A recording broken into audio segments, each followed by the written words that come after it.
one of the top 3 hunter training facilities, Valhalla. Every year, countless aspiring hunters dream of bearing the Valhalla name. The competition ratio is 500 to 1, and no more than 150 people can graduate under the Valhalla title. The competition is fierce from the very beginning. The moment the match began, everyone scrambled into position. Every room erupted into a fierce battle. From a distance, a figure was watching every detail of the match. This was Valhalla's head instructor, Lee Song-cheol. Suddenly, a voice rang out.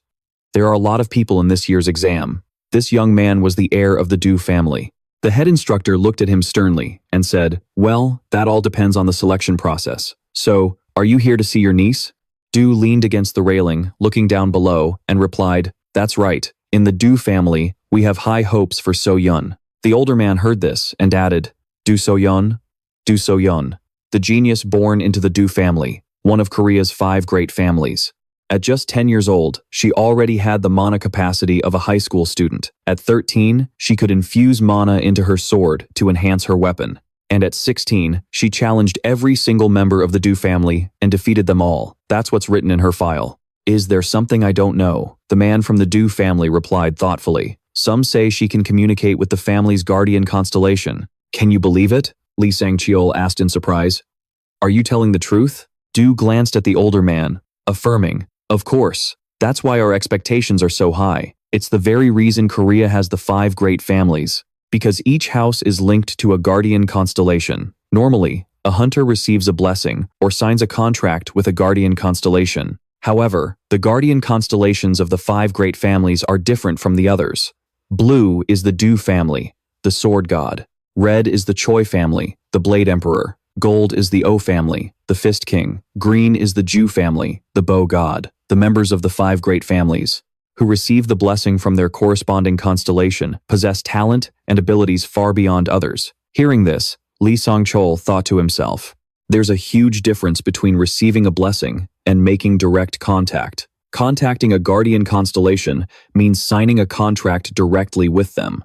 With that thought, the older man said to Do, "If that's the case, then she's a true genius."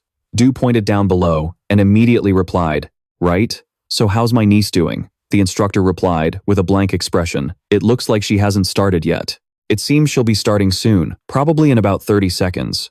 Really? Well then, let's see how she does." Lee Sang-cheol added, "If you want to watch, you should go down there yourself." Looking at the crowd of people taking pictures, Do replied in an annoyed tone, "You're telling me to go through that mob of reporters and journalists? Spare me, please. Just put it on the screen. Aren't you my senior? Now, you decide to call me your senior?" As he activated the smart system, Lee Sang-cheol muttered, "Well, I'm curious too." In the next second, the system displayed the image of a match room with 1 male and 1 female competitor. Seeing this, Do exclaimed, "Oh, there it is. This girl is the eldest daughter of the Do family, Do So-yeon, age 17, and her opponent is Kim Do-hyuk, also 17. Seeing the boy's serious expression, Lee Sang-cheol commented, "He's very calm." Do, standing beside him, chimed in, "Isn't it because he knows it's So-yeon and has already given up? Especially since her abilities are already widely recognized." The instructor said thoughtfully, "Even so, he doesn't show a shred of fighting spirit." The older man sighed and replied, "Well, I think this will be over quickly." The countdown began, and the two were ready for their duel. 3, 2, 1, begin. The moment the referee finished speaking, the girl charged forward, sword held tight in her hand. She immediately unleashed her skill. As the slash was executed, a blade of energy shot straight toward the young man in front of her. Lee Sang-cheol thought to himself, "She already has sword intent at such a young age. Her mana control is excellent too." The sword attack, the girl unleashed, was already upon the young man before he knew it, but he seemed completely unfazed by the attack. The crowd watching from the sidelines suddenly went pale at the scene before them. In the next second, the referee shouted the announcement, "The winner is Kim Do-hyuk." The young man looked at So-yeon, lying motionless on the ground, frowning as he said, "What is this? Why is everyone so weak? Is this really the world 300 years in the future?" He remembered his past. In a battle 300 years ago, inside the Tower of Destruction, the final boss of the Tower of Destruction, Baal, the god of destruction, laughed with delight. "Ha ha ha, what a magnificent battle." The man beside him was the martial god, Kim Ji-hoon. With no time to waste, he kicked the being in front of him straight in the head, yelling, "Magnificent battle, my ass." With just that one surprise attack, His opponent was knocked unconscious. A system window popped up with a notification. You have defeated the final boss of the Tower of Destruction, Baal, and successfully prevented the world's destruction. After reading the notification, the man muttered in a daze, "What? The tower is collapsing because I killed the boss? Damn it. This isn't going to be easy. I've been busy working as a hunter since I was a kid. Ever since I started making money and became aware of this crap. Should I have brought my disciples with me? No. I need to rethink this. If there's one thing that was uncertain, it was the power of that bastard. If I'd brought them along, they would have just died." Kim Ji-hoon clutched the wound on his chest and laughed bitterly. Son of a bitch. Suddenly, a rock fell from above, ending his life instantly. Then, all of a sudden, he woke up from that death. Kim Do-hyuk was reborn in a 17-year-old body, 3 million years after the Tower of Destruction fell. In any case, he was completely satisfied with his reincarnation. Having a weaker and younger body than when he was called the martial god wasn't a problem. If he just trained again, he believed he could live a life of luxury, at least until that transparent window appeared. The screen displayed a message. The Tower of Destruction will appear in 5 years. Please prepare. The young man scratched his head and whined, "Ah, damn it. Is this damn thing trying to kill me or what?"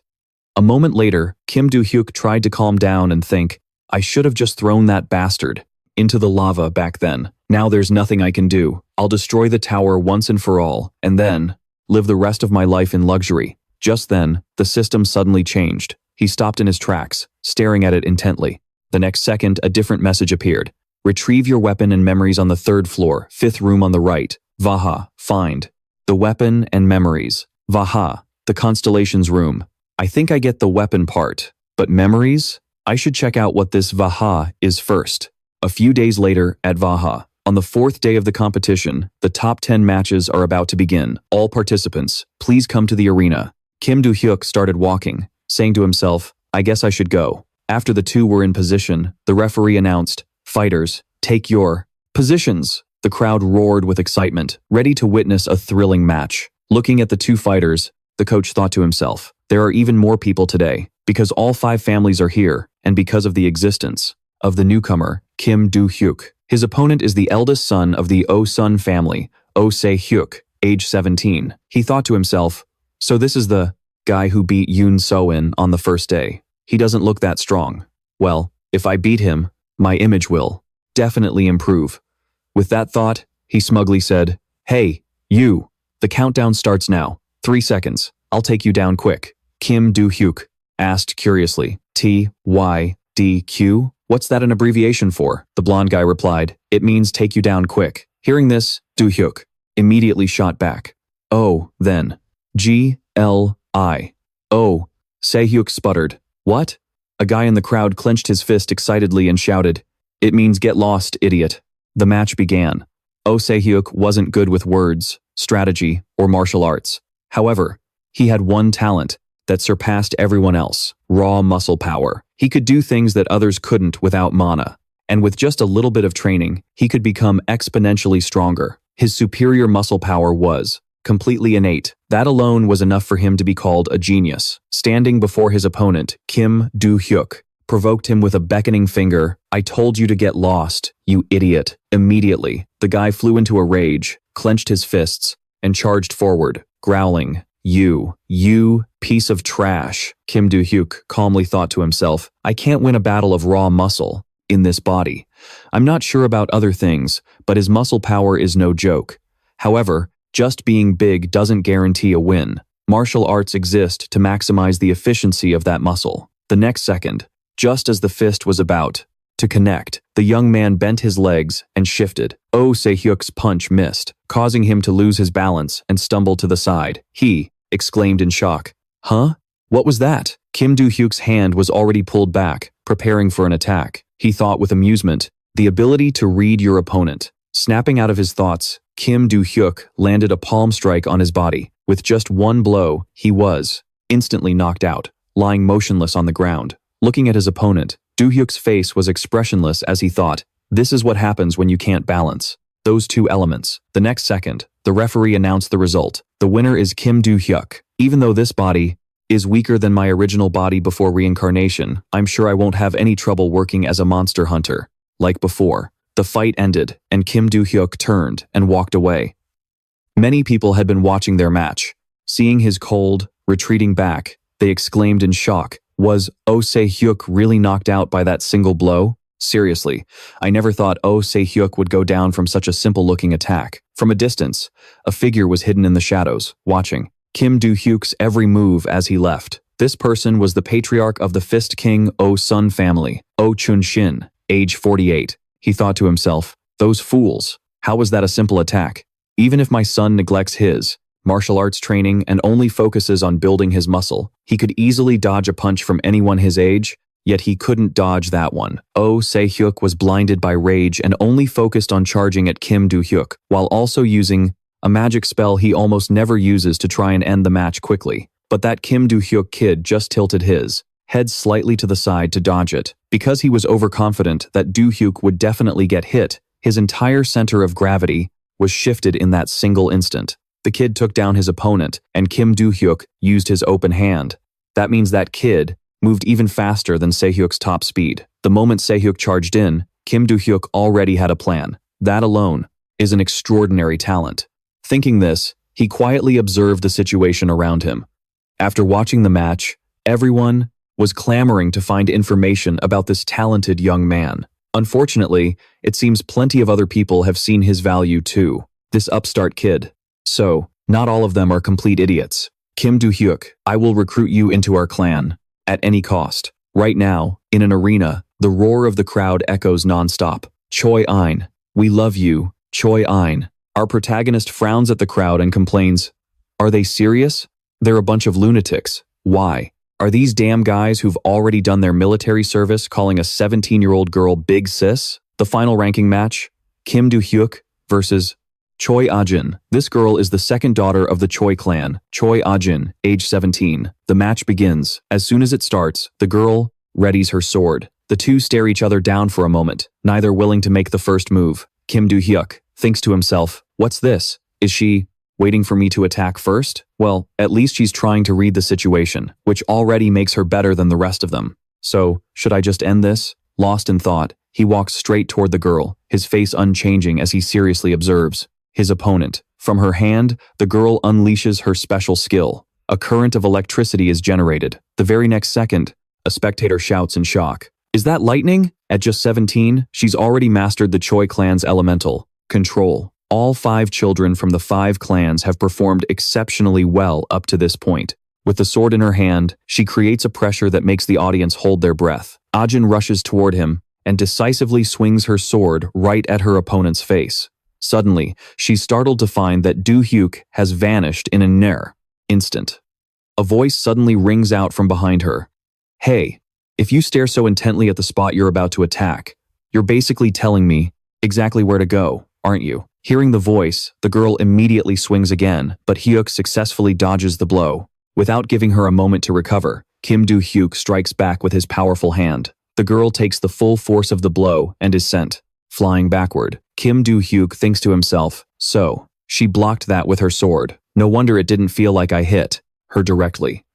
Choi Ah-jin looks at the sword in her hand, thinking in fear, he's too strong.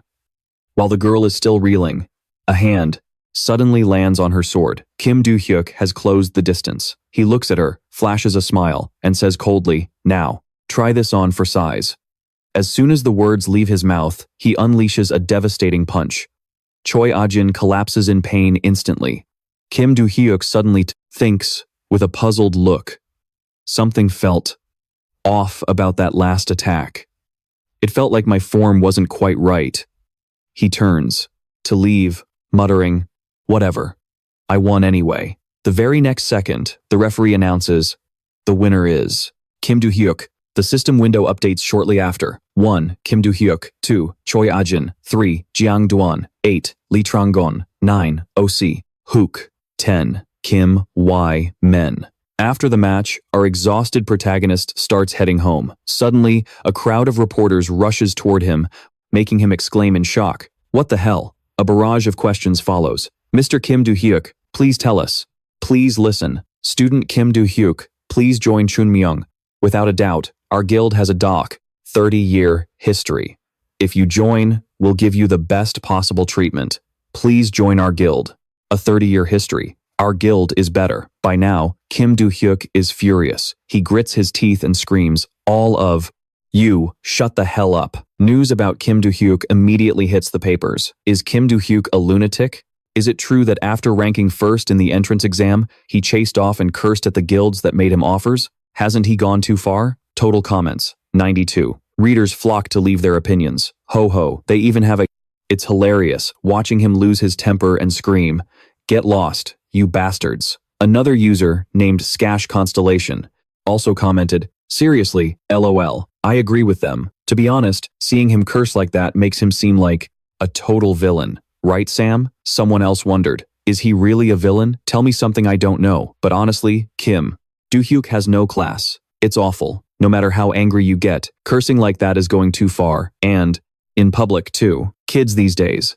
LOL. Cue the guild recruitment team for a rookie. He's so rude. I'm pissed now. Kaka, you want more negative comments? Fine, I'll add one first. A user nicknamed Loves Ajin was also there, class and Jin Nuna. But didn't Kim Do-hyuk curse out the recruiters before that? If he gets into Valhalla, he'll definitely become a hunter. So what good does it do to burn bridges like that? Another person replied below, "Honestly, if he hadn't thrown a tantrum, I would have been on board. Looking at how he defeated the members of the 5 clans, he could get accepted anywhere. But seriously, I was speechless when I saw Jin Nuna get beaten. Like that. Not to even mention Do Soyeon. Damn, I forgot she was even alive. She didn't even land a single hit. Anyway, he was still wrong for cursing at people. What an arrogant brat. 100 spicy comments. Well, here's a bombshell. Cut to the front of the Valhalla building. Newcomer, welcome to Valhalla, a place with 100 years of proud history. Kim Do-hyuk lets out a long, bored yawn, thinking,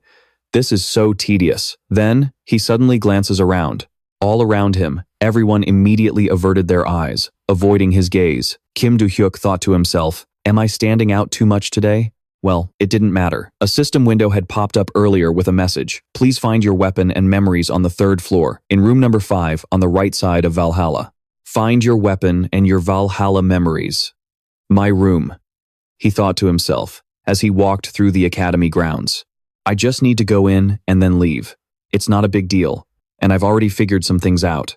With this, the entrance ceremony will be over. They were now in the virtual combat simulation room. A 24-year-old instructor, the former leader of the Shojin Guild, was also present for the entrance ceremony. He thought to himself, why are the classes divided like this? In front was Ju-won from the Jin family. Next to him was In from the Choin family, and the big guy in the middle was Oh-hyuk from the Oh-soon family. They definitely said the classes would be assigned randomly. But how did the 3 geniuses of the 5 great families all end up in the same class? And why is that bastard Kim Do-hyuk in this class too? I'm so screwed this year. No, calm down. In situations like this, I need a cool head. The instructor then took a deep breath to compose himself. He looked at the students and said, it's a pleasure to meet you all. I am the homeroom teacher for this class, and your instructor, Kim Lion. After speaking, the instructor pressed a button. Well, first up. Immediately, the ground began to shake. The students panicked, shouting, what was that? What's happening? The activation button had teleported everyone to a different location. One of them yelled, what the hell? Where are we? We were just in the classroom. Kim Lion slowly drew the sword from his back and declared, let's see what these kids will do if I unleash a horde of bloodthirsty monsters on them. In the next second, they were all surrounded by goblins. Seeing this, the crowd froze in terror. Only those who were called geniuses could remain calm in such a horrifying scene. Oh-hyuk scanned the area and thought, are those orcs and goblins? I estimate there are at least 100 of them. Seeing the group in front of it, an orc began to walk forward, but was stopped by a protective barrier that suddenly appeared. They stared at Oh-hyuk and the students inside, roaring furiously. The teacher watched from the side, thinking, good, the magic shield is working perfectly.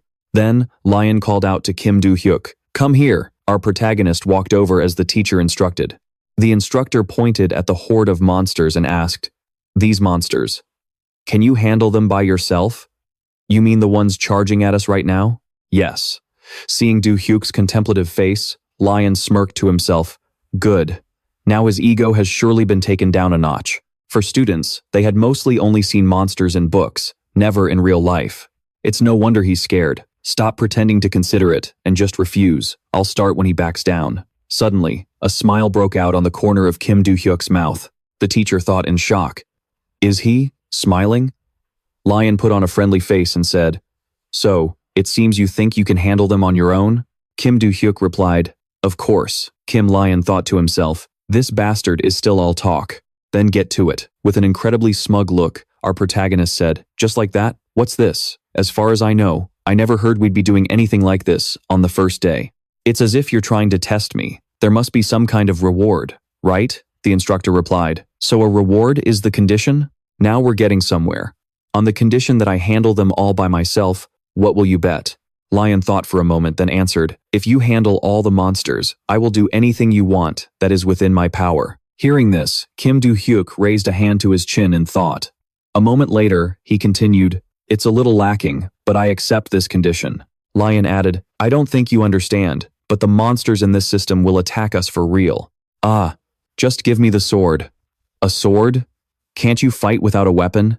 Do you really expect me to fight them with my bare hands?" The instructor, though reluctant, took the sword from his back. He held it out in front of Kim Do-hyuk and said, "Here, use this." After taking the sword, Kim Do-hyuk began to walk out of the protective barrier. At this moment, everyone fell silent, watching his every move, waiting for something to happen.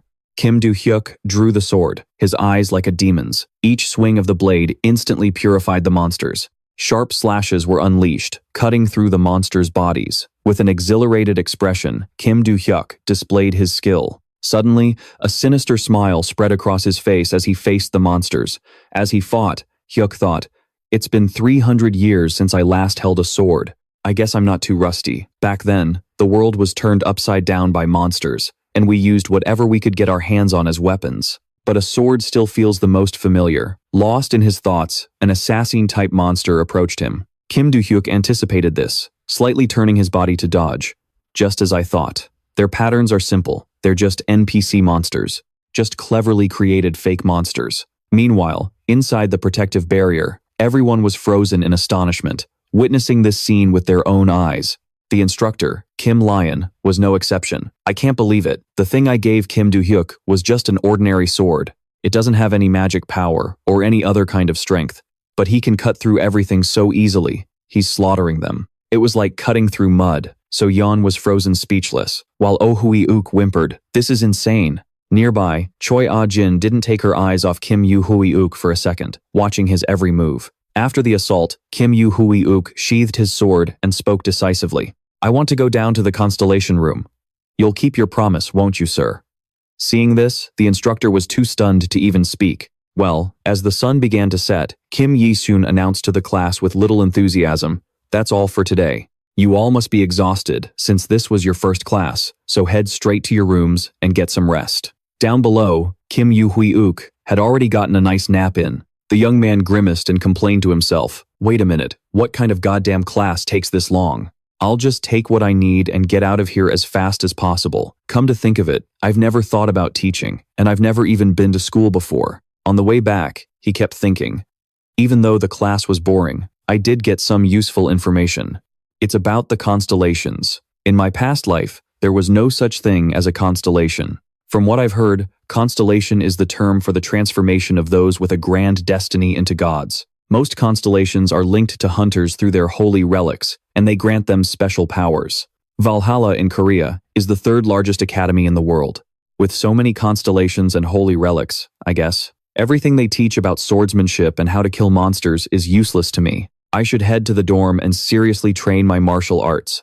This body is just too weak." He sensed something was off. Kim Yu-hui-uk froze, with a bewildered expression on his face, as a female student suddenly appeared behind him. The scene changes to another location. In the faculty room, the familiar voice of the head instructor rang out. "You did a good job out there." The instructor replied grimly. "Honestly, it felt more like a humiliation than a challenge. No, deep down, it felt completely meaningless to me. Is he really a high school student? I spawned 120 monsters in the virtual combat room, just as predicted this time. But instructor Lee Shun Treo cut him off. He wiped them all out. A high school student who's never even seen a real monster before." Lee Zun replied, "That's exactly what I'm talking about." The head instructor took a sip of water and added thoughtfully, "It's strange. From what I can see, there's nothing special about Kim Yu-hui-uk. Does he really have no background whatsoever?" "That's right. He's an orphan. He comes from a small orphanage in a rather rough area. Hearing this, the instructor repeated in surprise, "An orphan? Or could he be an imposter?" I looked into it myself, and that's not it. Besides, do you really think an imposter would try to get into Valhalla and cause a scene at the entrance ceremony? Ah, you're right. Also, did you say Kim Do-hyuk asked to go to the Constellation room? Yes, he'd get in there after a semester anyway, but if I make a recommendation to the principal, he'll grant him access to the first basement level. The instructor replied with a hint of relief. I'd be very grateful for that. He took a sip of water. Lee Sun-treo continued. Since I brought you here, I should take responsibility. Besides, the restricted area is on the 5th floor. That's what needs attention. But anyone can access the 1st floor, so there shouldn't be any problem with him going there. Yes, I'm worried about what might happen next year. Why? Is it because of Kim Do-hyuk? There's more. Even if I don't handle Kim Do-hyuk properly, you know I have 3 students from the 5 great families in my class, and they won't be easy to control. I understand. I'm not going to sugarcoat it for you. Still, you're lucky. There's a student from the great Van Chok clan in another class. At the mention of that name, Yi Soon was immediately taken aback. If it's Van Chok, could it be him? The head instructor's eyebrows furrowed. Yes, the direct heir of the Van Chok family, Robin Van Chok. The instructor thought grimly to himself. Robin Van Chok. I'm sure I heard he was expelled for causing trouble at the British Academy. With that thought, he sighed and said, after hearing that, I guess my problems are nothing compared to that other class. I know. Back to a few minutes earlier, Kim Do-hyuk looked at the girl who had just arrived, confused. He spoke coldly. What do you want? So suddenly, Choi Ah-jin stammered in reply, teach me swordsmanship. Hearing this, Kim Do-hyuk exclaimed in surprise. Huh? What did you just say? Ah, Jin continued. Those sword techniques you used earlier, teach them to me. Kim Do-hyuk casually cleaned out his ear. He replied, no, not a chance. Why would you refuse? She asked. Why should I? I just don't want to. Is there anything else you wanted to say? I'm leaving now. Ah, Jin's face crumpled as if she was about to cry, and her voice trembled as she pleaded, please teach me your sword skills. Do-hyuk frowned, his voice laced with anger. I said I don't want to. Are you deaf or something? Stop clinging to me. I have no intention of teaching you, so get lost. After saying his piece, Kim Do-hyuk completely ignored the girl and immediately turned to leave. He left Choi Ah-jin standing there, stunned, in the middle of the schoolyard. As the sun rose high over Valhalla Academy, Kim Do-hyuk sat in a classroom, lost in thought. He looked at his hand, thinking, although I expected this body is even better than I thought. Martial arts, or whatever it is, I can't do anything since I don't have a single drop of mana. On top of that, mana control is incredibly difficult. This whole mana problem can be solved completely. If I can just find times that thing asterisk. Until then, I'll have to prepare some mana inside my body. Suddenly, someone, stepping forward and breaking Kim Do-hyuk's train of thought, a blonde-haired guy suddenly blocked his path. With a disdainful look on his face, it was none other than Rakan Vianchi, along with his entourage, Yuria and Felix. At 17 years old, he couldn't care less about the person standing before him. Kim Do-hyuk calmly asked, huh? Who are you? The blonde guy furiously thought to himself, just as I expected. An insolent, uneducated brat. He hasn't even heard of the Vianchi family. With that thought, the blonde coldly replied, I'm from the Vianchi family. Let me get straight to the point. Do you want to become stronger? And to be clear, this guy is Rakan Vianchi. In most noble families, it's harder for collateral branches to gain power and wealth compared to the direct lineage. However, the Vianchi family had a symbol, which was a Guardian Constellation, and this made the Vianchi family different from all the others. Usually, a high-ranking or S-class Guardian Constellation would protect the family and directly choose one of its members. They would grant them power and protection, but in the Vianchi family's case, they decided to form a contract with a family member, who wasn't a constellation. This was a method that allowed the chosen one to form a contract without facing opposition from the constellations. And thanks to this unique choice, the Vianchi family held a great deal of power throughout Europe. If you were a member of the Vianchi family, you could choose a pseudo-contract regardless of your lineage. Therefore, even a collateral branch could possess power on par with the main family. Rakan Vianchi, supported by that power from his family, had become excessively arrogant. Not long ago, due to a disturbance at the British Academy, he was expelled. Standing in front of the school gates, he thought to himself, it's fine. There's no point in regretting it now, because I always get what I want. Even though I was expelled, I'm from the Vianchi family, so they'll always find a way. He thought of a certain girl and smirked sinisterly. She's going to love this. The first thing I need to do is recruit Kim Do-hyuk, the center of attention at the opening ceremony, to my side. For that reason, he was now standing in front of Kim Do-hyuk. If you come under my wing, I'll introduce you to the Vianchi family's constellation. But before he could finish his sentence, Do-hyuk cut him off. So what, you moron? Hearing that, the guy froze in utter shock. The girl beside him was equally stunned. A moment later, he furiously shouted, "You, what did you just say?" Without a second thought, Do-hyuk replied, without even looking at him. "Do I look stupid to you? You're not interested in me at all. All you've been doing this whole time is showing off. There's nothing else to it. And now you're spouting nonsense like this. And you're definitely a moron. Am I wrong?" Rockin was beyond furious, gritting his teeth as he yelled, You uneducated bastard." Suddenly, a voice from behind called out, "To your seat, student Rockin Vianchi." Hearing that, he turned his head and said angrily, "Did you just use my full name?" Lee Sang-chol crossed his arms. He continued sternly, "This isn't the British Academy, it's Valhalla. I don't care how powerful your Vianchi family is. As long as you're a student here, you will listen to me, your advisor." Every single one of the head coach's words was seared into his mind. "I don't care how powerful your Vianchi family is. As long as you're a student here, you will listen to me, your advisor." With that, he stormed off in a rage. Pulling the door open, he didn't forget to glance back with a sinister smile and say, "So he's Valhalla's combat advisor, Lee Sang-chol, huh?" After class ended, Kim Do-hyuk headed back. Walking down the road, he thought in frustration, "I didn't manage to get any new information today. I couldn't find anything related to the astral space. Instead, I got tangled up with some moron this morning. Now that I know the scouts from the guilds are just a bunch of mercenaries who came to the academy, does that mean they're using the students and advisors to scout me? Wasn't bad-mouthing them enough?" That familiar feeling appeared once again. Choi Ah-jin didn't give up. She looked at him and said seriously, "Teach me your swordsmanship." Kim Do-hyuk replied furiously, "You too? Haven't I been humiliated enough for one day?" The scene changes to the dorms of Valhalla Academy, in a high-class room, where the sound of things breaking echoed. After his rampage, Rockin said angrily, "Damn it, that Kim Do-hyuk, an orphan like him, dares to insult me?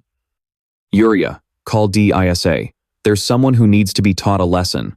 After Rockin gave the order, there was no reply from Yuria. He raised his voice, "Yuria." The girl remained silent. Rockin, enraged, grabbed her long hair, making her cry out in pain. Rockin's eyes darkened. "Hey, answer me. Do you still think you're the eldest daughter of some royal family? Should I just throw you out of the house?" This threat clearly terrified Yuria. "Don't." Her body was shoved to the ground. Rockin ordered again. "Contact DISA. There are a few people who need special attention. Also, the son of the Gualch family in the second year. Tell him I want to see him." Yuria replied, "Yes." Valhalla dorms. Kim Do-hyuk's room. He was sitting in meditation when the flow of his energy gradually dissipated. Kim Do-hyuk also let out a long sigh. He patted his chest, coughing. "This body is absolute trash. I can't use any more magic." He pursed his lips as the scene from earlier that afternoon, when he met Ah-jin of the Choi family, flashed in his mind. Kim Do-hyuk had noticed her following him. I stopped in my tracks. He frowned. "What is it? We're already in front of the dorms. How long are you going to keep following me?" Ain made a straightforward request. "Teach me swordsmanship." Kim Do-hyuk got a little annoyed. "What are you, a parrot?" He thought she was a total nuisance and had to find a way to get rid of her. He said, "One lesson costs 10 million won. 10 million won? Ain lowered her head, deep in thought. Kim Do-hyuk turned away. "You can't afford that, right? Well, I'm leaving then." Ain spoke up. "Give me your number." Kim Do-hyuk was skeptical, but he took out his phone. "What do you need my phone for?" Ain took it and started typing something. "To save my number." Then, she handed it back to him. "This is the easiest way for me to transfer the money to you." Confused, Kim Do-hyuk took his phone back. "Huh?" He was stunned. A notification for a transfer of 100 million won? Ain looked at him expectantly. "So you can teach me now, right?" But Kim Do-hyuk was a real troll. He just grinned and coolly replied, "Never. I'm not going to teach you." His phone chimed with a notification. "You have rejected the request." Looking back on it, Kim Do-hyuk couldn't help but think about how genuinely surprised he'd been. Seriously, how could a student like her instantly transfer 100 million won? If he taught her, he wouldn't even have to reveal all of his own secrets. That was an insane amount of money. Ah, whatever. He got up from his bed. It's just money, after all. I can earn it myself, so it's fine, even if my mana is pathetically low. He threw on a jacket, changed his clothes, put on his shoes, and slung a backpack with a shovel in it over his shoulder. All right, let's go find that secret vault. Valhalla Academy was shrouded in silence. Kim Do-hyuk's footsteps were light on the ground. As he walked, he thought to himself, before entering this school, I checked the surrounding area, but most of the records hidden 300 years ago have been destroyed. According to my research, there should still be at least 4 records here, but there's a chance only 3 are left. And what I can confirm is that they're on Valhalla's mountain. Kim Do-hyuk pulled his hood down. Time to start looking. Magic spread out from under his feet.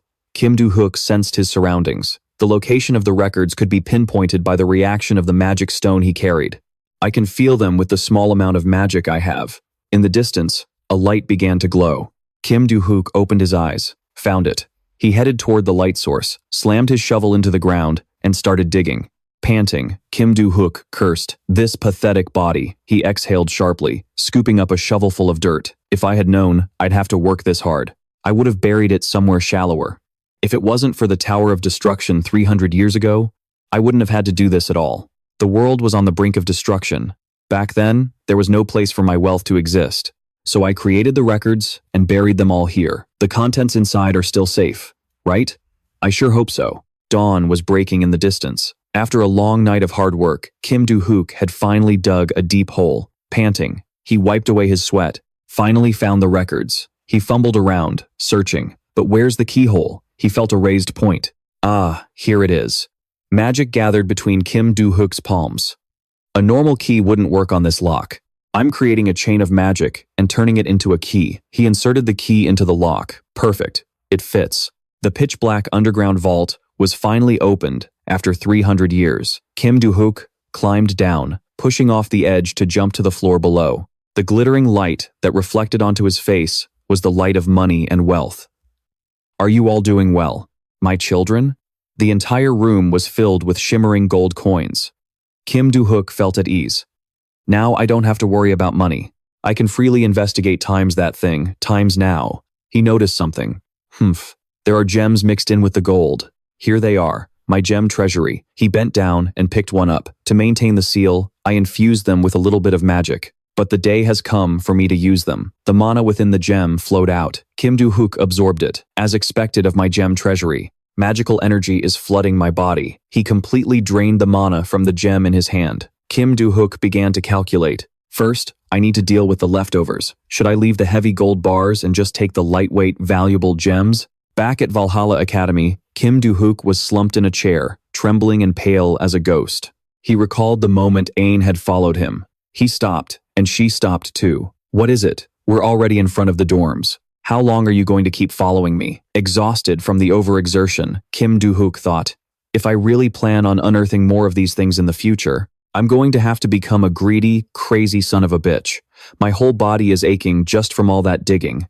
As he sat up straight, he was startled to find that girl, Ain, squatting next to his desk again. Her eyes were fixed on him with intense focus. What the hell? Choi Ain said earnestly. Teach me swordsmanship. Kim Do-hyuk asked. You're not going to give up, are you? He thought. According to the information I have from my rebirth, the Choi family, one of the top families for 100 years, uses and practices swordsmanship. So why is she coming to me? He asked. Why are you so persistent about this? You could learn much more from your own family. Choi Ain was resolute. No, I want to learn from you. Kim Do-hyuk was baffled. Why? Choi Ain replied. I've never seen anyone. Someone as good with a sword as you? Kim Do-hyuk was a little surprised. What about your father? He's the head of the Choi clan, right? Shouldn't he be better with a sword than me? Choi Ain lowered her eyes and hesitated. My father. Dad. Her sentence was cut off by the teacher. Hey, you, come with me to the faculty office. Kim Do-hyuk looked at the teacher. Me? Why? The teacher answered. It's about what you asked me last time.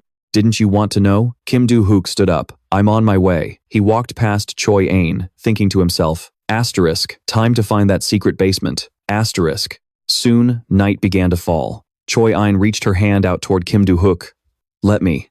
But the rest of her sentence trailed off. She silently bowed her head. Kim Do-hyuk's voice called out, Be at the training grounds tomorrow at 6 a.m. At first, Choi Ain just looked confused. Seeing her lack of a response, Kim Do-hyuk asked, "What? You don't want to come?" Ain frantically shook her head. She watched Kim Do-hyuk and affirmed, "I'll be there." Inside the faculty office, the teacher sat at his desk, while Kim Do-hyuk stood in front of him. The teacher started, "I have a class soon, so let's make this quick. First off, your request to enter the room of the round star has been approved. You'll only be allowed access to the basement." Kim Do-hyuk frowned. "The basement?" The teacher confirmed, "Yes, but you are not permitted to enter any floor below the first." Kim Do-hyuk nodded. "Okay, got it. When can I go in?" The teacher replied, "You can go tonight, if you'd like." Kim Do-hyuk agreed instantly. "Perfect. I'll go in tonight." The teacher frowned to himself. Asterisk, this is unexpected. Asterisk. Asterisk, I thought he'd make a scene about not getting permission for the second floor. I didn't expect him to accept it so happily. Asterisk. The teacher ended the meeting. "Then you're dismissed." "Yes, sir," Kim Do-hyuk replied and left the office. Later that night at Valhalla Academy, the teacher led Kim Do-hyuk to a specific location. This is it. Valhalla's greatest treasure. The room of the round star. Kim Do-hyuk scanned his surroundings, noticing 2 guards on his left. There were also 2 on his right. He remarked, "The security here is way tighter than at the main gate." The teacher explained, "That's because Valhalla's room of the round star is that important. Important enough to make Valhalla one of the 3 great academies." Kim Do-hyuk thought to himself, asterisk, "Man, it's not just the security. Look at these outer walls. Asterisk. They're covered in every kind of magic, sealing off everything except for the entrance." He then asked, "Sir, may I ask a question?" The teacher glanced at him. "What is it?" he asked. "What happens if someone goes down to the second floor? Is it considered a major crime?" The teacher warned, "You won't become a criminal, but you will be expelled. On top of that, your memories will be erased before you leave." Kim Do-hyuk's ears perked up. My memories would be erased?" The teacher nodded. "Correct. On the second floor, the magic of the round star is incredibly volatile. If you come into contact with it, your mind will shatter and you'll go insane." Kim Do-hyuk summed it up, "Go insane and then get expelled." Understood. The teacher felt a sense of unease. Asterisk. Why is this kid asking me this right before he goes in? Asterisk. Asterisk. Does he actually plan on going down there? Asterisk. The teacher dismissed the thought. Asterisk. No. That's not it. No one would try something like that on their first time. Asterisk. Asterisk. I'm sure he knows it's better to just stay in the academy. Asterisk. The teacher reminded him, "You have 30 minutes. After that, you must come out." Kim Do-hyuk waved to the teacher. "Yes, sir. I'll be out in a jiffy." A system notification appeared. "Mission, please retrieve your weapon. And your memories in Valhalla, 3rd floor, 5th room on the right." Kim Do-hyuk stared at the quest, thinking, asterisk, I don't give a damn if I get expelled or anything else. Asterisk. Asterisk. This is the whole reason I came to Valhalla. I have to get to the 3rd basement floor. Asterisk. First, he headed down the stairs. Asterisk. Whoa, how many stairs are in this place? I can't even see the bottom. Asterisk. His feet finally touched solid ground. He let out a soft, he wondered. Asterisk. What is this place? Some kind of prison? Asterisk. Kim Do-hyuk looked around him. Asterisk. This is definitely the 1st floor of the room of the round star. But, is this really it? Not that it matters. Anyway, should I head down further? Asterisk. Suddenly, a notification window popped up. You have received a summons. You are being moved to the Chamber of Shadows. Kim Do-hyuk wondered. Asterisk. Chamber of Shadows? Asterisk. The space beneath his feet began to warp, and when a voice rang out, his eyes shot open. It's been a while, Kim Hyo. A young man was floating in the air before him. Kim Do-hyuk breathed his name, Bacheo. Bacheo sighed. It's been 300 years. Is this some kind of reunion? I guess not. Before he could finish, Kim Do-hyuk's fist slammed into his left cheek. Kim Do-hyuk didn't waste any words, just sending his fist into the guy's face. His eyes were bloodshot with rage. Seeing you again makes me so damn happy, you son of a bitch. Bacheo held up a hand to stop him. Wait, but before he could get another word out, Kim Do-hyuk smashed his other fist into his right cheek. Die. Bacheo tried to calm him down. Whoa, let's just talk this out calmly first. Another fist met his left cheek. Just die. Every time the guy tried to say stop, Kim Do-hyuk would just roar, die, and land another punch. Stop hitting me, don't. That just makes me want to hit you more. After that, there was only the sound of a brutal beatdown. Finally, Bacheo was sprawled out on the ground, beaten senseless by Kim Do-hyuk. He panted heavily. Humph. I'm not the kind of guy who likes to talk with his fists. And then, he brutally stomped on him. But when it comes to the guy who ruined my comfortable future, that's a different story. You son of a bitch, Bacheo. All Bacheo could do was curl into a ball and take it. My wealth, my fame, and all the time I spent raising my apprentices. Bacheo screamed. Wait, hold on. He managed to yell. Master, aren't you even a little curious about where we are? Now that he mentioned it, Kim Do-hyuk finally took notice. Of course I am. Where the hell are we? There's nothing here. Bacheo propped himself up on his knees. This is an illusory world. Kim Do-hyuk asked again. An illusory world? Bacher dusted himself off. Yes. To be precise, this is a relic space. The form you see me in now is just a manifestation of this illusory world. My real body disappeared 300 years ago. Hearing this, Kim Do-hyuk frowned. Wait a minute. Are you saying you've been inside this relic the entire time? Bacher nodded. Kim Do-hyuk said, so that means? Bacher bowed slightly and turned around, glowing with a brilliant aura. That's right. I have become a constellation. Kim Do-hyuk looked with concern at Bacher's peacock-like posturing. He gave him a painful smack on the head.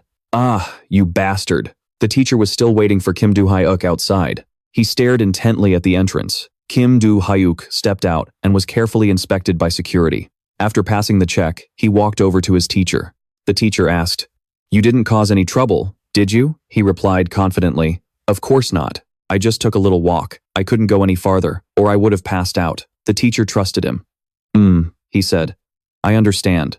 Then let's head back. Kim Do-hyuk replied, Yes, sir. He didn't linger and left by himself. As Kim Do-hyuk returned, he thought back on his meeting with Bacher. He had said, I don't care if you've become a constellation or not. Just tell me one thing. That transparent window, you made it, didn't you? What is it? Bacher replied, I don't know. Hearing that, he grabbed his collar, ready to beat him up again. You bastard! Bacher quickly yelled, I'm telling the truth. After you killed me, I was stuck in this thing for 300 years without any power at all. The hand gripping his collar loosened. He asked, Then who sent me that message? Bacher replied, I received that notification, too. I regained my memories after receiving a notification telling me to contact the reincarnator. Kim Do-hyuk, our protagonist, frowned. The reincarnator? Bacher continued. Thanks to that, a suspicious guy showed up. I wonder if this was the work of the person who made me the master of the Tower of Destruction. Kim Do-hyuk asked, The one who made you the master of the tower did this? Who is that? Bacher had absolutely no idea. I don't know for sure either. All my memories about that part are gone. I don't think those lost memories will all come back at once. He asked Kim Do-hyuk, What did your notification say? He recalled, A notification telling me to find my weapon and memories.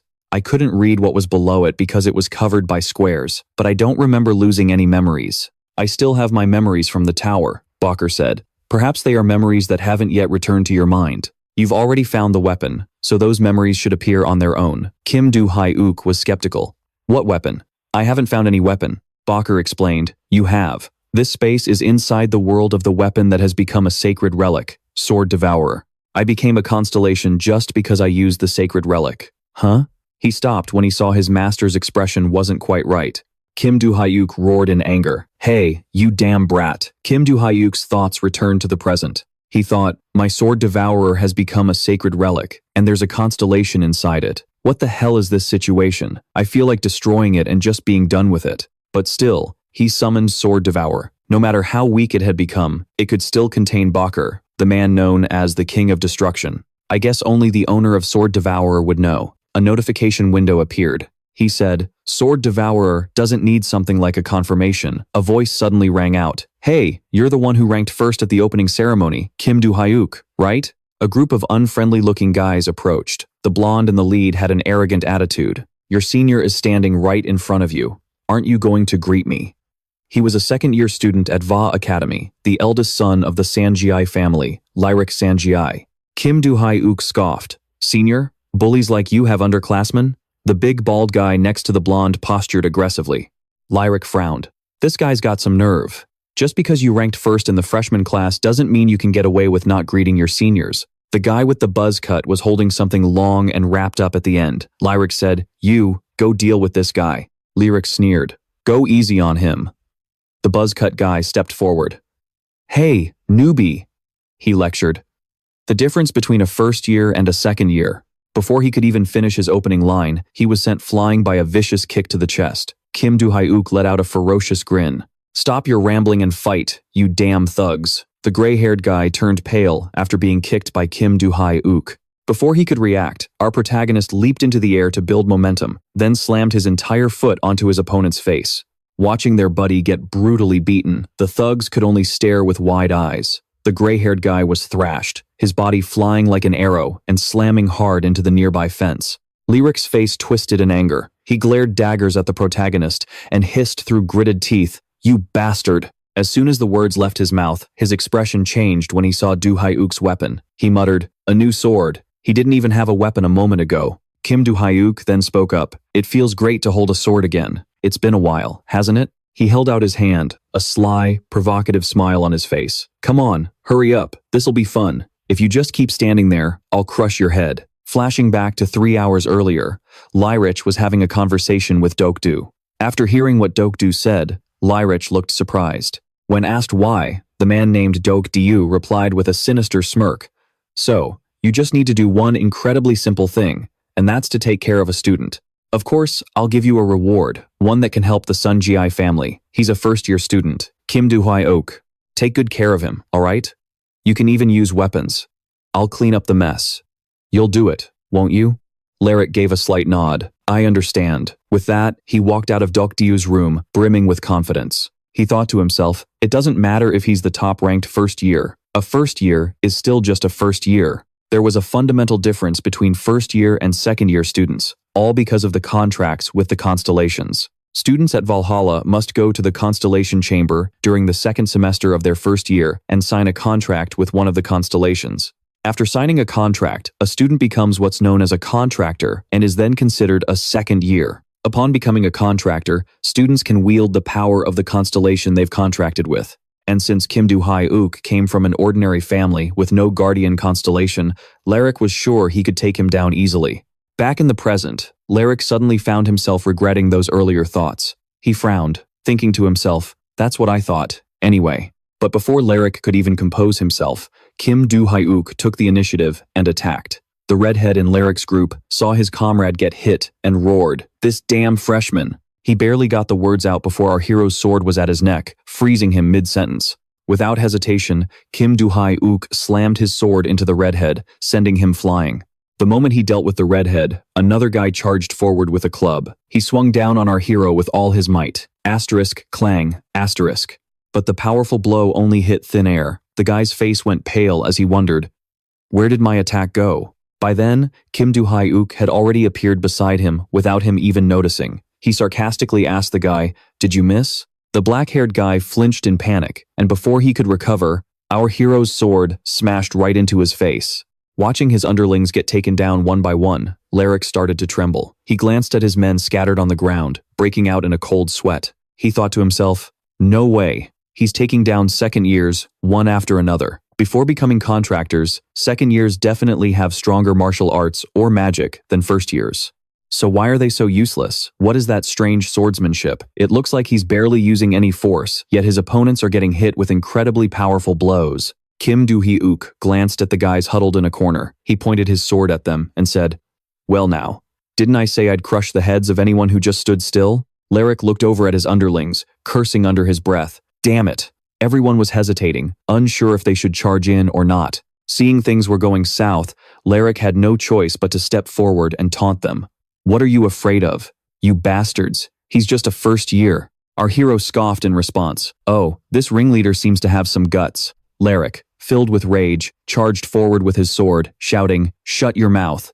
In an instant, Kim Do-hyuk's sword was pressed against his neck. Lyrich went from being the attacker to being completely frozen, not daring to even breathe too loudly. Our hero pressed the tip of his sword into Lyrich's stomach and said, "Whoever stands still gets hit first."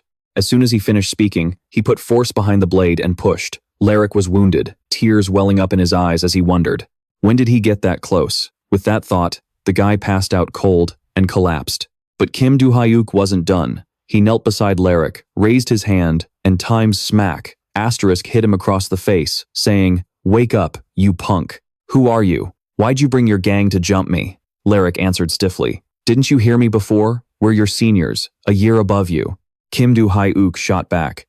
So, it's normal for a bunch of seniors to bring weapons to teach a lesson to a single first year? Spit it out. Who sent you? Lyric refused to talk. We just wanted to put a first-year newbie in his place, that's all. Our hero laughed sarcastically. What the hell is this? Even thugs can be loyal? How touching. I'm leaving. Make sure you clean this place up. Lyric quickly tried to stop him. Wait, do you really think you can go to school like normal after doing this? Even if you're the top-ranked first year, if people find out about this, you'll be expelled too. Kim Do-hyuk glanced back with a sneer. Whatever. You know what people will say if you run your mouth about what happened today. A whole group of second years came to take out a single first year, and you all got your asses kicked. If you tell that story, won't you be too embarrassed to even show up at school? Think about it carefully. If you ever want to come back to school and join a guild, you'd better keep your mouth shut. With that, he calmly turned and walked away. Meanwhile, Do-hyuk was constantly checking his phone, eagerly awaiting news. Looking at the time, he gloated to himself, I should be hearing from him any second now. Just then, Lyric called. Do-hyuk answered enthusiastically. Senior, did you teach that Kim Do-hyuk kid a lesson? Lyric's voice was low. Do-hyuk, I'm not getting involved in this anymore. Hearing this, Do-hyuk froze. He asked, bewildered, What? What did you just say? Lyric emphasized. From now on, stay away from Kim Do-hyuk.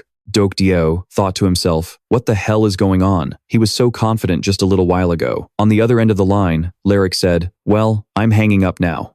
Do-hyuk quickly stopped him. Wait, hold on.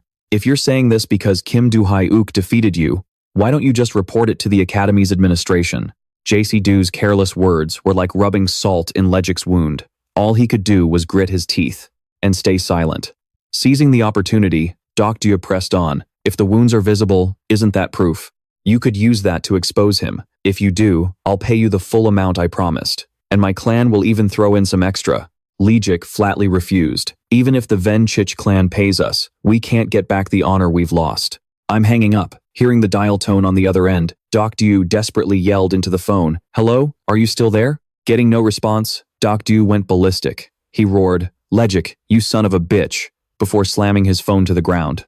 The atmosphere grew incredibly tense. After a long moment, Do-hyuk spoke up. Hey, Dudi. Dudi shyly replied, yes. Do-hyuk asked her, you contacted Derso-A, right? Dudi nodded slightly. Yes, I informed him that you wished to see him, but since he's far away, it will probably take him some time to get here. Do-hyuk scowled and growled. So where is that bastard? Meanwhile, at AIA Academy, Mexico, a fierce brawl had just concluded. Derso-A, covered in bruises, read the message and looked surprised, exclaiming, what? He wants me to go to Korea? The message read, come to Korea and take care of someone named Kim Do-hyuk. The reward is ready. Reading this, Derso-A let out a sly grin, wondering to himself, is that so? He thought, with no one there to manage me, I can just take the money after I'm done. This is a huge opportunity. The next day, at 6 a.m., in the Vaha training room, Kim Do-hyuk walked in with a look of awe. Whoa, this training room is huge. Since the academy is so big, I guess, the training room would be bigger than usual too. It makes me want to just start running. Suddenly, a familiar voice rang out. Why are you here, master? Kim Do-hyuk jumped, looking around in confusion. What? Who's that? Bache. Where are you talking to me from? Bache replied, I'm inside the sealed sword. Why are you so surprised? The main character retorted, I'm surprised you managed to get out of there. I might just have to beat you up and stuff you back in. Bache's expression darkened, and he grumbled, I'm not causing any trouble, so you don't have to worry. The main character nodded. Well, if that's the case, then everything's fine. On the other hand, are you okay? Bache asked, confused. Are you talking about my condition? The main character shook his head. No, I'm talking about the sword. It became an artifact stored at Vaha after we took it out of the Constellation Tower. Bache reassured him, you don't need to worry. I left a copy behind. Kim Hyuk glanced at Bache and said, that's what I'm worried about. Since when could you create copies? Bache said in a low voice. When I woke up, I had lost all my powers, but in exchange, I could create copies from that moment on. Though, I don't know why I have this ability either. Kim Do-hyuk leaned back slightly. You know that too? He asked. Just then, Choi Ajin appeared right in front of him. The main character stood up straight and said to Ajin, "You're here." Ajin nodded in reply. "Yeah, so, are you going to teach me swordsmanship now?" Kim Do-hyuk flatly refused. "No, we're going to improve your physical fitness first." Ajin asked, bewildered. "Why?" Kim Do-hyuk turned his back to her and said, "You can leave if you don't want to." Ajin stammered, "No, I'll do it." Kim Do-hyuk looked at her and continued, "Then let's start with some warm-up exercises." Ajin replied enthusiastically, "Okay." In his mind, the main character thought, if she can improve her physical strength, the amount of mana her body can absorb will increase, and it'll be easier to control her mana at will. It's basic, but she needs to learn how to train properly first. It's so strange right now. They pour everything into mana control before their physical strength and other things have even improved. Even Choi Ajin over there is the same. Despite having a massive amount of mana, her physical fitness is only on par with a student who just holds a sword. After stretching, Ajin informed the main character, "I'm done with my warm-up." Kim Do-hyuk gave a slight nod. "All right, then let's get into the real training." To improve Ajin's stamina, the main character started teaching her push-ups and weightlifting. Every movement was a struggle for a weak girl like Ajin. After the workout, Ajin was so exhausted she collapsed onto the floor, panting heavily. Kim Do-hyuk told her, "We're just getting started." Ajin forced a smile. "Huh? What did you say?" With a serious expression, Kim Do-hyuk said, "What? Stop lying there and get up. We still have to run 20 kilometers. Hearing that, Ajin's vision went blurry as she choked out. "What?" After their training session, the main character changed and went to class. In the classroom, he thought to himself, "She'll be okay, right? Even though the workout was harder, we did great. She has good physical potential." Ajin was also in class by then, her entire body trembling from the muscle soreness caused by the exercises. The teacher walked in and announced, "All right, everyone, settle down. Today we're going to have a little pop quiz." She, Lilia, was a senior, instructor at Vaha, and the supervisor for the otherworldly monsters subject. Lilia continued, "I explained on the first day that you all should study and read up on otherworldly monsters on your own. So today, I'm going to test your knowledge on how to handle each type of monster." While the other students were working diligently, the main character had already finished. Long ago, the instructor looked at the clock and announced, "Time's up. Starting from the back, please pass your tests to the front. Today's test won't affect your final grade. However, it will be used to evaluate your ability to keep up with the class. In the next class, it looks like all the tests have been submitted. For the next hour, we'll begin our lesson in the virtual reality combat simulation room. Well then, I'll see you all later." The class replied in unison, "Yes, sir." As Kim Do-hyuk was sitting there in a daze, Batre's voice echoed in his mind. "Are you sure you can write an answer like that?" The protagonist glanced over suspiciously. "What? He can see that?" Batre replied, "To be precise, I can only hear thoughts that are about me." Only then did Do-hyuk get it. "Ah, is that so? Well, I just wrote down the answer I already knew." Batre continued, "Is that right? If so, then I understand." In the Valhalla teacher's lounge, Miss Lilia was absolutely furious after reading the main character's test. She gritted her teeth and hissed, "Kim Do-hyuk, how dare he call this scrap of paper an answer?" Just then, the homeroom teacher walked over, glancing in Miss Lilia's direction. Miss Lilia quickly regained her composure and continued grading. The homeroom teacher inquired, "Is this stack of tests from my class?" Lilia nodded and replied, "That's right. To prepare for the next combat simulation class, I had the students research how to kill monsters. So I made a simple written test. But, as expected from a class with students from the 5 famous families, they all did very well." The homeroom teacher looked a bit doubtful, asking timidly, "Is that so? Well, I'll be going then." Miss Lilia nodded with a soft, Back at his own desk, the homeroom teacher nervously took a large gulp of water. Just then, Miss Lilia's growl rang out again, "Kim Do-hyuk." The homeroom teacher was so startled he choked. Miss Lilia's entire body was trembling. She wondered how he could dare call this an answer. The homeroom teacher asked cautiously, "Lilia, excuse me, but did Kim Do-hyuk do something wrong?" Lilia couldn't hide her anger as she listed his crimes. Not only was he too lazy to do the test, but he also mocked the class itself. The homeroom teacher asked, "Is it that bad?" Lilia clutched the test paper in her hand and said decisively, "This cannot be overlooked. Next class, I'm going to show him this test, and then I'm going to teach that monster a proper lesson. He won't be so easy to handle." Exactly 1 week later, During Lilia's class in Valhalla's combat simulation room, Miss Lilia addressed the students. I've graded the last test and brought them here. Most of you did very well, but Kim Do-hyuk, come up to the front. Hearing his name, the main character calmly walked forward. The teacher shot daggers at him with her eyes. Then, she held his test out in front of him and said, "Take it." A big fat 0 was sitting right there on the paper. Lilia continued, "Cadet Kim Do-hyuk scored a 0. Are you sure you took this test seriously?" Our protagonist confirmed, "I took the test seriously." Lilia recited the details of his paper. The first question, what is the best way to handle a stone golem? How did you answer that question? Do-hyuk replied with an innocent look, stab it in the stomach. Miss Lilia was so exasperated she facepalmed. She went on. The second problem. When you see 8 goblins rushing at you in the forest, write down what you will do.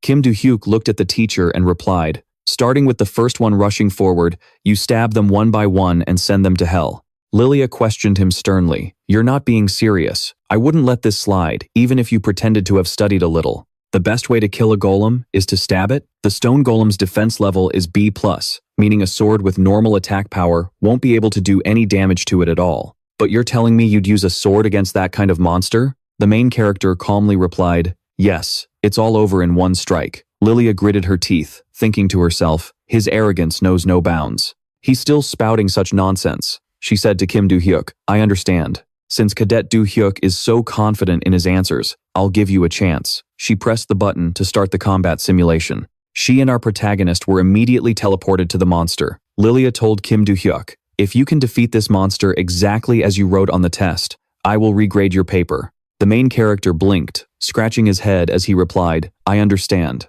Let me just put my test down first. Next, he went over to the weapon rack, pulled out a sword, and slowly walked toward the monster. Standing before a monster that everyone considered powerful, Kim Do-hyuk showed no fear whatsoever. Lilia stood to the side, thinking, I heard he took down all 120 goblins that were summoned before. I'm sure he's a genius, but against a stone golem, there's no way he can handle it with a random sword. At that moment, the monster began to move. Kim Do-hyuk quickly swung his sword towards it. In that instant, Lilia was truly stunned. The monster was actually defeated with just a single slash from the main character. The surrounding students who witnessed it could only gape in astonishment. Kim Do-hyuk confidently declared before everyone's bewildered eyes, see? Stab it in the stomach. That's all. Sion thought to himself. Without any magic. He took down a stone golem with a normal sword? Se-hyuk and Ah-jin also had their own thoughts. Miss Lilia, sweating bullets, managed to ask, how did you do that? Our hero calmly replied, didn't you see me do it? You just stab it once in the stomach. That's it. Lilia clenched her fists in frustration. No? I mean, was that right? She bit her thumb in confusion, thinking, if you want to take down a stone golem with a knife or a sword, you need at least an A-rank piece of equipment. So, normally, it would only make sense to defeat a stone golem in one strike with a higher tier weapon, that aura. But did he really take down a stone golem with just a regular sword? Do-hyuk smirked triumphantly. So, was my answer correct? Lilia continued to press him. No, not yet. That was just the first part. Now for the next question. As the space around him transformed, our protagonist muttered in confusion. What the? Again? He was transported to a tunnel, pitch black inside. Do-hyuk pointed inside and asked Lilia, what is this? Lilia warned him, you should pay more attention. Look what's in front of you. A group of goblins appeared one after another, like a pop quiz. Lilia thought smugly. These green goblins are basically berserkers. They're pretty tough to handle. If you don't deal with them properly, the ones in the front will use their battle cry skill, and all the other goblins will rush in at once. Normally, you'd need a mage with a powerful AoE skill to wipe them out in one go, or you'd have to run instead of facing them head on. You only see 3 goblins up front, but 5 more will charge the second you let your guard down. Even with a good earth sword, it's still a tough fight. From what I know, his speed is pretty slow. Do-hyuk calmly charged forward, swiftly taking out the leader. Then, one by one, he cleanly dispatched the rest with his sword in no time. Lilia could only gape and exclaim, what? Our hero just grinned and asked, teacher, did I get the second question right, too? After proving his skills to Lilia, Do-hyuk returned to the training room to continue working out with Ah-jin. Ah-jin was panting on the treadmill as its speed kept increasing. Ah-jin couldn't take it anymore. She collapsed onto the floor, her breathing weak. Do-hyuk looked back at her and said to Ah-jin, Don't you do physical training at the guild? Why are you struggling with an exercise at this level? Ajin replied, I don't normally push myself this hard. Our protagonist pressed. If you don't normally train like this, how do you defeat monsters? Ajin explained, I can use magic by borrowing power from my Guardian Constellations. Do-hyuk thought to himself, just as I thought. Instead of physical training, they focus on magical power. Since they rely on their constellations, they don't need to use physical strength. It's fine as long as they can borrow enough power from their constellations. However, the risk is too great. What happens if they get trapped in a maze or a dungeon where magic is forbidden? Or what if they run out of mana during a long battle? What if their Guardian Constellations refuse to lend them power? He turned to Ajin and said, Hey, do you think this physical training is meaningless? Ajin struggled to her feet and replied, Of course. You said you'd teach me swordsmanship if I did this. Do-hyuk laughed and replied, What's with that attitude? So you're only doing this because I told you to? Ajin admitted, That's right. Our hero cut her off. Never mind. Let's end it here for today, since we have to go to the academy. Ajin asked him, Aren't you going? Do-hyuk replied, I'm going to do one more set. Why do you ask? You want to train some more too? At the mention of more training, Ajin started trembling with fear, making a face like a frightened rabbit. Seeing this, Do-hyuk quickly said, It's nothing, you can go. Ajin walked to the door and said, Okay, see you later. After Ajin was gone, Ba-tre finally spoke up. Her name is Ajin Choi? Do-hyuk nodded. Yeah, what about it? Ba-tre continued. It seems she's continuing your training without any complaints, but why are you helping her train, master? Do-hyuk explained, It's just because she kept pestering me to teach her swordsmanship. Ba-tre asked further, Have you shown Ajin Choi your swordsmanship, master? Our protagonist replied, I've never shown her directly, but she probably noticed when I used it in class. Ba-tre was impressed. She understood how powerful it was just from observing? That's amazing. Do-hyuk nodded. I thought it was interesting too, so I'm planning on teaching her a few skills. Just then, Do-hyuk glanced over at Se-hyuk, who was still diligently lifting weights. After a while, Se-hyuk sat up and let out a sigh. He started glancing towards our protagonist too. Their eyes met, and for a long moment, neither of them said a word. After a bit, Do-hyuk broke the silence. How long have you been here? Se-hyuk replied, wiping the sweat from his brow. For a while now. My schedule is always to train before heading to the academy. Now, if you'll excuse me. With that, he stood up and walked towards the door. Watching him leave, Do-hyuk thought to himself, Se-hyuk. I'm not sure if it's because of his innate martial talent, but it must be his natural aptitude that allows him to train for so long. Ba-tre asked curiously, What is it, master? Are you interested in him? Do-hyuk admitted as he lay down on the bench. Well, he seems smarter than the types who only train their magic. Ba-tre agreed. That's probably true. Our hero wondered aloud. But I wonder what those constellations are up to. Ba-tre replied. I don't know either, Do-hyuk said with annoyance. Is that all you know how to say? Hearing that, Ba-tre didn't dare say anything else. A moment later, he finally spoke. I am also a constellation, but I don't remember anything after 300 years, so I know nothing about the others. You can learn more about the other constellations if you complete the new quest in the system, Master. Do-hyuk's eyes widened. A new quest? The system window appeared with a notification. Find the weapon and recover memories in Valhalla's meditation room, 3rd basement floor, 5th room on the right. Completion condition. Valhalla's Great Forest Eye, home of Mad Gaydona. Warning. The Heavenly Sword is required to fulfill the condition. Do-hyuk mused, Valhalla, Great Forest Eye. I've heard those names in class. That's the final sacred place I have to get to this semester. If it weren't for this damn quest, I would have run straight there after recovering my stamina. But I guess I'll have to bear with it until then. He wondered. Bear with it? Didn't you just cause a scene with those guys who tried to mess with you?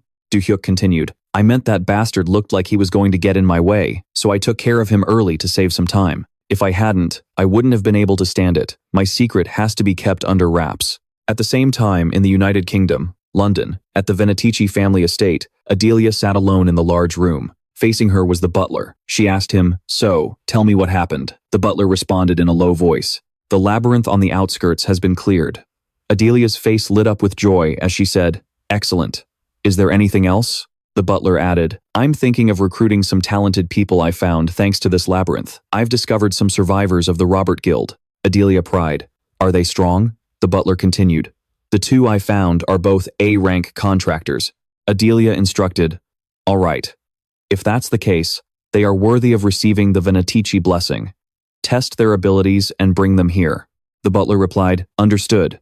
Adelia asked hesitantly, "Is that all?" The butler reported, "I have something to report from Jokdil." Adelia was suspicious. "Did something else happen?" The butler nodded slightly. "Yes, I was informed that Jera has been summoned to South Korea." Upon hearing the name Jera, Adelia's eyebrows twitched slightly. This grotesque man before her was Jera Venatici. He was a troublemaker within the family, and the absolute worst kind of thug. He wore a savage smile, and at the corner of his mouth was a cross-shaped scar.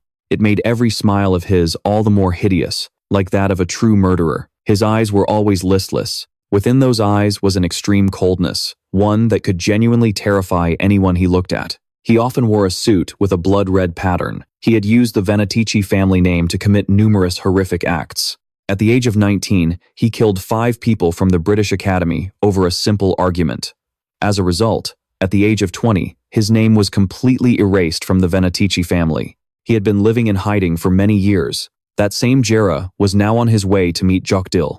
As the man considered this, he quickly gave an order to his subordinate, "Have someone monitor him." The subordinate bowed respectfully, "As you command, sir." Then the man gave another order that slightly stunned the young subordinate, "And inform Jokdil that if I find out he's doing anything shady, he'll be expelled from the family." His words carried an incredible amount of weight. The subordinate obeyed without hesitation. "I understand. That is all for my report. I'll take my leave now." Afterwards, the subordinate quickly went to handle his duties. This left the man sitting alone in the vast room. There was no one left for him to talk to. Sitting silently in the large, imposing chairman's seat, he thought seriously. All of them obtained the family's power without having to lift a finger. That kind of power isn't meant for trash like them. That power should belong to me. He frowned. Extremely dangerous. Everyone for one person, and everything for that one person alone.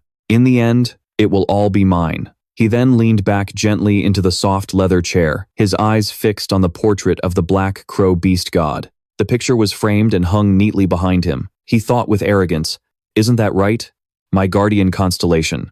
In literature class, the teacher was still lecturing intently. If you have to define the word villain, it's a combination of the word evil and the person who causes it. These words were written neatly on the blackboard in white chalk.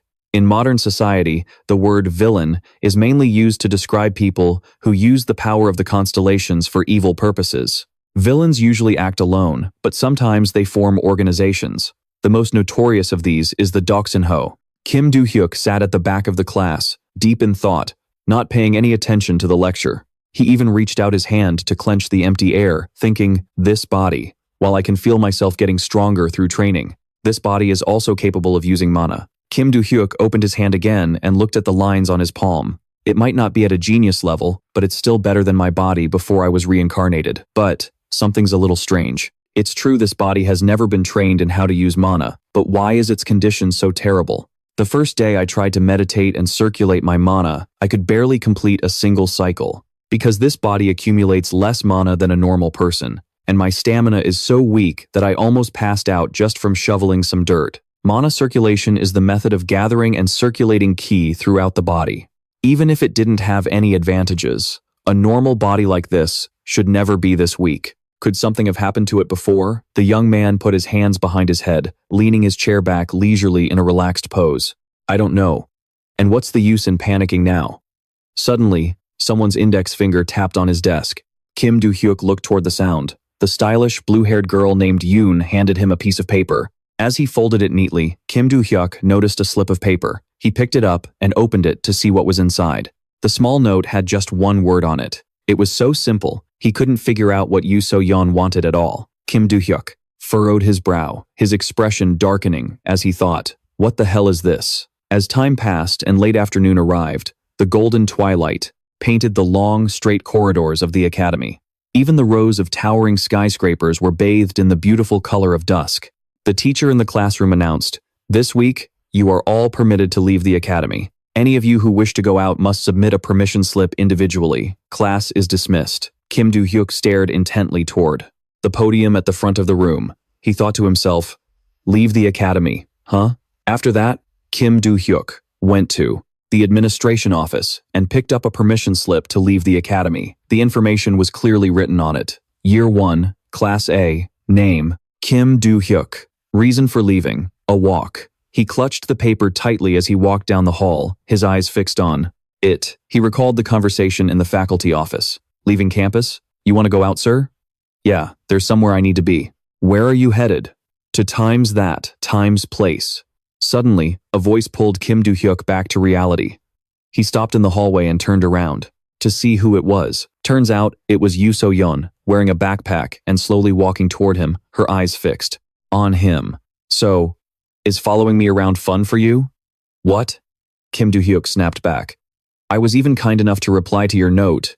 And yet, you couldn't even be bothered to write back. The note had 2 lines on it. One was Yoo So-yeon's abrupt message, and the other was Kim Do-hyuk's response. What is it? Yoo So-yeon just bowed her head, lost in thought, without saying a word. Kim Do-hyuk held out his permission slip and said impatiently, "Spit it out. I have to go turn this in." Yoo So-yeon stammered, "Well, it's just, the thing is, it's about that, Her stammering, nonsensical sentences were making Kim Do-hyuk want to scream. He shouted in frustration, "Just spit it out already, you weirdo." But Yoo So-yeon just kept her head down, still unable to find the courage to look him in the eye. After mustering all her courage, she finally looked up and asked, "Weirdo? Why would you call me a weirdo?" Kim Do-hyuk angrily shot back, "Is pissing people off your idea of normal?" His words made Yoo So-yeon freeze.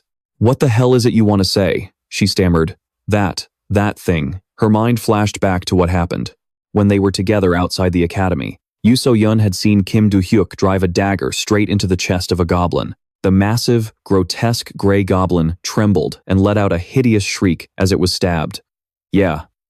Back then, Yoo So-yeon had thought, a stone goblin. Taken down not with magic, but with just a sword? That's completely different from what the books say. Then, the stone goblin had slowly faded into nothing. Back in the present, Yoo So-yeon thought to herself, that's right, I just wanted to ask him how he killed the stone goblin. But why does asking feel like it's wounding my pride? Just as Yoo So-yeon's lips were sealed, unable to get the words out, someone else suddenly appeared. It was a girl with a very scholarly look. She had short, stylish hair and wore a pair of round glasses that highlighted her refined features. She leaned in close to Kim Do-hyuk's ear and said, "Tell me how you killed that stone goblin." Yoo So-yeon mechanically repeated, "Goblin." Kim Do-hyuk just stood there watching this nerdy girl lean in to whisper in his ear, looking absolutely ridiculous. Kim Do-hyuk stared at her with an expression full of disdain, his face filled with annoyance. He thought, where the hell did she come from? He blurted out, "Huh?" and then asked, "Why are you suddenly so aggressive? I thought you hated me." The girl pointed at herself with her thumb. "Huh?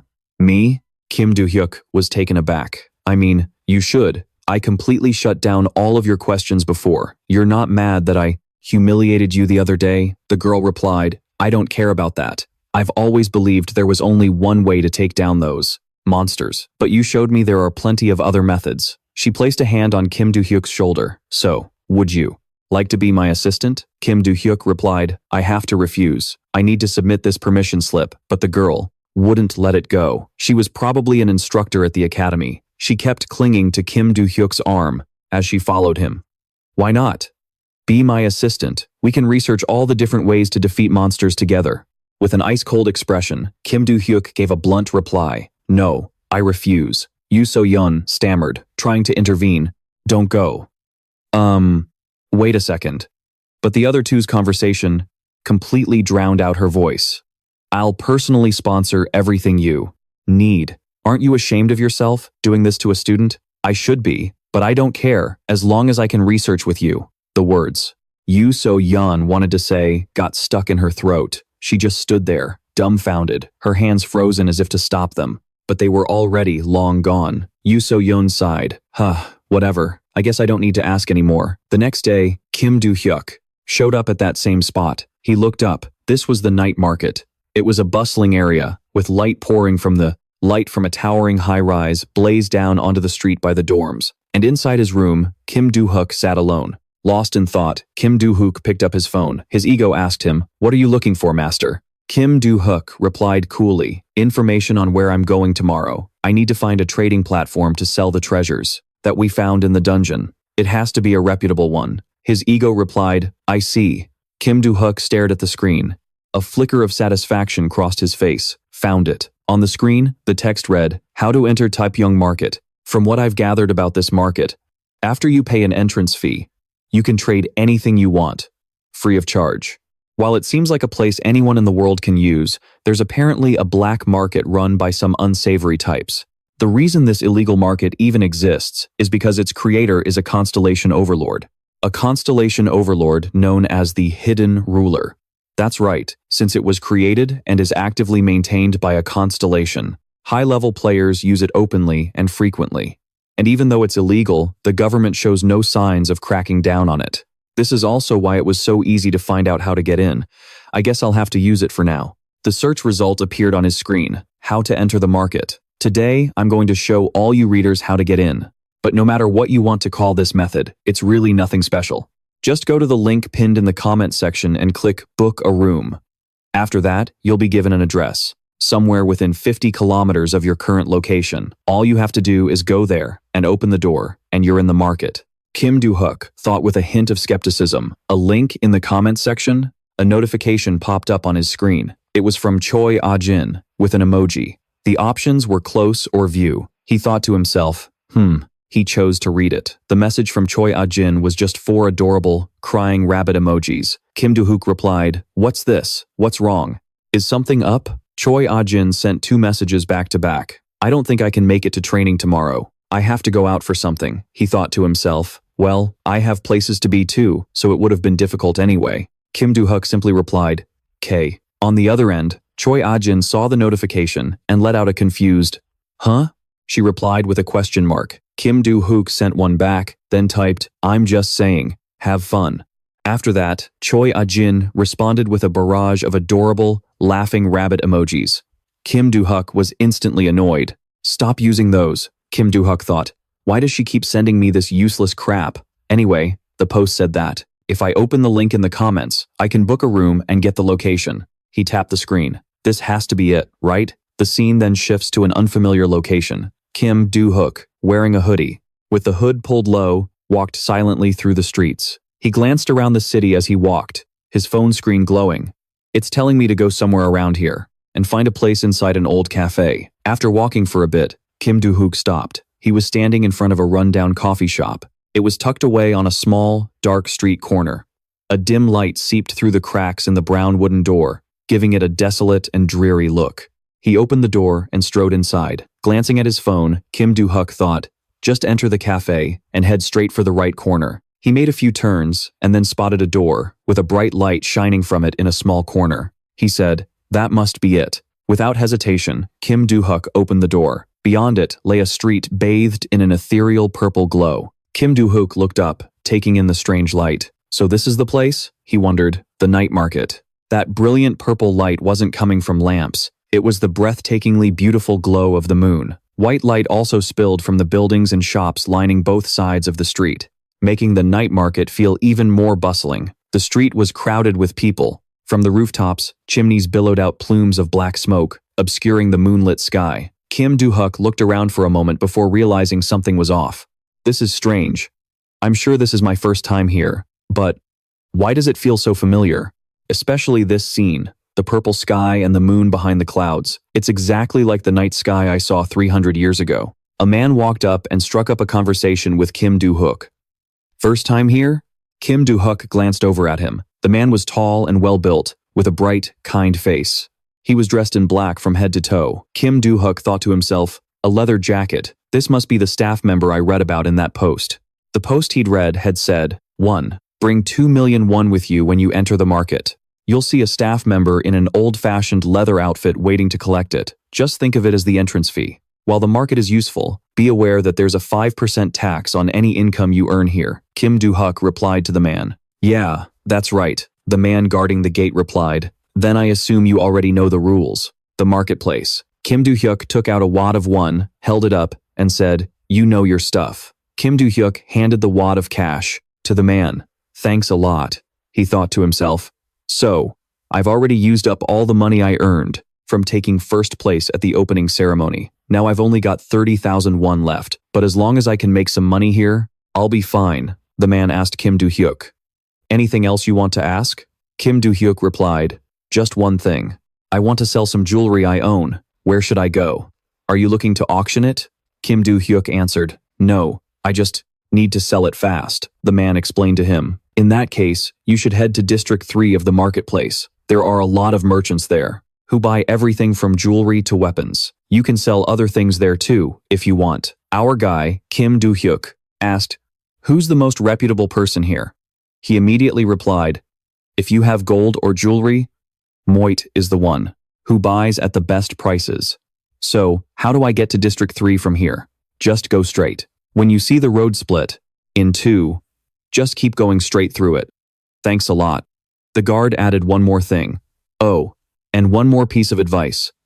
Around here, it's best to wear a mask. Because of the nature of the goods traded in this market, most people wear them." He handed Kim Do-hyuk a black cat mask. Kim Do-hyuk took the mask and looked at it thoughtfully. Then, without hesitation, he put it on his face. The guard said, "Just consider it a gift." Kim Do-hyuk turned to look at him and said, "Thank you, have a good trip." After the guard said that, Kim Do-hyuk sharply turned and headed for District 3 of the night market, just as the man had told him. When he reached District 3, he found a bustling place, where a purple light was especially prominent. A man wearing a white cat mask was examining a precious gem in his hand. Kim Do-hyuk spoke up, "You must be Moit, right?" The man replied, "That's me. I have a few items I'd like to sell." The man, Moit, said to Kim Do-hyuk, "Everything depends on the quality of the item. If it's just gold and jewelry, the process will be very quick." Kim Do-hyuk quickly took an item he wanted to sell out of his backpack. It was kept inside a black pouch, looking very carefully protected. He held it out in front of Moit. "I want to sell this." The man named Moit sat calmly, waiting for Kim Do-hyuk to hand over the black pouch. He then took it and slowly opened it. He still had many doubts about the young man in front of him. He thought, could they all be rings? He held one up, using a magnifying glass to examine it very carefully. After a moment, old Moit was stunned. He shouted, "Wait a minute. This is an artifact from the Age of Destruction." It was a ring with a diamond-like gemstone that shimmered with a mix of red and pink, incredibly eye-catching. The band of the ring was also made from a rare metal. Although its color had faded a bit with time, it still radiated a dazzling preciousness. It had been a very long time since he had seen such a valuable item. He had to sit for a long moment to compose himself, feeling a bit shocked.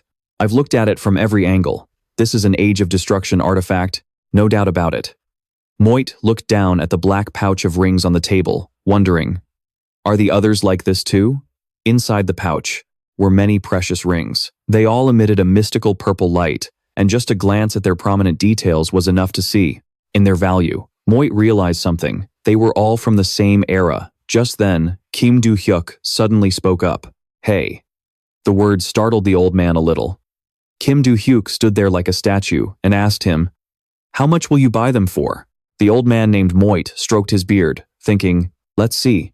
He kept wondering, where did he get so many artifacts like this? Judging by his voice, he's around 20 years old. Moit then looked up and asked Kim Do-hyuk, "Where did you get these artifacts?" Kim Do-hyuk replied, "I heard those kinds of questions aren't asked here. Or did I hear wrong?" The man named Moit realized his mistake and bowed his head slightly, speaking softly. "Ah, you're right. My apologies." He also scolded himself internally. "Good grief. I got distracted by these artifacts and asked something I shouldn't have. I almost damaged my reputation as a merchant." With that, he picked up the magnifying glass again and carefully examined each ring in the black pouch Kim Do-hyuk had given him. After examining them for a while, Moit spoke up. "Honestly, I don't know. I can't appraise them. Because these are artifacts from the Age of Destruction, I don't have enough capital to buy them from you." He then pushed the entire pouch full of rings back towards Kim Do-hyuk. Our guy, Kim Do-hyuk, was also completely surprised to hear this from the man named Moit. He was pretty startled to hear the words Age of Destruction. He asked the man, "Then where should I go to sell them?" The man named Moit pointed towards the street opposite them, where a few people were passing by. "On your way, stop by that tall tower, the auction hall." Kim Do-hyuk asked him another question.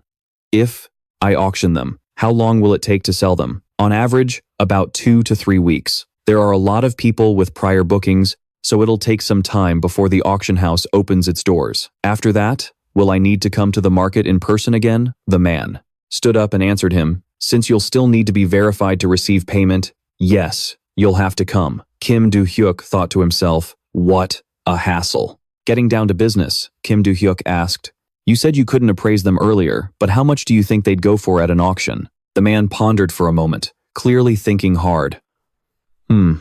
Let's see. Then, he pulled out his phone, typed in a string of numbers, and showed the screen to Kim Do-hyuk. Around this much. The number on the screen left him utterly speechless. Kim Do-hyuk couldn't believe his eyes. Are they really worth that much? How many zeros is that? He thought to himself, even though I knew they were valuable in my past life, which is why I kept them. Kim Do-hyuk asked him, how much are you short by? The man, Mori, replied calmly, well, that's just a rough estimate I calculated. But it's a completely different story if you take them to auction. If I sold everything I own, it would only cover about 3/4 of their total value. Kim Do-hyuk, trying to remain calm, replied, is that so? Then I'll take that amount. The man named Mori was completely shocked by his words. He exclaimed, what? Artifacts from the Age of Destruction. They trade for high prices because of their age, but there's an even bigger reason behind it. It's because of the constellations. The constellations, which began appearing after the Age of Destruction ended, react strangely to artifacts from that era. Because with these artifacts, even an ordinary person with no abilities can form a contract with a constellation. But that can all change. If I remember correctly, these are called alchemic items. I remember someone who managed to get a contract using items just like these. Then, the man held one of the rings up to his magnifying glass, observing it meticulously.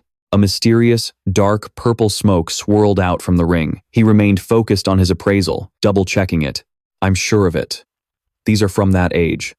Looking at how the mana flows through these details, the magic radiating from an item of the destruction era seems to still linger. Artifacts from that time have these exact signs. 8 ancient rings from that age. Who knew I'd be able to buy them for such a cheap price? He successfully completed the transaction with the young man, Kim Do-hyuk. Clutching the bag of ancient rings in his hand, his heart swelled with joy. He even thought to himself, today must be my lucky day. Suddenly, a tall, burly figure appeared, blocking Mori's path. Mori spoke irritably. Huh? Who's there? He looked up at the intimidating man standing before him. The man wore a cat mask that completely covered his face. Meanwhile, after the successful transaction, Kim Do-hyuk returned to the cafe through the old night market path, stepping through a small wooden door. Once through the wooden door, Kim Do-hyuk smiled and took off his mask. He grumbled, phew, that was uncomfortable. I thought I was going to suffocate in there. He finally had a moment to take in the dilapidated old cafe. If I'm not mistaken, passing through that door should have taken me back. But this place doesn't look like the cafe I entered. Then, Kim Do-hyuk checked the transaction history on his card. Seeing that 2.5 billion had been added to his account, he was incredibly satisfied. He happily thought, with this much, all my money problems are solved. Who would have thought I could make this much from just 8 rings I took from the warehouse? Afterward, Kim Do-hyuk strolled out onto the open street. Even if I spend all of this, there's still a ton more back in the warehouse. I don't have to worry about money from now on. Suddenly, a call from an unknown number lit up his screen, catching his attention.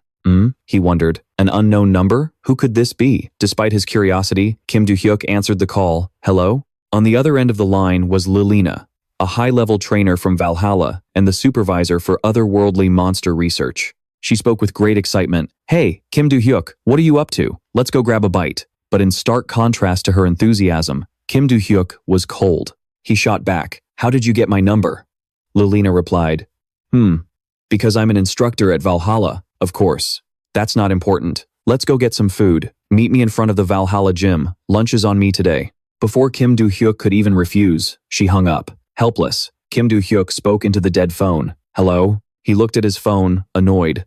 Who just hangs up after saying whatever they want? As he walked along the clean, clear streets, he thought to himself, should I go just for the free meal? It's not like I'm busy right now.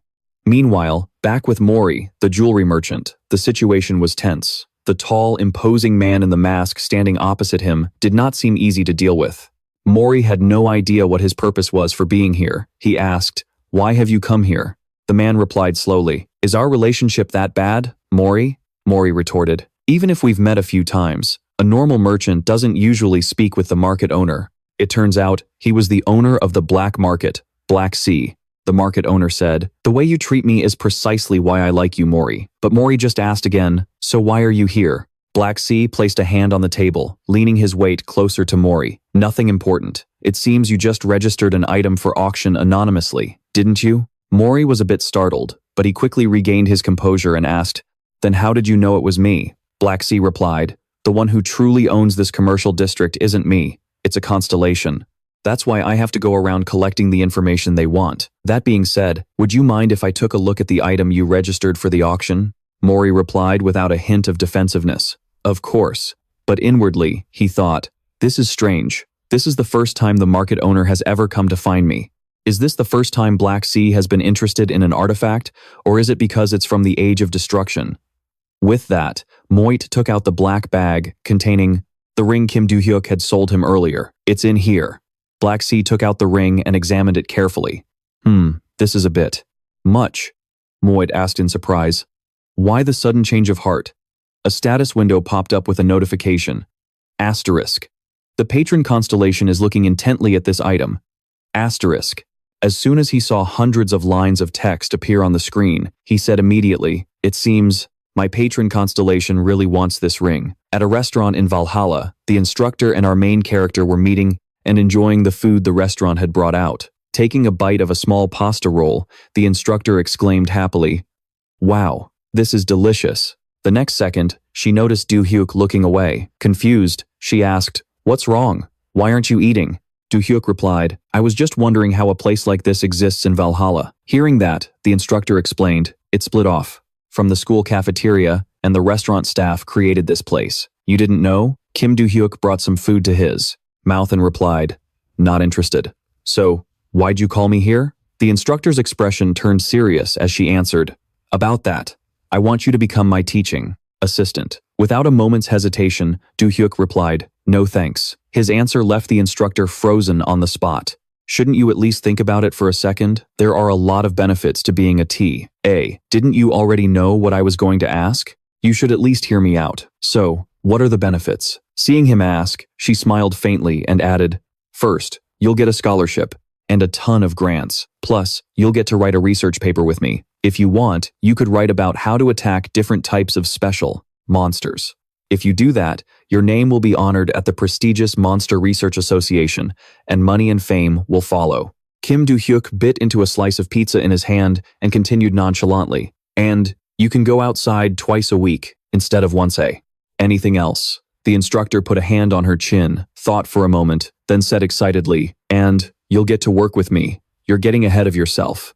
His words were like a splash of cold water to her face, and she yelled in frustration, "Ugh, just become my TA. Already." Do-hyuk, still eating enthusiastically, said coldly, "I don't want to."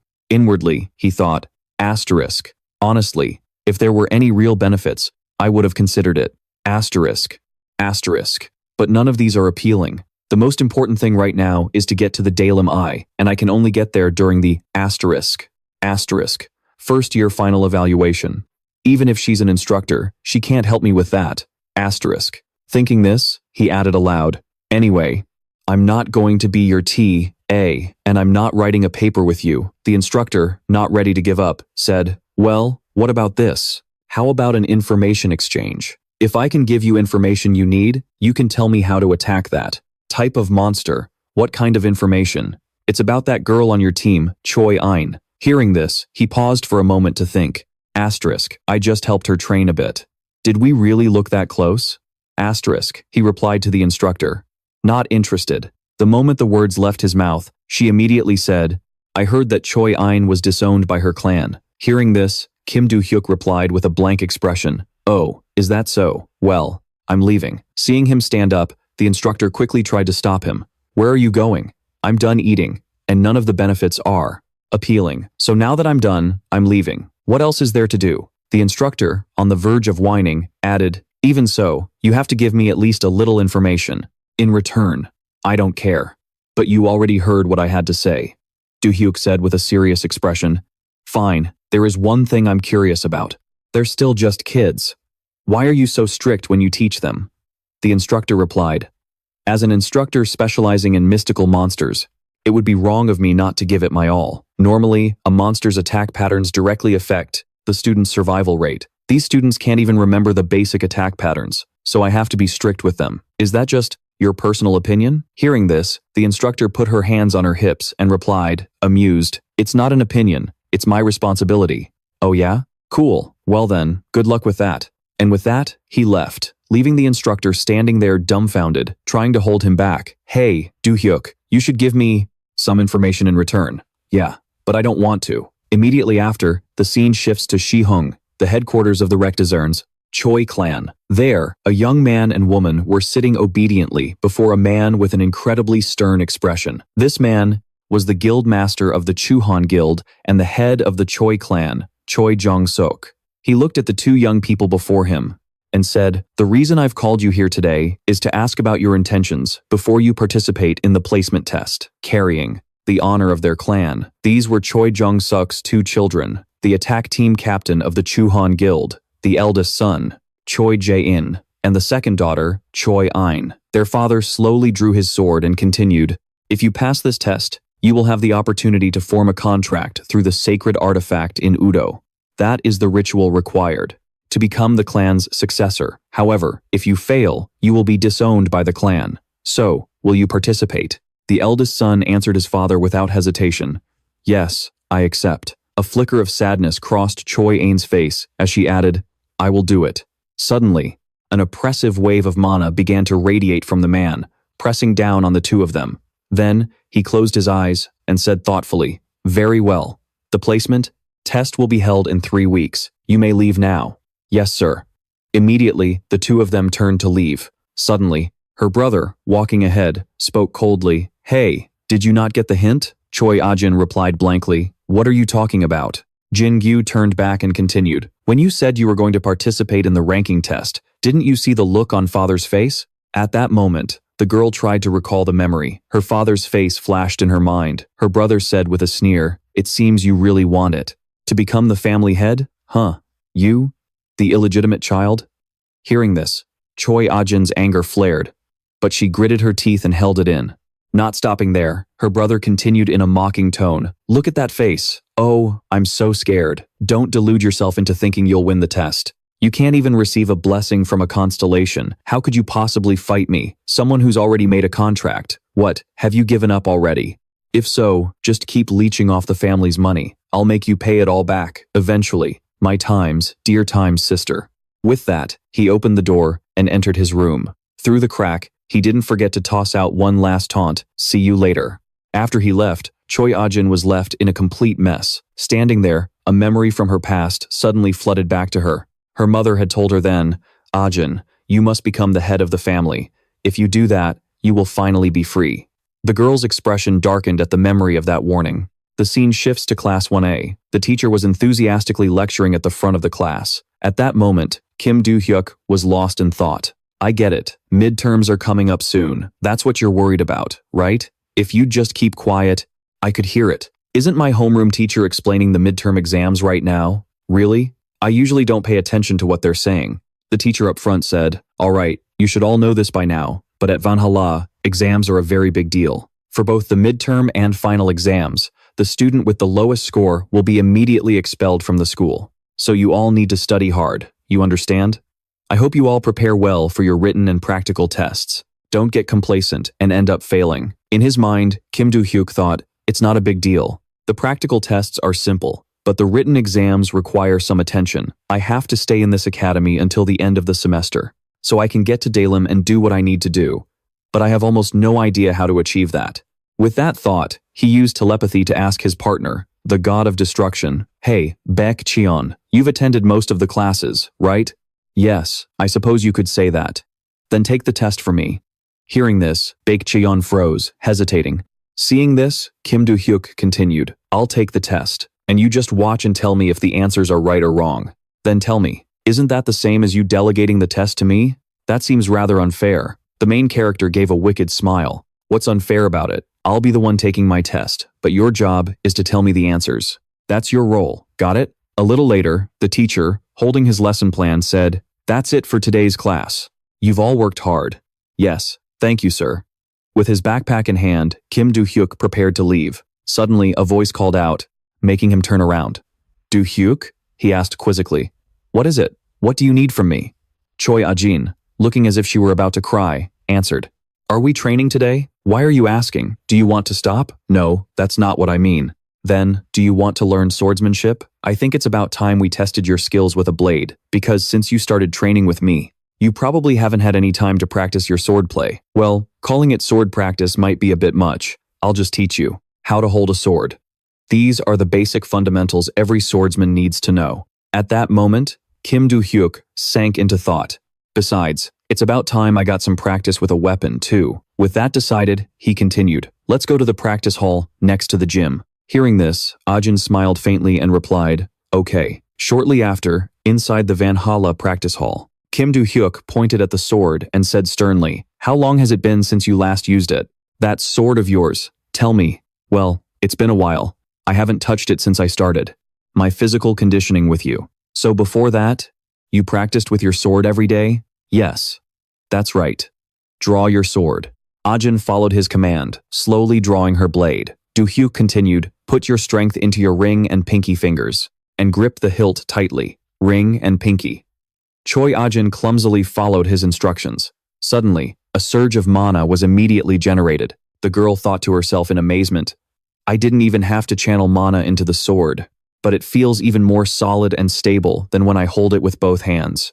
Kim Do-hyuk spoke again, "Come at me. Show me everything you've got with that sword." "Yes."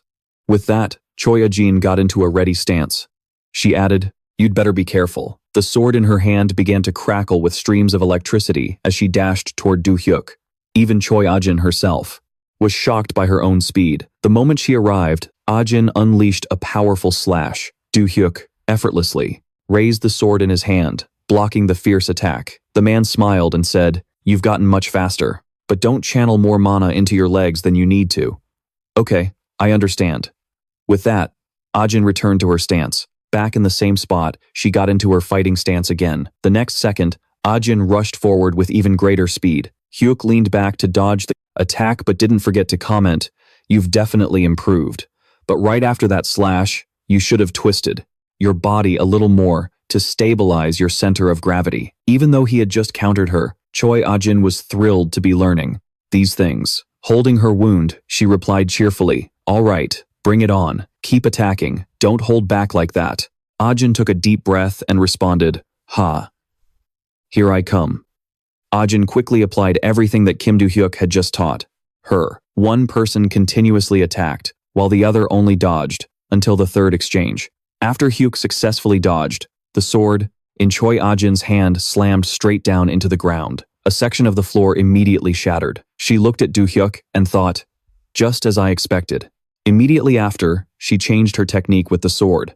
But no matter how much she tried to vary her skills, Kim Do-hyuk casually dodged every single attack. The girl thought to herself, "I'm so much stronger now, all thanks to Do-hyuk's training." But the blows she delivered seemed to have no effect on Kim Do-hyuk at all. The last rays of sunlight shone through the window panes. Inside the room, the duel between Choi Ajin and Kim Do-hyuk was still raging fiercely. By now, the girl was completely exhausted, her body trembling uncontrollably. Pant, Hyuk slung the sword over his shoulder, chuckled, and said, "Has it been an hour already? Let's end it here."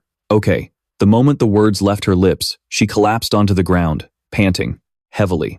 Watching Hyuk's back as he turned to leave, Choi Ajin thought to herself, "I'm getting more and more skilled compared to before. A world of difference from my skills during the opening ceremony, but I still can't compare to Do-hyuk. Well, that makes sense. I'm the one who asked him to teach me swordsmanship." But suddenly, the words just spilled out of her mouth. "Do-hyuk?" The young man turned back, looking confused. Ajin walked up to him and said, "Will you train with me again next time?" The main character raised a hand to his chin, thoughtfully replying, "I don't know." His face was pensive. Sparring with Choi Ajin would definitely be a great learning experience, and teaching someone with her natural talent was quite fun. I felt it during the TPN opening ceremony. She has a unique sword technique. Even though she uses mana breathing, it feels completely different. Thanks to this special sword talent, I can get my own feeling for it back. If it were 300 years ago, she would have been a talent worthy of being my disciple, but sadly, I'm not that free anymore. Ajin spoke up again, her tone serious. "So, we can spar again, right?" Kim Do-hyuk didn't answer right away, thinking to himself, Should I mess with her a little? He crossed his arms and replied, I don't know. Got it? Why are you giving up so easily? Because you're right. Her big, round eyes suddenly welled up with tears, looking like she was about to cry. She thought, and if I listen to what Do-hyuk says, I'll definitely get stronger. Hyuk winced internally. Because I'm right? Well, that's all for today. See you later. Okay. 2 weeks later, at the Valhalla Stadium, Yoo So-yeon thought to herself, this is the first time I've been to the stadium since the entrance ceremony. It looks like all the first-year students are gathered here. I had no idea there were this many of us. This guy is Oh-hyuk, and finally, Choi Ah-jin appeared. The main character asked in confusion, hey, why are we all gathered here? Hearing this, Park Chio sent a telepathic message. The head instructor told us about this 2 weeks ago, remember? Do-hyuk replied blankly, 2 weeks ago? What was it about? Suddenly, the stern voice of the head instructor boomed, attention. I will now explain the rules for Valhalla's midterm exam. The practical evaluation for the midterms will be a dungeon attack. You will form teams and enter an artificial dungeon. As he finished speaking, he activated a device and the ground suddenly began to shake violently. In less than half a second, everyone on the stadium floor was teleported to a different location. Lee Sung-chul continued, you can join anyone's team. I think the appropriate number of people for each team is 8, but you can decide for yourselves to add or remove members. The school will only evaluate you based on your contribution speed in attacking the dungeon, and the elimination time is 5 hours. If you cannot pass the test within the time limit, you will be eliminated. The dungeon's difficulty level is F+. Now, begin the exam. The clock started counting down, and the crowd immediately burst into chaos, scrambling for teammates. Hey, join my team. Lee Yoon, over here. Hey, is anyone here strong? Seeing this, instructor Kim Lee-yoon turned to the head instructor and said, as expected, they're panicking. Indeed. In his heart, Lee Sung-chul thought, but Yoo So-yeon is probably already looking for teammates. My team isn't full yet. Anyone else? Immediately, a guy next to her replied, I'll join. The girl thought to herself, I don't need to pick people who are stronger than me. 5 hours is more than enough for 8 people in an F+ dungeon. The important thing is contribution. With a team of 6, I can pick those with good skills. It looks easy, but it's also very difficult to pass. With that thought, she said, let's go, everyone. Right. Lee Sung-chul observed the situation, thinking, as expected of that kid, that 5th generation has probably already figured out the key to this test. The rest of the students? Just as I thought. They're forming groups of 20 or moving in packs of 8. If the balance is off, fights are bound to break out. There are 3 possibilities. The head instructor told the guide.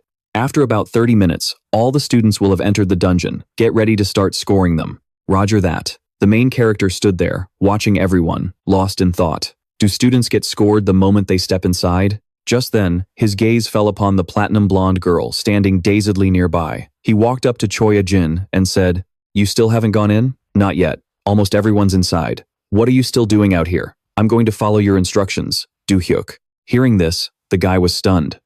What? Do-hyuk froze for a second, thinking to himself, what's wrong with her? She's been trying to do everything I say ever since that last training session, hasn't she? Thinking this, he replied, I'm going in alone, so you should go. With a dead serious face, Choi Ah-jin replied, then I have to go in alone too, right? Whatever you say? It doesn't seem that hard anyway. Having said what he needed to, Kim Do-hyuk left the girl behind and walked away. 2 guys behind them saw this and started talking. Hey, is that Choi Ah-jin? I think so. Why is she here alone? Doesn't she have a team? Then, one of the guys cheerfully walked over. He said, you're Choi Ah-jin, right? If you don't have a team yet, you should join us. We have 7 people right now, so with you, that'll make 8. Without hesitating, Ah-jin replied, sorry, I'm going in alone. Everyone who heard was stunned with fear. You're going in alone? Don't be crazy. You'll be eliminated. Choi Ah-jin walked to the door and said, I can do it. Do-hyuk said it wasn't that hard either. The worried guy quickly tried to stop her. What? Wait. The dungeon door had already slammed shut. At that very moment, in the Valhalla control room, the instructor was closely monitoring the situation inside the dungeon. The camera panned over the first-year students as they faced off against monsters. The instructor watched the screen and began assigning points. Yoon Ki-hoon, 2 points. Class 1B. Bae-ik, 3 points. Class 1B. Yoon Jin-soo, 1 point. At the same time, the head instructor was also watching the battles. The teacher thought to himself, just as I expected. The scores are a bit low. People who don't know any better would think it's too difficult, but they're pushing through without making any mistakes. Back when combat instructor Lee Sang-gun was a soldier, he was called the Dungeon Master.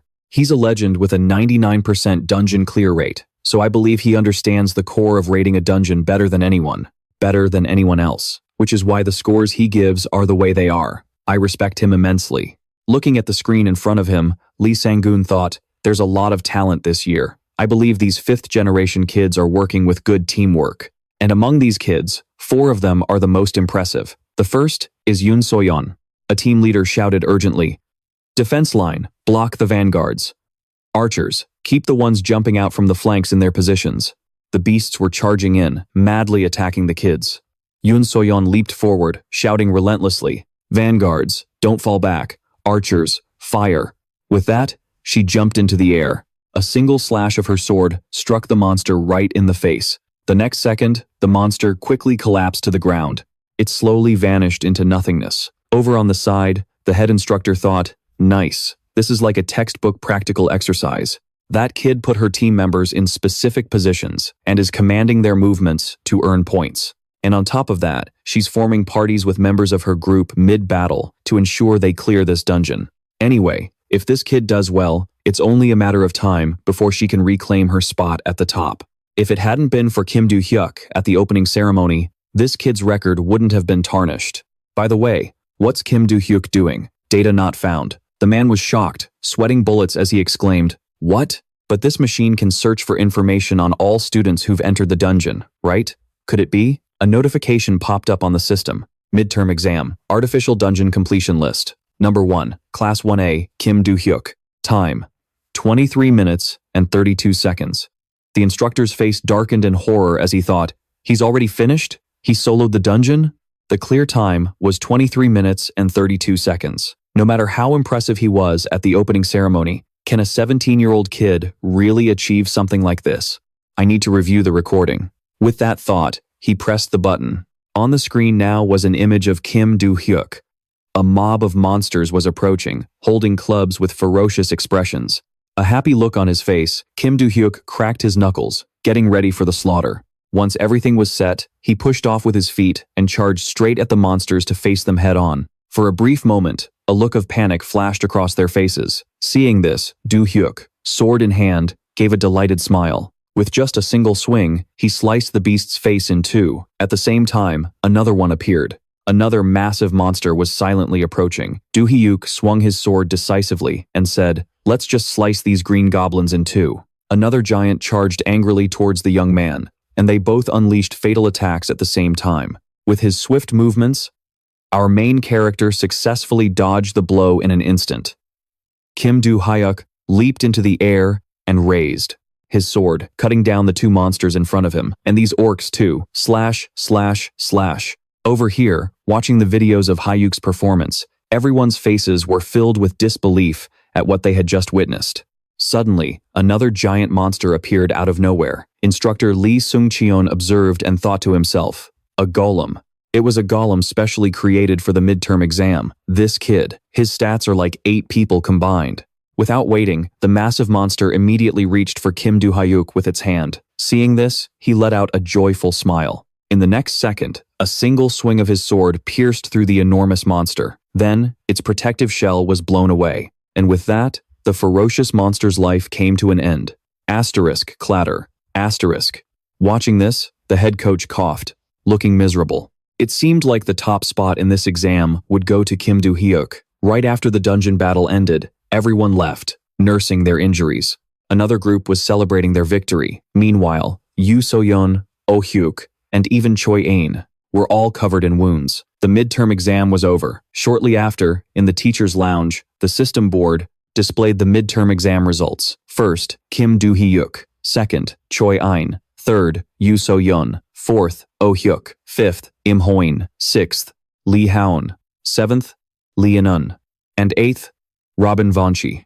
Looking at the results, the instructor fell into deep thought for a moment. Then he spoke to the head. Coach, the results are in, sir. I'm not sure if it's what you predicted, but Kim Do-hyuk took first place.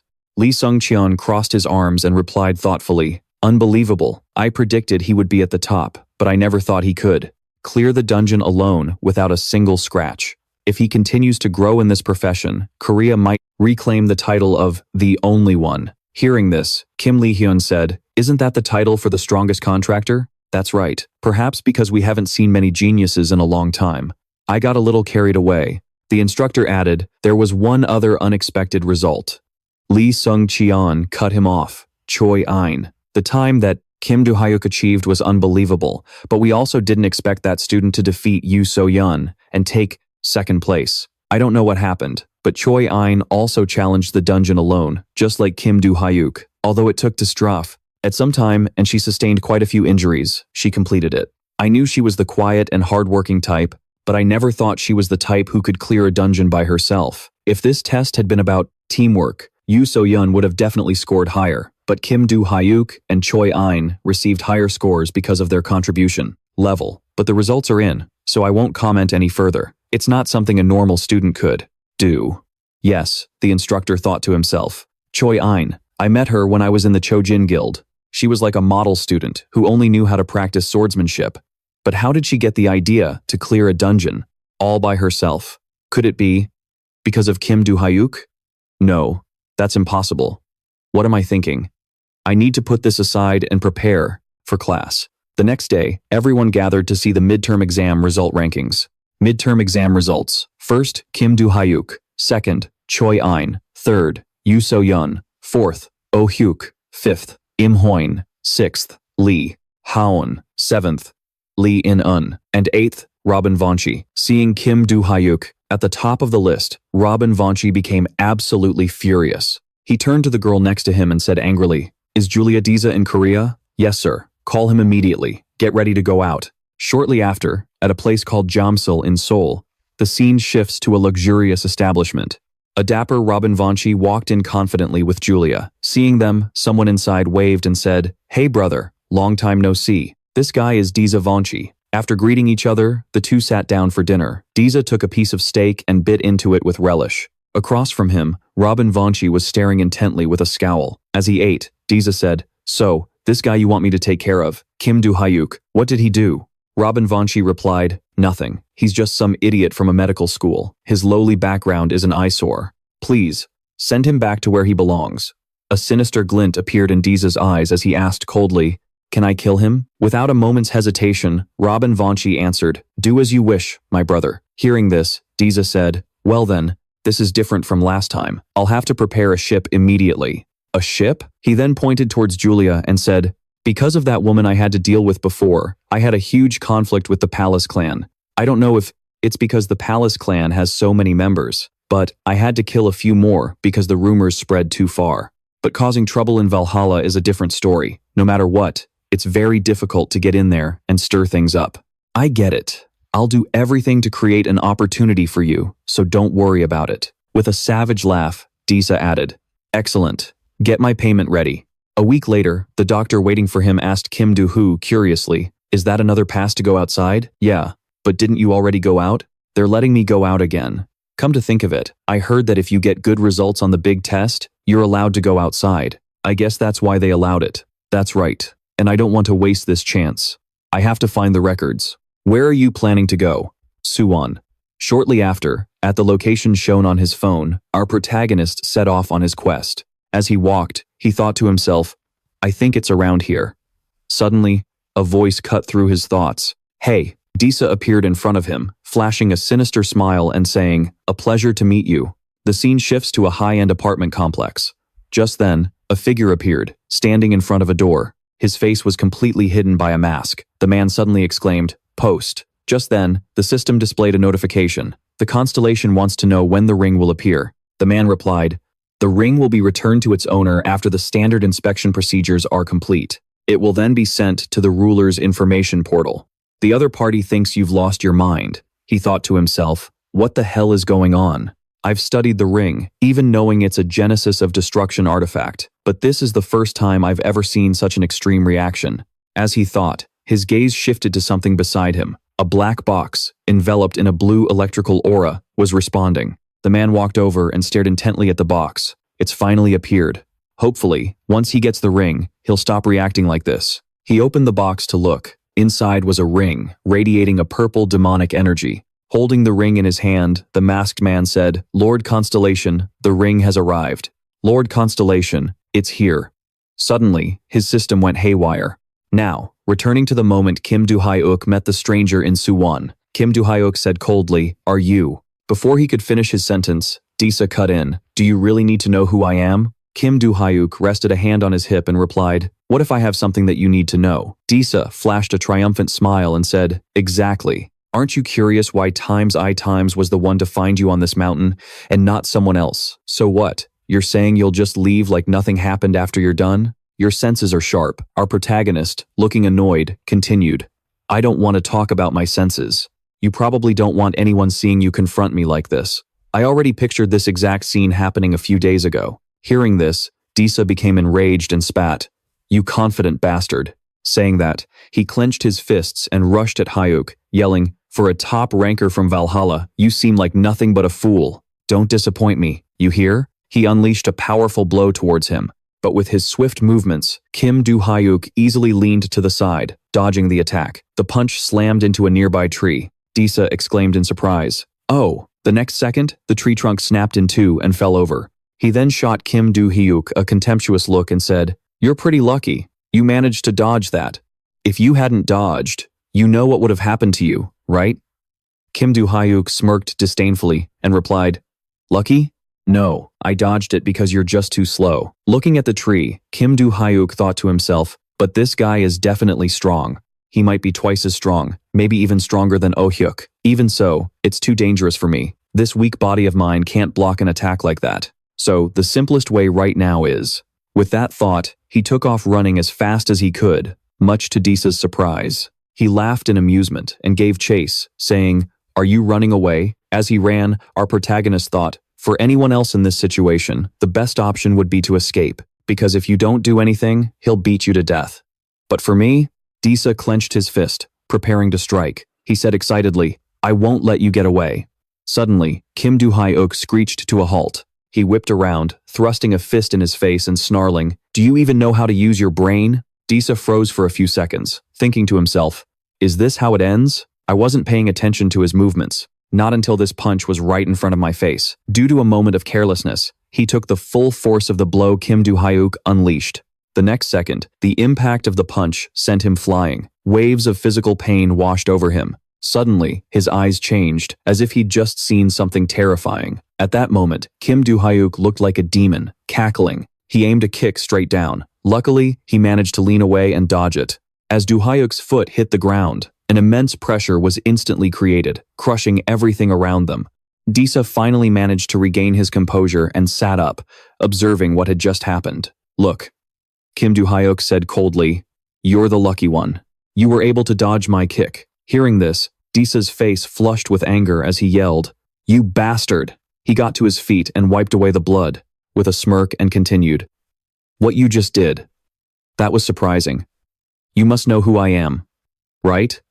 I'm the top dog here at Valhalla."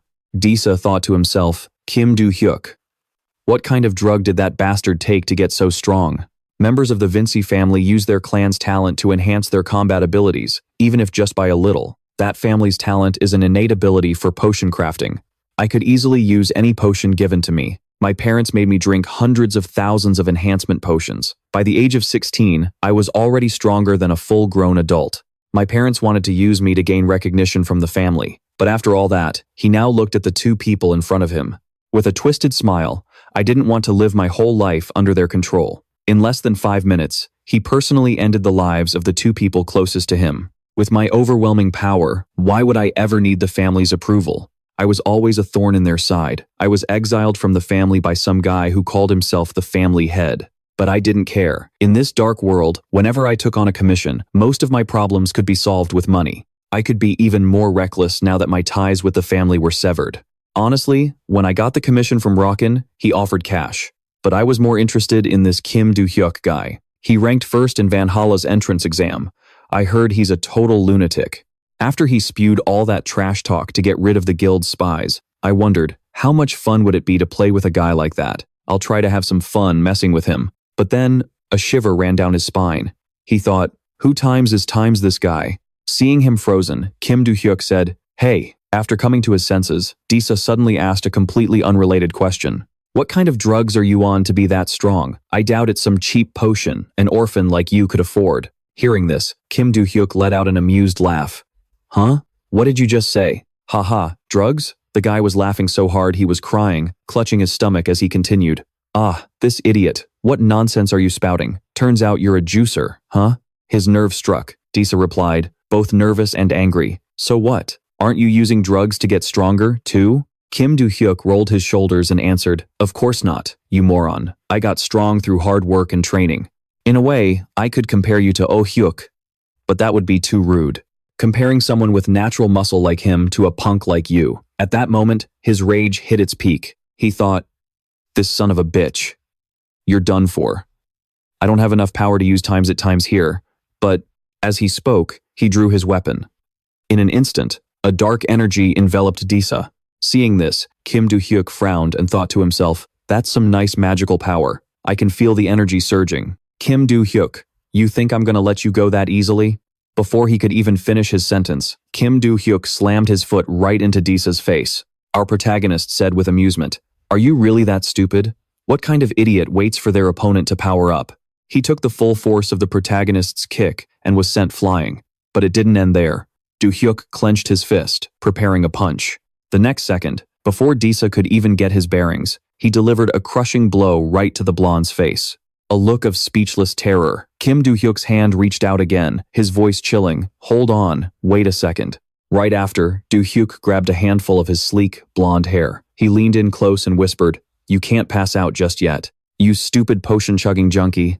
I was going to let you go, but all you did was try to pick a fight with me. But you said you were going to take care of me, so I can't just let you off the hook. Anyway, I'm going to ask you a few questions. So you better clench your teeth." Seeing his sadistic expression and the fist about to fly, Disa hurriedly yelled, "Wait." Meanwhile, in the Valhalla dorms, Rockin was sitting in his room on the sofa, thinking smugly to himself. By now, Disa must have taken care of Kim Do-hyuk. Knowing his personality, Kim Do-hyuk is probably dead. It won't be easy cleaning up after that guy, but at least it wasn't on school grounds. I never expected him to be gone at such a perfect time. What a relief. With that thought, he smirked and called to the girl behind him. "Julia, get the car." "Yes, sir." Just then, his phone rang. Seeing the caller ID, he thought excitedly, "It's Disa." "Hey man, did you take care of him?" The other end of the line was suddenly silent. Confused, Rockin said, "Hello?" Suddenly, a mournful sound came from the other side, and his expression instantly changed. "I bet you have no fucking clue what's going on, do you? I wonder what kind of face you're making right now." His face darkened as he thought. That voice, it's Kim Do-hyuk. Our protagonist said coldly, "Here, let me translate for your buddy. If I die, light 2 incense sticks for me. Just you wait, Rockin' Vinci." After beating Disa to a pulp, our protagonist was in the middle of a call notifying Rockin' von Gritsch when the line suddenly went dead with a click. Kim Do-hyuk frowned. What the hell was that? He hung up on me without another word. So rude. In that case, how should I deal with this guy? The scent of high-quality tea filled the room as Julia carefully brought a cup over to Rockin. Seeing him sitting there, in silence, she spoke up worriedly. "Excuse me, your tea." Before she could finish, he cut her off. "I know. Shut up.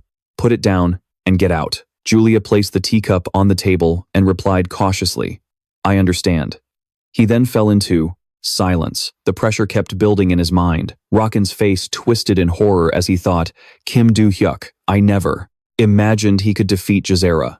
Even after what happened with Lyric. What do I do now? How?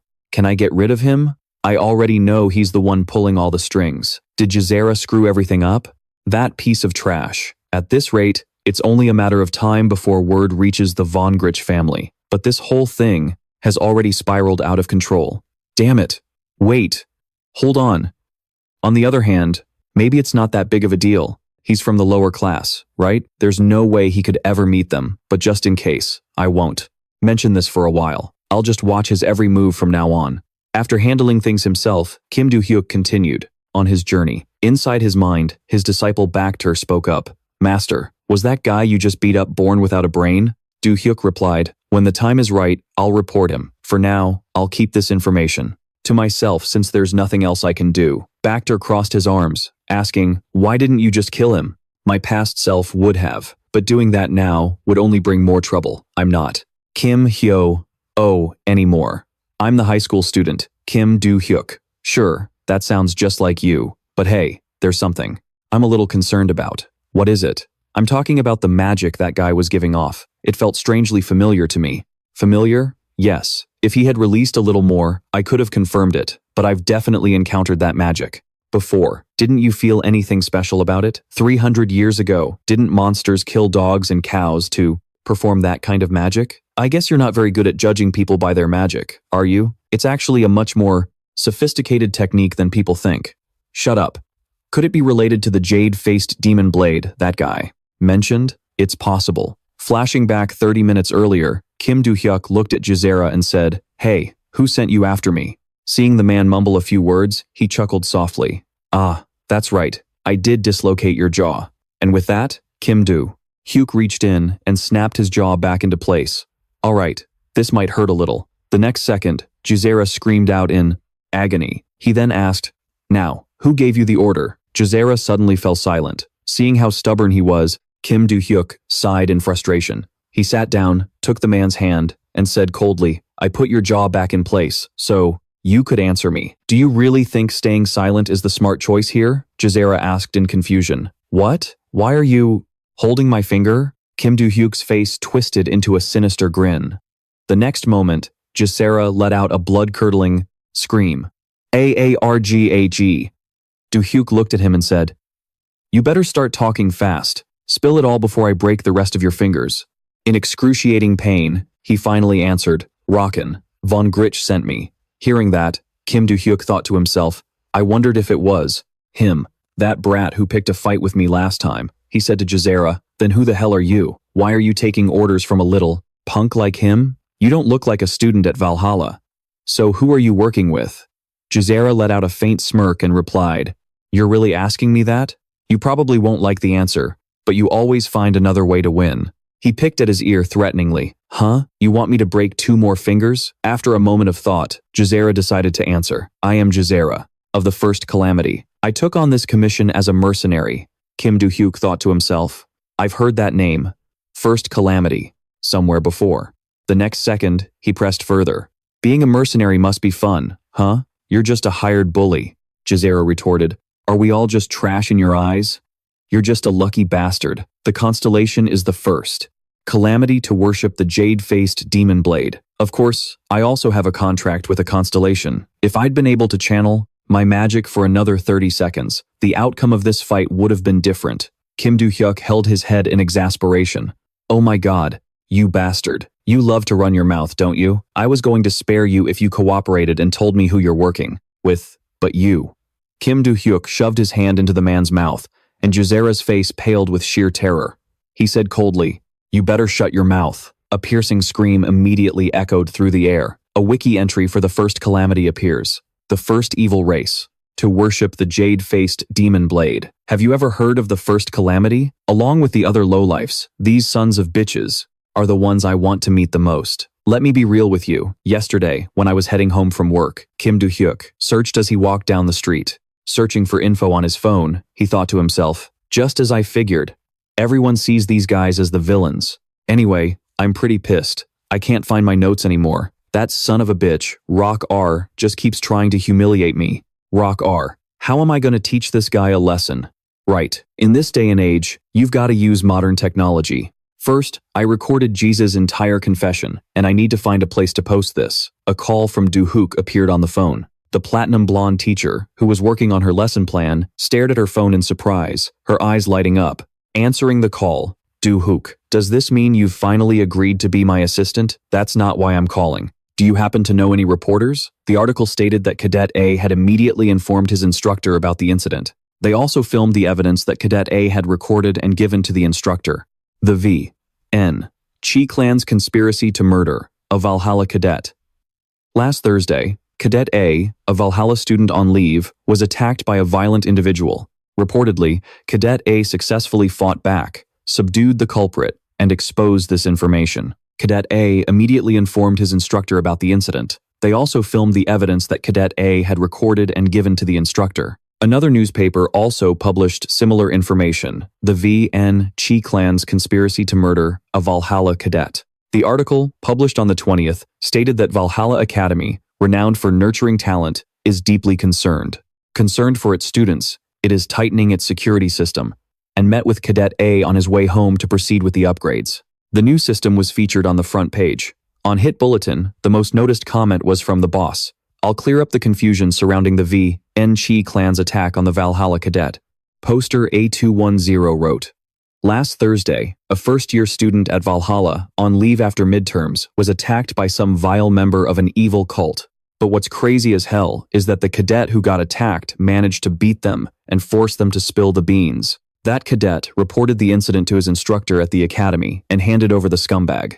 That first year secretly recorded a video of the culprit confessing his crimes while he was interrogating him. The recording includes the perpetrator's confession that Dodon VN Chi, the son of the VN Chi clan and also a Valhalla cadet, instigated the attack on the first-year students. The VN Chi clan is currently avoiding making an official statement. Following this were countless comments from readers. Zins commented, the cadet turned the tables and beat up his attacker. Is that guy Kim Do-hyuk? Not Hit 7, replied, yeah, that information got leaked. Rink King chimed in, this is hilarious. Those guys are probably getting schooled by the Valhalla cadets right now. Haha, I bet they are, haha. And I don't know much about this whole thing, but Kim Do-hyuk is awesome, haha. Who agrees? I agree, I agree. A reader nicknamed Cat's Tears commented, but honestly, isn't this all a little sloppy? Is this how the VN Chi clan handles things? It's weird no matter how you look at it. Hee. Of course it's sloppy when the clan has to protect that silver spoon brat of theirs. Haha. What kind of moron thought he could actually take on a Valhalla cadet? Haha. Nam Soo-shich added the final word. Exactly. Haha. They didn't think that idiot would be the one to get his ass kicked. Reading these lines, Kim Do-hyuk said with amusement, this is what modern warfare looks like. The Count then remarked, for someone who lived 300 years ago, you've adapted to modern culture remarkably fast, sir. Before my regression, I had a lot of trouble. I mainly focused on getting used to everything by browsing all the forums and watching the news. Thanks to that, I became the person I am today. I see, but it's a shame. What do you mean, sir? I only wanted to target Dodon, but all the reporters published this and attacked the entire VN Chi clan. Looks like the reporter I was introduced to is pretty big time. I never expected the story to blow up like this. At the press conference regarding the VN Chi clan's response to the articles, the young woman representing the family stepped up to the podium. As soon as she took her position, the woman bowed her head in apology. Then, with a solemn expression, she said, first and foremost, I would like to express my deepest apologies to the victimized cadet and to Valhalla Academy. The following will be the VN Chi clan's official position on this matter. First, this attack was carried out solely by Jiza, an individual who had been exiled from the VN Chi clan. In Jiza's confession, which the victim recorded, he stated that Dodin VN Chi gave the order. However, Jiza later testified that this statement was completely false. It was merely his attempt to get out of a difficult situation at the time. Therefore, we believe the VN Chi clan bears no responsibility whatsoever for this incident.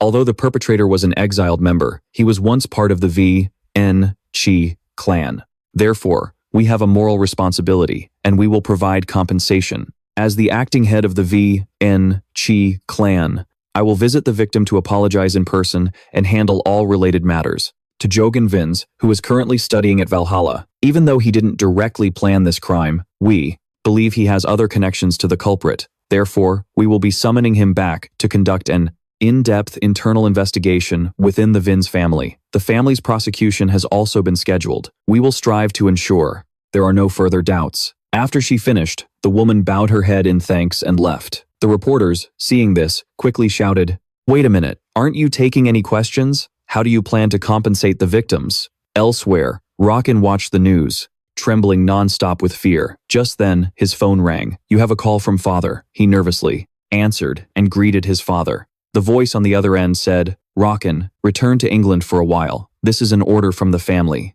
I understand. Hanging up the phone, his entire body trembled with rage and fear. This whole thing, god damn it. The next day, a video of Jixia's new testimony was released. Please, just say something. Jixia, covered in injuries, replied, "The Vin's family was right. I was the culprit behind it all." Kim Do-hyuk, who saw this news report, thought to himself, "What the hell is this? Did all his arrogance just vanish? I really can't stand these Vin's people. And that family? Besides, who was it that said they'd come and apologize to me in person? This is so damn weird. What a pain."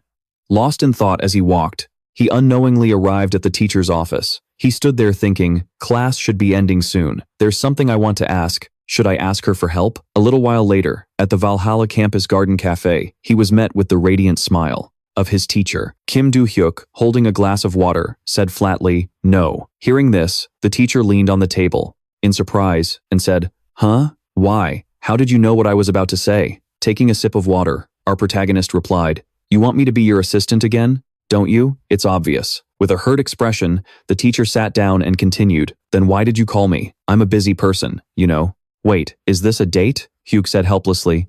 "Get real. How dare you tell me to get real? Come to think of it, your way of speaking is completely disrespectful. We've been talking like this for a while now." "Yeah, well, I didn't call you here because I was bored. I want to thank you for introducing me to that reporter. So, I'm going to give you some information on how to deal with the monsters." Hearing this, her eyes suddenly lit up as she exclaimed, "Really? Since I'll be telling you a lot, can you help me get off campus? This weekend? That's easy. If you become my assistant, I'll let you leave campus every day." "No, thanks." The brilliant sun shone over the North Pacific Ocean. Prisoner transport A08 was cutting through the sea. On board, Jixia was one of the prisoners. Sitting inside with his hands bound, he thought angrily, "Damn it, I can't believe I'm being shipped off on a boat and treated like cargo. How could this happen? I'm being transferred to the prison tower, a jail in the middle of the North Pacific Ocean. The prison tower, an S-rank constellation, created this dimensional prison himself. This is a prison that can turn contractors back into ordinary humans." Suddenly, a strange smile appeared on his face as he thought, "But it doesn't matter. All I need to do is keep my mouth shut so Rockin can stay in the Vin's family. If I do that, they'll reduce my sentence to 5 years. If not, it'll be disastrous. What's 5 years, anyway?" Suddenly, a savage voice echoed, "What an ugly face!" Jixia exclaimed in shock. "Who's there?" All he saw was a single, decisive slash being swung. In an instant, Jixia's life in this world was over. A figure appeared, slicing the prisoner in front of him with his blade. With savage eyes, he said coldly, "Die, you fool. The First Order has no need for someone like you." Jixia immediately felt a pain below his neck. He quickly slumped to the ground, dead on the spot. The man watched until he was sure Jixia had completely logged out of the game of life, then left. The scene changes to another location. The Vin's family mansion. A blonde woman looked down in anger. The man standing to her right was Rockin's father, Eden Vins, along with his son, Rockin. The two of them were bowing respectfully. The woman called out with an ice-cold expression, "Rockin." Terrified and sweating bullets, he answered, "Yes. Now then, what do you plan to do?" "Ah, I'm sorry. Is that all? So, an apology can fix any mistake, can it? What possessed you to commit such a foolish act? Tell me every last detail." "Yes." A while later, after hearing the whole story, the blonde woman said, "So, you wanted to deal with Kim Do-hyuk?" "Yes."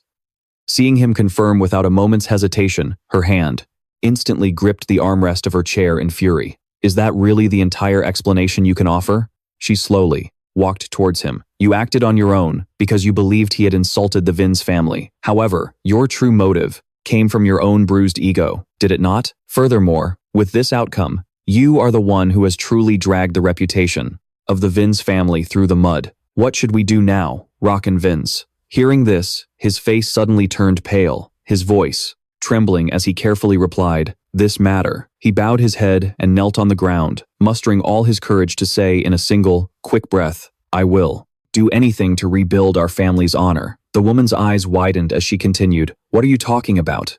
The only way to restore our honor is to disown you." Just then, his father spoke up worriedly, clan head. "Disown him? Isn't that punishment a bit too harsh?" The cold girl replied, "Then would you also like to be exiled from Eden Viancy?" Hearing that, the old man was rendered speechless. The young woman crossed her arms, suppressing the anger simmering within her. She thought to herself, "Right now, I want to either kill this guy or disown him immediately, but doing so would be like admitting that Rockdo was behind everything." the one who ordered Jessera to commit the murder. After a moment of thought, she fixed her gaze on Rokdu. Yes. For now, I won't expel you. Go back to Valhalla and keep your mouth shut. After I meet with Kim Do-hyuk, I'll reconsider the matter. He finally let out a sigh of relief, bowing his head to the ground as he hastily replied, Thank you, clan head. Now, leave. As you command, clan head. As soon as the interrogation ended, he turned to leave with his father. Frowning, the father turned to his son. From now on, just keep quiet. Don't do anything stupid. Rokdu shot back. Father, didn't you hear what the clan head said? I'm going to be disowned sooner or later, but right now, the media has its eyes on me, so she can't do anything yet. Once this whole thing blows over and everyone stops paying attention, I'll get the boot for sure. So, before that happens, I have to make a move, because right now, there's nothing holding me back. And you have to help me, father, the old man added. Whatever it is, you have to be discreet. Yes. A few days later, at Valhalla Academy, in the evaluation room, the instructor said thoughtfully, So, the head of the Vianchi clan will be here soon. She wants to apologize to you in person. Kim Do-hyuk, sitting across from him, replied, But what do I have to say to that clan head? She even declared that the incident had nothing to do with her clan. The instructor explained, Well, yes, she did say that, but morally, it's still the right thing to apologize. I heard she came all the way to Korea just for this. Kim Do-hyuk thought to himself, So the Vianchi clan wants to punish Rokdu themselves. Is she only coming to see me because she has no other choice?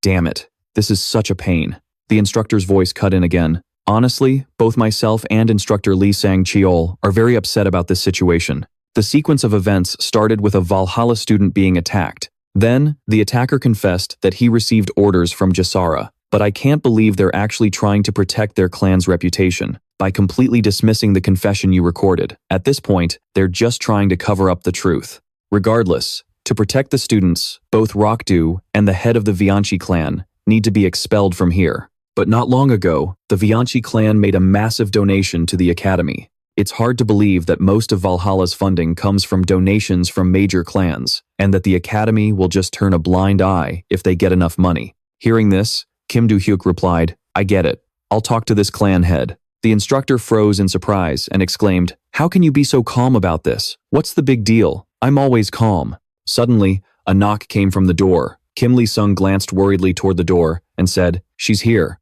I'll let her in. Well then, I'll be going now. Have a nice chat. Yeah. With that, the instructor went to open the door. Please, come in. Make yourself comfortable. The blonde woman smiled and replied, Yes. Thank you for your hospitality. After that, only Kim Do-hyuk and the young head of the Vianchi clan were left in the room. She smiled warmly and said, It's a pleasure to meet you, Kim Do-hyuk. I am the head of the Vianchi clan, Adelia Vianchi.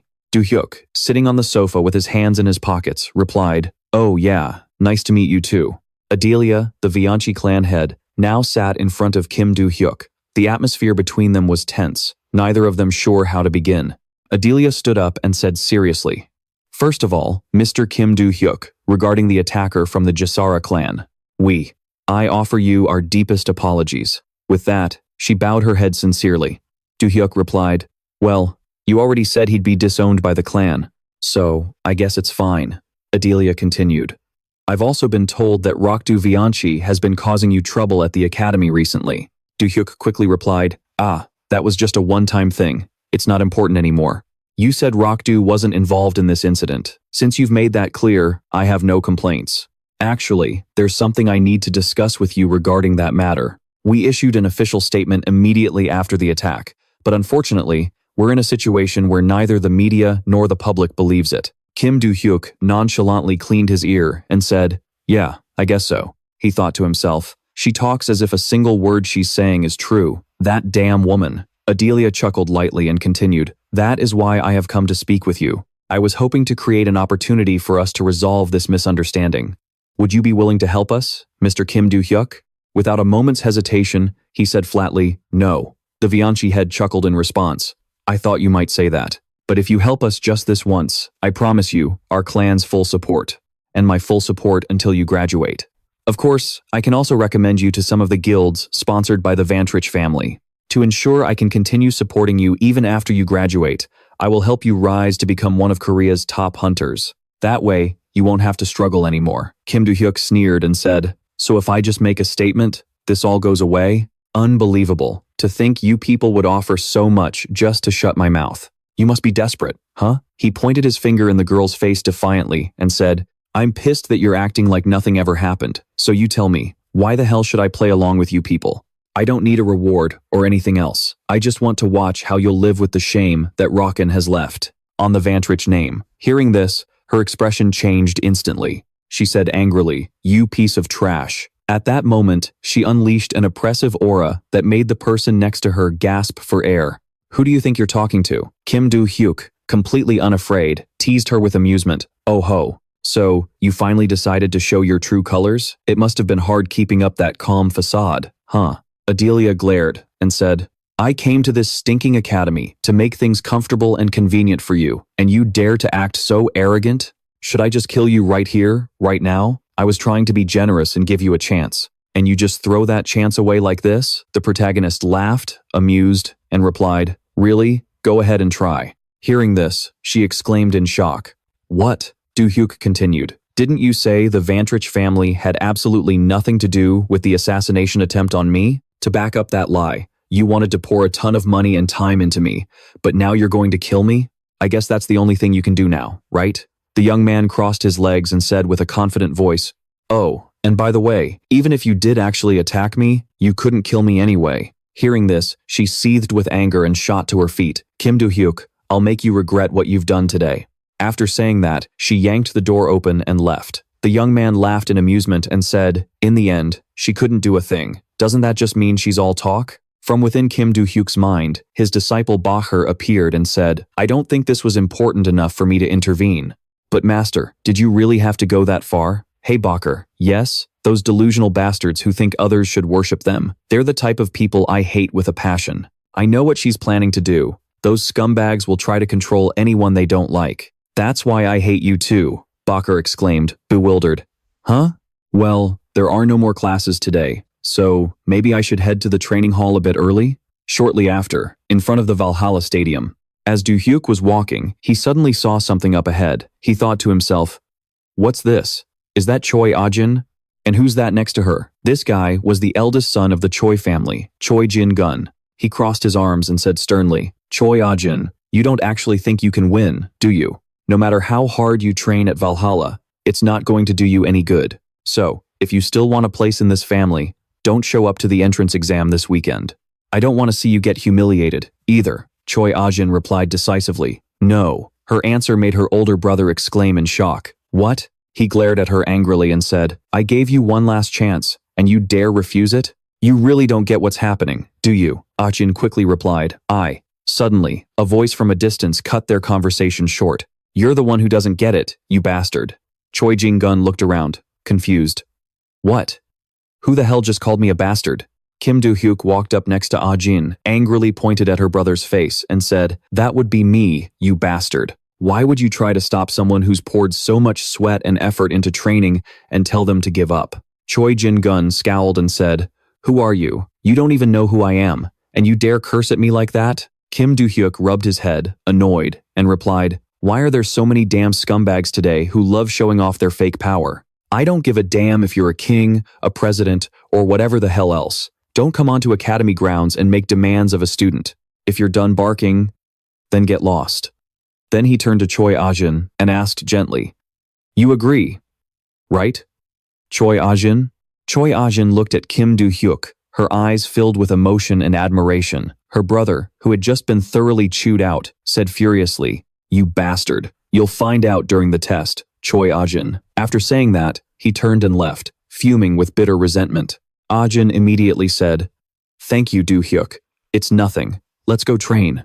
Ah-jin added, by the way, you asked me something earlier, whether I agreed or not. To be honest, I was thinking about something else at that moment. Do-hyuk looked at her and replied with a warm gaze, what was it? If it were me, I wouldn't have said, get lost after you're done barking. I would have said, fuck you. He quickly cut her off. Stop, the guy thought to himself. She's even crazier than I thought. Might as well just train. All right, fine.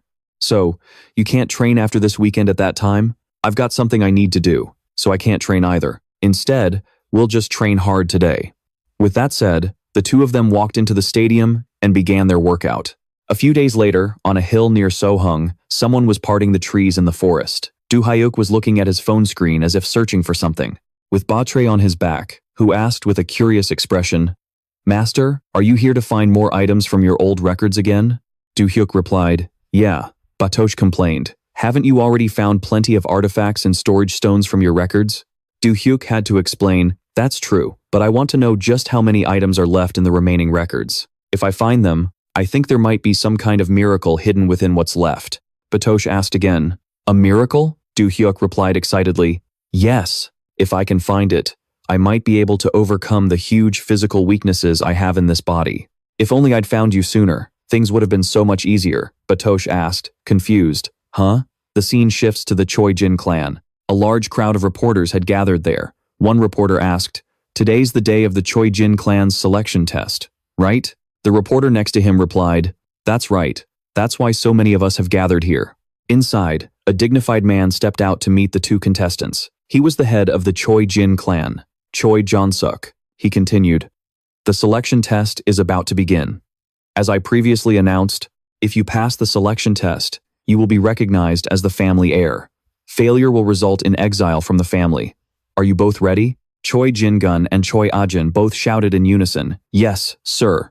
Hearing this, Choi Jong-suk closed his eyes and continued, "Very well. The task for this test is to find the pair of twin swords hidden on the mountain. The person who finds the twin swords and brings them before me will be recognized as the winner of this test. It doesn't matter how you do it. However, killing is forbidden. Now, let the test begin." After their father's words, the two immediately began the competition. Watching Choi Ah-jin start running, Choi Jin-gun thought to himself, "That's right, run. I'll just take my sweet time." Choi Jin-gun calculated, "Sooner or later, she'll find the twin swords, and when I steal them from her, this whole thing will be over. And this time, I'll be the one to inherit the position of clan head." Remembering a time before this, Choi Jin-gun had said, "See you this weekend, Choi Ah-jin." Then Choi Jin-gun turned and left. On his way back, his phone suddenly vibrated. Choi Jin-gun answered. Choi Jin-gun speaking. A mysterious person on the other end of the line began to speak. "What's the status of the twin swords?"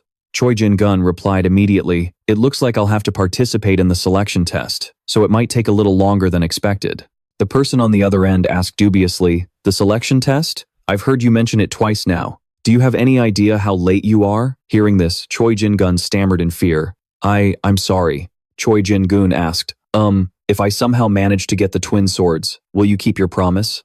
The mysterious man replied, "Of course. It is a promise made before a constellation. It will absolutely be fulfilled. Just focus on the objective." Choi Jin-gun replied, "I understand." Back in the present, Choi Jin-gun was filled with determination. "This is my last chance, so let's go find it." A short while later, Choi Ah-jin was scouting the terrain for more information. She touched her hand to the ground to feel for energy. Choi Ah-jin thought to herself, "I can feel the magical trace of the twin swords. This seems to be the right direction. Should take about another 15 minutes? Looking toward the light, Choi Ah-jin suddenly thought, Is this the path to the twin swords?" Suddenly, Choi Ah-jin sensed something. She stood up cautiously and saw that Choi Jin-gun had approached from behind. Choi Jin-gun said, "Busy, trying to find it with magical traces? Who taught you that trick?" Choi Ah-jin was wary but still answered, "It was Do-hyuk." Remembering her training, Choi Ah-jin had asked blankly, "Magic control?" Do-hyuk had replied, "That's right. I think you've already grasped the basics. If you've mastered converting your innate talent to the lightning attribute, isn't controlling it just basic stuff?" Choi Ah-jin listened and agreed. Do-hyuk continued, "Practicing how to direct and control your magic just takes a little skill and concentration. It's not as complex as it is in combat." Ah-jin asked curiously, "Yeah, but how do I do it?" Do-hyuk asked back, bewildered, "What do you mean, how? Didn't they teach you this in your family?" Choi Ah-jin just bowed her head in disappointment, not knowing what to say. Seeing this, Do-hyuk just said, "All right, whatever. You only know how to borrow a constellation's power and focus magical energy, right?" Choi Ah-jin replied, "That's right." Do-hyuk scratched his head, thinking, then said, "I'm not great at explaining this stuff either. Okay, so first, relax your entire body and use your fingertips and toes to release your magic very faintly."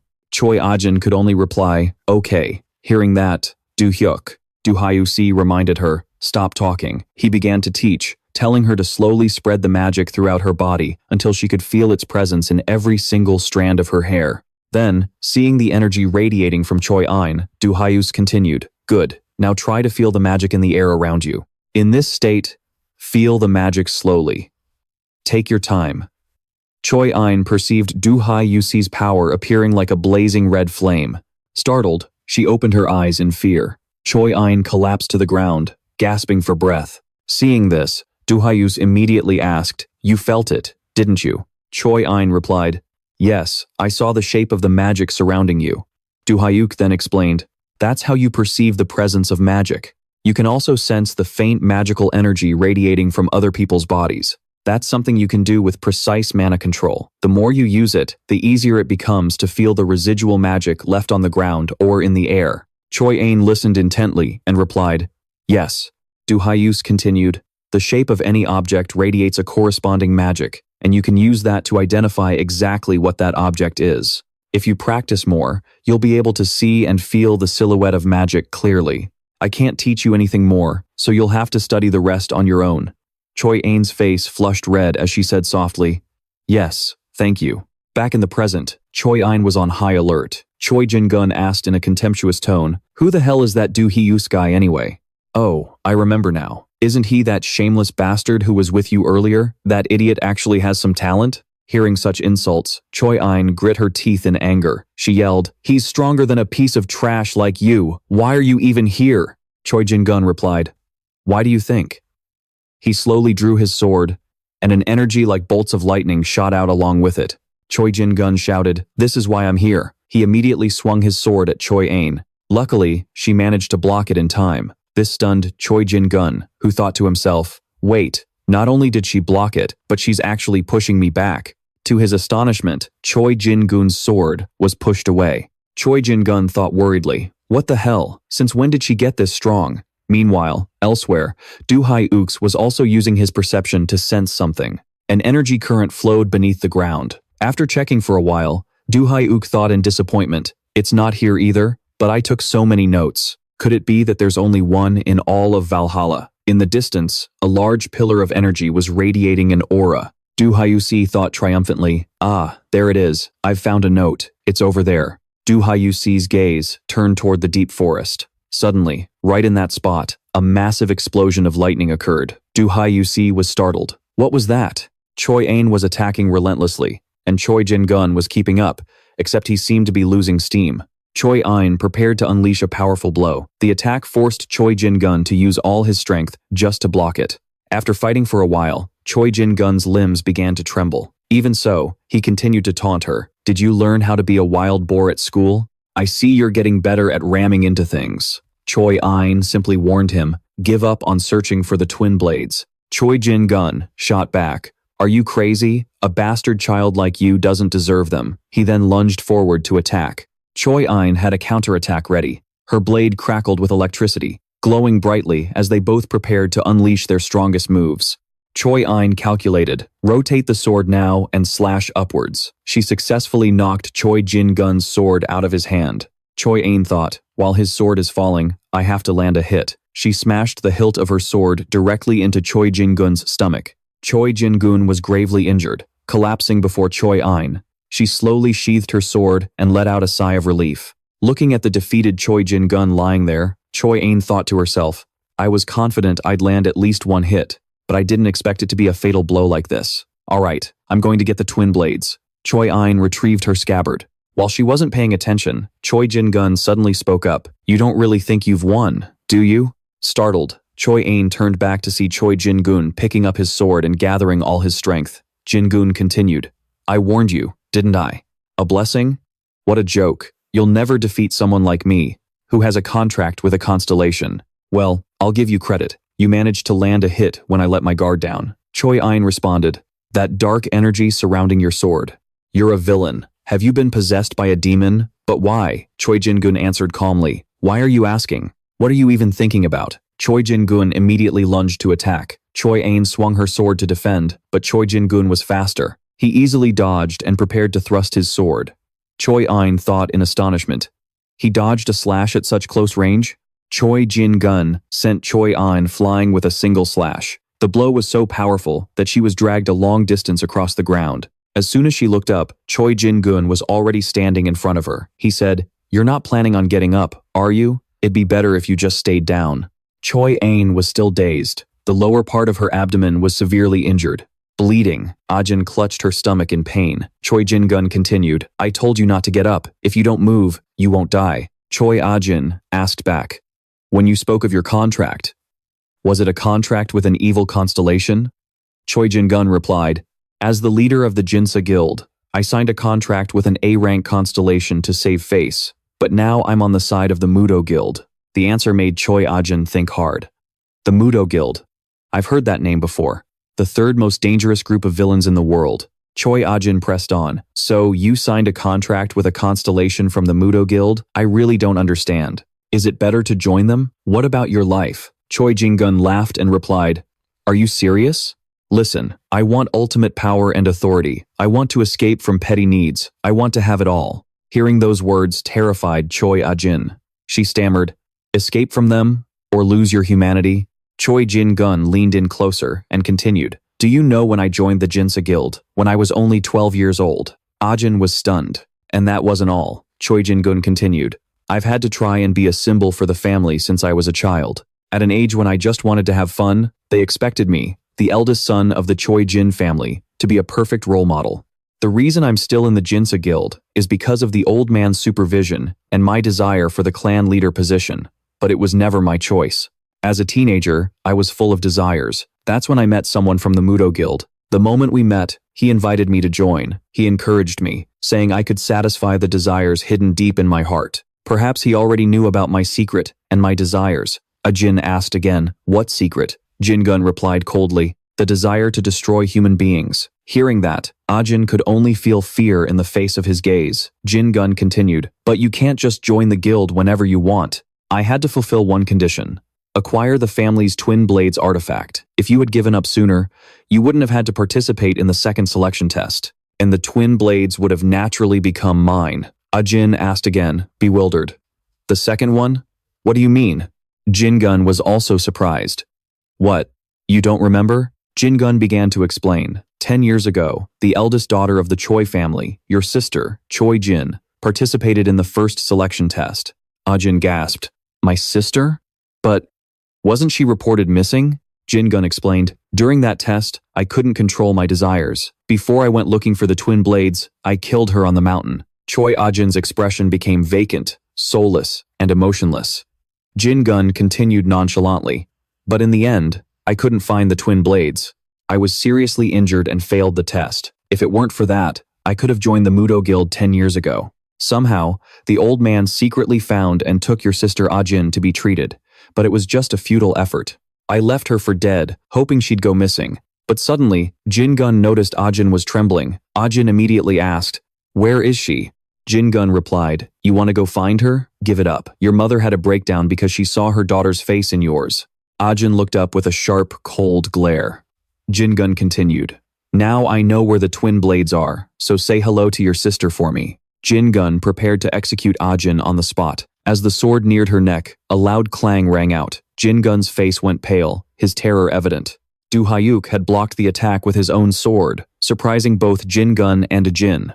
Kim Do-hyuk asked Choi Jin-gun, what the hell do you think you're doing? Choi Jin-gun calmly replied, this is my family's business. It has nothing to do with you. But Kim Do-hyuk angrily retorted, what kind of insane older brother points a sword at his own sister's neck? Kim Do-hyuk used his sword to knock Choi Jin-gun away, sending him flying before he could react, and shouted, Hyuk. Choi Ajin, injured on the ground, saw Hyuk and asked, Do-hyuk, why did you come here? Do-hyuk then thought to himself, I only came here to find the treasure, and it's right here. Seeing that the wound on Choi Ajin's stomach was still bleeding, Do-hyuk quickly said, I have some personal business to attend to in this area. You should back away and treat your wound. Choi Ajin agreed. Okay. Choi Jin-gun, now holding his sword, walked towards Kim Do-hyuk and asked angrily, I was wondering why you suddenly showed up here. You're that rude student I met at Vaha, aren't you? This is my family's private matter, so get lost. As soon as he finished speaking, Choi Jin-gun rushed at Kim Do-hyuk, aiming to stab him. But Do-hyuk managed to dodge and grab Choi Jin-gun's sword. Choi Jin-gun was surprised to see Do-hyuk dodge and thought, he dodged it? Kim Do-hyuk then turned the sword around and hit Choi Jin-gun on the head with the pommel, saying, You attack someone who can't even move instead of the one who's standing. You should find someone who can match your speed, you idiot. Choi Jin-gun's mouth was bleeding from the hit. Meanwhile, Do-hyuk was standing on Choi Jin-gun's chest, pressing the tip of his sword against it. Choi Jin-gun thought in fear. The way he took me down. How is he so fast? Do-hyuk stepped back and slammed the sword's scabbard hard into the middle of Choi Jin-gun's stomach. He screamed in pain. With that done, Do-hyuk walked over to Choi Ah-jin and asked, "Are you okay?" Choi Ah-jin replied, "Yes." Do-hyuk adjusted his hood and asked Ah-jin, "Can you walk?" Ah-jin replied, "I'm not sure. Let me try." Do-hyuk sensed something strange behind him and turned to look. Both he and Choi Ah-jin saw a stream of black smoke coming from Choi Jin's sword. Do-hyuk thought, asterisk, a sword imbued with demonic energy. I knew this guy was bad news. Asterisk. Jinon now stood up, a sinister black smoke radiating from him. Choi Jin said to Do-hyuk, "This bastard is just a first year at Valhalla. You really think you can defeat the leader of a crime syndicate?" With that, Choi Jin swung his sword at Do-hyuk, but he managed to block it with his scabbard. Still shocked by Do-hyuk's speed, Choi Jin thought, asterisk, even though I attacked him with a magic-infused sword, he still managed to block it. Asterisk. Do-hyuk then spoke up, the leader of a crime syndicate. Do you really think you're worthy of that title? As he spoke, Do-hyuk slammed a punch into Choi Jin's stomach, sending the undefended man flying. Choi Jin furiously screamed Do-hyuk's name. Gritting his teeth, he thought, asterisk, is this really the power of a 17-year-old kid? Asterisk. Asterisk, it's one thing to block all of my attacks, but he's even countering them. Asterisk. Asterisk. This isn't working. I have no choice but to use times that asterisk, despite all the side effects. Asterisk.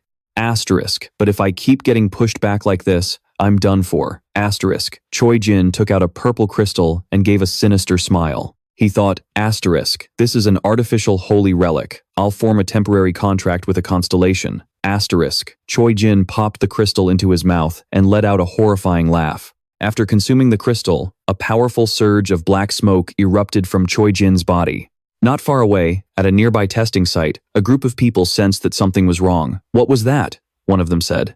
An earthquake? A girl with shoulder-length hair and glasses pointed into the distance and said to the young man beside her, "Senior, over there." The senior and the others looked to see a pillar of black energy shooting into the sky. They asked in astonishment, "What the hell is that?" The clan leader, Choi Ryun-suk, also saw the strange phenomenon and thought worriedly, asterisk, is that demonic energy? It's so dense we can see it even from here. Asterisk. Asterisk. And that's the clan's testing area. Traditionally, we're not supposed to interfere during the selection test. Asterisk. Asterisk. But this is too dangerous. I have to go see what's happening. Asterisk. Meanwhile, Do-hyuk wasn't the least bit intimidated by the demonic energy pouring from Choi Jin. He just casually cleaned out his ear and calmly said to Choi Jin, "I was going to see what you could do, but you're just using that demonic energy to boost your strength a little?" Choi Jin replied with a vicious scowl. "You idiot. This is a special effect, a fraction of the power I gained from my contract with a constellation. This place will be your grave." The system then announced, "The Dragon of Destruction recognizes the holy relic and descends. The Dragon of Destruction bares its fangs, as if it hasn't been this delighted in a long time.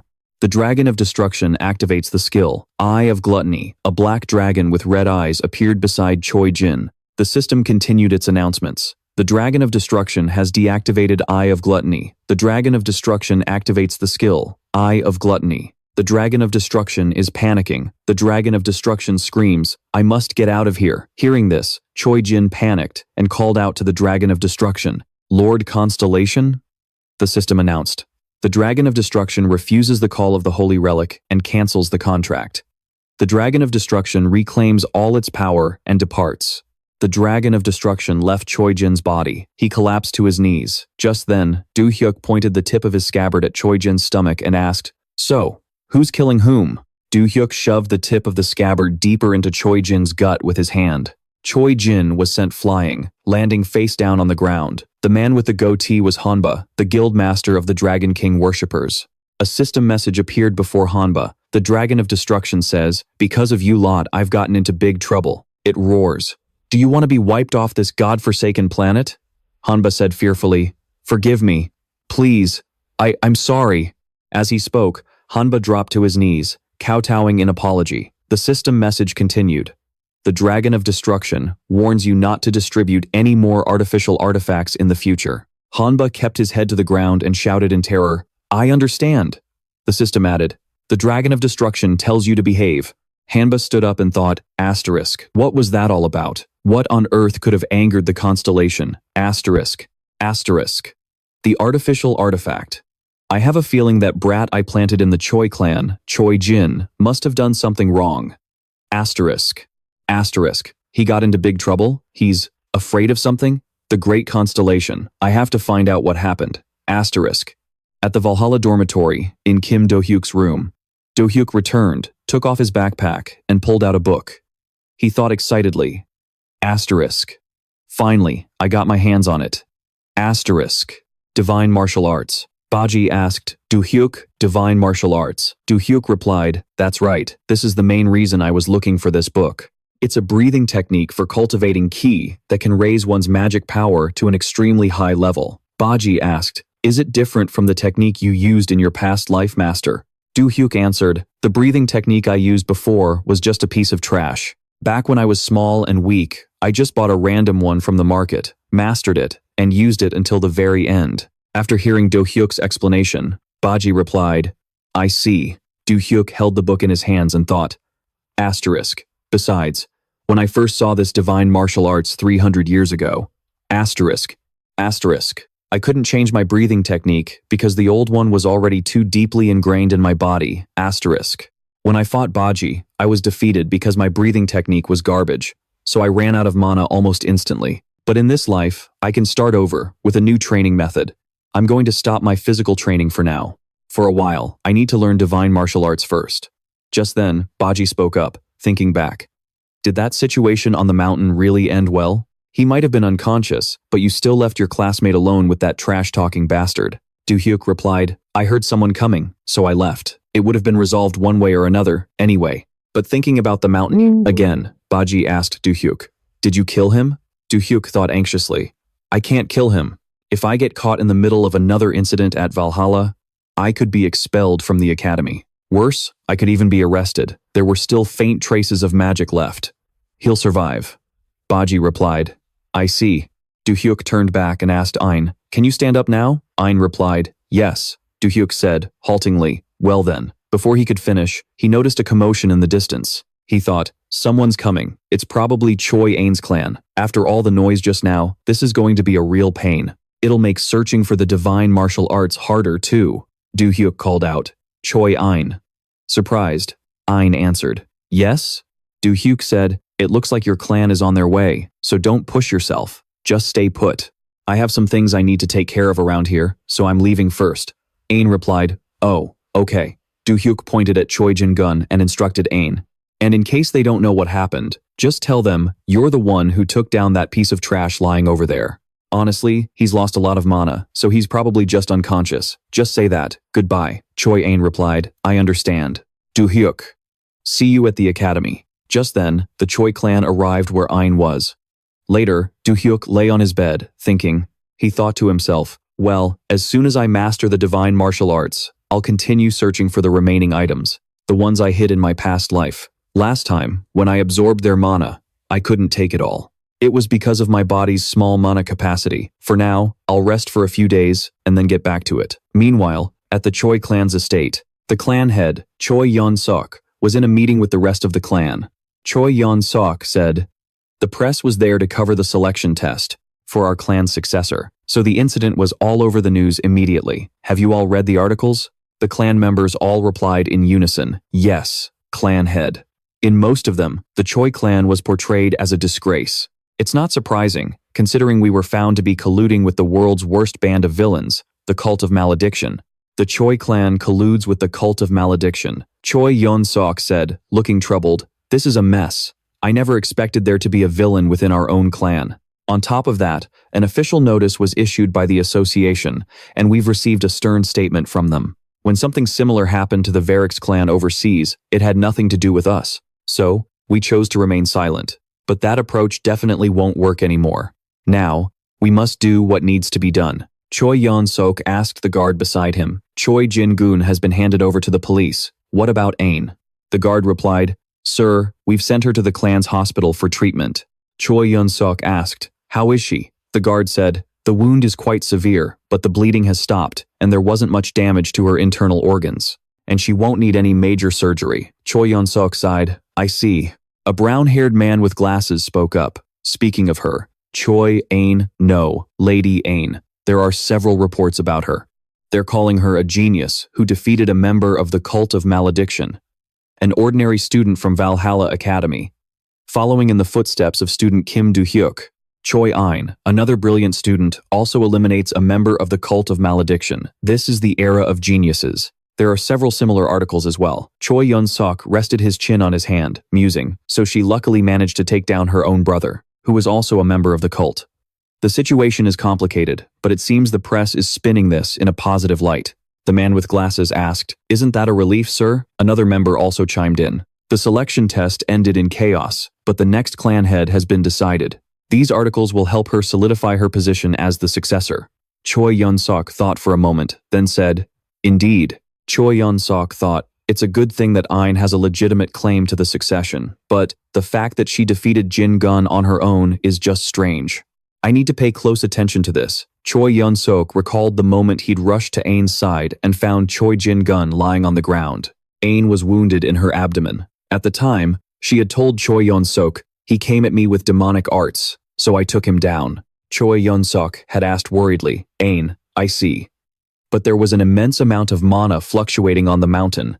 How could you possibly have defeated your brother? As two guards helped Ain away, she passed by Choi Yun-suk and said, Do-hyuk, he taught me. Choi Yun-suk thought, Do-hyuk. He remembered reading the articles about him. Kim Do-hyuk publicly denounces members of the cult of malediction at Valhalla. When Do-hyuk arrived at class, he was surprised to see Ain there as well. He thought to himself, I figured she'd be bedridden by now, but I guess she's fine. Ain turned to look at Do-hyuk and waved at him.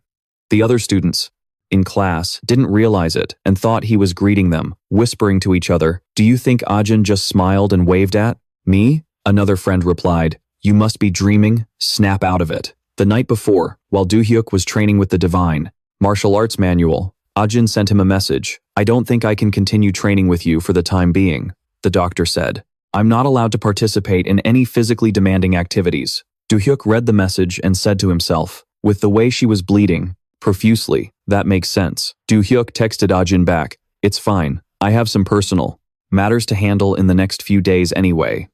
Do whatever you need to do. Ajin sent back a barrage of cute stickers, making Do-hyuk yell and text back. Cut that out, Do-hyuk shouted. Please, just send a single word. Then, Bachi asked Do-hyuk, by the way, there's something I think you'll want to know. Do-hyuk asked. What is it? Bachi said. That dark sorcerer we ran into, who felt familiar. Do-hyuk asked, did you remember something? Bachi said, no, that's not it. Growing impatient, Do-hyuk asked, then what's the problem? Bachi replied, it's not that I simply forgot him. It feels more like something is preventing me from remembering. Do-hyuk asked, something is preventing you from remembering? Could it be that bastard you mentioned before? Resting his chin on his hand, Bachi replied, it's very possible.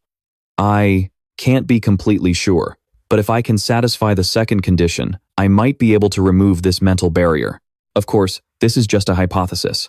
The system notified Do-hyuk, Valhalla, the vision of the Great Forest, home of Majep Zona. Warning, the condition can only be met if you are holding a dagger. Do-hyuk thought, the second condition, the vision of the Great Forest. I thought it was just an area set up for a little ability test, but it turns out the final practical exam will also be held there, and the students with the lowest scores in both the midterm and final exams will be expelled. Damn it. Does this mean I can only sit around and wait for the finals? What a waste of time. While sitting in class, Do-hyuk also thought, I need some time to get used to this Shin Gong. I should go look for that vision of the Great Forest later. The teacher walked into the classroom and said, everyone, please take your seats. Before we begin today's lesson, I have a brief announcement. Everyone here knows about the Inter-Academy tournament being held next month, right? The class replied in unison. Yes. Do-hyuk leaned back with his arms crossed and thought, oh, really? Bachi said, yes. I believe this event happens after the midterm exams. The teacher continued, so, our school is considering who to select as participants, and we've decided to choose the students with the highest scores on this upcoming final exam. The teacher called out, Do-hyuk, come with me to the office. Surprised to be called, Do-hyuk asked, Huh? Me? In the office, the teacher said to Do-hyuk. We seem to be meeting here quite a lot, don't we? Do-hyuk replied, Well, you're the one who keeps calling me here. The teacher said, Yeah, you've got a point. All right, about participating in the inter-academy tournament. Before the teacher could finish, Do-hyuk quickly cut him off. I refuse. The teacher was surprised and asked, I haven't even gotten to the important part yet. Do-hyuk asked the teacher, So what is this inter-academy tournament? Anyway, the teacher said, I clearly explained it in extreme detail during class. Fine, let me explain it again. The teacher explained. The 3 largest hunter training academies in the world, Valhalla from Korea, White Lotus from China, and Hero from Givler, America. Each school will select a number of first-year students as representatives to compete against each other. The competition consists of one-on-one duels, maze escapes, and various other tests. That's why we plan to send the students with the highest scores in the practical exam. The teacher noticed Do-hyuk yawning and asked, Are you not interested at all? The teacher continued, If our school takes first place, not only will all participants receive a scholarship, but Do-hyuk cut in, I know. You guys will throw some money at us or something, but I'm not interested. The teacher said sternly, Fine, but don't you desperately need to get to the vision of the Great Forest soon? Do-hyuk was surprised to hear the teacher ask that, but he pretended not to know and asked back, The vision of the Great Forest? The teacher continued, Yes, the place where the final exam will be held. The inter-academy tournament will be hosted at Valhalla, so its final test will be right there in the vision of the Great Forest. Basically, it won't be any different from the final exam. And of course, anyone who passes that test will be exempt from the finals, but if you don't complete it, you'll have to take the test. Again during the actual finals, Do-hyuk replied, All right, I get it. In that case, I'll participate in this inter-academy tournament.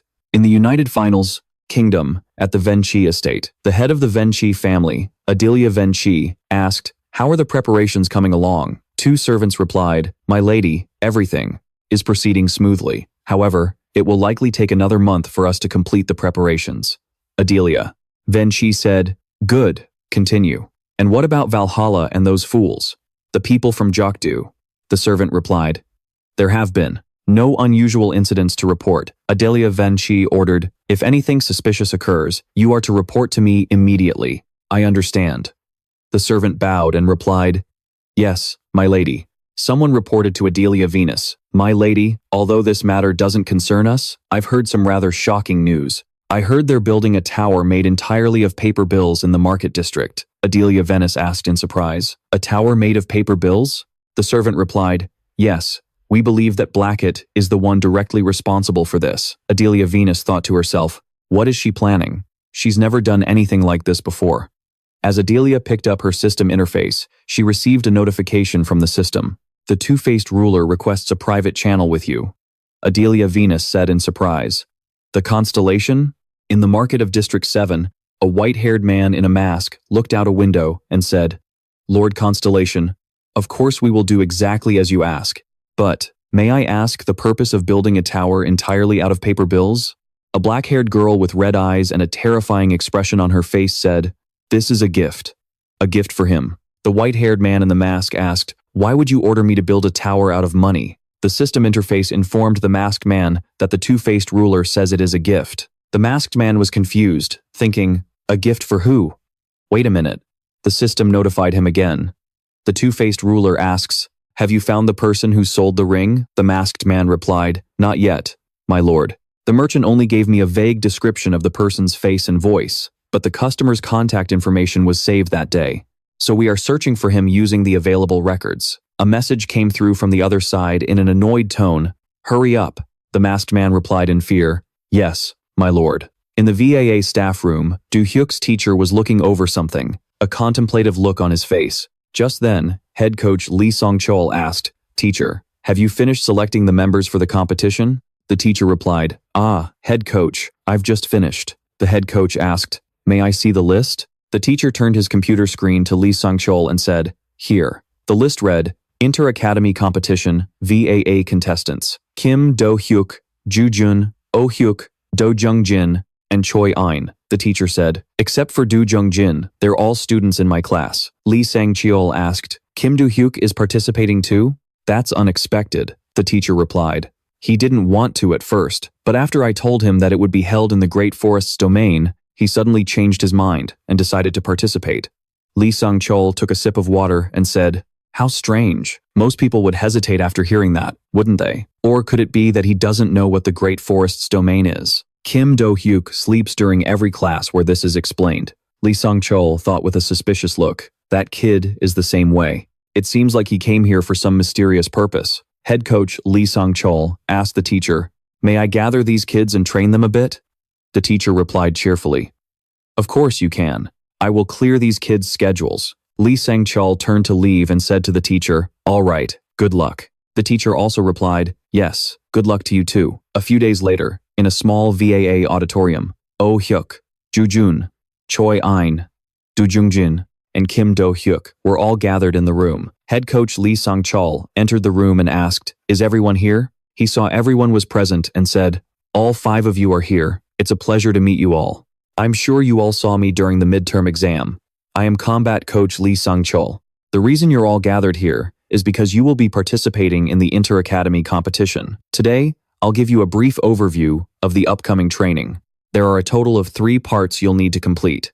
First is a one-on-one duel between cadets, which is similar to the entrance exam you all took. The second part is a team battle. The 5 members of the academy will form a team and face off against other academies. But it's not a one-on-one. All 3 teams will fight at the same time. So for this part, the team captain's situational judgment is critical. The third part involves the Great Forest's domain. Hearing this, Do-hyuk seemed to listen with more interest. Lee Sang-cheol continued, All right, due to the fact that we're conducting a final exam for all of you, I can't reveal too much information, but the Great Forest's domain is a maze. The Great Forest's domain, just as its name suggests, is a forest full of trees. Unlike a normal forest, the gate is heavily guarded and designed so that not even a fly could get through. The only way in is through the main gate. All I can tell you is that each team will enter the Great Forest's domain. The specific mission will be given to you on the day of the event. All 5 of them sitting below replied in unison, Yes, sir.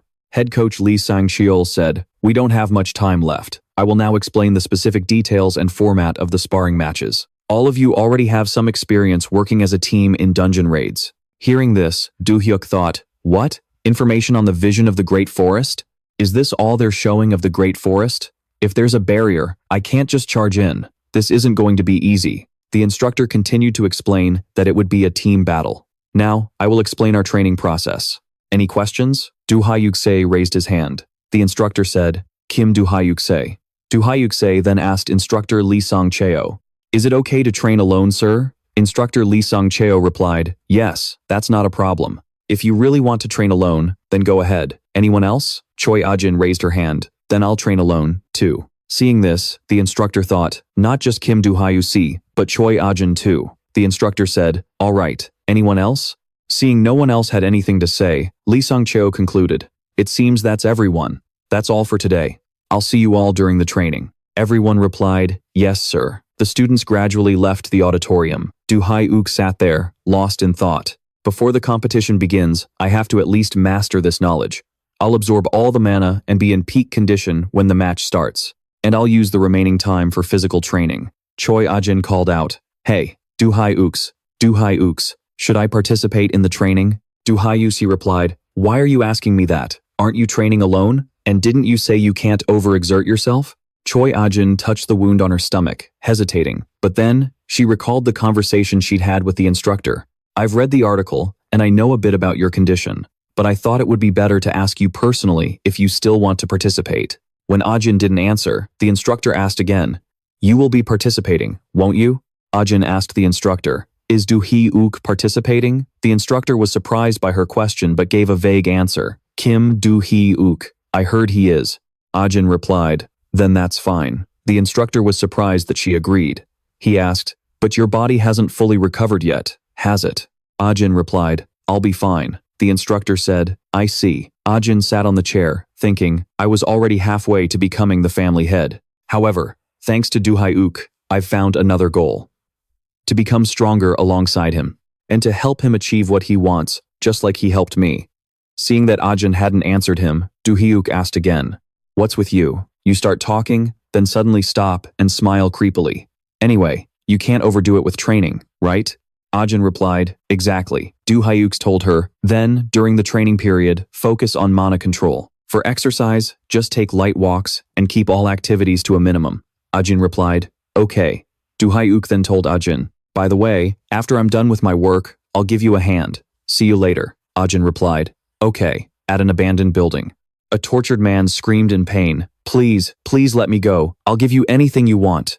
A man with a half-tattooed face held a knife and stabbed the tortured man right in his left chest. The red-haired guy screamed, Hyuk, before passing out. A short-haired woman with dun on her face asked the man with the half-tattooed face, can't you just finish it quickly? The man replied, this is my hobby. The woman was called Lisa. The man was Insa Samsan Al. Lisa asked Al, what is it? Did a new order come in? Al asked back, a new assassination target?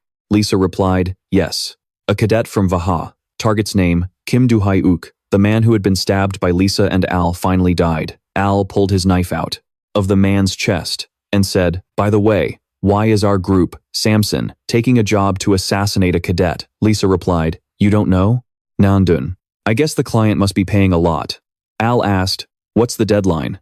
Lisa looked at her phone and replied, they want us to kill him this month, during the inter-academy competition. Al asked back, can't we just kill him now? Lisa said, security at the academy and the dorms is tight. You want us to break through a magical barrier just to kill one student inside? Al said, but other academies will be gathered for the inter-academy competition. Won't that make the situation even more dangerous? Lisa turned and said, Olia already told me about that. They said that on the third day, the competition will be held at a place called the Eye of the Great Ancient Forest. That place is a mystical maze built deep within the forest. I heard the cadet's mission is to escape from it. As he walked, Al asked, aren't there any instructors inside? Lisa replied, there won't be anyone, aside from automated surveillance cameras. And except for a few spots near the front of the maze, all the instructors and teachers will be watching through monitor screens. Al said, so we're just going to hide behind Aya, who will infiltrate first. That's no fun at all. Lisa walked out of the abandoned building, saying, the priority is getting the job done. Al replied, I know. 1 month later, on the first day of the inter-academy competition, students from all the academies had gathered to cheer for their school's team. A blond man resting his chin on his hand was Jock Devenchik. In a private room, Jock Devenchik was on the phone. Father, it's me. I received the money. Jock Devenchik's father said to his son, good. Jock continued, with that money, I'm going to pay for a mission. I've hired Insin to assassinate Kim Do-hyuk. Jock Devenchik's father asked in surprise, you really put out a hit? Jock replied, Father, I already told you, no one will be able to trace this back to you, but this time, I'll make sure it's done. Hey, Ansinra's Samson has accepted the mission. Hearing this, Sukdae's father thought with worry, Samson. I've heard of them. That's right. I've heard of them. That's Ansinra's veteran assassination team. Rumor has it there are 3 of them in the squad, and together, they have never once failed. Sukdae's father said, I know. Just don't do anything to draw attention. Sukdae replied, yes, father. Sukdae thought, Ansinra has responded. They'll take care of Kim Do-hyuk in the competition, so I don't need to sit here and watch this. Sukdae said to Julia, let's go Julia. Julia replied, yes.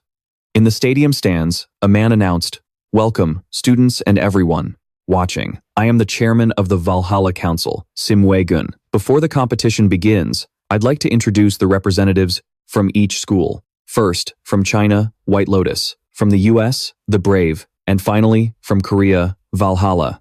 The competition will take place over 3 days. Today is the individual tournament. Will the representatives from each school please return to your waiting rooms and wait until the matches? To begin, head coach Lee Sang-chul was watching from above. Suddenly, someone called out, hey, Lee Sang-chul, it's been a while, hasn't it? It was the Braves' veteran instructor, Jackal Rover. Lee Sang-chul returned the greeting. That's right, 3rd place Jackal Rover. He didn't seem happy to be called that. Don't call me that. It's not like Valhalla took 1st place that time either. Lee Sang-chul said, that's true. Jackal Rover said cheerfully, this year will be different. Lee Sang-chul was lost in thought, but he was interrupted by Jackal Rover's words. This year, the Brave will definitely take 1st place. Lee Sang-chul asked, What makes you so sure? Jackal Rover said confidently, the one who stands at the top of all contractors. The only one. You know who that is, right? Lee Song-chol replied, of course. The one they call the Destroyer, Logan Rover said proudly. Logan's son is our school's new rookie. Lee Song-chol asked in surprise. His son. Jackal Rover pointed to a brown-haired student in the stands below and said, yeah. And he's also our school's representative. Over there. The boy. Logan. Lee Sung-chul stroked his beard, saying with anticipation, well now, I look forward to seeing what he can do, Jackal Rover replied confidently, you'll see, and he's already signed a contract with his father's constellation. Lee Sang-chul asked in shock, a contract with the destroyer of all things, so he uses destruction just like the only one? Jackal Rover laughed loudly and replied, he can, but he's not as good as his father. I heard Valhalla's new students are no slouches, either, right? Especially that kid, Kim Do-hyuk. I heard he defeated a villain. Lee Song-chul said, yes. And after that, Choi Ah-in was able to do the same thing on her own. Jackal Rover looked forward to the fight and replied, well, then it'll be an interesting match for Logan. That kid can defeat a full-fledged adult contractor in an instant.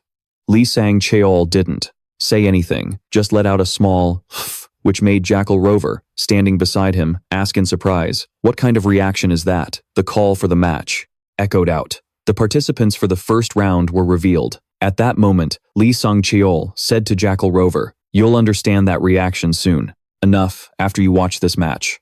The board displayed Match 1 between Valhalla's Kim Do-hyuk and the Braves' Logan Rover.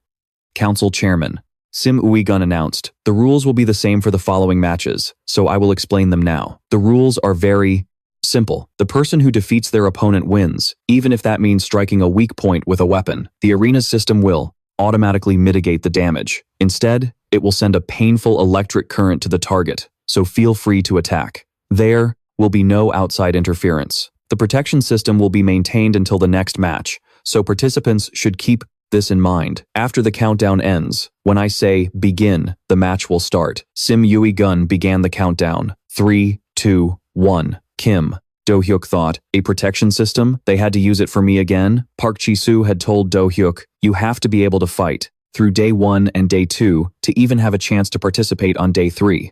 As the count hit 1, Sim Uigun shouted, begin.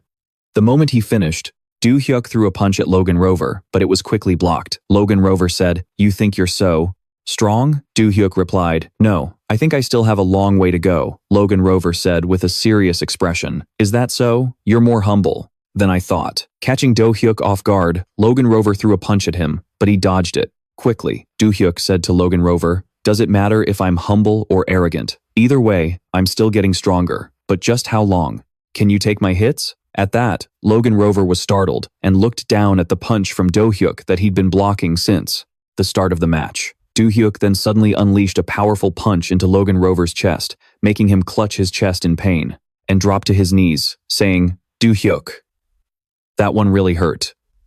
Do-hyuk replied with a smug look, really? You're tougher than I thought. I figured you'd go down after that one. The two coaches watched from above. Lee Sung-chul said to Jackal Rover, he's pretty tough to withstand an attack from Kim Do-hyuk. At this point, Jackal Rover thought with rising fear, I saw the video of Kim Do-hyuk's last competition. All the students watched and analyzed it, but he wasn't this strong back then. No, not yet. It's not over. Logan still hasn't used Annihilation. Down in the arena, Logan Rover suddenly unleashes a powerful attack from his hand, aimed at Do-hyuk. Do-hyuk isn't very surprised and even says, oh, please. Do-hyuk dodges Logan Rover's attack, and he, landing a powerful kick in Logan Jr.'s stomach, Do-hyuk asked, what the hell are you doing? Logan Jr. screamed out in pain. He managed to snip a few strands of my hair, Do-hyuk thought, touching his head. If that wasn't a powerful blow, it wouldn't have even grazed me. What kind of skill is that? Clutching his stomach, Logan Jr. struggled to his feet, thinking, I only took 2 hits, but I feel like I'm about to black out. But if I can't even hit him using destruction, then there's no point. No, there's still one more way. With that thought, Logan Jr. slammed both hands on the ground, pouring all his strength into them and cracking the floor beneath him. The cracks formed a circle around him. Do-hyuk calmly kept his hands in his pockets and asked, what's this? Trying to break the arena floor? Logan Jr. stomped hard, sending the shattered tiles flying into the air. With a determined gaze fixed on Do-hyuk, Logan Jr. thought, if he can counter my attacks the moment he sees them, then I'll just have to attack from where he can't see. But Do-hyuk had already spotted him. Logan Jr. panicked. What the hell? How did he? He found me, but it's too late. The moment that thought crossed his mind, just as Logan Jr. lunged to attack, Do-hyuk's fist connected with his eye. He howled in agony. Do-hyuk said coolly, hiding in the rubble is a good idea, but did you really think attacking with magic wouldn't make you easier to find? Before Logan Jr. could react, Do-hyuk landed another powerful blow to his face, sending him flying. He collapsed in a heap on the ground. The voice of Chairman Sim Do-gun echoed through the arena. It appears this round is over. The winner is Kim Do-hyuk of Valhalla Academy. Up in the stands, Ji-ho's jaw dropped in absolute disbelief. Only Coach Lee Sang-cheo remained unfazed, crossing his arms. See, this is why I wasn't worried. That kid is an absolute monster. Next round, Lee Am-pyong from Baekryun High versus Kim Do-hyuk. Kim Do-hyuk wins. Next round, the hero, Labella versus Kim Do-hyuk. Kim Do-hyuk wins. The individual finals, Kim Do-hyuk versus Choi Ah-jin. Ah-jin said to Do-hyuk, we made it to the finals, and both of us are from Vaha. Looks like our academy is guaranteed to take first place. Do-hyuk just scratched his head. This final match is just to decide the rankings. Ah-jin replied, but the winner gets a scholarship. I don't really want it. So, maybe I should withdraw? Do-hyuk's face turned serious. I don't care who wins, but don't you dare withdraw. Everyone's gathered to watch us. We have to put on a good show. Besides, you have to show me how much you've improved. Do-hyuk started stretching, so come at me with everything you've got. I'll try not to hurt you too badly. Taking her fighting stance, Ah-jin replied, you got it, Do-hyuk. Ah-jin drew her sword, but Do-hyuk's very first punch sent her collapsing to the ground, stunning the entire crowd. The chairman announced, the result is clear. The champion of this year's individual combat tournament is Kim Do-hyuk. Baji walked up to Do-hyuk, a bit ruthless, don't you think? I thought you said you'd try not to hurt her. Do-hyuk thought, I times go easy on her. I didn't even hit her stomach. It was just a coincidence that she ended up face-planting like that. Baji pressed, are you sure? The tip of her sword was suddenly coming at my stomach, Do-hyuk thought, so I just knocked it away with my hand. Still looking unconvinced, Baji muttered, right. Do-hyuk thought to himself, I've definitely gotten stronger. I can't believe it. My mana capacity actually increased. I can finally get a handle on my mana now. And that girl, she's gotten stronger too. In a meeting room, head coach Lee Sang-cheo addressed the participants. All of you did a great job. Is everyone all right? They all shouted back. Yes, the coach continued. Thanks to the protective system, none of you sustained any major injuries. But you might have a few scrapes, so make sure you get a checkup if needed. Yes, sir, they replied. All right, the coach said. Let's discuss the formation for tomorrow's team match. Hearing this, Do-hyuk thought, what a waste of my time. I have to wait another whole day to get the forest eye? At the end of the meeting, Coach Lee announced, that's all for today. Go get some rest. Everyone replied, yes, sir. The moment the coach left the room, Do-hyuk hurried after him. Sir, Lee Sang-cheo turned. Do-hyuk, what is it? You have a question? Do-hyuk hesitated. Yes. About tomorrow's match. If I finish early, would it be possible for me to continue with that other assignment? The coach's eyes widened slightly. You mean, go to the forest eye? That's unprecedented. Let me check the regulations. Lee Sang-cheo pulled out the rulebook and flipped through it. Ah, there are 2 clauses here. What do they say? Do-hyuk asked eagerly. The coach read aloud, Inter-Academy competition rules. The committee will issue only 1 mission per student, per day. However, there are certain exceptions. 1. If a mission is completed before noon or is otherwise finished early, a student may receive their next mission at the discretion of their supervising instructor. 2. If the mission site is not properly prepared or the student is not in a suitable condition to proceed, the student may either prepare to reattempt the mission or move on to a different one if the current mission proves too difficult. Do-hyuk's eyes lit up. Sir, it says it's at your discretion. So, what do you think? Can I move on to the next mission? Without a moment's hesitation, Lee Sang-cheo gave his. If you can finish early and come to the teacher's office, I think you can start the new mission this afternoon. Do-hyuk bowed his head in thanks and said, I understand, sir. I'll see you tomorrow. Lee Sang-cheo said, all right, get some rest. Baji asked, Do-hyuk, are you planning to finish that mission in a single day just so you can go to Imhan? Do-hyuk, with a cheerful expression, said, yes, It's a relief, knowing the next mission in advance. Habaji pondered this and said, I see. Is this mission your way of making a statement to the students from the other schools? Hearing Baji say this, Do-hyuk angrily shouted, That's the second mission, you idiot. I'm talking about the first one. Startled by the yelling, Baji said, Oh, my bad. Do-hyuk continued. In any case, Do-hyuk thought to himself, I don't have any more time to waste. The next day, inside Vaha's Jasan sanctuary, Student Council President Kim Do-hyuk stood on the podium and said, It's a pleasure to see you all. I will now reveal the second mission of the inter-school competition. Today's game will be a team mock battle. 5 representatives from each school will face off against each other in this mountainous region. This is a game being held on rough terrain. So, the audience will be watching live via this holographic screen. In the forest, the team from Vaha was already assembled. Ju Seon said, When is Kim Do-hyuk going to get here? It's about to start. Just as she finished speaking, Do-hyuk approached from a distance, saying, Sorry everyone, I'm late. Seeing Do-hyuk arrive, Ju Seon turned and scolded him. Hey, do you have any idea what time it is? Do-hyuk casually replied, I overslept. Ju Seon continued to lecture him. Weren't you supposed to be here 30 minutes early? Didn't you listen to the teacher's advice? Do-hyuk replied, I was busy thinking about some things. Ju Seon kept grumbling. Before she could even finish her sentence, Do-hyuk patted his own head and said, Yeah, I'm sorry, I'll handle everything. Ju Seon asked in surprise, Do you even know what you're saying? This isn't a solo competition, it's a team game.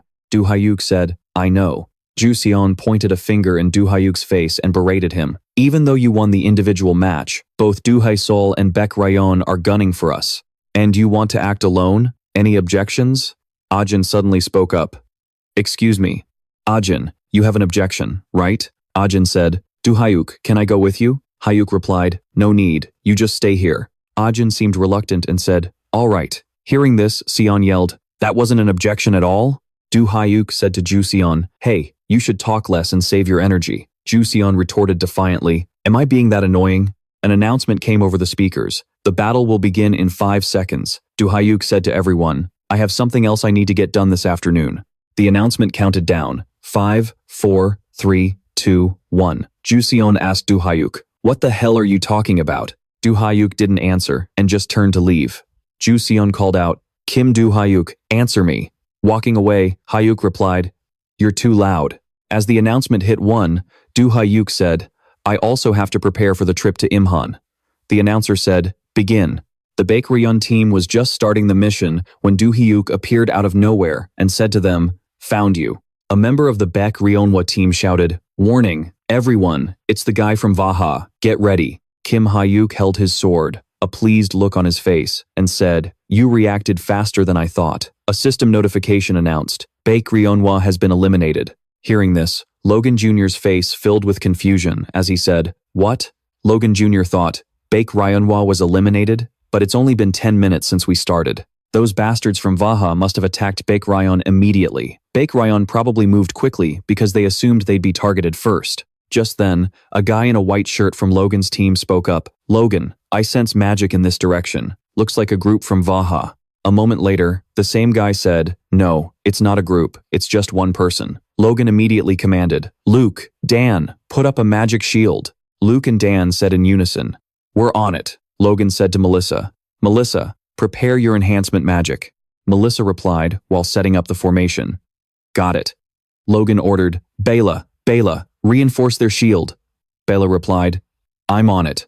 Logan also began preparing a formation. Melissa asked, But it's just one person. Do we really need to do all of this? Logan Jr. said tensely, We do if that person is Kim Do-hyuk. Bela said to Logan, Melissa doesn't get it because she's never faced that monster before. That guy. His skills are not at a high school student's level. Melissa, now looking worried, asked Logan, But even you? Logan answered her, You can't even compare me to that monster. Luke suddenly said, Wait, the magic signature is starting to fade. Logan, still anxious, said, Did they leave? Bella said, They probably retreated after seeing our preparations. Up on a high tree branch, Do-hyuk was looking down. He looked at Logan's group preparing their formation and called down, There you are. Logan thought in a panic, From above, Do-hyuk leaped down from on high, slamming the hilt of his scabbard right into Logan's face and sending him sprawling to the ground as the others watched in shock. Bella shouted in alarm, "What the hell?" Do-hyuk swung the end of his scabbard into Bella's gut and said, "You're too slow to react." Melissa, already in her attack stance, called out, "Kim Do-hyuk," and unleashed a fireball. An energy ball shoots towards Do-hyuk, surprising him enough to ask, "What the?" Do-hyuk grabs his scabbard and strikes Melissa across the side, making her scream in pain and fall away. Do-hyuk says to her, "I don't care what happened. Did you really think shooting one magic orb would be enough?" Just then, someone tries to sneak attack Do-hyuk from behind, but he also gets sent flying by a blow from Do-hyuk's scabbard. In just a short time, Do-hyuk had taken down Logan's entire team. The system announces, "The Brave has been eliminated." Logan looks at the notification board and says happily, "Now I can move on to the Bray. Forest of Illusions quest, right?" At Valhalla, in the monitoring room, Council Chairman Kim Do-hyuk watches the screen where the match is taking place and says, "How did this happen?" Kim Do-hyuk finished the team match in just 23 minutes. Actually, he spent 20 minutes just walking around. The battle itself only took 3 minutes. Today's schedule is completely shot. This is a problem. Lee Sang-chol says, "The rules state that we can start the next game on the same day if there's enough time." Lee Sang-chol asks the chairman, Chairman Lee, if it's all right with you, I'll discuss starting the game with the other academy instructors. Chairman Lee asks, "The next game is the Forest of Illusions, right?" Fine, just let me know after you've discussed it." Lee Sang-chol replies, "Yes, sir." Lee Sang-chol thinks to himself, did Kim Do-hyuk ask that because he knew this would happen? That's terrifying. ZV claps Sang-chol on the shoulder and says, "We still need to talk to the teacher from White Lotus, but Hydrun doesn't care if we continue the match." To watching that team battle completely convinced me. I don't think the final result will change, even if they wait until everyone is fully recovered. I see now why you call Kim Do-hyuk a monster. Lee Sang-chol sighs and says, "I understand. Let's go talk to White Lotus first, then." ZV replies, "Right." In Valhalla's break room, Yoo Seon glances at Do-hyuk while holding her phone, thinking, he's insane. I never expected him to be able to end the match all by himself like that. I was planning to step up since the instructor made me team captain, but I didn't even get a chance to do anything. On top of that, I lost to Choi Ajin in the individual match yesterday. I heard Kim Do-hyuk was the one who taught her. Maybe that's why? If this keeps up, I'm going to be left behind. I can't let that happen. If I swallow my pride a little, would he teach me too? An announcement comes over the speakers. To all Academy representatives, tomorrow's Maze survival game will be held 1 day early, today at 1 p.m. Please organize yourselves and prepare for the final game. Hearing the announcement, Choi Ajin realized it was exactly as Kim Do-hyuk had said. Suddenly, Do-hyuk speaks up. "Hold on. Before we go, there's something I want to tell you guys. I'm going to the Forest of Illusions by myself. All of you will have to survive on your own. Well, if you run into trouble, I guess you can call me." Yoo Seon thinks, "Going solo again? We've already won the first 2 games. As long as we don't get the lowest score, we'll win." Even though it's called Maze Survival, the Forest of Illusions is heavily dependent on the environment, so we don't need to worry too much about monsters. Noticing Yoo Seon staring at him, Do-hyuk asks, "You got something? You want to say, little bird?" Hearing him call her that, Yoo Seon asks back, "Little bird? Why do you keep giving me nicknames?" "Me? A little bird?" Do-hyuk replies, "That's right." Choi Ajin thinks to herself, but little bird is cute. At the Forest of Illusions, in front of the maze gate, Chairman Lee announces the rules. This is the final game of the competition, Maze Survival. Just like the previous game, the audience can watch you through this screen. So, before we begin, I must tell you this. More specifically, the game's content and the evaluation criteria. The Forest of Illusions, where today's game is held, is a maze that resembles a forest, with massive trees. This maze has a unique and special environment, where the rain never stops falling. Furthermore, the monsters are fairly low level, so they pose very little threat. The rain and the dense thickets are the biggest threats. The objective of the game is to see how well a person can survive. When students enter the maze, their health will be checked. And after 5 hours, the student whose health condition is closest to their original state will earn the most points. Any form of combat between teams is prohibited. Now then, let's begin. The maze gate has opened, and the teams begin to enter the fray. In Valhalla territory, at an abandoned warehouse, Lisa and Al are already waiting. Lisa's phone notifies her that the students have entered the Forest of Illusions. A red-haired girl named Inia Samaria steps in and says, "Let's go." It looks like there's some kind of magic blocking the maze entrance, and there are two people maintaining it. Al says, "Then let's just take care of them first." The three of them head towards the maze. In Chairman Lai's room, while he's monitoring the match via camera, suddenly, all the surveillance camera signals are lost. Seeing this, Lee Sang-cheol thinks, "What's this?" The surveillance cameras in the Forest of Illusions have all gone down. Chairman Lai asks, "What happened?" A mass camera failure like this seems highly suspicious. The chairman asks his bodyguard, "Contact. Contact with the main gate yet?" The guard replied, "We have, sir." There's no response. Lee Sang-cheo told Chairman Lee, "Chairman Lee, the students. Inside, the maze could be in trouble. All instructors present will enter the Forest Eye." Chairman Lee agreed. The instructors who arrived at the Forest Eye together were all out of breath. The gate to the Forest Eye had been destroyed. Massive boulders blocked the entrance, crushing the two guards on duty. The instructors looked at each other in panic, asking, "What the hell happened here?" Logan's team was all standing together. Suddenly, one of them asked Logan a question. Logan replied, "Yeah." The person continued, "Ebola doesn't look so good." Ebola, soaked in rainwater, shivered and said, "I'm fine. I'm just wet from the rain." Logan said worriedly, "But if you get hypothermia, you'll be eliminated.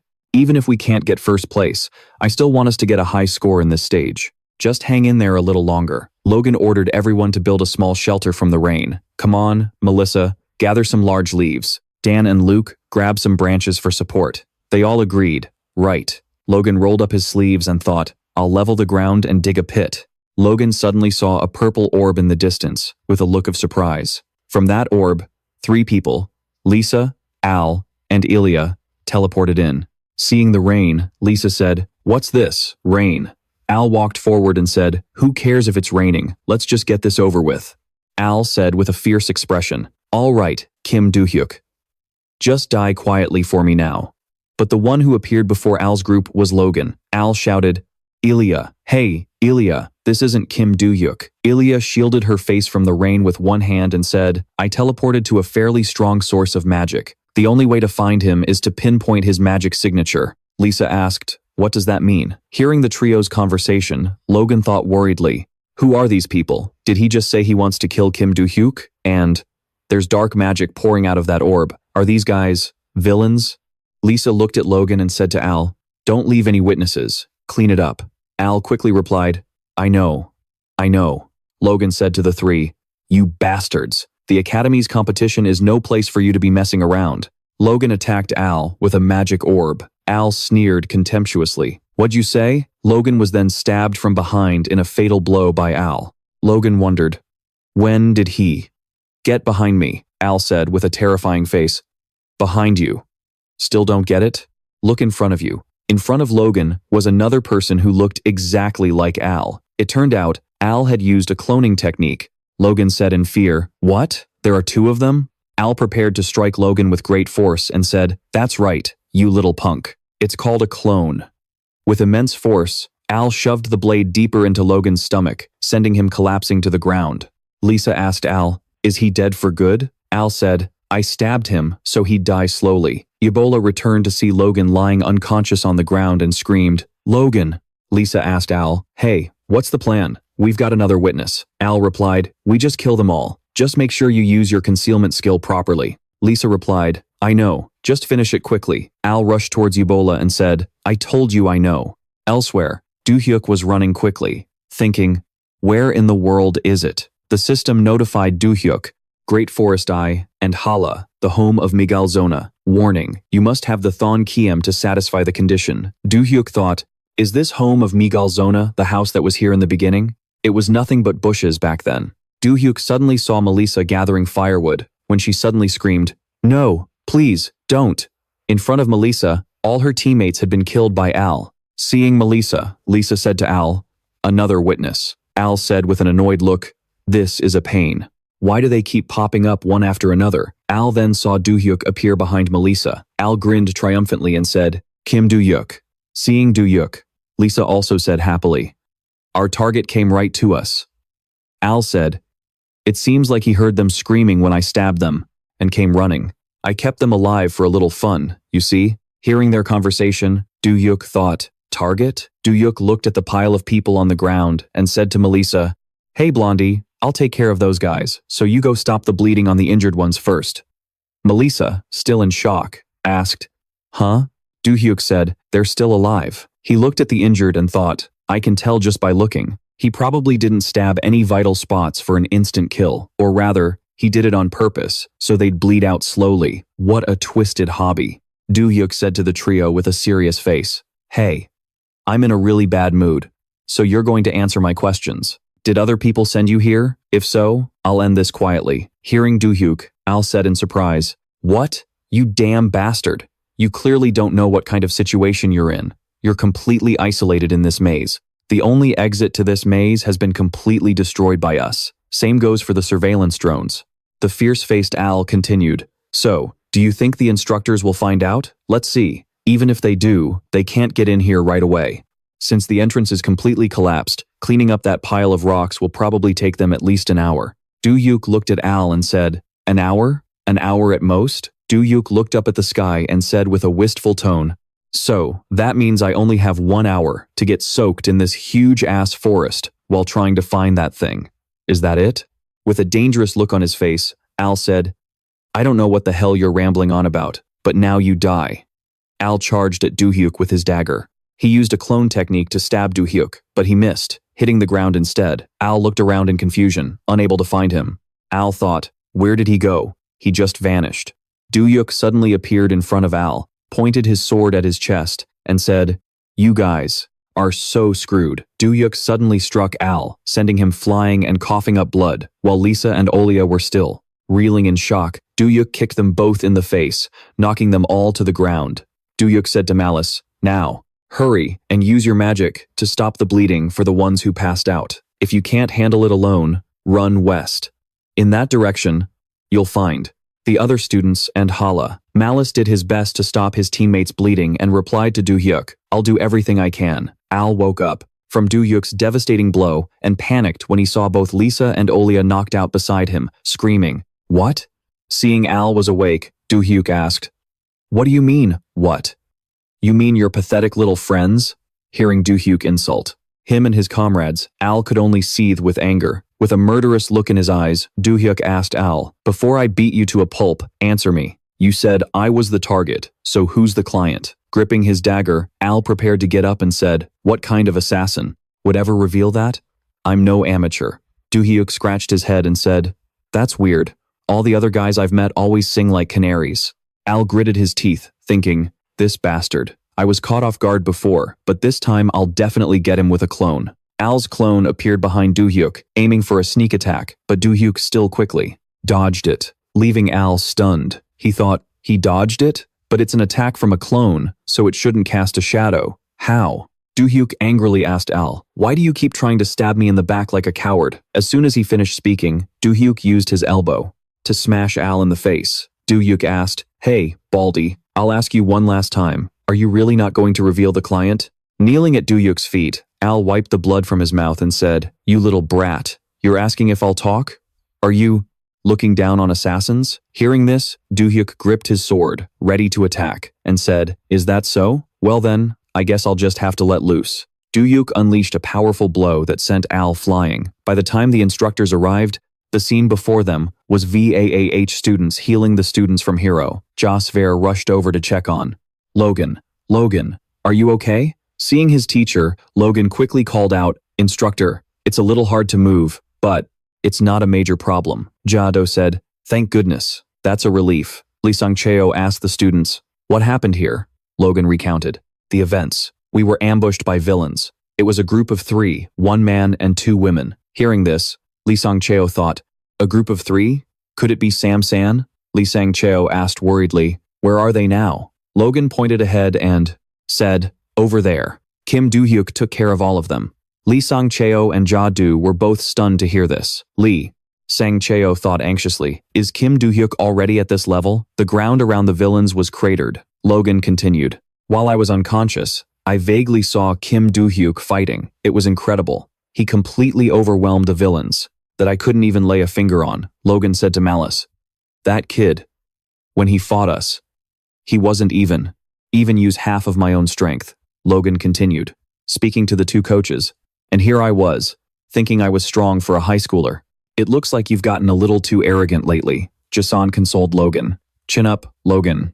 That kid, Kim Do-hyuk, is just on a completely different level. Lee Song-cheo asked Logan. Besides, you said it was a group of 3. Where's the other one? Milas answered for Logan. Kim Do-hyuk already dragged her off. Just then, a voice rang out here. And with it, Olia was thrown to the ground. Do-hyuk said, she's already spilled everything about who's behind this and what their goal is. Lee Song-cheo checked on Do-hyuk. Are you all right?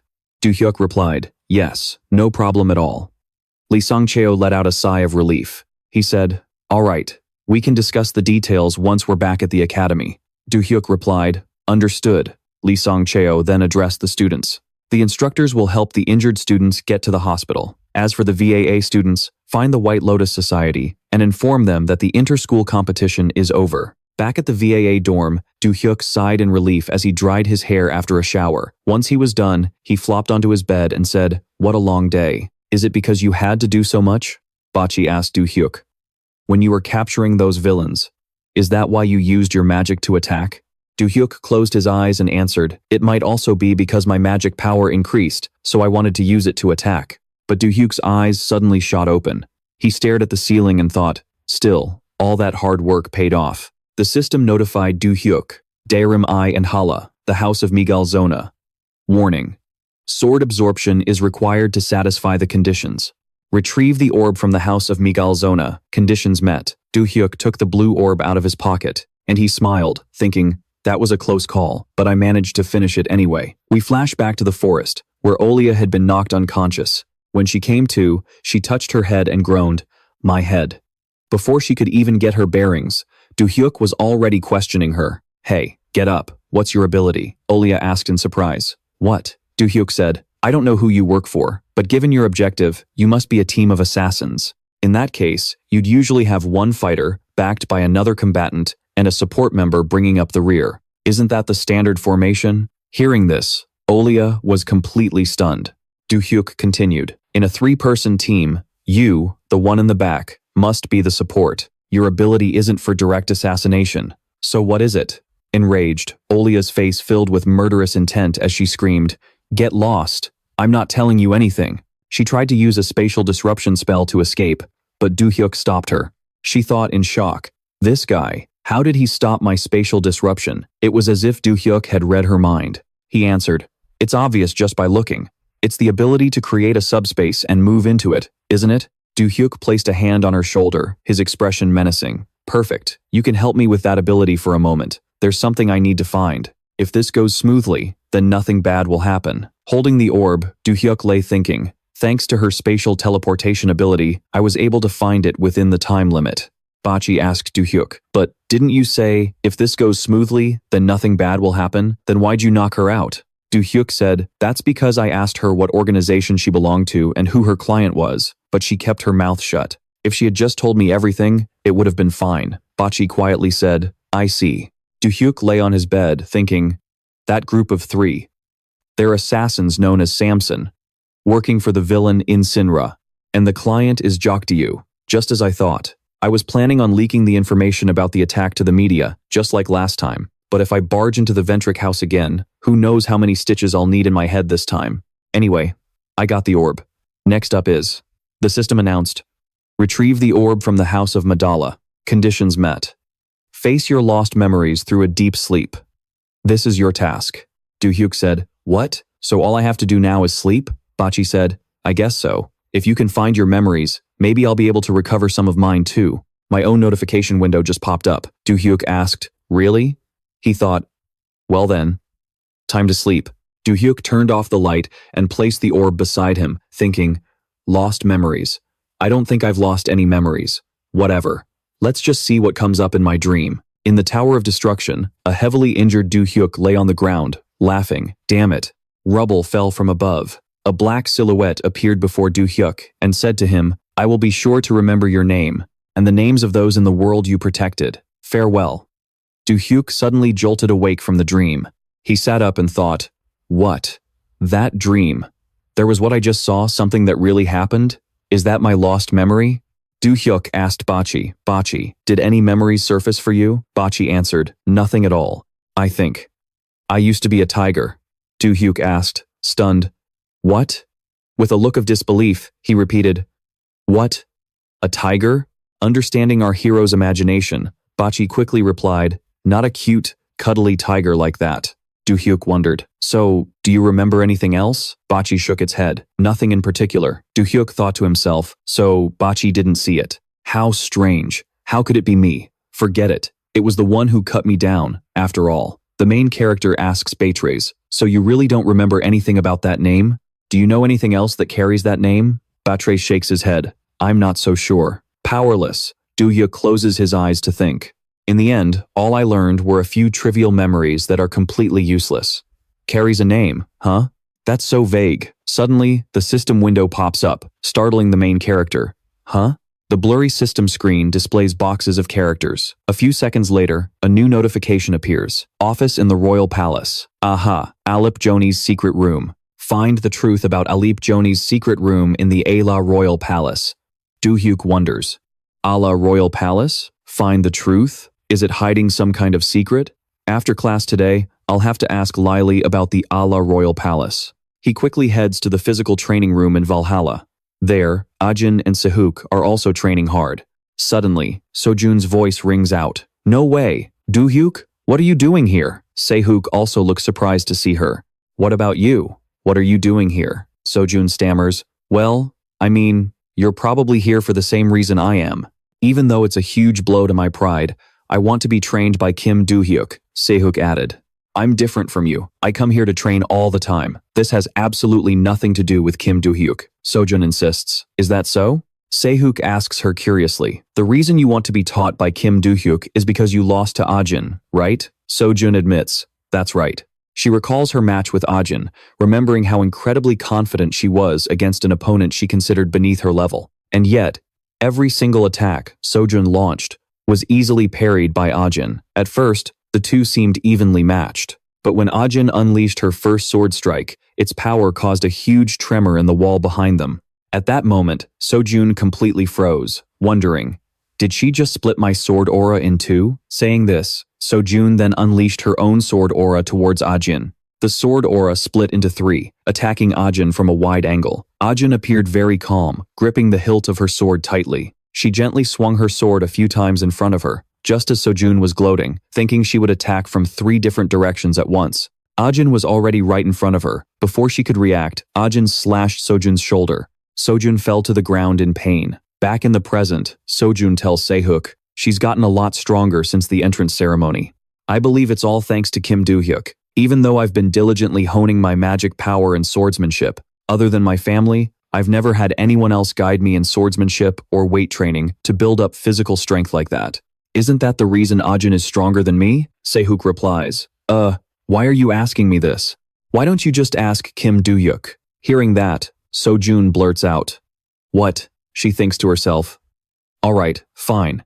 I can't just let this conversation go to waste like last time. It's a little humiliating, but today I'm going to ask him until I get an answer. With that thought, she approaches the main character and says loudly, Hey! Do-hyuk cuts her off. What do you want, you rude girl? Sojun thinks resentfully. He dared to call me a rude girl. She mumbled submissively. Whatever. You're training Ajin, right? Sojun's face turns beet red as she stammers. Well, I want you to teach me too, just like Ajin. Just then, Coach Sangchan suddenly appears and says, Kim Do-hyuk, are you free? The main character replies, Coach, I still have a few more physical exercises to do. Is something wrong? Sangchan urges him. Then finish up quickly and meet me after you've showered. There's someone who really wants to see you. That person said desperately that if they can't meet you now, there won't be another chance. Do-hyuk nods. I understand. Okay. Sojun interrupts, flustered and trying to hold him back. Hey! She lowers her head in disappointment, her face flushed. I got left behind again because of my bad luck. This is so embarrassing. Just as she's feeling dejected, the main character's voice suddenly rings out. Hey, rude girl, if you want me to train you too, ask Ajin about the exercises I gave her and just follow them. If you do well, Maybe I'll take pity on you and consider teaching you something. Hearing that, Ajin chimes in. All right, then I'll explain everything to you, okay, rude girl? So June yells in frustration, don't call me that. Meanwhile, Kim Do-hyuk trails after Coach Sang-chon to meet this mysterious person. He asks curiously, so, who am I about to meet? You said if I don't meet them now, there won't be another chance. Coach Sang-chon continues. If you think about it carefully, there's only one person it could be, right? They're waiting for you in the dojo. Hearing the coach's words, the main character already has an answer in his mind. Just then, the coach tells him, we're here. He opens the door. Behind the door, Jofiel and Jia are already waiting. Do-hyuk speaks first, just as I thought. It's you, isn't it, Jofiel? Jofiel, breaking out in a cold sweat, says urgently, help. He drops to his knees in front of Do-hyuk, pleading, help me, I'm begging you. Jofiel kneels on the floor, his voice desperate, I'm begging you, please save me. Kim Do-hyuk looks at the coach and asks, what's wrong with this guy? The coach asks back, are you pretending you don't know? I found out this guy made a deal with that group. Jofiel's whole body is trembling, his mind in a state of panic. The instructor laid it all out. And if you include the latest suspicion of first-degree murder, he's the mastermind behind a total of 2 killings. That bastard hired someone to take me out. And somehow, the media got wind of it. Now, they have all the details on this guy and the ringleader behind the Valhalla attack. Kim Do-hyuk thought to himself, heh. The person who leaked all that to the press was me. I was curious though, this guy has the protection of the Bentrich family. Wouldn't the head of the clan show up to take him away? So why is he asking me for help? The instructor explained. There was an official announcement from the Bentrich family earlier. The Bentrich family has decided to disown Do-hyuk. And not just him, but everyone involved in this incident, including his own father. Kim Do-hyuk replied, I see. The instructor continued. So, the key difference now is that the Bentrich family isn't making a move. Kim Do-hyuk looked down at Do-hyuk, who was kneeling on the ground. So, since you don't have your family's protection anymore, you're about to be thrown in jail. And that's why you want my help? Do-hyuk bowed his head low. Well, about that. Then he yelled, please, give me a chance. Do-hyuk said, this whole thing got blown out of proportion because of your testimony, didn't it? With that, the bastard shamelessly started begging Kim Do-hyuk. I'm begging you, just make something up.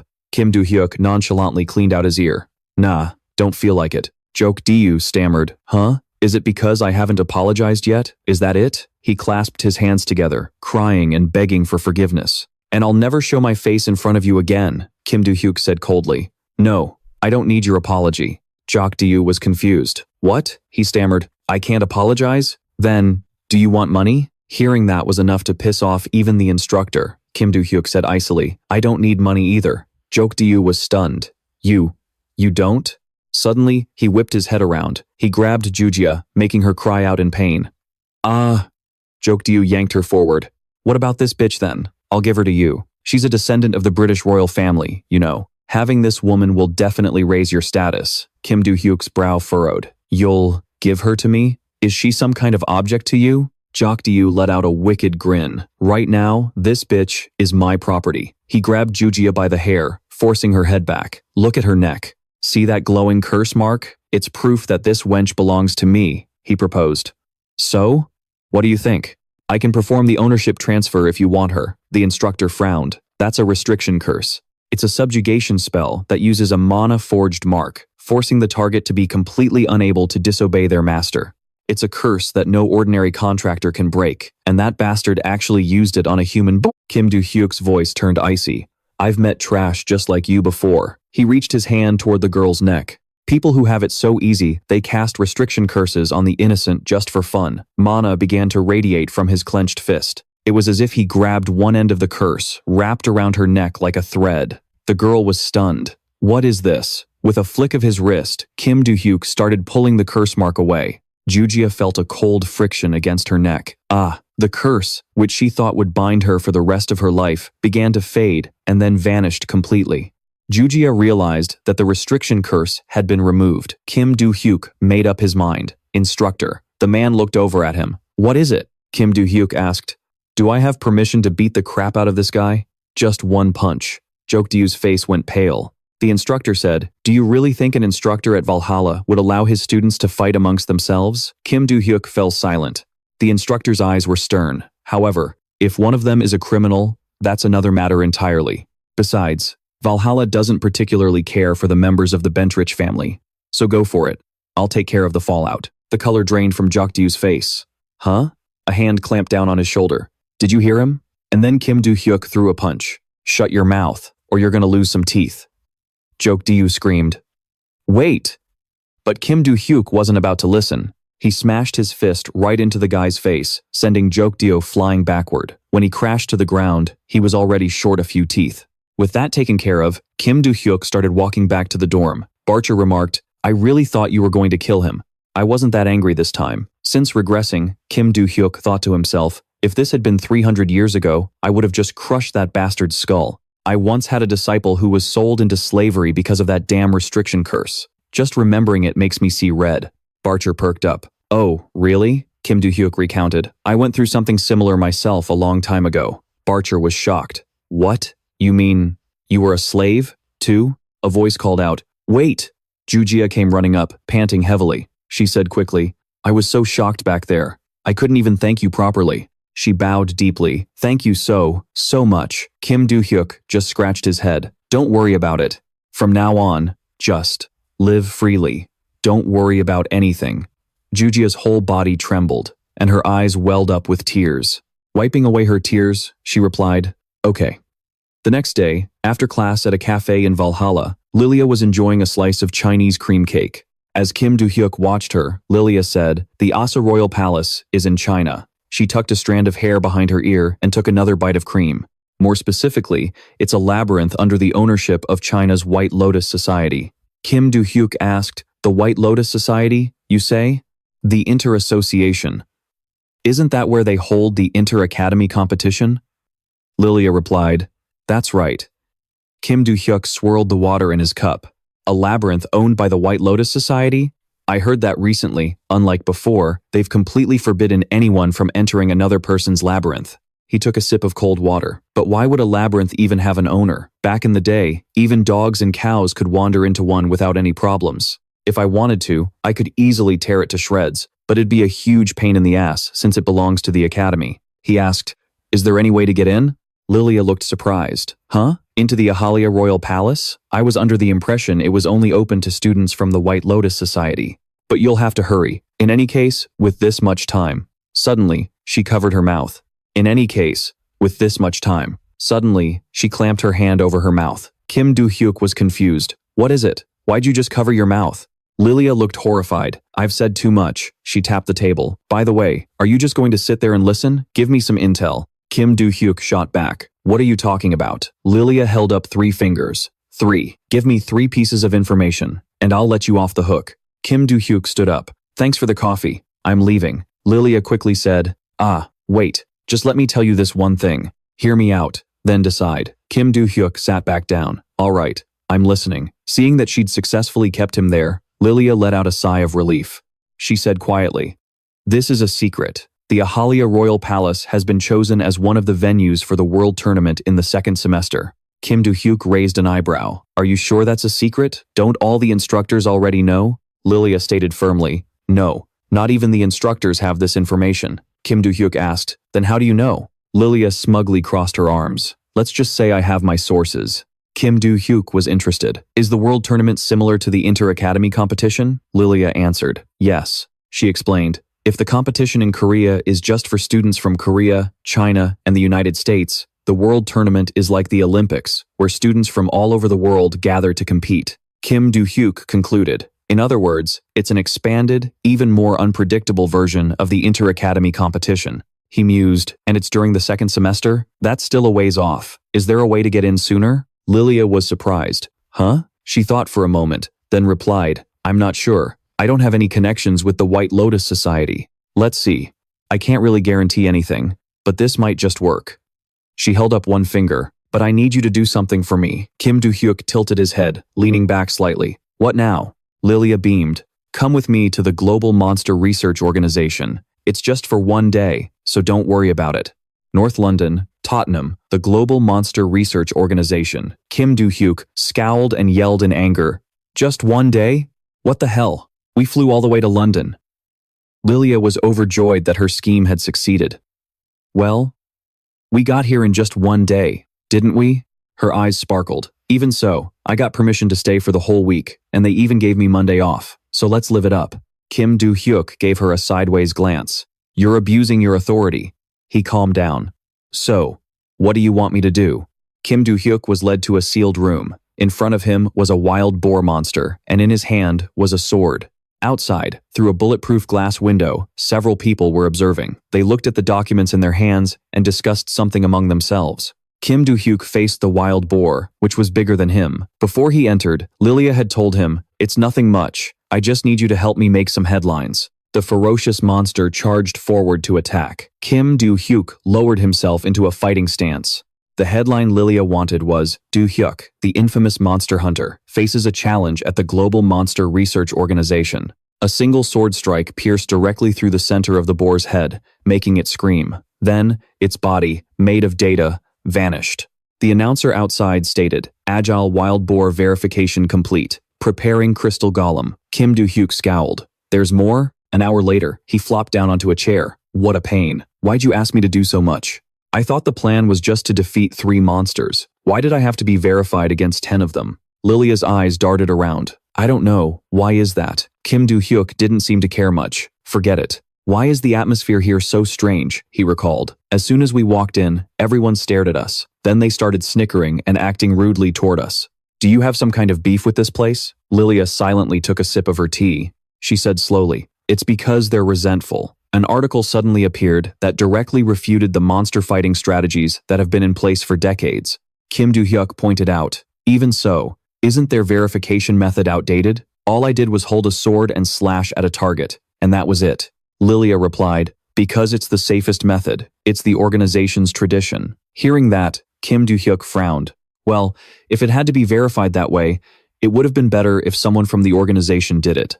Lilia said with a hint of contempt, I didn't want to let them do it. They're just a bunch of conservative old geezers. The articles on monster fighting tactics are a logical strategy to raise our standing and, in today's knowledge-based society, power is a game where people carve out their own place by joining forces and toying with each other. Kim Do-hyuk scoffed. What a bunch of despicable people. But even so, do you really have to keep writing these articles? Lilia replied. The press is just a piece of paper that society refuses to acknowledge, no matter how corrupt the world gets. What's more important to me is having the right strategy to deal with the monsters. For that, I can endure a few cold stares. Kim Do-hyuk replied, I get it. He then changed the subject. All right, I think I've helped you enough. Now it's your turn to help me. Lilia answered casually, Oh, of course. It's a good thing we came here. She's here too. The head of the White Lotus Society, Lilia explained. I heard she visits the organization frequently. I think she might have stopped by to observe the verification process. Kim Do-hyuk asked, Really? He stood up. Well, that's perfect. I've already identified my target. I want to talk to her before it's too late. A loud knock on the door caught their attention. A voice called out, Excuse me, is student Kim Do-hyuk here? May I speak with you for a moment? A woman's voice, Kim Do-hyuk thought. He said, Yes, come in. The voice from outside replied, Thank you. She entered the room. Kim Do-hyuk took in the visitor's appearance. The woman greeted him. It's a pleasure to meet you. My name is Shui-yun, head of the White Lotus Society. The main character greeted her in return. Yes. I'm Kim Do-hyuk. What can I do for you? Shui-yun bowed her head slightly. To be honest, I came here to ask a favor. Could you please help me with someone? Lilia stood up. This sounds serious. Well, I'll be going then. Kim Do-hyuk nodded to her. All right. Shui-yun made no move to stop Lilia. After Lilia left the room, Kim Do-hyuk asked, So what do you mean? Be more specific. Shui-yun got straight to the point. Very well. Although I'm currently the head of the White Lotus Society, I am, in essence, a member of the Shui family. Our Shui family was the first to settle in China after the Age of Destruction. Thanks to that, we were able to elevate our status, establish the White Lotus Academy, and train generations of outstanding contractors. As it happens, we have someone in our family, a child prodigy, a true genius. After awakening at age 13, she was already able to defeat mid-level contractors, and she even beat her older siblings and other members of the Shui family. What's more, even the head of our Shui family fell at her feet. Hearing this, Kim Do-hyuk couldn't help but be surprised. Shui-yun continued. In the end, perhaps because she thought there was nothing left to learn from the outside world, She locked herself in the Shui family's training hall, the White Lotus Palace, and never came out again. Kim Do-hyuk was starting to understand. So, I have to knock some sense into this arrogant prodigy. Is that it? Shui-yun confirmed. That's correct. Kim Do-hyuk rubbed his chin. I don't mind, but there's something I don't get. If it's just about teaching that kid a lesson, aren't there plenty of people stronger than me? He pointed. When it comes to magical power, you, the head of the White Lotus Society, are no weakling yourself. Shui-yun was startled. She said, You have a sharp eye, Kim Do-hyuk. I've been concealing my power, yet you noticed. There are 2 reasons, she explained. First, she demands that all challengers fight using only physical strength. Second, she is also 17 years old, the same age as you, student Kim Do-hyuk. Shui-yun analyzed. Looking at your performance in recent battles, it's clear that you possess immense physical strength, Kim Do-hyuk.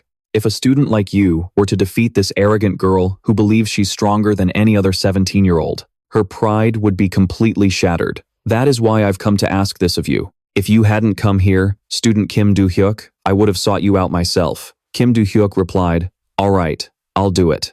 But it's not for free, right? Shui-yun answered easily. Of course not. Even if I'm only the head of the White Lotus Society in name, how could I possibly hire you without compensation? In that case, I will name a price. Kim Do-hyuk stated clearly, I don't need money.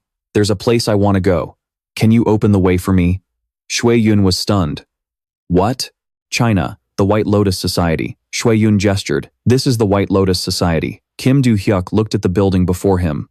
I can't believe I'm here on the very same day. On a private jet, no less. Shui-yun replied. You did say you had until Monday. Isn't it better to get this over with sooner rather than later? Kim Do-hyuk agreed. True that. Shui-yun asked again.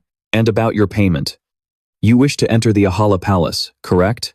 Kim Do-hyuk confirmed. That's right.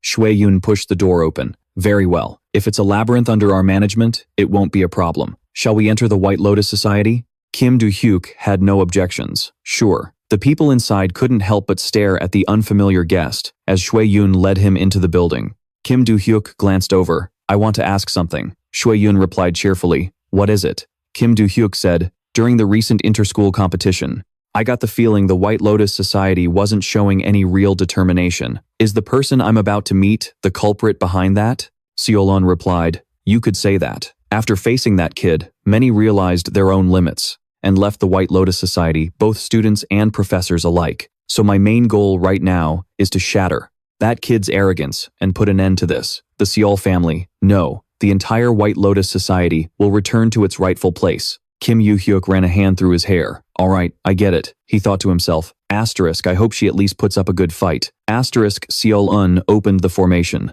We're almost there. The moment you step into this magic circle, you'll be transported to the White Lotus Palace, to the Seol clan's secret training room. The kid is waiting there. Kim Do-hyuk stepped inside. Ah, right, like this? His body was teleported by the magic. Just before he vanished completely, he asked, What's her name? Seol-un answered, Her name is Yeon-rang. Yeon-rang narrowed her eyes, her voice hostile. Who are you? Did the Seol clan send you here to kick me out? She yelled. I'm not going anywhere. Get lost. Kim Do-hyuk slowly closed his eyes. Asterisk. Geez, telling someone to get lost the first time you meet them? Asterisk. He pushed.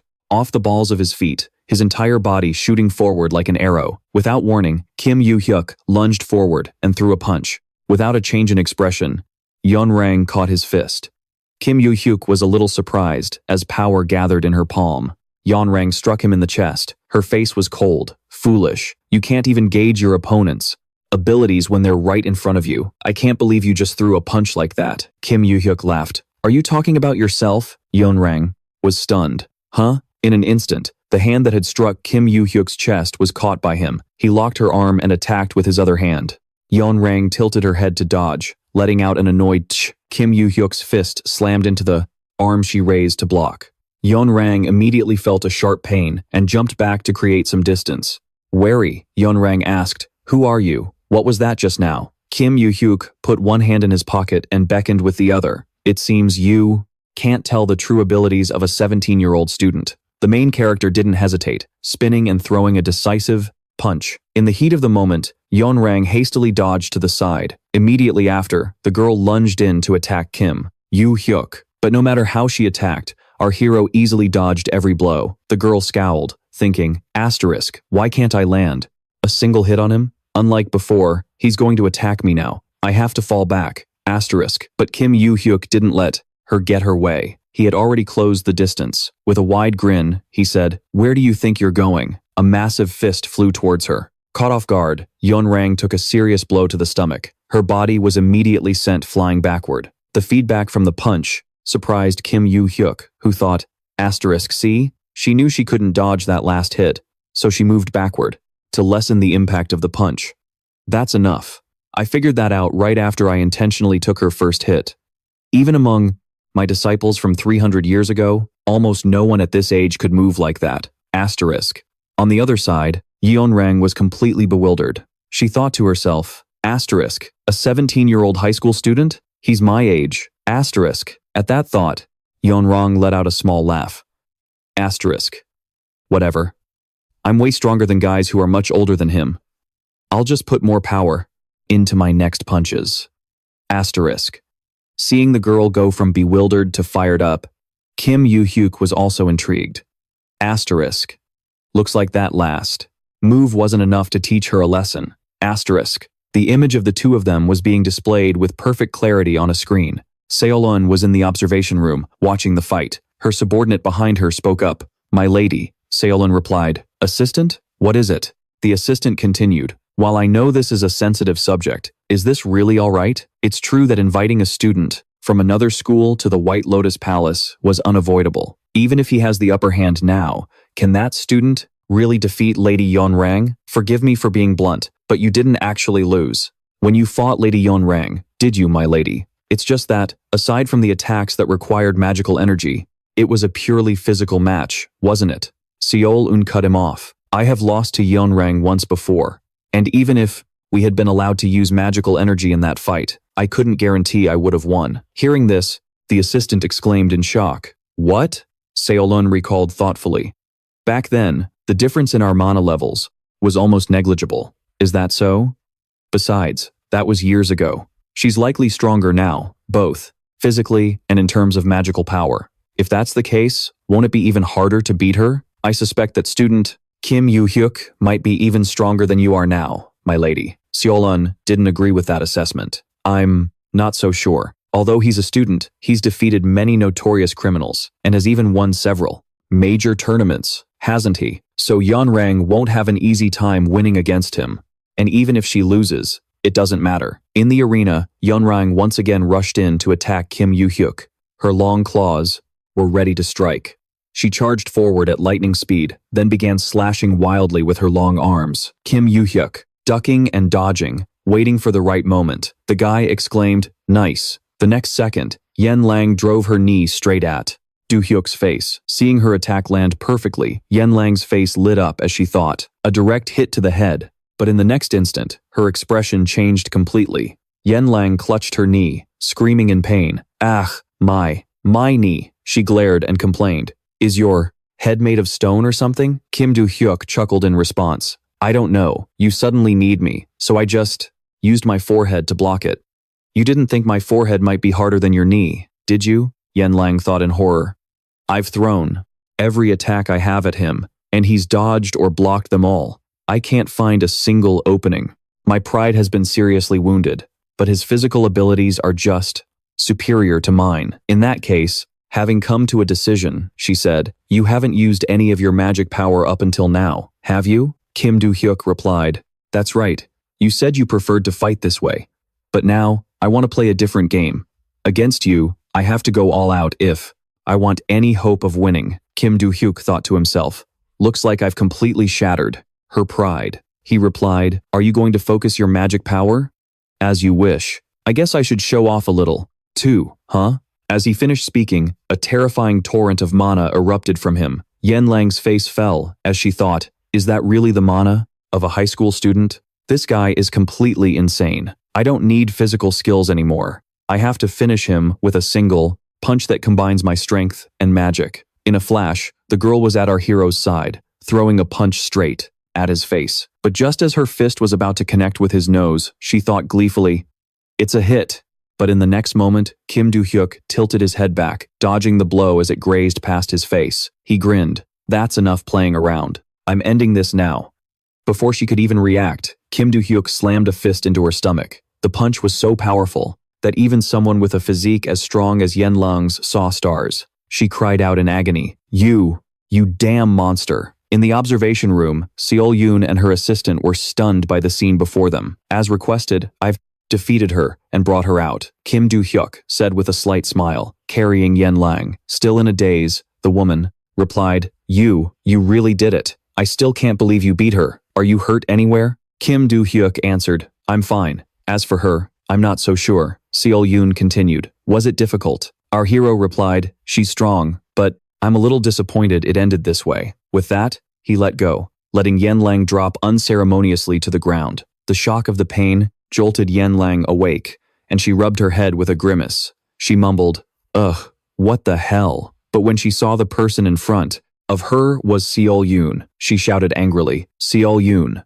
Seol-yoon replied, Yen Lang, it's been a while since I've seen you out here. Well, now that that's settled, we should talk about your payment, right? You said you wanted to enter Ahana's royal palace? Kim Do-hyuk confirmed, That's right. I can get you in right now. What do you think? Perfect. Let's do it now. With that, the two left, leaving an infuriated Yen Lang to watch them go. Her secretary walked over to her and said, My lady, we should treat your injuries first. Yen Lang added, That person who defeated me, what's his name?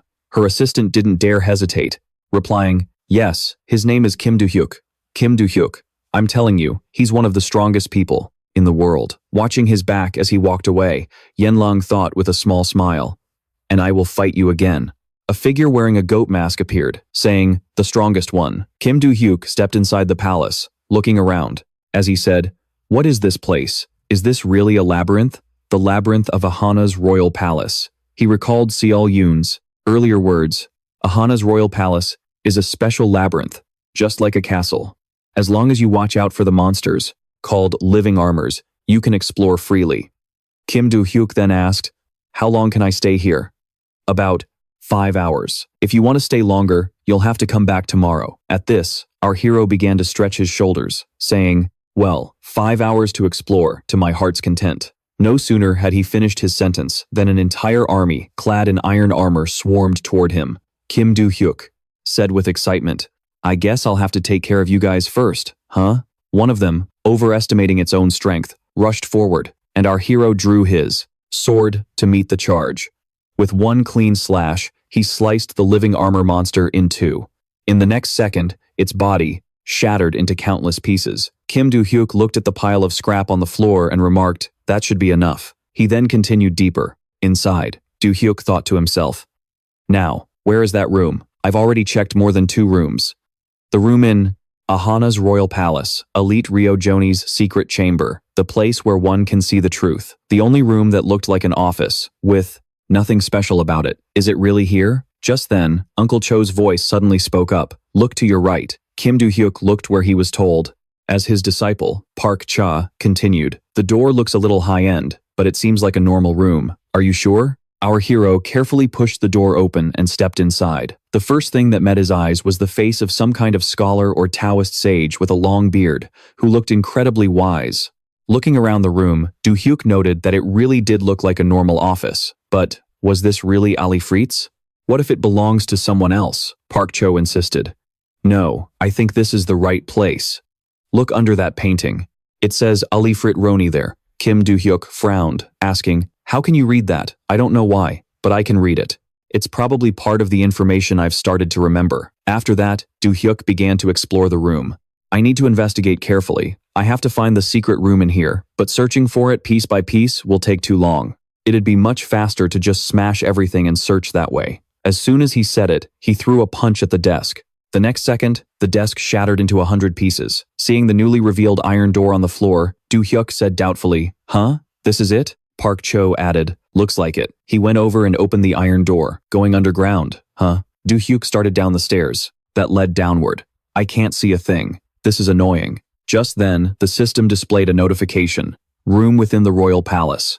Aha. Alifrit Roni's secret room conditions have been met. Do-hyuk's face twisted in utter astonishment. A mysterious, red-haired girl in a hat seemed to be waiting for him. Kim Do-hyuk asked, "Where is this place, and who are you?" The girl smiled softly and replied, "It's a pleasure to meet you. I'll answer your questions, so why don't you have a seat?" Do-hyuk did as she said and sat down, on the chair across from her. The girl continued, "Allow me to introduce myself. I am a guide." Do-hyuk repeated in surprise. "A guide?" The redhead quickly explained.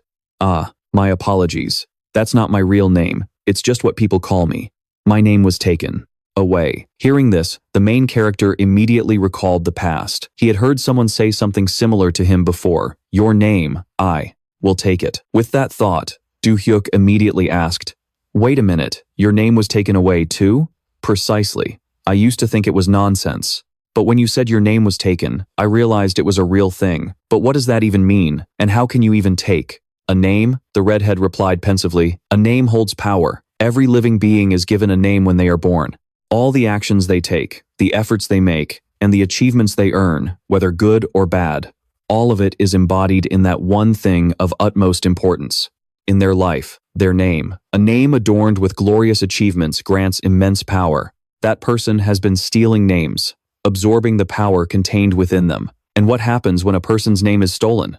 I'm sure you already know about it. They become a constellation." The redhead smiled softly and confirmed, "That's right. However, there is one exception to the rule, and that is if you have been reincarnated before." Hearing this, Kim Do-hyuk thought to himself, "So, she knows that I've been reborn, just like Park Cho." Seeing that he was silent, the redhead continued, "Are you still suspicious of me? Oh, human, who was reborn and received a system window. I'm not entirely sure myself. In fact, even I don't know when the system window will appear." Do-hyuk cut in. "You can see the system window too? All right, fine. Now, stop rambling and explain it to me. The one who sent the Tower of Destruction here, who is he?" The girl replied, "His name is the Lord of the Labyrinth. As I said, he sent the Tower of Destruction to Earth for the purpose of stealing other people's names to consolidate his power. So it was all him? Yes, just as his name implies. Are you surprised?" Kim Do-hyuk replied, "It's strange. How could an ordinary Lord of the Labyrinth send something like the Tower of Destruction to Earth? Something of that massive scale could only be done by someone on the level of A." As the thought crossed his mind, his eyes widened in shock and beads of sweat formed on his brow. "No way."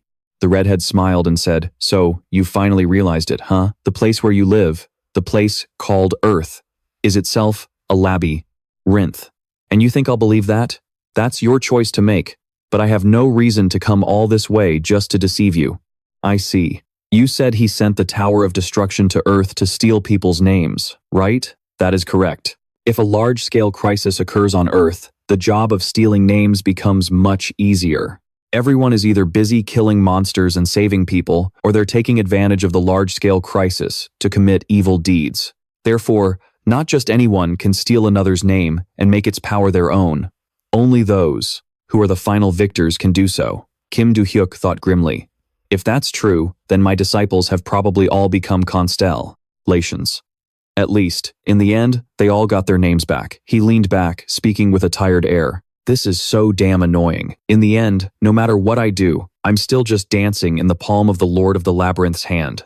The redhead immediately interrupted. "That's not true. The fact that you were reborn and managed to get here is already an unexpected variable for him. Perhaps I've just given the Lord of the Labyrinth an opportunity." Kim Do-hyuk shot up in surprise. "He knows I was reborn? Is he the one who met us through the system window?" "No, you're mistaken. The one who gave you the chance to be reborn and brought us the system window was not the Lord of the Labyrinth." "What? Then who was it?" "I don't know either. Since they gave you the opportunity to be reborn, I can only assume that person must have some kind of connection to you." Hearing that, Yu Hui-uk thought to himself that this had to be connected to him. Asterisk. "No matter what, I can't pass up this opportunity." Asterisk. As she spoke, the girl cast a spell and took out a ring. Placing the ring on Kim Yu Hui-uk's hand, the girl added, "Here, take this." "What is this? A ring? I don't have time right now, so I can't explain everything in detail. It will be the key to our counterattack against that labyrinth lord." Yu Hui-uk asked, confused. "You don't have time? You could just tell me everything right here," the girl replied. I'm being chased by the Labyrinth Lord, but it's okay. The conditions have all been met, and you'll be able to see me again easily in the future. Oh, see you in 2 days, and don't you dare lose that ring." With that, the girl snapped her fingers. The next second, Kim Do-hyuk appeared in front of the castle gate. He put a hand on his hip and said with a pained smile, "What the hell was that?" "Great, I'm back at the entrance. Again." The main character thought to himself, asterisk, did the Tower of Destruction come to Earth just to steal my name? It's so hard just trying to live a decent life. That damn Labyrinth Lord. I don't know what this ring is, but it seems to be tracking my location. If that's the case, I'll absorb every last bit of the flowstone left over from before the Great War. I'll absorb it all to get stronger as fast as I can. That way, even if I'm still weaker in terms of raw power, when it comes to potential, I can reach the top faster than him. Asterisk. The scene changes to a remote island in the North Pacific Ocean, where a man is staring intently at an iPad. He's reading an article titled Sam San, a group of solo god assassins, completely defeated by a Valhalla student, Kim Do-hyuk. The man squeezed the iPad angrily until the screen cracked. This was the guildmaster of Dragon King, Honeyball, tossing the iPad to the ground. The man cursed in frustration. "You stupid fools," Dragon Honeyball thought. Asterisk. After hearing the Constellations' words, I started keeping an eye on Kim Do-hyuk. Turns out this brat defeated Cho Jin-gun, even though that guy also had a contract with a constellation. That's why that kid from the Vanaheim family asked me to take care of him. To be absolutely sure, I even summoned Soho. Asterisk. The man slumped onto the sofa, rubbing his head in frustration. Asterisk. Looks like that still wasn't enough. They even confessed that I'm a solo god worshipper. Are these really professional assassins? Asterisk. Just then, a deep voice suddenly rang out. "I take it you're having some trouble, Sir Honeyball." The man looked up, startled at the person before him, and exclaimed, "George." The newcomer was the first-grade commander, George. Honeyball continued, "I recall telling you to call before you come here." George replied, "I only came because you seem to be in distress. Is it because of Kim Do-hyuk?" Honeyball didn't hesitate. "You could say that. I see. We've already lost one person to him." Hearing that, the man remembered Jae-suk being captured not long ago and said, "You mean that bastard? Who was all over the news?" "Yes. I gave him a separate mission and forgot to report it back to the organization. He did a poor job, and even let a high school kid learn his identity. I wanted to make him an informant to get information from the Vanaheim family, but I was afraid he'd leak what he knew after being captured, so I took care of him myself before he reached the prison tower." Honeyball thought for a moment, then said, "So can you take care of the rest of them who are just roaming around freely out there, if you wish?" The man raised a hand to his chin, stroking his beard as he continued, "Kim Do-hyuk." George chimed in, "With all due respect, I advise you not to touch him right now." "What? Right now? The Yui Guild has its eyes on him," the man asked in shock. "The Yui Guild is looking for him? They're all a bunch of psychos, right?" "Precisely. As evil as we are, they're on another level entirely. No one knows their motivations or their goals. Logan's entire army was dealt with by them. I heard about that. Good thing. You told me. But if we touch their target, we'll likely become their sworn enemies.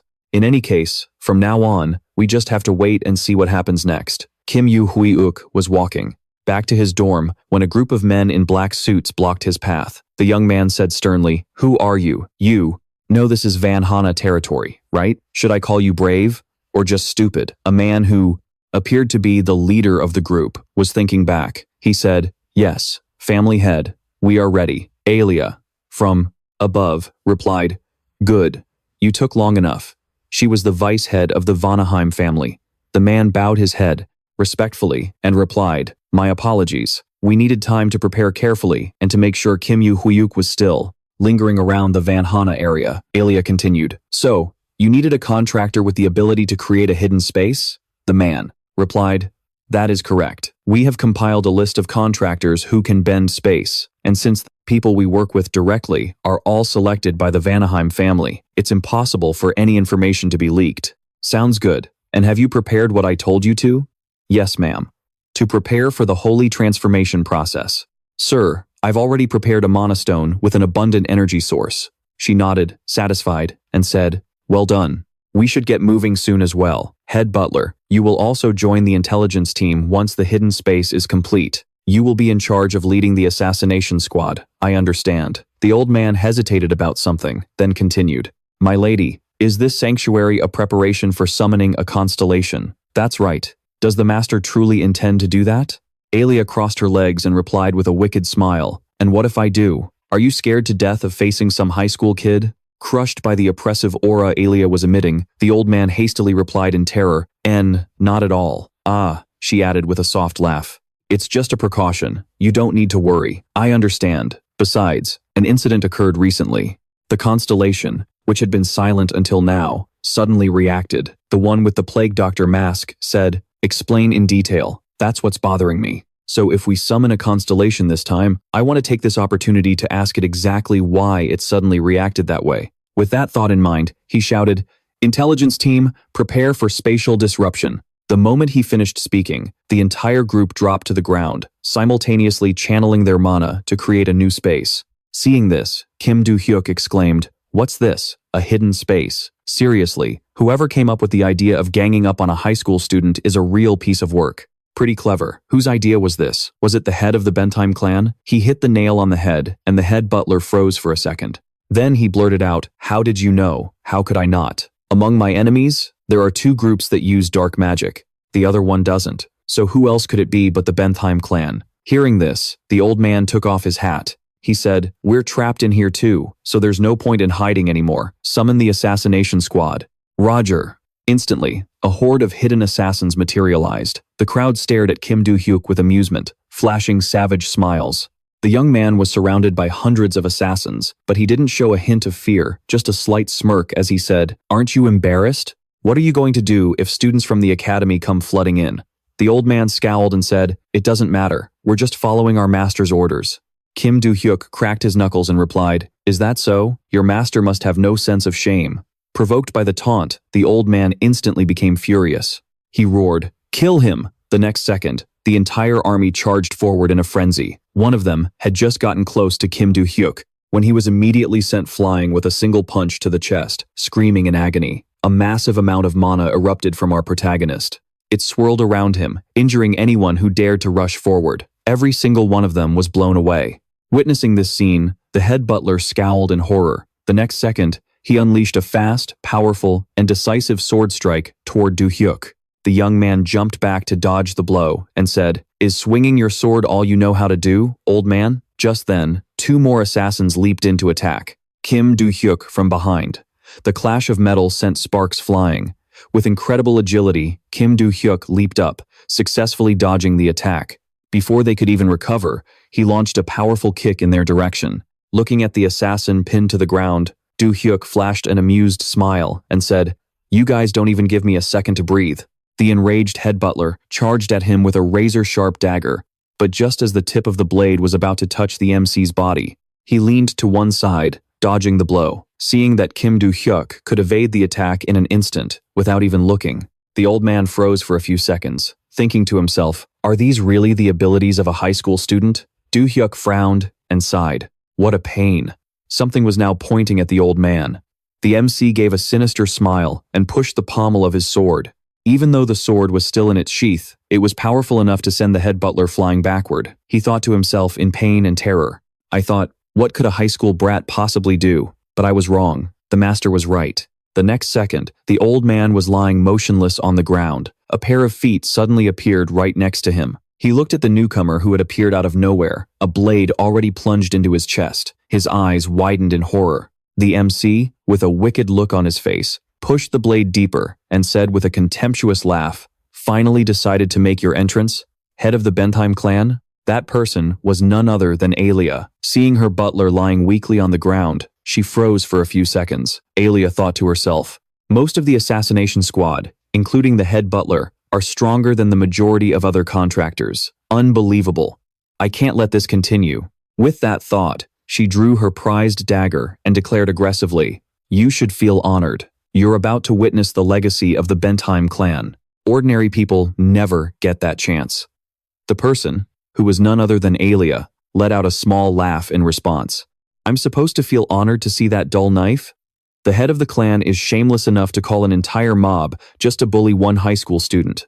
What did you just say? Mocked. The woman flew into a rage and cursed, "You worthless piece of trash." At that moment, the mana stones began to behave strangely, suddenly emitting a blinding golden light. The assassins holding their own mana stones exclaimed in shock, "What's happening?" Adelia turned to look behind her, bewildered, and said, "What's wrong?" Suddenly, the dagger in her hand turned gold. Her eyes widened in shock as she thought, "What the? This can't be happening." Just then, a massive golden light filled the sky. Adelia screamed in terror, "Master!" At that moment, time stopped, for everyone. Adelia was no exception. They were all frozen like statues, with only Kim Do-hyuk remaining unaffected by the overwhelming power. Although Adelia couldn't move, she was still conscious. She thought in shock, "What? I can't move. Could it be that sanctification was forcibly activated? While I can at least still think, the other members are completely frozen, both physically and mentally. But how is he completely fine?" Just then, a notification window popped up. "Master," Kim Do-hyuk read the system message, completely baffled. "Master." A dense golden light materialized beside them. The next second, a figure wearing a crow mask casually stepped out. She removed the mask, revealing a stunningly beautiful woman with an edgy style. She looked at our protagonist and said, "Master." Their eyes locked for a long moment. That face, those eyes, it was the kid from years ago, the one with the collar chained around her neck. A little girl who viewed the world with nothing but hatred. Back then, Kim Do-hyuk was still known as Kim Ho-oh. "Look at the eyes on this little brat. It seems you hate all humans, don't you?" The blonde girl gritted her teeth and shot back, "Don't pretend you get it. What the hell do you know about me?" "Oh yeah? I might not know everything, but I know enough. Because I was a slave once, too."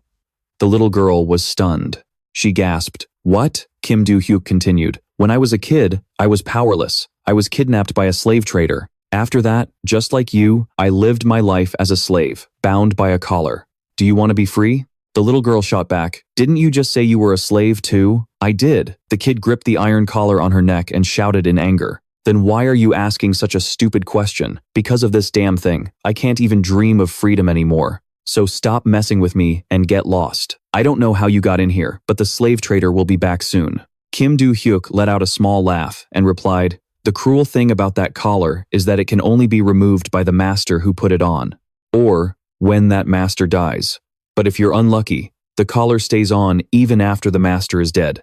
And in your case, it looks like it's the second option." Hearing this, the girl's face twisted in horror. "That bastard, he's dead? So, there's no way to get it off now?" Kim Do-hyuk replied, "What if I told you there is?" Before she could even react, he grabbed the collar and started analyzing it. As he worked, he explained, "By decoding the magic infused in this chain, I can reverse the spell and carefully take it off.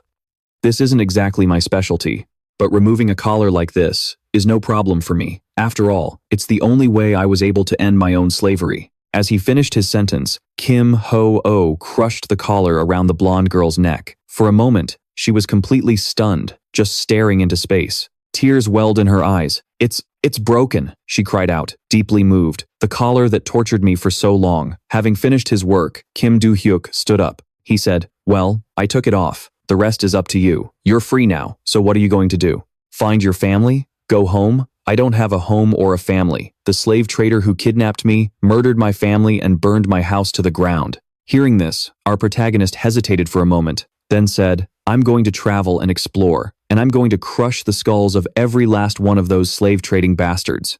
Anyone who buys and sells human beings. Just like I did today. Do you want to come with me? I'll follow you." "Good. Then from now on, you will treat me as your master. Oh, and if you're going to call me master, you need to speak formally. Don't talk like a barbarian." "Ah, I understand, sir. Then let's go." "Barbarian. May I ask your name, master? I mean, what should I call you?" "Oh, I'm Kim Ho-oh." The girl gave a small smile and said, "My name is." In his mind, the barbarian had now become this beautiful young woman. Snapping back to the present, Kim Do-hyuk thought, "I remember now. Just as I suspected, she became a constellation. I probably understand this kid better than anyone else, but for some reason, I can't remember her name." So this times is what the fortune teller meant when they said the Demon King would steal the constellation's name. Tsk. Well, can't be helped now. At least I still remember her nickname. With that thought, he spoke. "Barbarian, it's been a while, huh? Standing behind them, Adelia was stunned. She broke out in a cold sweat, thinking, barbarian? He actually dared to call a constellation a barbarian? The blonde woman took the dagger from Adelia's hand and said, "Ah, master, before we celebrate our reunion." Adelia watched in horror as the powerful golden dagger was plucked from her grasp. A constellation was touching a sacred relic with her own hands. The blonde woman swung the holy relic, restoring everyone's consciousness. Terrified, Adelia collapsed to the floor. The next second, she and all the others fell unconscious to the floor. The blonde woman looked at Kim Do-hyuk and asked, "What should I do with these scumbags, master? Should I kill them?" Kim Do-hyuk stroked his chin for a moment in thought before replying, "No. I have a better idea." The next day, in an office at Valhalla Academy, an instructor's jaw dropped. "What the hell is this?" he exclaimed, staring at a notification on his computer screen. Valhalla sponsorship funds. Amount: 5 billion won. Note: a personal sponsorship for student Kim Do-hyuk. The instructor clutched his head in horror. He thought to himself, asterisk, 5 billion won? That's $3.9 million. A personal sponsorship just for Kim Do-hyuk, asterisk. Just then, the head coach also walked over and said, "I assume you've seen it." Principal Lee Chung-chun, holding a cup of coffee, said grimly, "It's certainly strange. A donation at a time like this." Instructor Kim Lee-yoon chimed in. "Isn't it because of the crimes they committed against our academy? We just experienced that incident ourselves. Wasn't it Rockin who sent 3 assassins to our academy last time?" Lee Chung-chun continued. "So they want to cover it up with a sponsorship? That doesn't make much sense," the head coach said. "When Kim Do-hyuk was attacked before, they must have sent the sponsorship to shut him up. Back then, the donation was a way to protect Rockin's and the family's image. However, the Vinci family already drew the line by expelling Rockin and his cronies. If they hadn't drawn the line and expelled him, they'd be raising hell, trying to get Rockin out on bail by now, but they're not. So my question is, what's the real reason the Vinci family sent a sponsorship to Kim Do-hyuk?" the instructor added thoughtfully. "Also, we still don't know if Kim Do-hyuk will even accept their money. I think he might refuse it, especially since he's currently cursing them out and confronting them." The head coach took a calm sip of coffee and replied, "Well, I guess the only way to find out is to ask him directly. I understand." In the interview room, Kim Do-hyuk cheerfully replied, "Yes, I'll accept it." Hearing this, the instructor exclaimed in shock. "What?" our hero replied. "I mean, who in their right mind would refuse 5 billion won?" "Well, that's true." But Kim Do-hyuk put his hands in his pockets, getting ready to leave. "Now then, since I said I'll take the sponsorship money, I can go now, right?" Hearing this, the instructor quickly stopped him. "Ah, wait. Not only did you receive a sponsorship, but Valhalla Academy also received a donation. According to Valhalla's regulations, you can move into the premium dormitory. What do you think?" Kim Do-hyuk gave a slight smile and replied, "I don't find my current dorm uncomfortable at all, so maybe you can help me move next time." "All right." The instructor sat slumped in his chair, thinking in confusion. Asterisk. What is going on? He refused the money when the Vinci family's vice head tried to appease him last time, but now he's accepting it? Well, since the Dawn Academy isn't losing anything, I guess I don't need to pay too much attention to it. Asterisk. Leaving the office, Kim Do-hyuk headed back to his classroom. As he walked down the hall, he recalled what happened that day. The blonde had looked at him and said, "Should I take care of those bastards? Should I kill them, master?" The young man stopped her and said, "No, wake her up. I have a better idea." "Yes, master." After waking up, Adelia was kneeling on the ground, trembling. Kim Do-hyuk sat down and looked at her sternly. "Hey, yes, I think the constellation you summon will overlook anything I do to you people. So, what do you think I should do now?" The blonde behind him suddenly added, "I originally made the Vinci family serve her, so master can do whatever he wants with." "I know." Adelia looked tearfully at the blonde and said, "I'm sorry, my patron constellation. Could that be the motto, all for one, that has been passed down through my family for generations? Are you now using that motto to command me?" Hearing this, the blonde flew into a rage and replied, "Of course. That motto now means that all of you will submit to my master. Are you only just now realizing that?" Adelia answered. Then, "This student, I mean, this person, is he truly your master, patron constellation?" The blonde, putting on her mask, replied, "Yes, Although his appearance has changed, his magical power is definitely my master's. Kim Do-hyuk cut in. I think you've asked enough questions. Shouldn't you be more worried about yourself right now? Hearing this, Adelia immediately froze in fear. Our protagonist thought to himself, asterisk, honestly, when I think about how much trouble these bastards have caused me, just killing them isn't enough. However, their level and power are the real deal. So, to live comfortably, I need to make full use of them and have them work for me instead of killing them. However, managing them by myself will be a bit difficult. Asterisk. With that thought, Kim Do-hyuk said, Hey, are you still doing a good job managing the family? Adelia replied without hesitation. Pardon me, but although I'm only the vice head, it's been 4 years since I took over the family's leadership. We've managed to regain our family's declining power and become the strongest family in England in just 4 years. Kim Do-hyuk remarked, Is that so? Then just keep managing the family, Adelia blurted out, stunned. But the young man smiled faintly and continued, Support my activities at the family level. And don't ask me why. The moment you screw up again, you know what will happen, don't you? The blonde behind them then spoke up. Please rest assured, Master. I will personally make sure something like that never happens again. Good. The golden light around the barbarian girl suddenly began to fade. The blonde quickly said, Ah, Master, I think it's time. Kim Do-hyuk asked, confused. Huh? Where are you going? Places where constellations manifest directly require a massive amount of mana. Is that right? Yes. You'll need dozens of flowstones filled with mana. Now I get why those guys brought a mountain of flowstones here. Since that mana is disappearing, and because I've also used my skills, I'll need to rest a bit, he continued. So even if you're a constellation, you guys still face these kinds of limitations, huh? The blonde girl thought for a moment, then said, But it's true.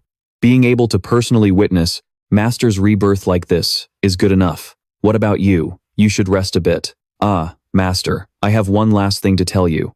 Besides me, it seems there are other disciples who have also become constellations. You'll meet him soon. Now, if you'll excuse me, I'll be on my way. With that, the blonde girl left. Back in the present, Kim Do-hyuk was walking thoughtfully through the academy hallways. My other disciples became constellations too? I had a hunch, but who could it be? It's possible that all of my disciples became constellations, but I'll meet him soon. I've already met 2 constellations personally, that annoying bastard, Park, Cher, and Moran. Back then, meeting Park Cher was unavoidable thanks to the notification window. The encounter with Moran was completely random, wasn't it? Besides, there are tons of constellations now, so meeting them one by one is pointless. By the way, Park Cher hasn't said a thing since we met the guide, has he? The blue-haired guy, hearing his name, appeared. Did you call for me, Master? What? So what were you doing that you haven't said a word this whole time?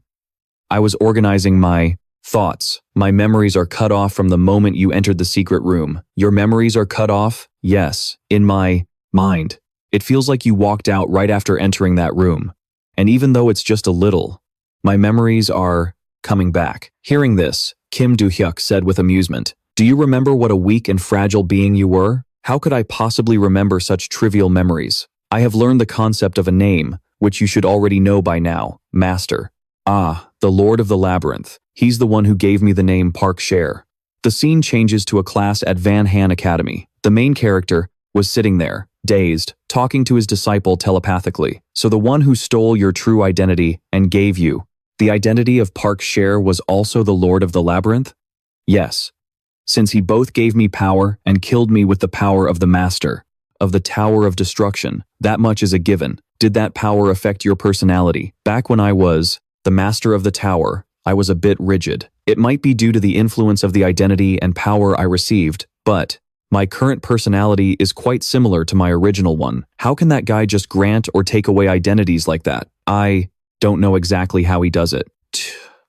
This world is a labyrinth large enough for that guy to exploit identities, so that's how he's able to give and take them from others. Hearing this, Park Cher asked in confusion, What do you mean, Master? This world is a labyrinth? Kim Do-hyuk replied with a grimace. You punk. How could you not know a piece of information as important as that? They continued their discussion until late afternoon. Park Cher said, So that's how it all is. Yeah, I'm pretty pissed off too. But right now, we're just fish in his tank. But since the guide said we might have a chance to fight back, let's just wait for the right time. The next day, the sight that greeted Kim Do-hyuk was the red-haired girl, the guide. He exclaimed in surprise, "What the hell?" Kim Do-hyuk, holding a lunch tray, stood there, staring at the girl, frozen for a few seconds. The redhead asked, curiously, "What is that shiny silver thing?" The guy answered angrily, "It's a food tray." "A food tray? You did say we'd meet again in 2 days, but why did you have to call me in the middle of lunch?" The redhead grimaced and said, "Sorry, I should have been more considerate." Kim Do-hyuk sighed and sat down, saying, "Whatever. Did you bring the ring?" "Yes." "Good. Now we're going to use it." Kim Do-hyuk, still holding the tray, said doubtfully, "This doesn't look like an item that will increase my stats. How do you plan to counter that guy with this?" "It's simple. Put on that ring and clear a labyrinth." "A labyrinth? Any labyrinth?" After the beginning, only a few labyrinths were natural, while all the remaining ones are being monitored, right? The redhead confirmed. "Of course. You can clear any labyrinth you want. Soon, the Lord of the Labyrinth will start creating them himself." "What's the term for it in your world again? A monster outbreak? A disaster?" Hearing this, Kim Do-hyuk immediately frowned, thinking grimly, "A disaster.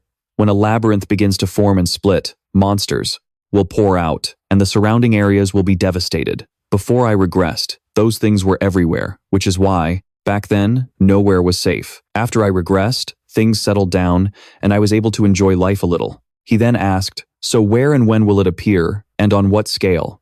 "In about 3 months. The scale is still being determined. They say it will happen in a country called South Korea." Kim Do-hyuk exclaimed in disbelief, "You've got to be kidding me. Even though I live in South Korea, if you don't tell me the exact location, how am I supposed to stop it? I'm sorry. But in case the Lord of the Labyrinth finds me, I can only give you limited information."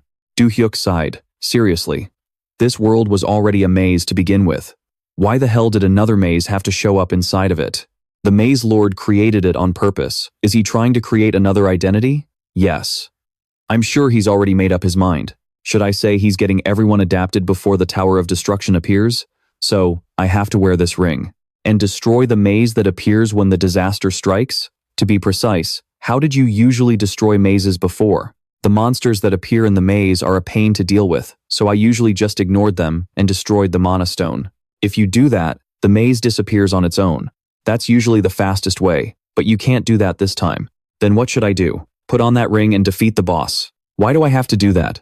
There's a reason. Even though your world is just one big maze, the Maze Lord can't just randomly create a disaster or a tower of destruction. He has to use the power of the identities he's acquired. To put it simply, the mazes are made from identities. Among the components of a maze created this way, the power of the identity is most concentrated in the boss monster. If you wear that ring and defeat the boss, you can absorb that identity from the Maze Lord. That will be the starting point of our counterattack. Kim Do-hyuk added, "I have a question. That guy has absorbed countless identities, right? How can we fight back by just absorbing one?" "Good question. Of course, the Maze Lord won't be bothered by just one identity going missing. His goal, like I said, is to help people adapt before the Tower of Destruction appears, right? Normally, instead of stealing an identity, the key to this plan is to destroy the maze quickly. Then the Maze Lord will realize the mazes are disappearing before people can adapt and change his strategy. He'll create an event by sending a ton of identities into the world,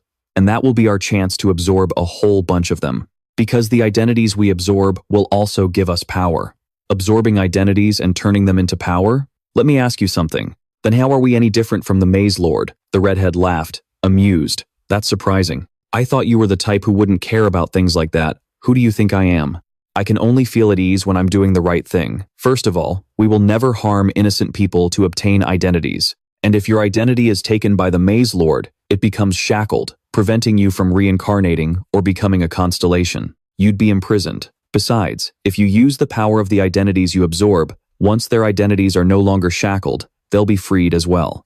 But if you're still uncomfortable with it, you can do as you please. You'll know what kind of person owned the identity before you absorb it. Anyway." Hearing this, Kim Do-hyuk immediately put the ring on his finger and replied, "All right then. Now I just have to wait for the disaster to happen, right?" "Right. I'll tell you the exact time and place. Until then, you should form a team to stop the disaster. Don't I just need to beat the boss and destroy the maze?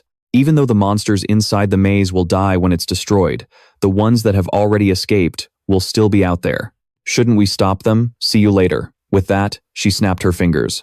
Kim Do-hyuk was instantly transported back to the school cafeteria. He exclaimed in shock, "What the?" He returned to his dorm. After class, on his way back, he grumbled to himself, "That damn guide. I told her to warn me before teleporting. She told me to form a team, right? Tisk. It's true that I worked with my disciples to handle disasters before I regressed. Doing it alone would take way too long, and I have to prevent casualties. So, should I take on disciples in this life too? Huh?" Yeonrang, who had appeared out of nowhere, was standing defiantly in his path, waiting for him. Yeonrang looked at Kim Do-hyuk with a satisfied smirk. In contrast, Kim Do-hyuk froze for a second. He exclaimed in surprise, "What's going on? Why are you here?" Yeonrang replied, "After losing to you, I did some thinking. I wondered why I lost to you. And I've figured it out. I lost because you're stronger than me." Kim Do-hyuk's face twitched. "What?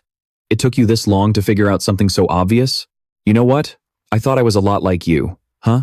Someone who could overwhelm everyone else with sheer talent alone, and had never tasted defeat. That's a pretty rare type for a grown-up." The young man rubbed the back of his neck, exasperated. "If you think I'm like that, then you're completely mistaken. I'd say I'm more of the hard-working type." Yeonrang crossed her arms, looking amused. "Right. That's what I use to think.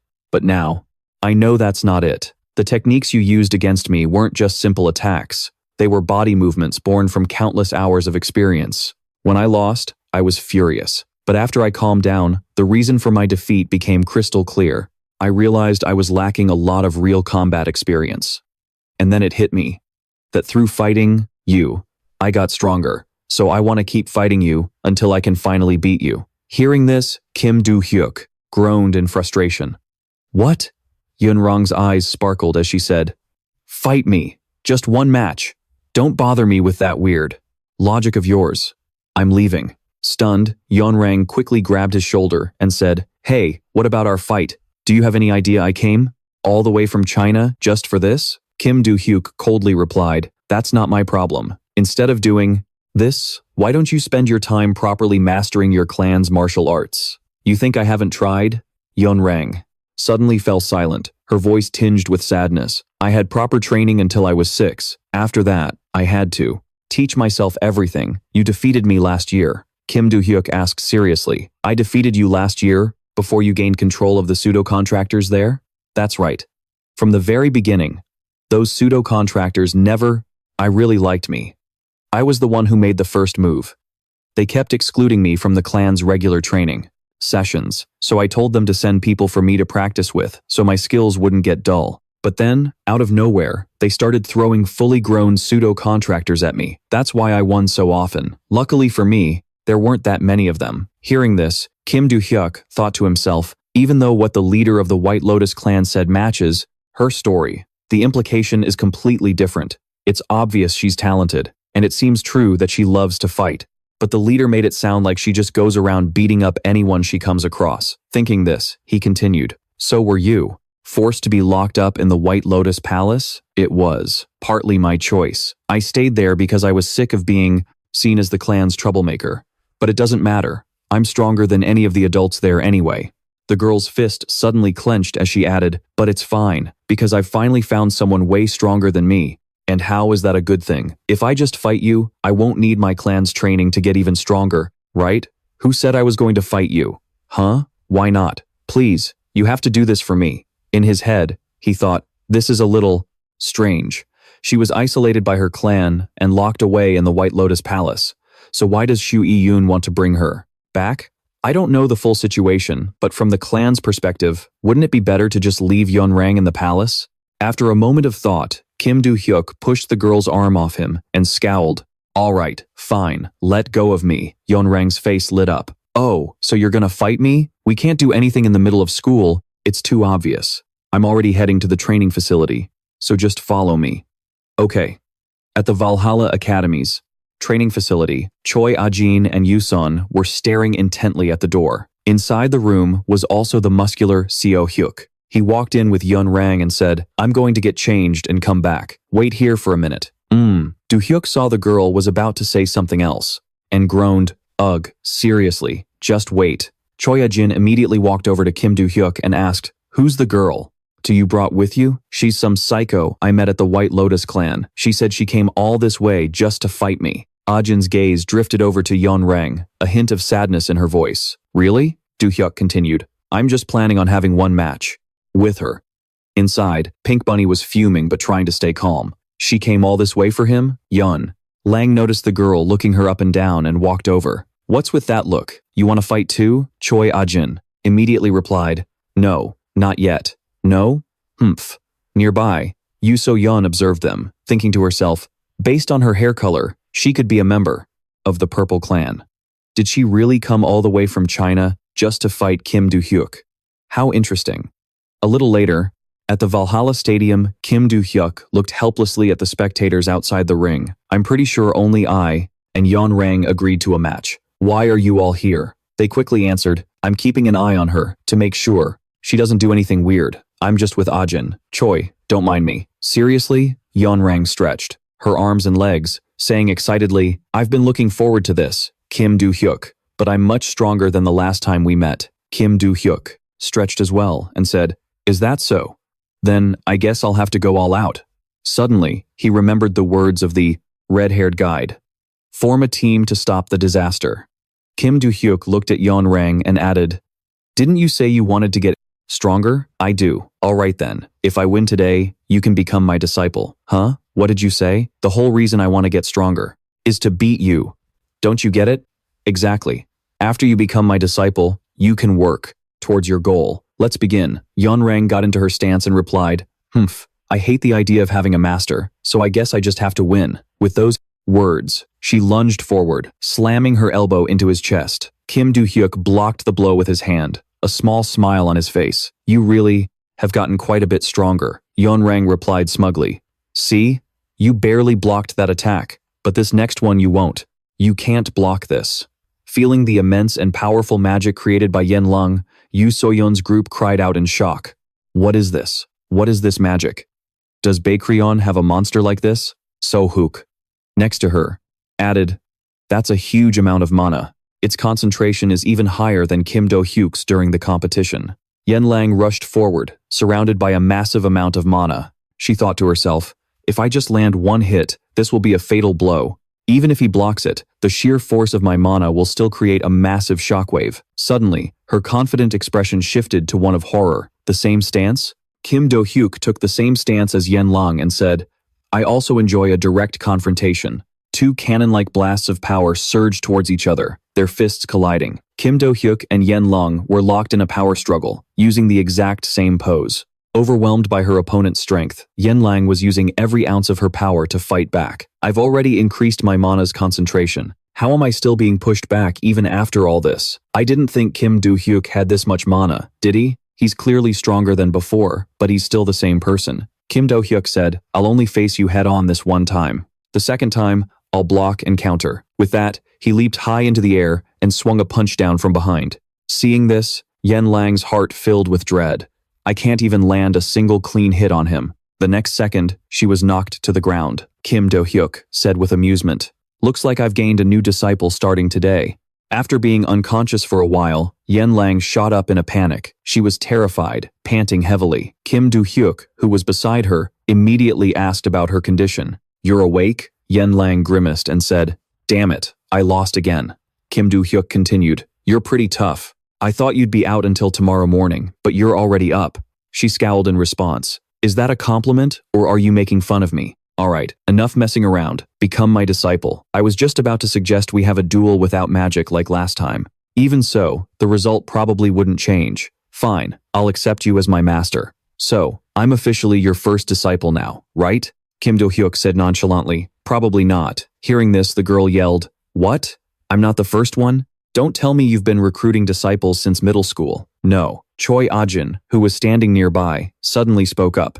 "Do-hyuk is right. I was taught before you, so I'm Do-hyuk's first disciple." The young man thought to himself, "No, she's not the first disciple either. Whatever, this is too much trouble." Yeon-lang, on the other hand, was furious. An enormous amount of mana enveloped her, ready for a fight. "Cat, are you doing this on purpose? Are you trying to mess with me, or what?"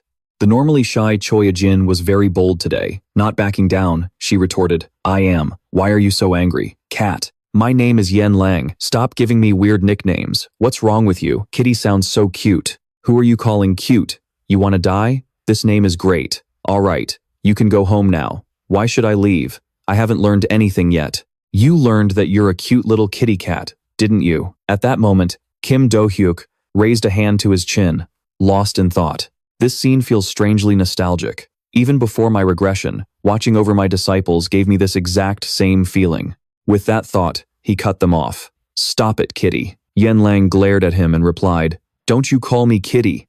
The truth is, Choi Ajin became my disciple before you. Doesn't that make her your senior? Don't be rude to your senior disciple. Finishing his sentence, he turned to Choi Ajin and added, You have a junior disciple now, so show her some respect when you talk. Hearing this, Choi Ajin was stunned and thought to herself, Senior disciple? Do-hyuk acknowledges me as his first disciple. If that's the case, then this senior disciple will be patient.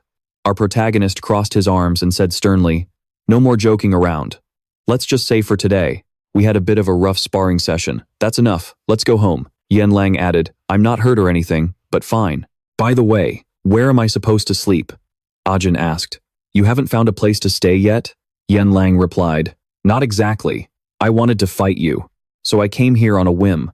When I asked Seolun how I could get a rematch with you, she just told me to go to Manhwa. Kim Do-hyuk rubbed his forehead in exasperation. You came here just because she said that, without any plan? The school gave me a temporary dorm room. You can stay there for now, okay? Choi Ajin suddenly said, As expected, that's not your style, kitty. Hearing this new nickname, Yen Lang replied furiously, What the hell? Do you really want to die? Do-hyuk quickly intervened. Stop it, before you both run out of energy. The sky was now growing dark. Kim Do-hyuk was walking back to the dorm from the stadium. He sighed to himself, so tiring. Because of Yen Lang and Choi Ajin, I was busy all day and couldn't get anything productive done. Anyway, what's done is done. It looks like those two will definitely become my disciples. Yoo So-yeon is currently focused on physical training. She still has a long way to go before she can learn swordsmanship. As for Seo-hook, he has no interest at all and is training on his own. So for now, only those two can prevent the coming disaster.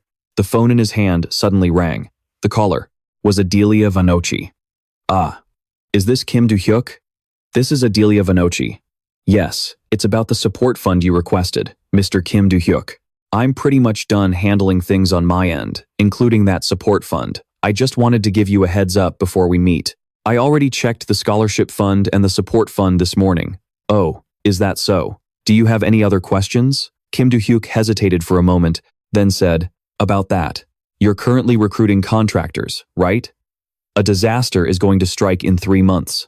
On the other end of the line, Adelia was completely stunned. What? Where did you hear that? Min-jun replied coldly, You don't need to concern yourself with that. Besides, I don't know the scale of it yet, but something's coming. In Korea? That's right. Understood. I'll contact the skilled contractors from Vanochi and the guilds in South Korea.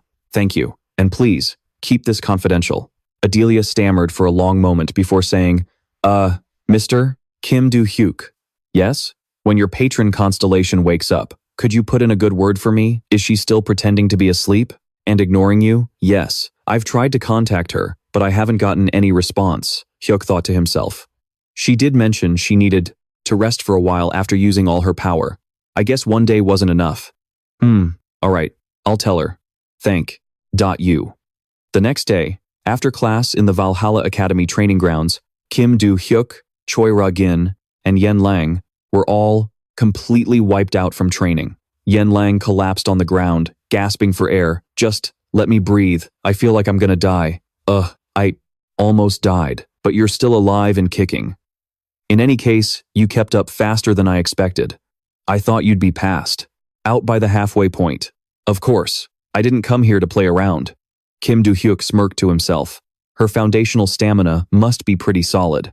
But maybe I should slow things down a bit? Suddenly, a voice called out from a distance. Hey, is a student named Yen Lang here? A white-haired, the woman in traditional clothing suddenly appeared at the Valhalla training grounds. Looking at the woman, our protagonist thought to himself, What's with this person? Why does she look so similar to Yen Lang and Xue Yun? The woman stared down at Yen Lang, who was sitting on the ground, and said sternly, You came all this way without saying a word to your own mother, Yen Lang? Yen Lang scowled, her face full of anger, and said, Shui Ran Hua. Seeing her attitude, Kim Do-hyuk asked doubtfully, "You're Yen Lang's mother? I thought that mage, Shui Lian, was her mother." Ran Hua replied, "So, you're the Mr. Kim Do-hyuk who brought times our times Yen Lang here. Allow me to formally introduce myself. My name is Shui Ran Hua. I am the head of the Shui family and, currently, Yen Lang's new mother. Shui Yun, the leader of the White Lotus Society, is my younger sister." "I see."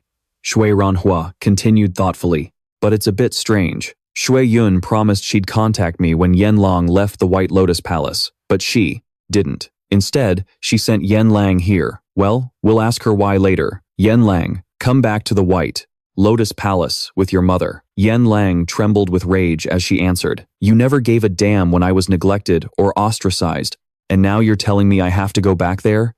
Get lost, and stop treating me like I'm your daughter. It's disgusting. Rejecting you back then was an order from the constellation. You knew that, didn't you?" "Yes, I heard it from a servant, not from your own mouth, and only very recently at that. In any case, you found out the truth.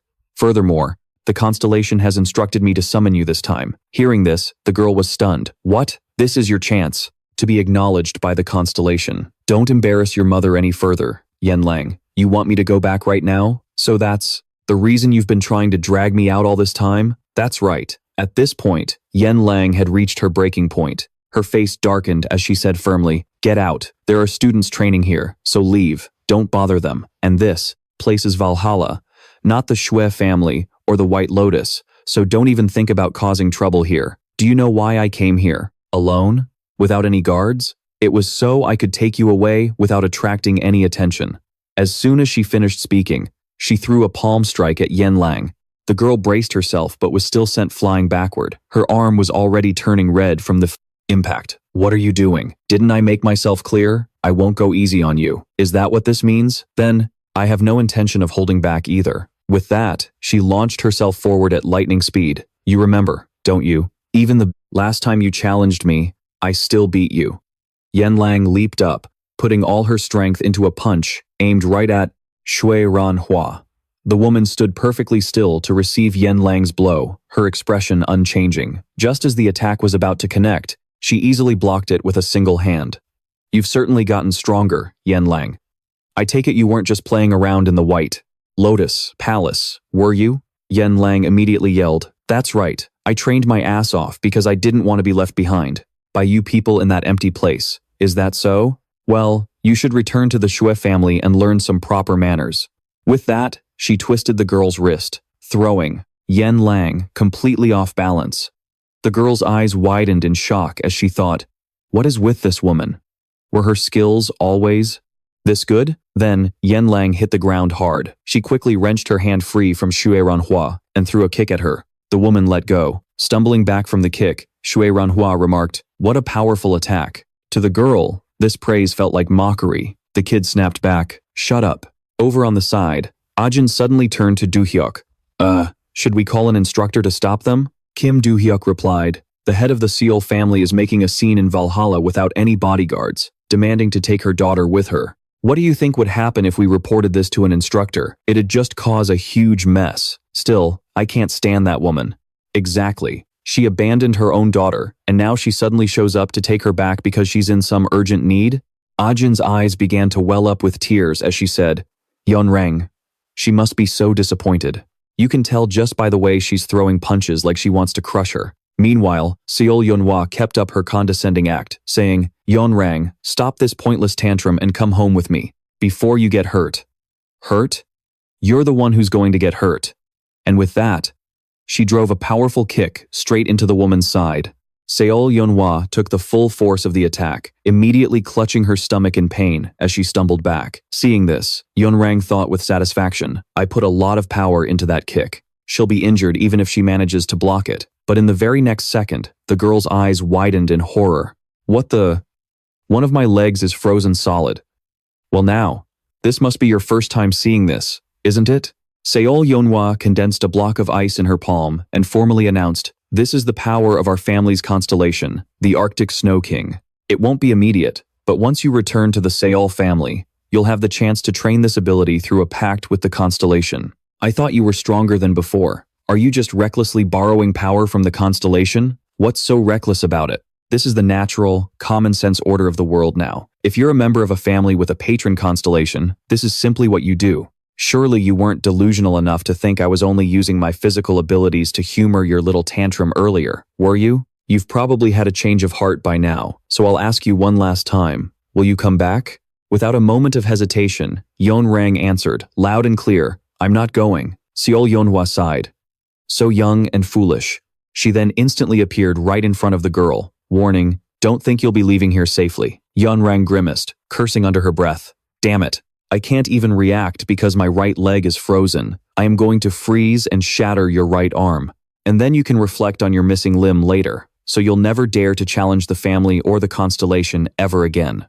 With a completely unfazed expression, Kim Do-hyuk charged out and blocked Seol Yeonhwa's strike, shocking the wicked mother. Just as Yeon-rang's mother was about to chop off her arm, Kim Do-hyuk launched a kick that intercepted her attack. The astonished girl yelled out, Kim Do-hyuk, you! He asked irritably, what do you think you're doing? Are you actually trying to cut off your own daughter's arm? Seol Yeonhwa scoffed, I'm simply disciplining my child as a mother. I don't believe this is any of your business. Is this kind of discipline popular these days? Just a few days ago, I heard Choi Ah-jin's brother say something very similar. This is our family's business. Stay out of it. You know, I feel like I've heard a line just like that pretty recently too. Well, I've never heard it before. She wondered to herself, how did he dodge that? And why didn't he freeze? His attack even injured me. Could the mana in his counterattack be even stronger than mine? Kim Do-hyuk said angrily, Choi Ah-jin, get Yeon-rang out of here. Okay. The girl protested loudly. What is this? Kim Do-hyuk? I can still fight. And this is my own problem. Yeah? Can you even feel your right leg? Before I've even had a chance to teach you anything, if my own disciple gets hurt, am I, her master, supposed to just stand by and watch? Is that it? Now step back. Yeon-rang was so moved her face turned beet red, thinking to herself, this is my master. Then, she obediently replied, all right. Hearing this, Seol Yeonhwa spoke with a scornful tone. You're her master? Aren't you just a high school student? How interesting. Kim Do-hyuk, I only wanted to take Yeon-rang away from here, but this ended up involving you. And you're even acting like you're her teacher. Kim Do-hyuk shot back. I'm not involved in any way. We just happen to share the same opinion. A normal master-disciple relationship wouldn't have that. Well then, let's see just how capable this master really is. The moment she finished speaking, she lunged at Kim Do-hyuk. He analyzed internally. This woman may have a cold exterior, but she's just as aggressive as Yeon-rang. I managed to land a kick on her earlier, but dealing with her is going to drain a ton of mana. For now, I'll focus on dodging and aim for her joints. Though Seol Yeonhwa was older, her movements were still incredibly nimble. The first strike grazed Kim Do-hyuk's shoulder, and she immediately followed up with a slash aimed right at his face. However, our main character still dodged the blow. He did it with ease, but those missed attacks flew past him and instantly froze the Academy's training equipment. Kim Do-hyuk silently cursed, damn it, her attacks don't even have to land to cause this much damage. It looks like she can project frost chi, too. That's insane. Thinking this, he called out, this physical training equipment is school property. Since you broke it, make sure you pay for the damages before you go back to China. Seol Yeonhwa frowned. Is that so? If you win, I'll consider it. A knife hand strike shot straight for Kim Do-hyuk's neck. He thought, just dodging is pointless. It only gives her more chances to release her frost chi. But if I try to block, even against these seemingly small attacks, it's just going to drain my mana. Fine. In that case, I'll just break your technique directly. Kim Do-hyuk lunged, kicking his leg out and striking Seol Yeonhwa right on the wrist, causing her attack to fly toward the ceiling. She winced and cursed, damn it. Mana gathered in her hand. The very next second, he was already on top of her. Do-hyuk gave a dark smirk and threw a devastating punch straight down. Seol Yeonhwa took the full force of the blow, spitting up blood in pain as she stumbled backward. Yeon-rang was completely shocked by what she saw, her jaw dropping as she thought to herself, he just completely overpowered someone who wields the power of a constellation. Seol Yeonhwa had to praise him. You fight well. I understand now why Yeon-rang came here seeking you as a master, but even if I acknowledge you, I am still taking her with me. What? This is the will of our patron constellation. Even if I fail, thousands of others under the constellation's command will come to take her back. Hearing this, Yeon-rang protested. What is this all about? Doesn't my opinion matter? At all. No, the will of the constellation is absolute. That is the purpose of our existence. The girl's face paled in fear. I have to fight my own family again, even if I don't want to. Stop. That's enough. Seeing his disciple in such a state, Kim Do-hyuk frowned, closing his eyes and thought for a moment. Then, he looked at Seol Yeonhwa and said grimly, "How can I meet your constellation? You said this was the constellation's order, right? That they won't stop coming to take Yeonrang? In that case, I'll just have to defeat them." "Won't I?" Seol Yeonhwa was stunned. "Defeat a constellation?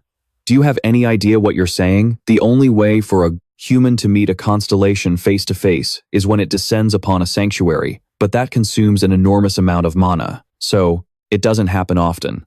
Besides, we would never dare to deceive our constellation for someone who could bring harm to our family." Our protagonist continued, "There's another way. By touching a holy relic and entering its mental world. Even though you run a hunter training organization, it seems you also know about contracts and holy relics, don't you?" "It's true, just as you said. If you touch our family's holy relic, you will be able to meet the deep-eyed king. But unlike this world, where its true power is restrained, the mental world is the constellation's home turf. When an ordinary person enters, they are crushed by the constellation's pressure. And you still want to fight it?" Kim Do-hyuk replied, "Yes, I understand. But I don't think you can do it right now. Letting an outsider touch the holy relic isn't a decision I can make alone. We will postpone taking Yeonrang back for 1 week. Until then, no one will attack you or her." Kim Do-hyuk replied, "All right." Seol Yeonhwa added, "If you are defeated in the mental world and return here, what will you do? After all, giving you an unconditional chance to meet the constellation is a major concession on our part." Hearing that, Yeonrang burst out laughing. "Ha, that's ridiculous." Kim Do-hyuk declared, "Win or lose, the responsibility will be mine alone. If I win, you will not touch Yeonrang for the rest of your life. I will take care of her as my disciple." She thought to herself, such arrogance. Then, she agreed. "Fine. Today, I'll return to my family and make the preparations." With that, Seol Yeonhwa left. A week passed in the blink of an eye. Kim Do-hyuk was now inside the mental world of the deep-eyed king. Our protagonist's figure appeared in a frigid landscape of ice and snow. Before him stood the deep-eyed king, the patron constellation of the Seol family. The two of them stared at each other, each lost in thought. A few days earlier, at the Valhalla dormitory, the sound of a door opening was heard.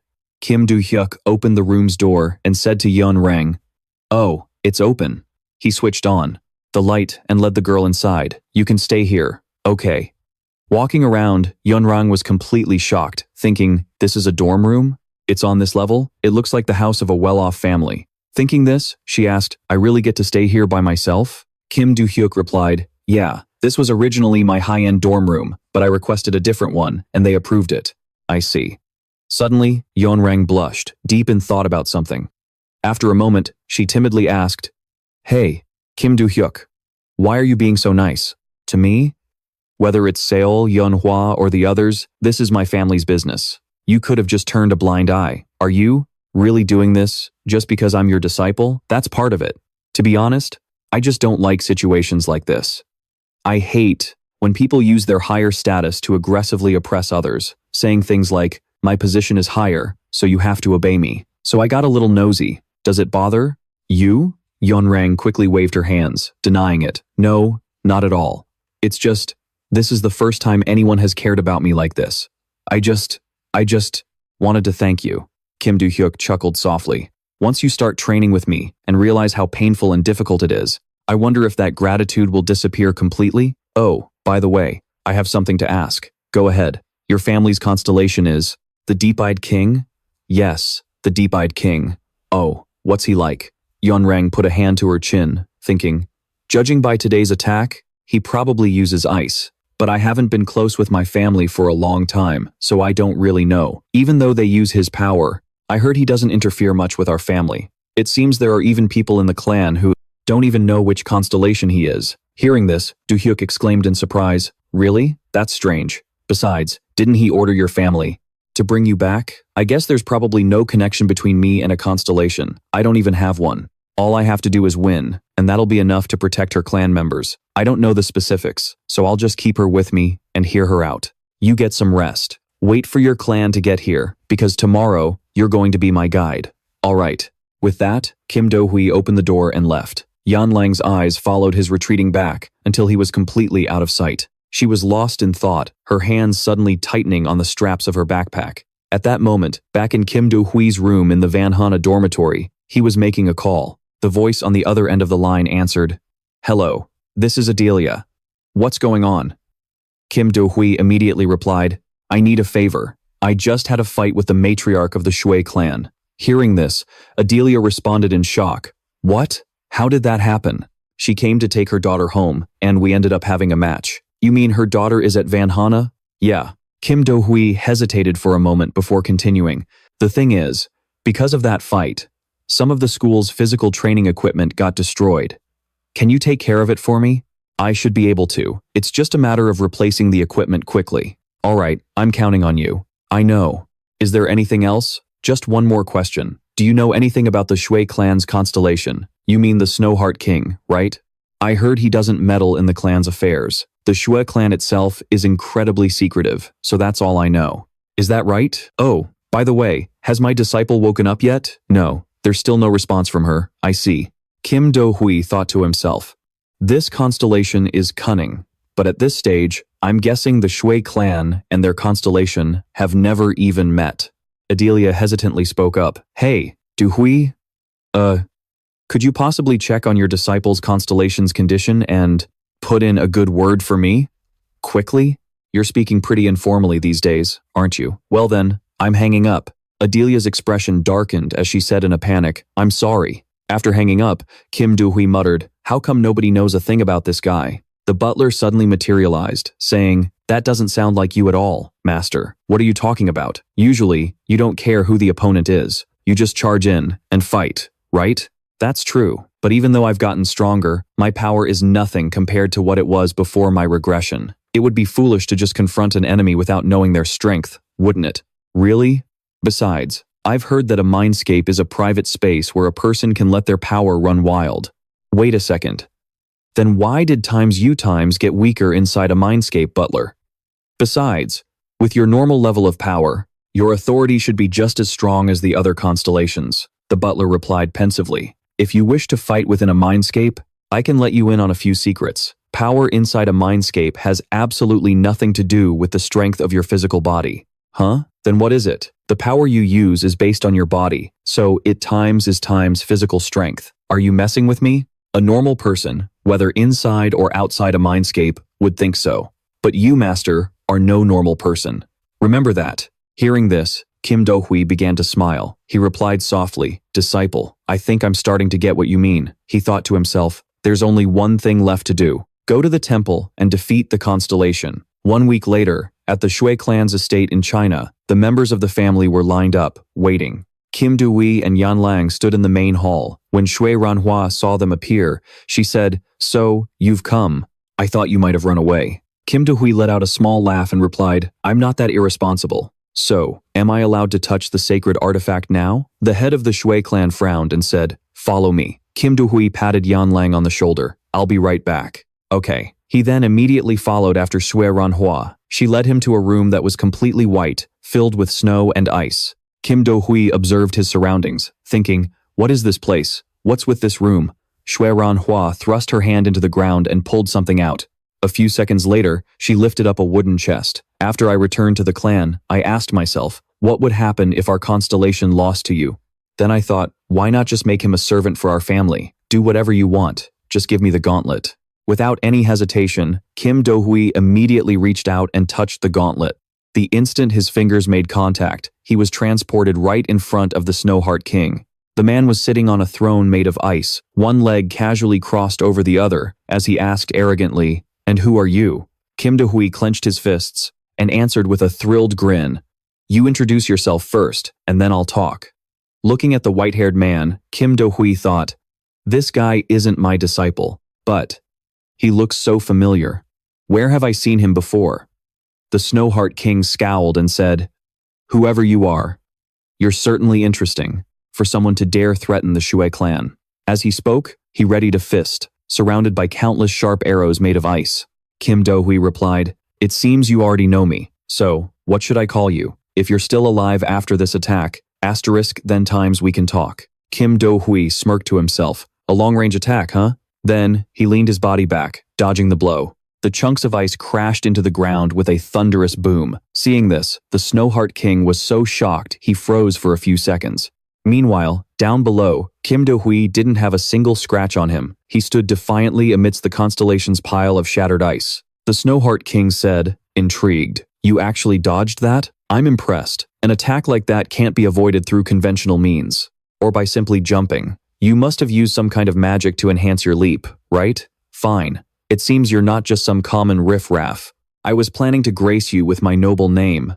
But I've been stuck in here for so long that I've actually forgotten what it is. I will tell you my name. Outside, they call me the King of the Deep Snow." As he spoke, he walked toward Kim Do-hyuk. The main character grimaced and thought, "What's going on? Where did this blizzard suddenly come from?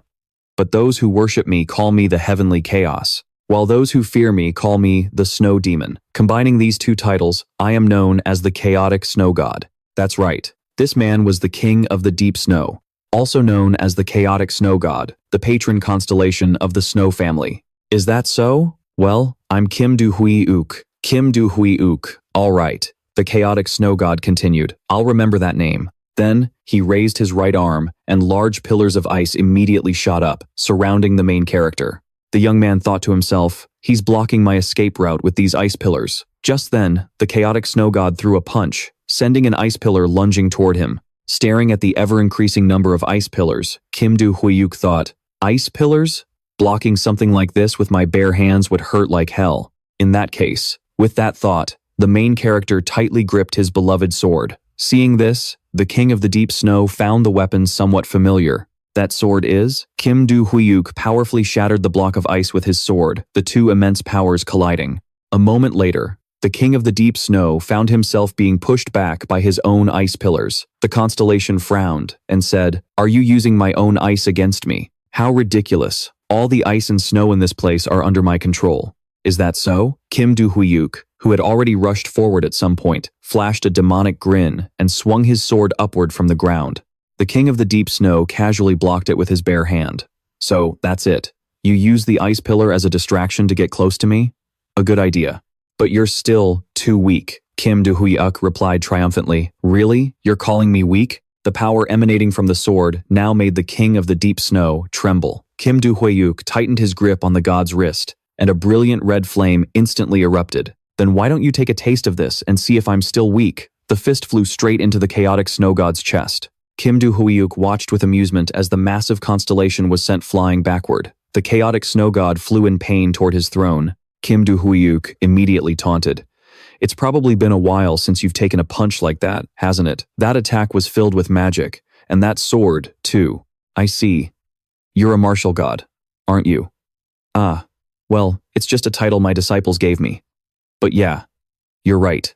The King of the Deep Snow thought pensively. Martial god Kim Hun-oh. Although I don't know much about him, I witnessed his power with my own eyes 300 years ago. 300 years ago, I was once attacked by a horde of monsters. Although I did everything I could, it was an entire army of them. There was no way I could handle them all by myself. Just as I was about to take them all down with me, the martial god suddenly appeared. I was about to ask why he had appeared and why he was standing in front of the monsters, and the moment he swung that ink-black sword, all my questions vanished, replaced by sheer astonishment. The magic just now, although it looked very different, it was definitely him. Seeing him remain silent, Kim Do-hyuk asked, "You're not coming forward? In that case, should I come to you?"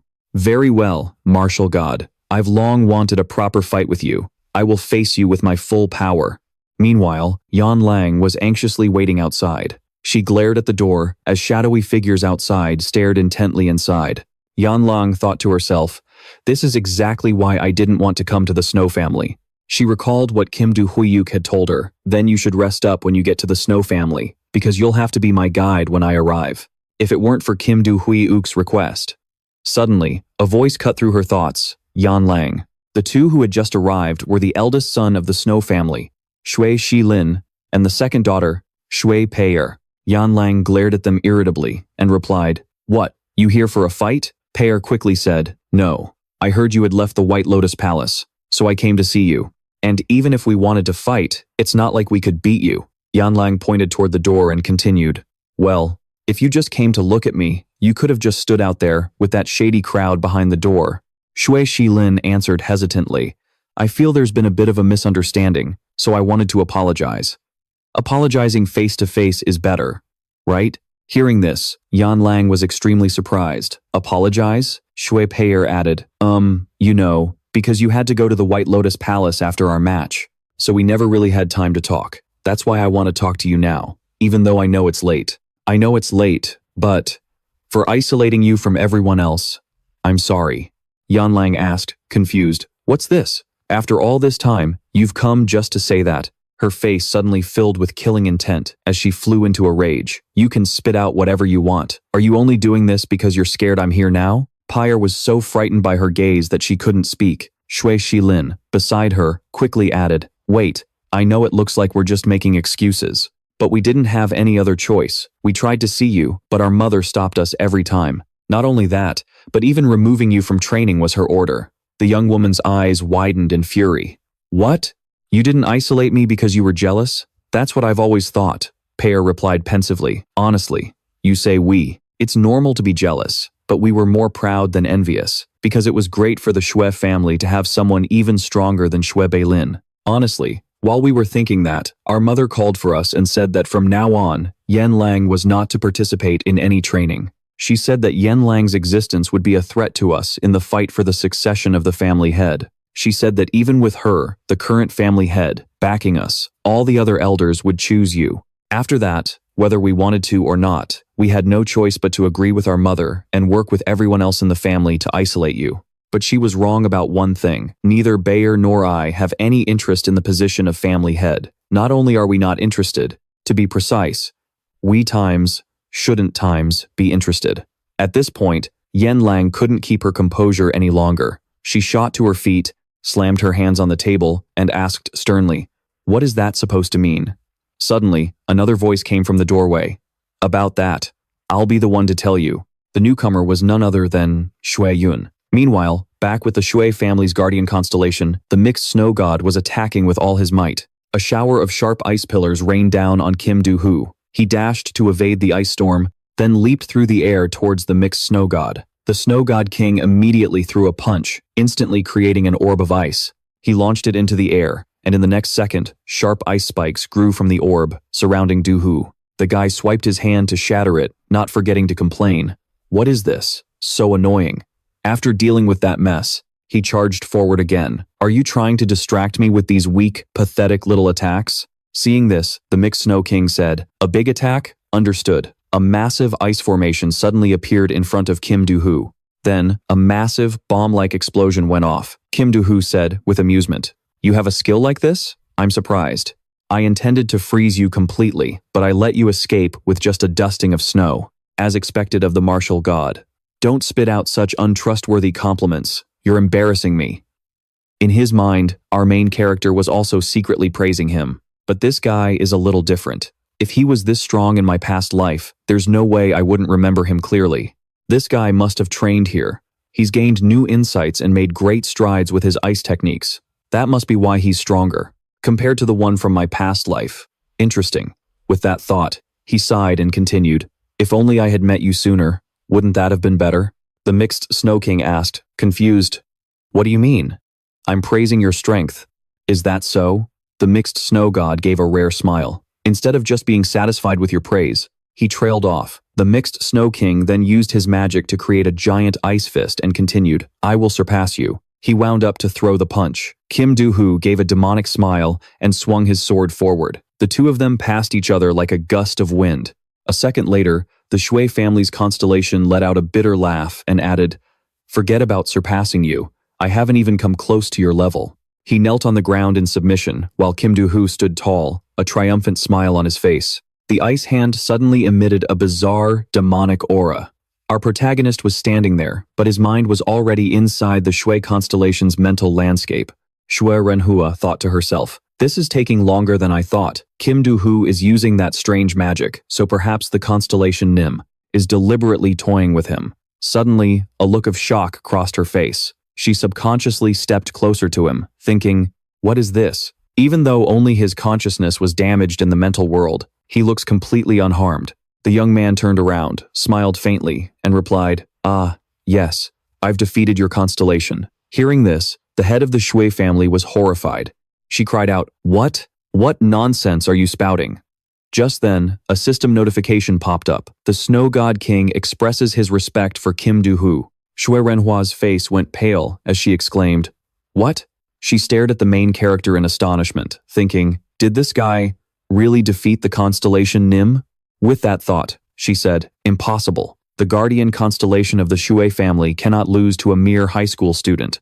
Kim Do-hyuk walked over to Shui Renhua and said, "If you don't believe me, then feel free to ask the constellation yourself." He placed a hand on her shoulder, squeezing it tightly. And before, you said that if I won, you wouldn't bother Yen Lang anymore, right?"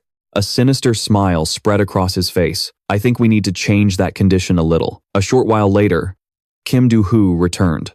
He went to Yen Lang and said, "Let's go." "Huh?" He then looked at Shui Yun's group and asked curiously, "What are you all gathered here for?" Shui Yun immediately replied, "I didn't expect to see you again, Kim Do-hyuk. I never thought you'd come here." "Aren't you Shui Yun, the leader of the White Lotus Society? I thought you weren't here." Yen Lang cut in. "Are you done?" "Yeah, I'll tell you on the way. There are too many eyes and ears here." With that, the two of them left the Shui family estate. Yen Lang said sadly, "You came back so quickly.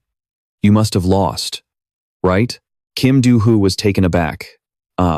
It must have been hard for you, without the protection of holy power and all. Facing a constellation all by yourself." "That's right." "What condition did she give you?" "If you lost, I would have to become a slave to the Shui family." Yen Lang continued in horror. "Does that mean, from now on, you'll be serving the Shui family?" "Who knows?" he thought to himself, amused. "This is pretty funny. I wonder if I should tell her the truth." Her expression darkened as she blamed herself. "I should have stopped you. I heard everything from my sister. Shui Lian is a psycho. She'd risk her own life just to become the family head. She's been gunning for that position ever since she was a kid. That's why my aunt, Shui Yun, tried to convince her to let go of her ambition. But after she became the head, her greed became bottomless. She wants to hold onto that position for her entire life. So she's not only wary of the elders, but she even sees her own children as threats to her status. That's why she watches us so closely, to make sure nothing goes wrong. She's threatened by my talent. So she used the other students and my own sisters to isolate me. And on top of that, for some reason, even the family's Guardian Constellation feels the same way. You've been talking for a while. For the record, I never had any intention of becoming the head of this family." Kim Do-hyuk chuckled and said, "Oh, really? I was actually planning on letting your imagination run wild for a bit longer. But it looked like you were never going to stop, so I had to cut in. I already beat your constellation." Yan Lang's eyes widened in shock. "Huh? Are you kidding me? I wouldn't joke about something like this. This whole mess started because that constellation summoned you right after you left the White Lotus Palace, didn't it?" "Yeah, but that's not the whole story. From what you said, it sounded like the constellation had zero interest in running the family, so I went and asked it myself." At that moment, Kim Do-hyuk had landed a painful punch right in the vast Snow King's face and said, "Hey, it's not like you can die anyway. Get up. I need to ask you something." "What is it?" "I heard you were the one who called Yan Lang back to her family. Is that true?" "I had to. The current head of the Shui family asked me to do it. She told me her youngest daughter needed the protection of my sacred power. She figured the girl would listen to me, a constellation with authority in the family, so I gave the order to bring her back." "That's it? I thought you were the one who abandoned Yan Lang in the first place." The vast Snow King frowned and replied, "This is the first I'm ever hearing of it. I just learned that the family head's youngest daughter is named Yan Lang. Like, right now." "Huh? Seriously? So the family head was just using you too?" After hearing the full story, Yan Lang was completely stunned. "What? So that means..." Kim Do-hyuk finished her sentence. She deceived everyone around her, spouting nonsense to keep people confused. The family head was using the constellation to get exactly what she wanted, Yan Lang said, filled with rage. So, Shui Lian deceived the entire Shui family and the constellation, all for her own selfish gain? And she ruined my life just so she could be the family head forever. It's disgusting. Which is why I told that constellation to cancel its contract. Huh? What contract? The one between it and the family head. She should be getting the news back at the Shui estate right about now. Just then, a system message from the constellation popped up. The Deep Snow King is reclaiming all of the power he bestowed upon you. The contract with the Deep Snow King has been nullified. She's not just going to lose her position as family head. She's going to lose everything. So you don't have to get your hands dirty. You didn't have to do all that for me. Thank you. Thank you so much. Kim Do-hyuk sighed and replied, "It's fine, really. Now that the Shui family business is settled, you can focus on your physical training. I understand." Suddenly, a dark figure appeared behind them. He wore a sinister-looking skull mask. "Master, should I continue to follow them?" A mysterious figure in a goat mask replied, "There's no need. Find out who that man's enemies are." Elsewhere, in a secret location, the members of a cult had gathered in their secret lair. All of them were wearing strange, mysterious masks. One of them asked, "What's going on? Why have we been gathered here?" "It's a summons from our Lord Constellation." "Of course, I get that. But didn't the Lord Constellation's original order say to kill Kim Do-hyuk above all else? So why is he suddenly ordering us to find his enemies instead? He must have had a change of heart. Who received the initial order to carry it out?" "I did." "So, what kind of guy is this Kim Do-hyuk? Who is this target?" "He's a strange one. I tailed Kim Do-hyuk and investigated him. Surprisingly, I couldn't dig up any useful information. The only concrete information is that he grew up in an orphanage and has no idea who his parents are. That's literally all I could find. It came from a trusted source, so it's reliable. Is that so?" After that, I kept tailing him, waiting for the order from the constellation to take him out. And then, he defeated both the members and the leader of the Shui family. Hearing this, the others murmured in disbelief. The man continued. "Then the order came down from the constellation. Stand down." It came right after he learned that our target had defeated the Shui family's Guardian Constellation. Now, the mission has changed to finding his enemies. Wait, he defeated the Shui family's Guardian Constellation too? Yeah. And? The man paused for a moment, then read a system message aloud. "He's asking if the Holy Stone is ready?" "Yes, it is ready." As soon as the words were spoken, every member took out their own Holy Stone. A pile of purple Holy Stones was placed neatly on the table. Then, the voice of the constellation boomed. "Have you found his enemies?" "Yes.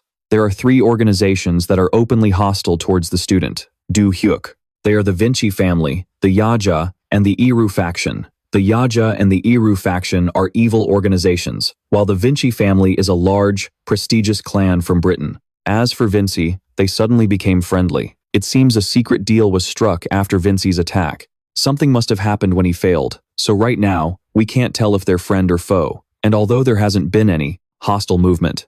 There's news that a group of assassins called the 100 Fangs is targeting Kim Do-hyuk.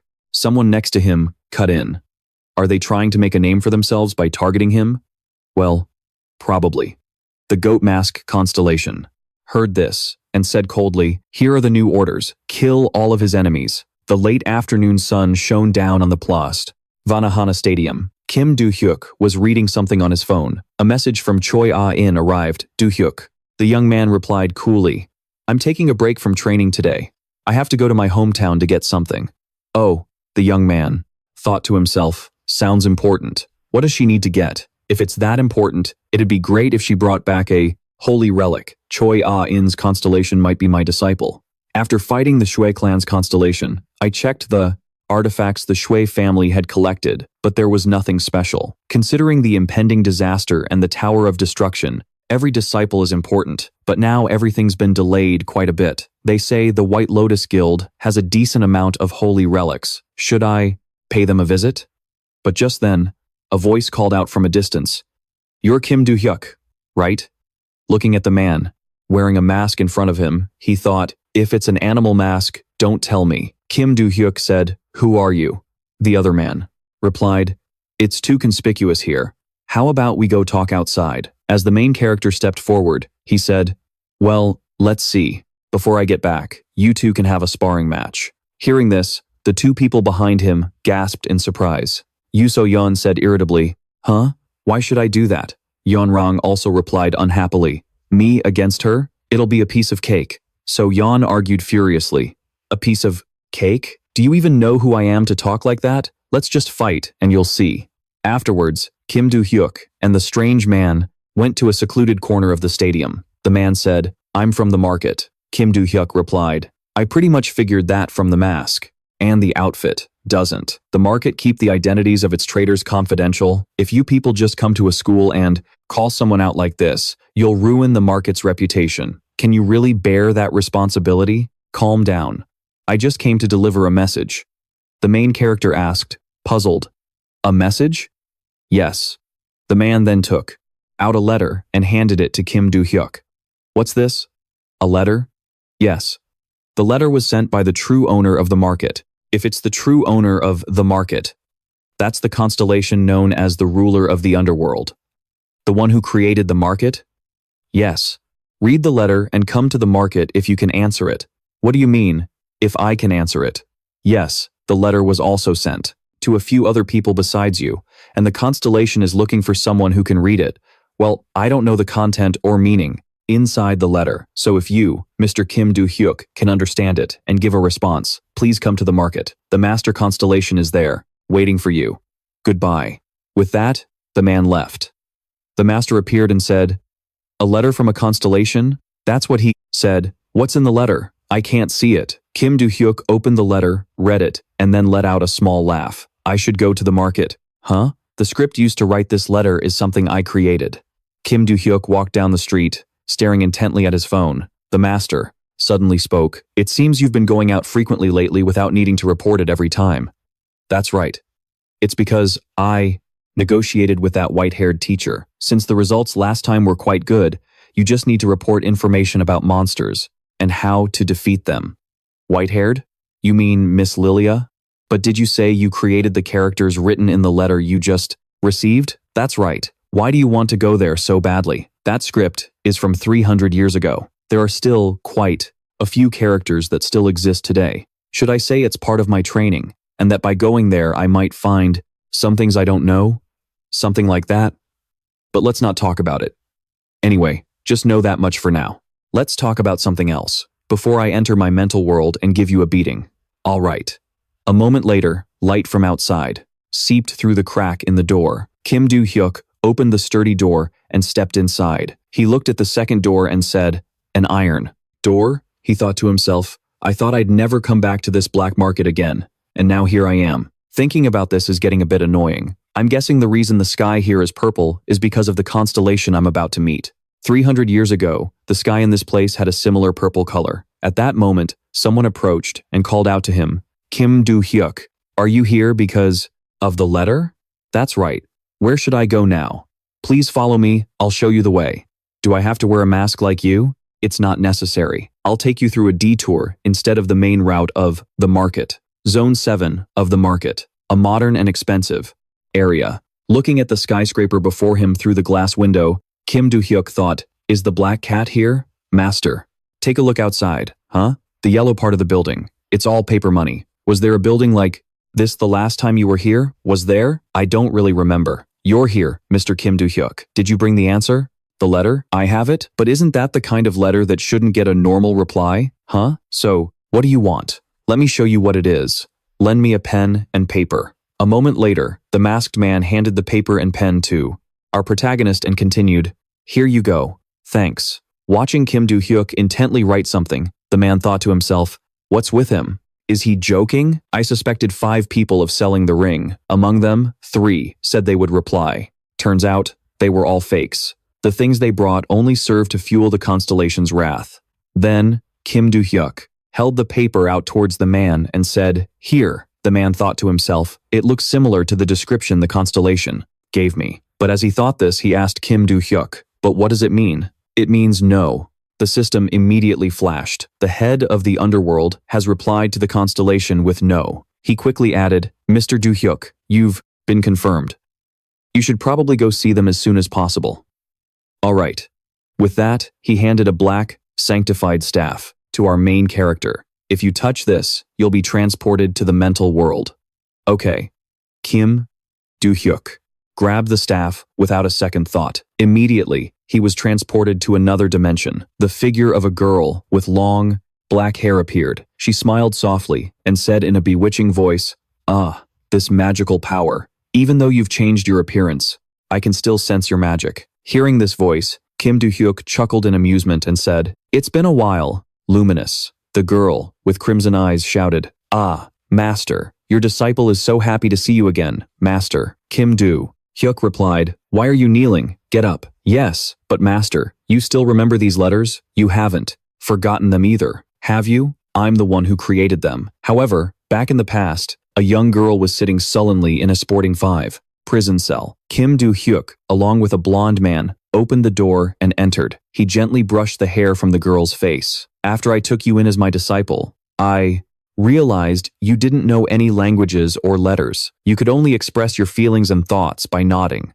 You refused to learn any existing alphabets, so I taught you by creating a new language together with you. I thought if you enjoyed it, you'd be more interested in learning. So that's what I did, and after that, I was able to teach you many things, like martial arts. The girl rubbed her hands together gleefully and replied, hey, thank you. Because of that, your disciple learned to speak and write. It's all thanks to you, master. So you understood the hidden meaning inside, right? I missed you so much, master. If we meet again, will you marry me? That's why I answered no. The girl said, bewildered, Why? Why are you asking? Why? I don't have time for things like that. We'll talk about it later. But right now, this world is in grave danger, just like it was 300 years ago. The girl looked down and smiled bitterly. Yes, I understand. Then, her eyes suddenly lit up. But master, do you see that building outside? Oh, you mean the one plastered with money? I saw it. Why? That building and everything. It is for you, master. From now on, you can live there. Kim Do-hyuk exclaimed in surprise. What? I don't want to. The girl suddenly shoved her face close to Kim Do-hyuk's and asked frantically, Why? Kim Do-hyuk thought in horror, what the hell happened to this kid while I was gone? Luminous screamed furiously over and over. Why? Kim Do-hyuk thought in terror. Right, that's why I named her Luminous. I can't do anything about it. Her mouth just kept repeating, why? Kim Do-hyuk flicked her on the forehead and said, calm down, don't get so worked up. The girl held her head, stunned, and replied, Master, don't you like my gift? It's what you wanted, Master. Did I say I wanted you to see a building made of money? Yes. On a beautiful day 300 years ago, Kim Do-hyuk said, I'd love to live in a building covered in money. Hearing this, Luminous asked her teacher, a building made of money? Kim Do-hyuk, or rather Kim Do-hyuk, replied, that's right, it has to be as big as a mountain. Is that your dream, master? Should I call it a dream? Well, yeah, why not? Later, when there's peace, I want to live in a building plastered with money. That dream is still a long way off. Then hurry up and get stronger. End this disaster as if it never even happened. Then I'll be able to do whatever I want. If you understand, then you two get back to training. Yes, master. At that moment, Luminous made a resolution. I have to get stronger. I'll do whatever it takes to make my master's dream come true. Back in the present, Luminous said solemnly, even though I couldn't complete it while you were alive. Now, 300 years later, once peace was restored, I built a building covered in money. Is that so? Wait, so you knew I would be reborn, and you built that building? For me? That's right. Although I didn't know who you would become, I received a notification that you would be reborn. And if I hadn't gotten that notification window? Seeing the girl emit a sinister aura of mana, a startled Kim Do-hyuk quickly said, Hey! Luminous gave a wicked smile and continued, I would have gone completely insane. As Kim Do-hyuk tried to calm her down, he thought to himself, you're already pretty insane as it is. Luminous, now is not the time. Why? Peace is still a long way off, the girl said, nervously biting her nails. That's right, the Tower of Destruction will soon return, and with it, disaster will strike. The Tower of Destruction will soon return, and disaster will strike. Master, since you've been reborn this time, you should be the one resting. Damn it. Kim Do-hyuk helplessly watched the girl's emotional outburst. Kim Do-hyuk continued, by the way, I'm currently living in the Valhalla Academy dorms. I refuse to stay here. Luminous replied sadly, very well, master. There's nothing I can do. Master, could you lend me your hand for a moment? The young man held out his hand and asked in confusion, Huh? Luminous took out a ring and said, This is an ownership ring I got from the marketplace. With it, you can move freely through the marketplace without fear of being disturbed. You can manage all transactions as well as the financial institutions in the market, and it will also help you move around here easily. It will always be in effect. Please accept it, master. All right, thank you. He thought to himself, I've been getting a lot of rings lately. I'll be leaving today. Yes, master. The entire bustling marketplace was bathed in an eerie purple moonlight. The masked man from earlier stood lost in thought before an elevator. The system suddenly appeared. The ruler of the underworld asked, "Has he left?" The man thought to himself, "He?" Then he replied, "Yes, sir. He has returned to Valhalla Academy." The ruler of the underworld said, "We should acquire Valhalla Academy." Valhalla Academy? Why Valhalla? Is this related to that Kim Do-hyuk guy? The Constellation just easily handed over the ownership ring of the marketplace to him. What is that Kim Do-hyuk planning? What connection does a 17-year-old like him have with a Constellation? With that thought, he used the system to ask the ruler about Kim Do-hyuk. "What is his connection to you, sir?" "The sky. He is my sky." On some island in the Arctic Ocean, savage hands were crushing the faces of the people on the island. The survivors cried out in terror, "Who is that?" The man strode confidently toward them. He said, "You bastards, how dare you touch my son?" This savage man was the one and only destroyer, Rogan. The very next second, an enraged Rogan clenched his fist and charged forward.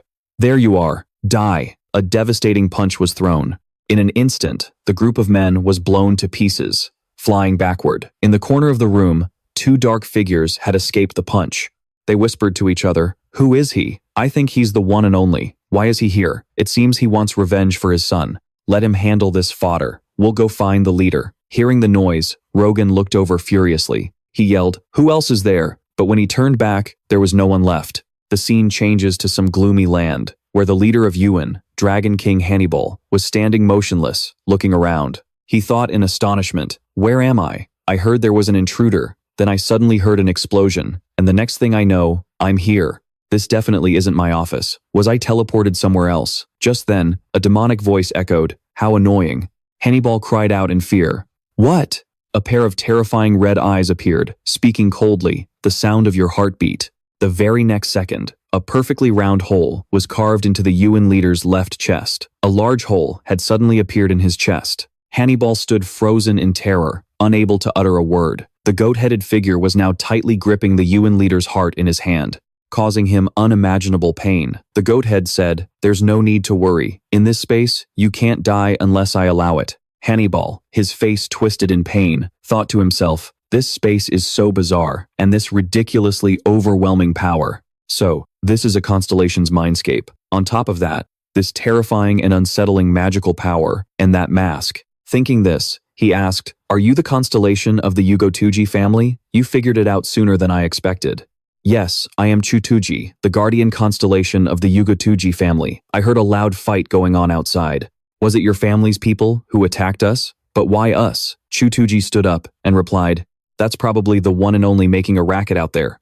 It's because he found out that you all attacked his son." Hearing this, his face filled with even more terror as he thought, "So Rogan is here? Shit, what the hell am I supposed to do now? Even if you weren't the ones who did it in the first place, he's going to kill every last one of you anyway. But why? You and they were also targeting Kim Do-hyuk, right? Don't we have the same goal?" "At first, we did. From the very beginning, he was our target. But do you know what our criteria is for choosing a target? I don't. The strongest. I only kill those who boast about being the strongest." "It doesn't matter if they're actually strong or not," Hannibal asked, confused. "What? Then why on earth did you kill the one and only before?" "Because he bragged that he was the strongest. Scum like him doesn't deserve that title. So I don't know anything. I've never claimed to be the strongest." "True, but you all made one mistake. You tried to harm the one who is truly worthy of the title the strongest." The Yuan guild leader thought to himself. "Are we trying to harm the strongest one? What the hell does that even mean? In any case, if I don't make a move now, I'm definitely going to die at the hands of this insane constellation. If that's the case, then no matter how powerful this constellation's mindscape is, I should be able to fight back using my holy relic and my own constellation's magic. Then I can find a way out of here." With that, he charged forward to attack Tugugui. Tugugui easily dodged the blow and spoke coldly. "A sacred relic. You must always carry it with you, since its concepts have already been integrated into your mindscape." Hannibal didn't answer and just threw a powerful punch, instantly creating a massive explosion. Looking at the cracked wall before him, he thought to himself, "Damn it, that constellation dodged it." Then, behind me. But when he turned around, there was no one there. What's going on? Where did that constellation go? And it's not just his magic. I can't even sense his presence anymore. Is that even possible inside that constellation's mindscape? He can hide that surging magic power, too? Damn it. Where did he go? Just then, Tugigui suddenly appeared and said coldly, "My strongest one, my master. You dare to lay a hand on him." A surprise punch shot straight through the wound on Han Yibal's left chest. Tugigi leaned in close, whispering in a savage tone, "So, I'm not going to give you a clean death." The next morning, at the Valhalla dorms, Kim Do-hyuk stepped out of the shower and was intently reading the news on his phone. He exclaimed in surprise, "What the?" Parker replied, "What is it? The Yuan and Yugo guilds were both wiped out?" Today's top story: the Yuan crime syndicate, which had been terrorizing the association and other guilds, has been annihilated. Members of the Yugo crime syndicate discovered dead, both families suddenly eradicated. Who is the culprit? All the news right now was about the Yuan and Yugo guilds. Parker remarked, "So suddenly? Come to think of it, you fought with both of those families before, didn't you, sir?" "Yeah, that's right. I was planning on destroying them myself someday after I left Valhalla. But it looks like I don't have to worry about that anymore." "I see. Wait a minute, sir. You're planning on leaving Valhalla? You're not going to graduate?" "Nope. The system window told me to come to this school in the first place, so I did." The notification back then said to find that weapon and that memory in the Valhalla Constellation room, 3rd basement floor, 5th room on the right. Condition met. House of Magia, Arona, Valhalla Forest. Note: condition is only satisfied upon arrival. See? I've now fulfilled all the conditions from the system window, so there's no reason for me to stay at this school anymore, not that I'm leaving right this second. I'll go after the great catastrophe is over. I see. Meanwhile, in the director's office at Valhalla, the director of Valhalla Academy, Kim Do-hyuk. The director looked in surprise at his uninvited guest and asked, "Who are you?" A man wearing a mask replied, "A pleasure to meet you. I am Black Cat, the master of the black market. Let's not beat around the bush. I'll get straight to the point. Sell me this school." Black Cat stated clearly, "Sell this school to me." The director exclaimed in astonishment, "What? Wait, did you just say you're the head of the black market?" "That's right." "So, you've heard of it?" "I know of it, but I've never set foot there myself." Black Cat replied, "That's what everyone says the first time." Kim Do-hyuk continued, "In any case, I can't sell Valhalla Academy to such a suspicious organization." Hearing this, Black Cat snapped his fingers, produced something, and replied, "Is that so?" Immediately after, a stack of dollar bills was neatly placed on the table. "How about this?" The director answered calmly, "I don't need money. If you think I'd sell this school so easily, you're mistaken. Do you know what I was thinking when I founded this academy?" The director then began to recount the reason for establishing his academy. "When I was a hunter, South Korea was too weak against the dungeons and monsters. When humans commit crimes, they can easily be arrested by the police. But what about monsters? When monster invasions occurred, the government would just send letters to the guilds, requesting their hunters to deal with them. The government also created an army of contractors to fight back against the monsters, but they selected people indiscriminately. So in the end, it fell apart, proving even less effective than the guild members. That's why I decided I would build an academy myself to train hunters and contractors to become strong enough to rival other world powers. And now, here I am, managing it. The outstanding contractors who graduate from Valhalla are now working as hunters in various guilds, and in other fields as well. Thanks to them, the monsters in South Korea have been pushed back at a staggering rate. We hold the world record for the fastest rate, so do you understand now why I won't sell it? Yes, it's a wonderful story, sir. I'm not saying I will change your educational methods, director. The educational policies of the school will remain the same, but the true owner of this place will be me. How can I possibly trust your words? In that case, more money should do the trick, right? Black Cat then pulled out a second suitcase and placed it on the table. Staring at this enormous sum of money, Kim Do-hyuk, he replied, a bit terrified. "No, I already said, money is not an issue. What if there's more? What if there's this much more?" Again, the director was now sweating bullets at Black Cat's willingness to spend. It was too much money. An entire large table was packed with a dozen suitcases of cash. Director Kim Do-hyuk, the principal of Valhalla, was 62 years old this year. After a moment of contemplation, his attitude changed completely. Director smiled joyfully and said, "Please take good care of this school." In the end, the director retired. Afterwards, Black Cat took down the nameplate and said, "This school is under new management. Sir, I have acquired Valhalla Academy, as per your orders." The system immediately popped up. The ruler of the underworld said, "Create a gate between the building and Valhalla Academy." Black Cat asked in confusion, "The building? Do you mean the central building of the market district? The ruler of the underworld said, yes. The ruler of the underworld said, and install cameras everywhere. Cameras? I thought they were already installed. At the academy, the ruler of the underworld said, install more. Understood. Over on this side, Luminous was laughing with delight, saying to himself, so, I'm allowed to monitor the guys who are tailing master. The sky was turning to dusk. After school, Kim Do-hyuk headed back to the dorm. He looked around and asked quizzically, the school seems a bit chaotic today, doesn't it, sir? Really? I didn't really notice. It's partly because the teachers are busy with something. Actually, the self-study period was longer than usual today. You notice? Things like that? I'm starting to get a little scared of you. Suddenly, the young man stopped. Kim Do-hyuk looked at Choi In and said, what's up? Are you back? From your family visit? Yeah, I was in class all day. Didn't you see me? I don't know. I was sleeping the whole time. Are you heading to the gym? Now? Uh-huh. That's right. Then I'll go with you. I have something I want to show you.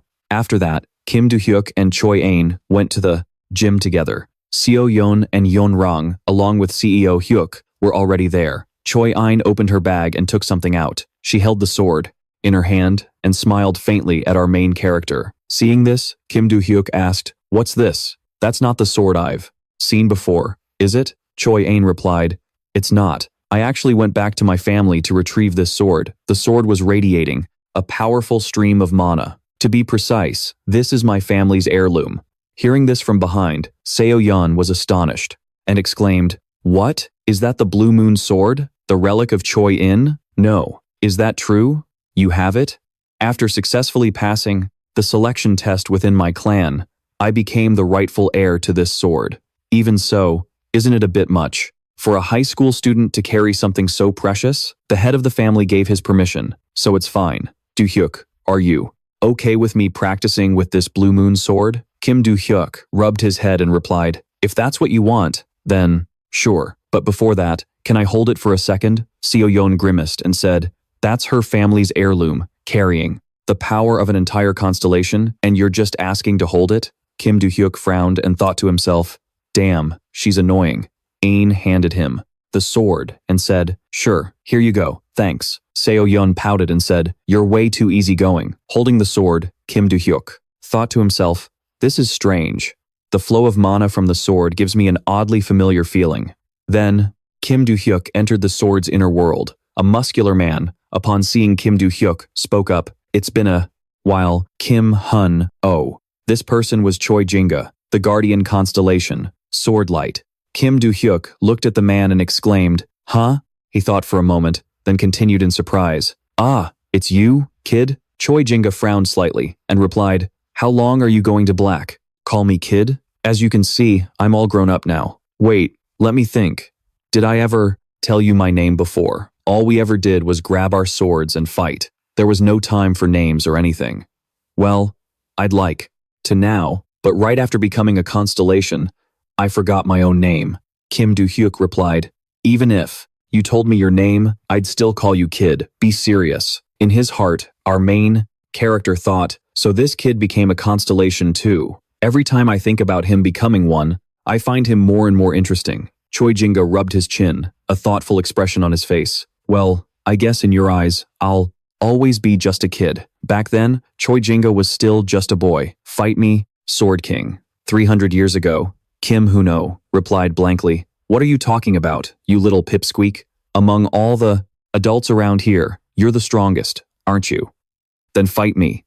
The blonde person beside him chimed in, the master has just come of age, and this brat is already calling him old man. Should I kill him? Master, calm down. But why are you trying so hard to fight? Do you love fighting that much? The little kid replied, thoughtfully, I want to create the strongest form of swordsmanship. A swordsmanship so strong it can make anyone, old or young, man or woman, more powerful. When monsters attacked my family, they all died because no one knew how to use a sword. That's why I want to create the strongest swordsmanship, so that no one else ever has to go through what I went through. At this, the kid immediately tightened his grip on his sword, his face full of determination as he continued, so, fight me, because the swordsmanship that defeats you will soon become the strongest in the world. Kim Do-hyuk stretched his limbs and said with a slight smile, you're a brave kid. I'll give you that.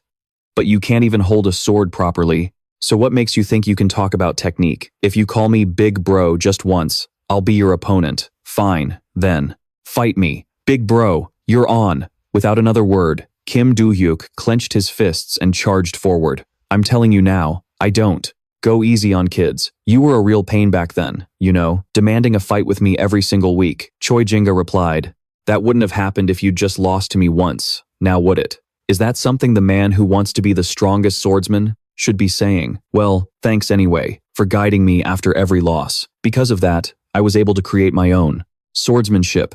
Are you talking about the invincible sword style or something? That's right. If you had become my disciple back then, I could have trained you more closely, don't you think? Choi Jinga rubbed his chin thoughtfully and replied, I had that thought too. But if I became your disciple, even if I perfected the sword style, it would still be your times style, not mine, right? That's what I thought, so I gave up on it. You've got guts, kid. It made me wonder why Choi Ain's swordsmanship looked so familiar. Now I get it. The constellation, Sword King, chuckled and continued, you know Kim Do-hyuk, after becoming a constellation, I did my best to teach my contractor my swordsmanship, but it's a lot different from the style you remember. Oh, that? I'm aware. Nowadays, people prioritize mana training over physical conditioning. If they learned my swordsmanship in its true form, their bodies would be under too much strain. So I modified it in a few places to make it easier for them to learn, but it's still a long way from being the strongest. Is that so? Still, I never expected you to be reincarnated into the body of a high school student like this. The main character asked, before you met me, did you get a notification window or something? Like that? You didn't? Why do you ask? Hearing this, Kim Do-hyuk thought to himself, that's strange. Luminous, said she. Knew about my reincarnation through a notification window. I can't ask Moros, but Boucher also knew I would be reincarnated. So, does that mean the notification was only sent to those who had a direct connection with me? That would make sense. Choi Jinga cut through Do-hyuk's train of thought. My friend, you could call this fate. Let's have a fight. Shall we? Alright, let's see how much stronger you've gotten. Okay, it's been a while since I've been this excited. The moment the words were out, Kim Do-hyuk instantly rushed forward to attack. Choi Jinga was also in position, ready to fight. A while later, our main character exited the constellation's mental world. He handed the sword back to Choi Ein and said, I had a lot of fun. Yeah, your constellation is a good guy, so make sure you train and talk with him often. Okay, I will. At the same time, inside her, Choi Jinga was laughing bitterly, saying, seriously, that's just completely unfair. Seeing this, you could pretty much guess that he had just suffered a crushing defeat. Back at the Shui family household in China, the elders had gathered to discuss something. Shui Yun said, Elders, is there a reason you have summoned me? The third elder of the Shui family pondered for a moment before speaking. As you know, the position of matriarch is still empty. We called you here because it seems we need to select a new matriarch as soon as possible.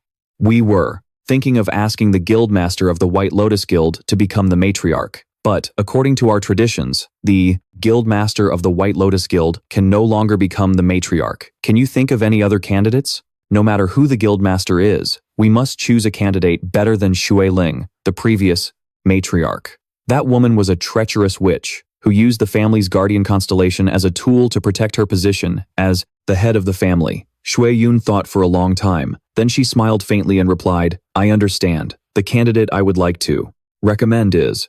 Just then, the scene suddenly shifts to Yan Lang. She was training diligently with Choi Ein at the Valhalla training hall. Over here, Yan Lang was already in her fighting stance. She lowered her center of gravity, with her hands positioned one in front of the other, ready to deliver her strikes, looking like a true martial arts master. On the other side, the silver-blue, long-haired girl, Choi Ah-jin, the second, daughter of the Choi family, was also in a stance, ready to draw her sword at any moment. Choi Ah-jin's eyes were filled with an icy coldness, and her face showed little emotion. Yan Lang, on the other hand, looked determined, not underestimating her opponent in the slightest. Kim Do-hyuk stood to the side and said slowly, I've said this before, when you fight, limit your use of mana to a minimum and rely only on your physical strength. Also, that sword is a sacred artifact, so when you fight, keep it in its scabbard and fight with it like that. Choi Ah-jin quickly replied, I know. Yan Lang spoke up. It's fine if she draws her sword. I don't mind. Kim Do-hyuk asked her. You're fighting barehanded. What if she gets cut? It'll be a pain if there's an accident during a sparring match. Kim Do-hyuk calmly turned and said to Yoon, "Ra, why are you here?" Choi Ah-jin shot back. "You didn't say anything when I watched you and Yeonrang spar last time. So why? Are you asking now?" But a different thought crossed her mind. I'm also curious about Yeonrang, the one who completely dominated me in our last sparring match. Now, she's going to fight Choi Ah-jin. Yoo So-joon glanced over at Choi Ah-jin, who was training with intense focus. Even though Choi Ah-jin got stronger thanks to Kim Do-hyuk's training and that holy relic, can she really beat Yeonrang? Just then, Choi Ah-jin spoke up. "You should listen to Kim Do-hyuk, kitty.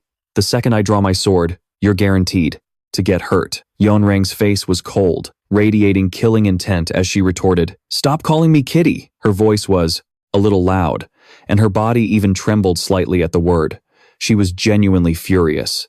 Yeonrang charged forward with all her strength. Choi Ah-jin stood her ground, ready to receive the attack without a hint of fear. When Yeonrang's fist collided with Choi Ah-jin's sacred sword, it was as if two immense forces had crashed into one another. The shockwave was so massive that it even affected Kim Do-hyuk and Yoon Ah-ra, who were standing off to the side. Yoo So-joon even let out a grunt of frustration.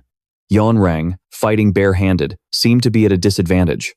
After a moment, she cried out in pain, then swung her arm with all her might, forcing Choi Ah-jin to immediately leap backward. Yeonrang then raised both her hands, preparing to launch another attack. The expression on Choi Ah-jin's face was ice cold as she watched Yeonrang's movements. You really couldn't predict her next move. As Yeonrang leaped up to pounce, Choi Ah-jin raised her sword and delivered a light, yet vicious strike. Caught off guard by the sudden attack, Yeonrang winced, squeezing one eye shut to brace against the pain. Now, it was Yeonrang who was retreating, while Choi Ah-jin, with her longsword, was on the attack. Choi Ah-jin swung her sword back, looking like she was about to unleash another powerful assault, but Yeonrang refused to yield. As Choi Ah-jin's blade swung at her, she quickly lowered her center of gravity. The sword zipped through the empty space just above her head. Yeonrang glanced back. The wall behind her now had a long, terrifying crack running through it. Annoyed, Yeonrang ground her teeth in anger. She scowled, cursing internally. This damn girl is strong. Choi Ah-jin was still in a ready stance.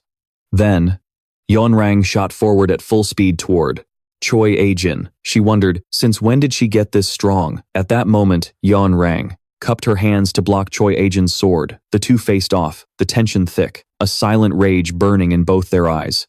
Yeonrang struggled to launch another attack, thinking, I don't know what kind of skills she has. Then, she decisively threw a punch right at Choi Ah-jin's face. Choi Ah-jin calmly slid backward, leaving two long skid marks on the ground. Yeonrang stood frozen, her fist still extended. But I've seen her spar with Kim Do-hyuk a few times before.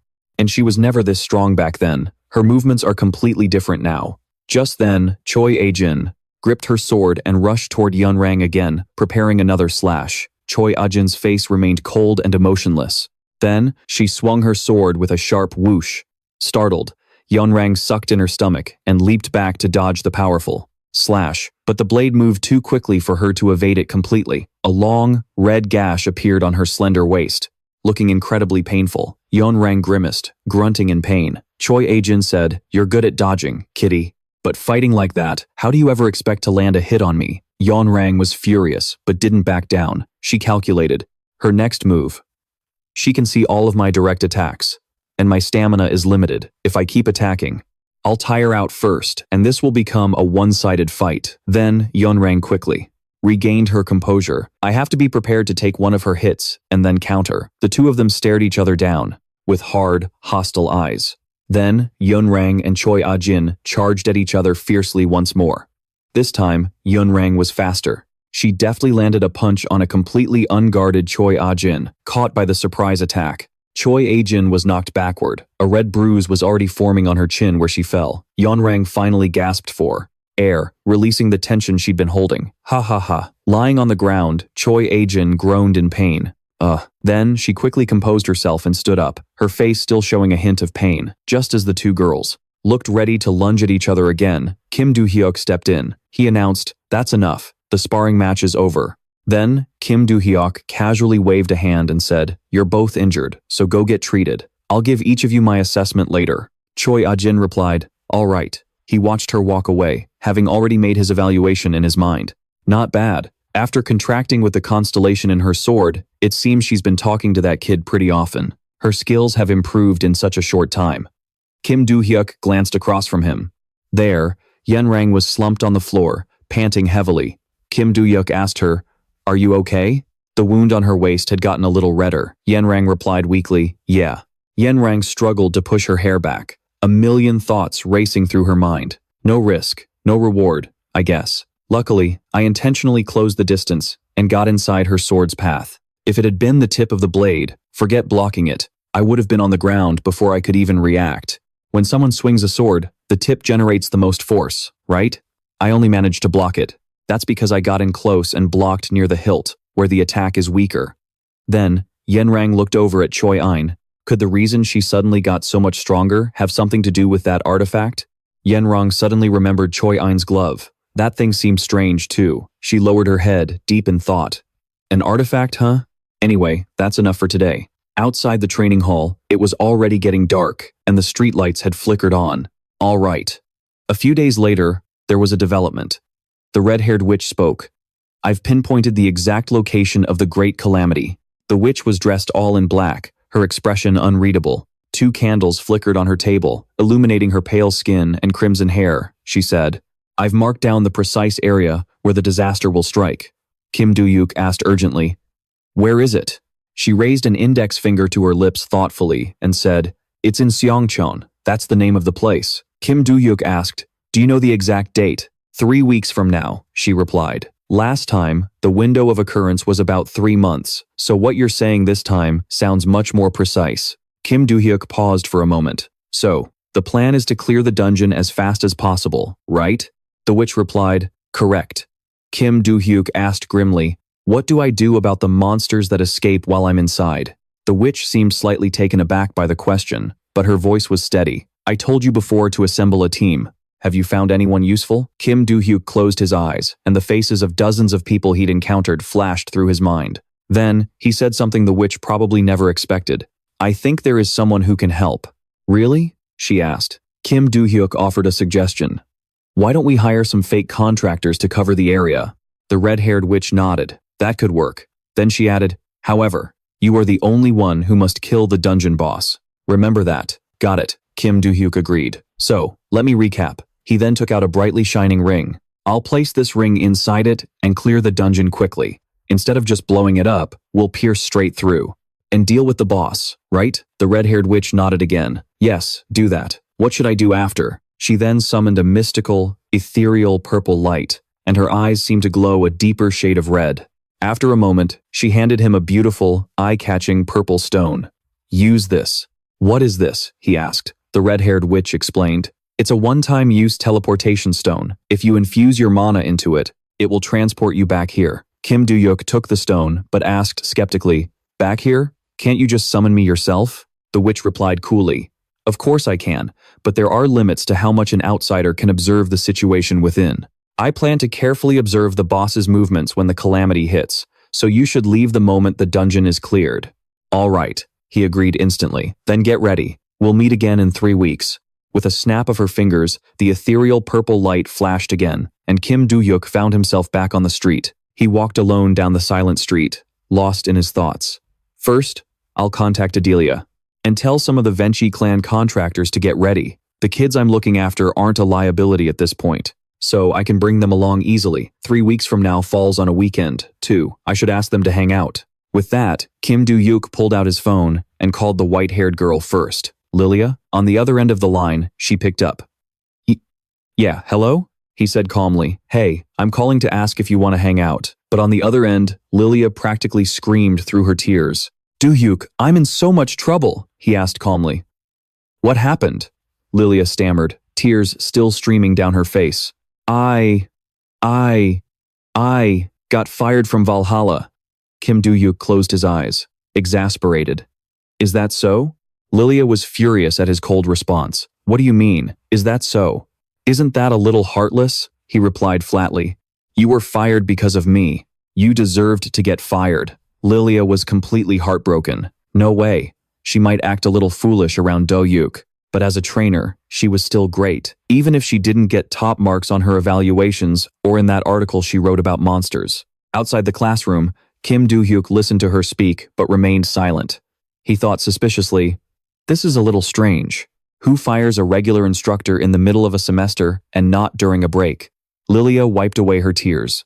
She continued, "Even if the chairman changed, this is too sudden." Kim Do-hyuk replied robotically, still suspicious. "What?" Kim Do-hyuk asked. "The chairman changed? Ah, this is a secret from the students. I don't know why, but I was told to keep my mouth shut, so there won't be any news articles about it." Kim Do-hyuk started piecing things together again. "Isn't this a bit suspicious?" "Suspicious how? What kind of situation requires changing the chairman in secret? So, if Lilia is fired, I can't use my authority to leave freely anymore. Is it time to drop out?" Kim Do-hyuk said, "I think I'll head to the chairman's office for a bit. I'll try to ask what happened when I'm there." Lilia, also suspicious, let out a, Do-hyuk, you don't have to go that far for me." Suddenly, the call ended. Kim Do-hyuk unconsciously asked, "What?" On the screen was a chat conversation. It was with Yen Lang. She'd messaged, "Hey, I heard I got kicked out of Valhalla. What's that about?" Kim Do-hyuk replied, "Yeah." Yen Lang sent a question mark, confused.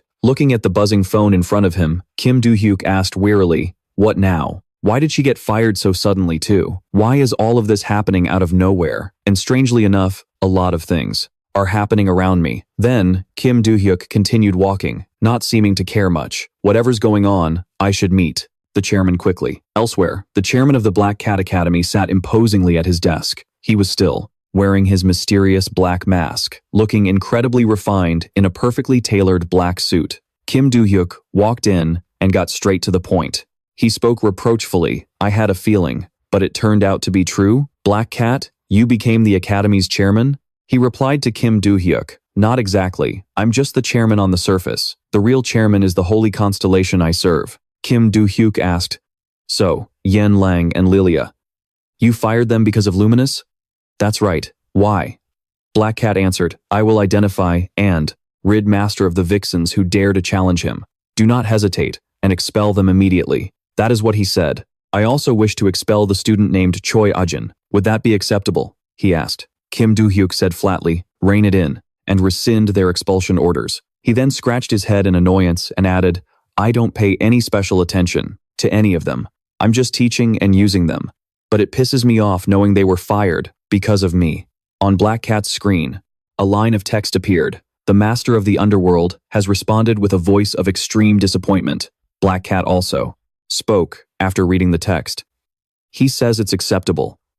Kim Do-hyuk still didn't understand. He asked, "But why did you buy Valhalla?" Black Cat answered, "It was an order from the Holy Constellation. I heard you refused to live in the building at the marketplace." Kim Do-hyuk replied, "Because I'm still living in the dorms." Black Cat raised a finger. "Therefore, if I purchase Valhalla, Master can live in that building. That is what he said when I acquired it." Kim Do-hyuk asked, "Just for that?" Black Cat sat calmly and said, "And I have connected a room in Valhalla to the building in the marketplace. Only those with permission can enter that room, so you can use it as you please." Kim Do-hyuk sighed. "All right." Black Cat asked, "Is there anything else you need?" Kim Do-hyuk held his chin, deep in thought. He said, "So, you can do whatever you want with the academy, right?" Black Cat said, "I have no intention of interfering with the training, but I can." A smug look crossed Kim Do-hyuk's face. "In that case, can you do me a favor?" 3 weeks later, Sejong City, the eldest son of the Osun family, Oh Se-hyuk, stood in the middle of the city, which was engulfed in flames. He exclaimed in astonishment, What is this?" Before him, the entire city of Sejong was ablaze. People, monsters, birds, and beasts were all flying and running frantically through the streets. A few goblin-like monsters were angrily destroying electrical equipment installed in the city. Some stone monsters were even chasing after people, trying to attack them. This chaotic scene looked like the end of the world. Oh Se-hyuk stood stunned amidst the sea of fire, asking in disbelief, "What is going on?" he thought. "I only came down because of a family matter, but what's with all these monsters?" He glanced to the side. He saw a woman being chased by a dark goblin monster. The office worker was running with difficulty, on the verge of exhaustion. The goblin, however, was grinning vilely, relentlessly chasing her. Suddenly, a blinding flash of light shot past. Just as the goblin's knife swung down, Oh Se-hyuk was already there. He raised an arm to block the goblin's blade. The knife radiated a bright, fiery, orange-red light. The woman, struggling, stood behind him. Then, Oh Se-hyuk furiously raised his fist, unleashing a thunderous blow. He slammed that fist hard into the dark goblin's body. Oh Se-hyuk said, "More goblins will be coming, so run, quickly." The rescued woman called out weakly, "Thank you." Oh Se-hyuk's face grew grim as he thought, "This is different. It's completely different from the virtual monsters I fought in the simulations. The heavy impact in my hand with every strike gives me goosebumps." He stood there, staring at the goblin, lying weakly on the ground. Oh Se-hyuk frowned. He could have handled one goblin. But now, a whole horde of aggressive goblins had appeared right in front of him. But could he really take on this entire mob? Oh Se-hyuk raised his fists, ready to fight. Damn it, I have to take out at least half of them. Suddenly, two girls charged into attack from behind him with excitement. It was Yen Lang and Choi Ein. Their appearance took Oh Se-hyuk completely by surprise. The spirited Yen Lang threw a punch at the goblin in front of her, not caring in the slightest what it was. She had only one goal, to take it down. The goblin that was hit let out a few weak, painful cries. Not to be outdone, Choi Ein on the other side swung a long, shining sword, striking fear into many of the goblins. A few of them were hit by the attack. With just a few basic moves from these two beautiful women, the entire pack of goblins was defeated. Every single one of them wore a mask of pain and fear. Standing behind Oh Se-hyuk, Yoon said, "What? They already took care of everything?" Realizing she was there, he called out her name, Yoon. Then he looked ahead, recognizing the two girls as Choi Ein and Yen Lang. "Why are you two here?" Yen Lang pointed with her finger and said, "I think you should be asking the person over there, don't you think?" Oh Se-hyuk was confused. "Ask what?" He looked over and saw another person. The figure was incredibly familiar. It was Kim Do-hyuk. The story flashes back 2 weeks earlier to the Valhalla conference room. The five of them had gathered to discuss something. Yen Lang was the first to speak, her tone a bit cranky. "Why did you call me here?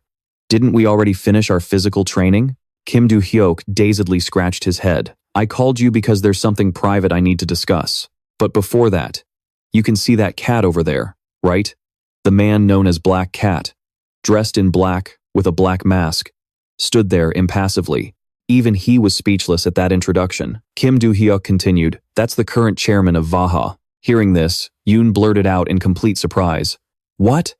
What about the previous chairman, DM?" Black Cat replied, "The headmaster has retired and appointed me as the new chairman of the board." Yoon retorted, "But we haven't personally heard any news about a change in the academy's chairman." Black Cat explained calmly, "Please understand that this was handled secretly for a reason. In any case, it will be announced to the students in due time. You all are just finding out a little earlier than most." He then continued with composure. "Allow me to introduce myself.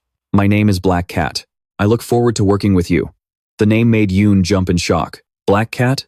Kim Do-hyuk, standing next to Black Cat, said, "Anyway, the reason the new chairman is here is that I proposed creating a new department, and he approved it. This is a special class where students will have the autonomy to participate in extracurricular activities, without having to attend traditional classes. Do you guys want to join?" Yen Lang pointed to herself and said coldly, "So I guess not much changes for me, huh?" Kim Do-hyuk replied, "That's right, but I called you here to join. You'll still train, but now you'll also get the chance to go out and hunt monsters. This will help you get stronger. What do you think?" Yen Lang gave a faint, slight smile and replied, "Is that so? Then I'm in." Choi Ein was also enthusiastic. "Of course, I'll join if that's what Kim Do-hyuk wants." Only Yoon was struggling, holding her head as she said, "Wait a minute, I'm having a little trouble keeping up with the situation." Yoon then turned to Chairman Black Cat and asked, "First of all, about the new chairman. Is he the owner of the Black Cat Night Market?" He quickly gave her an answer. "Yes. You know of the night market?" Hearing this, Yoon's attitude grew even colder than before. "I thought the night market was just some nonsense on the internet. I had no idea it was real. How can the owner of an underground market be so publicly known, and on top of that, become the chairman of the academy?" Black Cat replied, "Well, that's just how it is. It's not that weird. I'm multi-talented." Yoon asked again, "Then how could Kim Do-hyuk's proposal for a special class even be approved? Or maybe you knew the new chairman from before?" Kim Do-hyuk answered without hesitation, "Well, yeah, I did." A thought suddenly flashed through Yoon's mind. "I knew he was absurdly strong, but he's also close with the owner of the black market? This isn't on the level of a normal high school student anymore. She then shot a suspicious glance in Kim Do-hyuk's direction. At that moment, Kim Do-hyuk asked, "So, are you going to join too?" Yoon replied, "Of course. Who would refuse to join a class they don't even have to attend?" Black Cat turned to Kim Do-hyuk and said, "Ah, of course. There are conditions that come with being exempt from basic classes and written exams." Kim Do-hyuk let out a surprised, "Huh?" Black Cat explained, "You guys will have to participate in events like debate tournaments or practical exams that require public exposure." Kim Do-hyuk then asked, "Is that what they said?"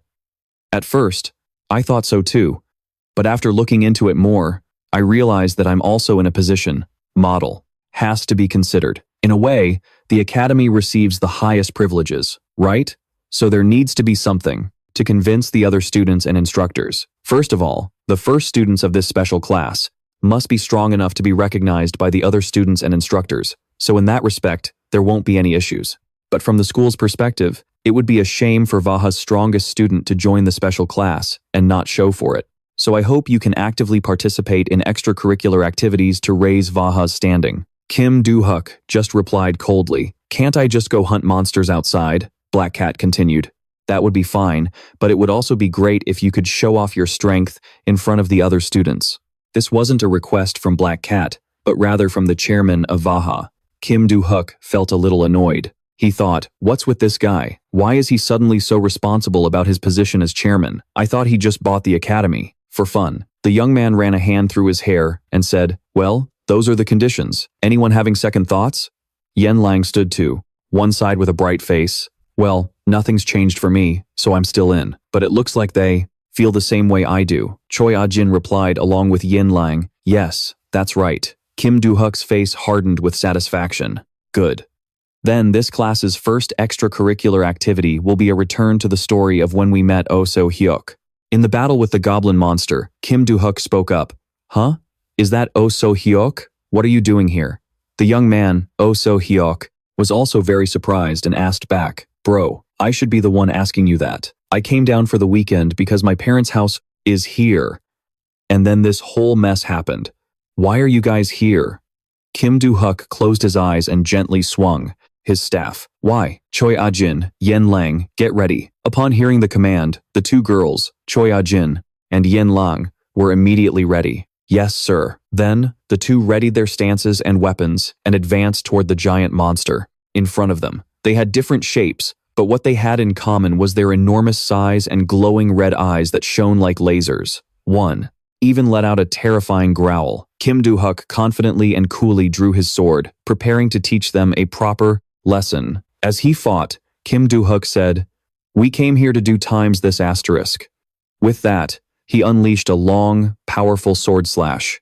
The sword slash tore through everything in its path. Then he swung again, and the light that radiated from it was blinding. The monster could only gape its huge mouth open. After a series of incredibly swift and clean moves, what lay before Kim Do-hyuk now were rows of giant monster corpses, lying strewn about in a pathetic state. When the job was done, Kim Do-hyuk satisfyingly shook his arm and said, "Not half bad." The young man, Oh So-hyuk, and the girls behind him were utterly speechless. Oh So-hyuk silently sized up Kim Do-hyuk. When did he get this strong? Among them were even high-level demons. We've never even fought in the mock tests. And he really took them all down with a single strike? Suddenly, a strange, cloaked figure walked up and said, "Mr. Do-hyuk." Kim Do-hyuk replied, "Huh?" The man reported, "I've discovered a maze that seems to be the source of the disaster. It's 5 kilometers from here, and the area is swarming with monsters." Kim Do-hyuk asked again, "What about the agents? From the Vinci family? They are each evacuating civilians while trying to contain the damage caused by the monsters." Kim Do-hyuk's face suddenly darkened, and his eyes grew 5 times colder. "Are my constellations still dormant?" The man said, confused. "They still haven't responded." There was a hint of worry in Kim Do-hyuk's eyes as he calculated inwardly. It's been 3 months since that kid was manipulated, and she still hasn't made a move? Then his grip on his sword tightened. Anyway, hunting monsters isn't that hard. I guess she's only capable of fighting small fry. Kim Do-hyuk spoke to the man. "Ah, I see. Tell the Vinci guys to stop playing dress-up with those cloaks and help the evacuation by healing the citizens." The man looked confused. "What?" Kim Do-hyuk patiently explained again. That would be more helpful in restoring your family's tarnished image, don't you think? Hearing this, the man calmly pulled down the hood that was covering his head. Very well. Kim Do-hyuk turned to him and said, "So, shall we go to the center of this disaster? Oh, before that, Choi Ah-jin, Yen Lang, both of you, kill the monsters attacking the people and evacuate them along with the other citizens." The two girls quickly agreed. Understood. Okay. Yen Lang, clear a path to your family's house with Oh So-hyuk. Yen Lang complained with disdain. Why are you pairing me up with this muscle-headed moron?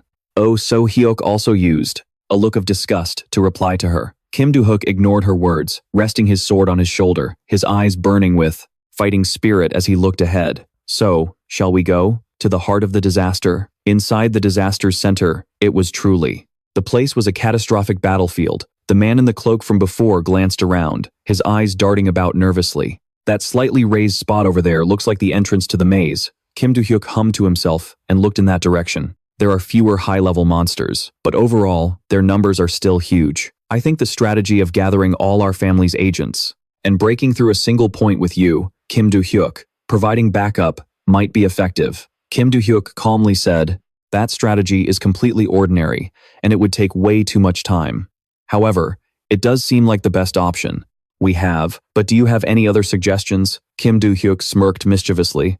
I do. Then, he leaped onto a stone ledge above them. The other man called out in a daze, Mr. Kim Do-hyuk. Then, they did the unthinkable. Like some kind of acrobat, Kim Do-hyuk had the man throw him down below, right where the bloodthirsty goblin monsters were gathered in a brawling mass. One of them, with a body the color of dirt, fiery red eyes, and razor-sharp teeth, was standing below and spotted Kim Do-hyuk's arrival.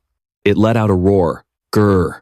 At that moment, Kim Do-hyuk, holding a massive club, dove down and swung it straight at the goblin monster's head. His swings were so powerful they lit up the entire area with their immense force. Any goblin monster that got hit was in for a world of hurt. The man with Kim Do-hyuk, standing high above, couldn't help but be amazed.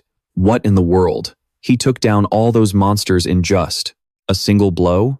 Now the rumors about a powerful high school student contractor are starting to make sense. That's power on par with a constellation. After taking down all the monsters, Kim Do-hyuk looked with great satisfaction at the glowing sword in his hand. He thought to himself, perfect.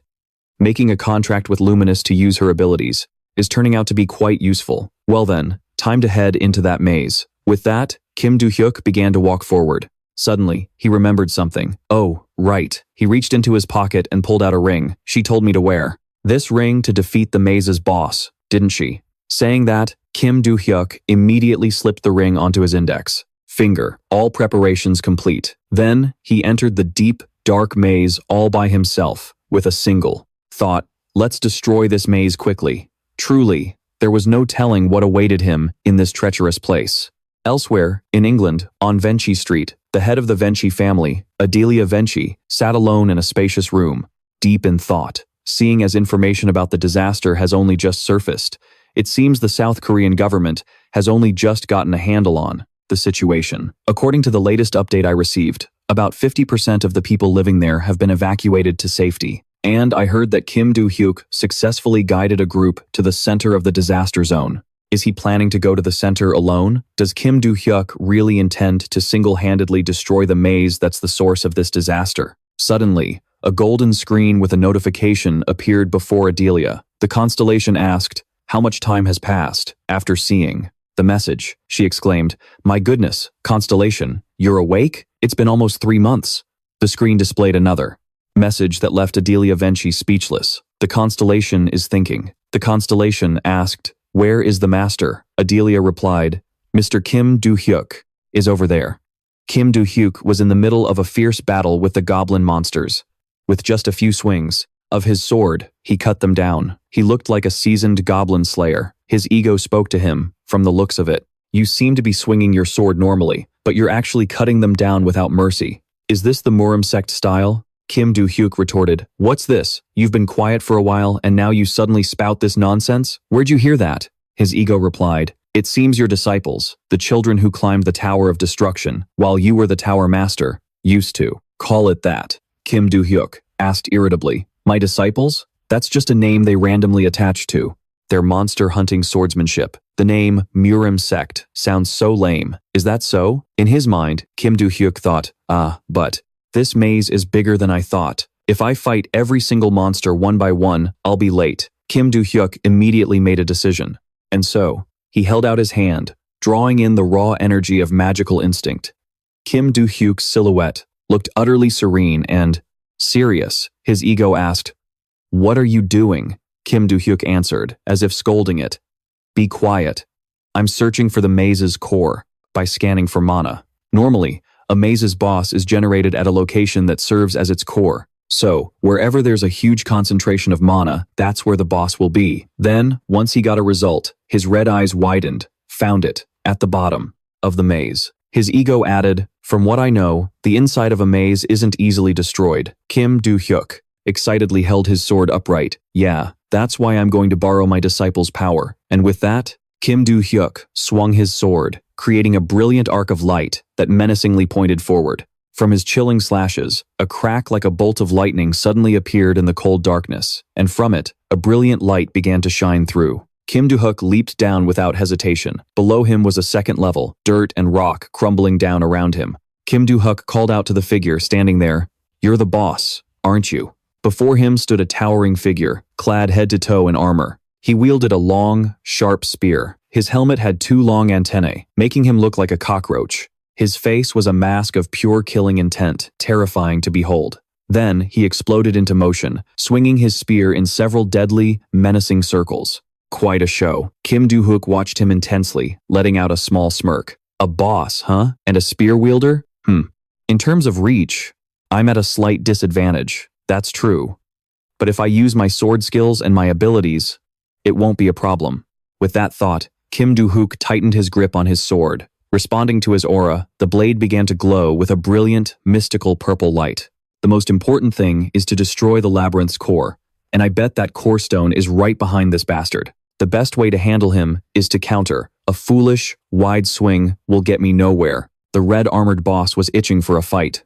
Gripping his spear tightly, he gritted his teeth and charged toward him. He was fast, too. Kim Do-hyuk dodged nimbly and taunted him. "Getting closer to maximize the power of your attacks, are you?" The red-armored boss's expression stiffened for a moment. He then narrowed his eyes, revealing 2 glowing orbs. He put all his strength into a single, devastating swing of his spear, which glowed a brilliant red. The attack was so beautiful and deadly that even Kim Do-hyuk was startled, forced to jump back to evade it. He even cried out, "Whoa!" Internally, Kim Do-hyuk assessed, the attack range of this spear is no joke. It's like they strapped a magic sword to a pole just to extend its reach. The red-armored boss pulled back his spear with a grunt. Then, he shot forward like a rocket, straight at Kim Do-hyuk. His spear glowed brightly, looking like it would pierce right through him. It seemed to split into multiple thrusts, all aimed directly at Kim Do-hyuk. The calm Kim Do-hyuk dodged the move while sizing him up. "Son of a bitch." Even while attacking, this bastard keeps just enough distance so I can't counter. After a relentless barrage, the red-armored boss paused for a moment, having failed to land a hit. Then, he slammed his spear straight down into the ground with immense force. Small boulders were sent flying. The earth erupted right in front of Kim Do-hyuk, catching him by surprise. He leaped back to dodge the attack. The boss then used his armor to propel the rocks forward with incredible force. They flew straight at Kim Do-hyuk. He managed to block all 5 of the large stones, stopping them dead in their tracks. He made sure to take no damage, but, seizing that brief opening, the armored boss charged in again. He swung his spear back to build momentum. Just as the spearhead sliced through the air, Kim Do-hyuk met it perfectly with his sword, parrying the blow. Failing to land his hit, he gritted his teeth in fury. Then, he put all his strength into the follow-through of his swing. The immense force pushed Kim Do-hyuk back several feet, but he calmly regained his footing, standing firm. His ego spoke up. "Looks like he's pushing you back, doesn't it?" Kim Do-hyuk replied. "Are you kidding me? I'm letting him do this for a reason." The red-armored boss stood silently for a moment. Kim Do-hyuk grinned slyly. "And that reason is to lure this bastard away from the labyrinth's core stone." Kim Do-hyuk said aloud.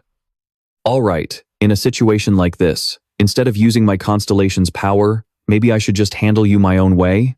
Then, Kim Do-hyuk bent his knees, lowering his center of gravity. He gripped his sword with both hands, ready to strike the red-armored boss. Seeing this, the boss let out an angry growl. Kim Do-hyuk was ready. He drew his sword and unleashed several effortless slashes. Brilliant lines of light cut through the darkness, but in that instant, the red-armored boss had already appeared behind him.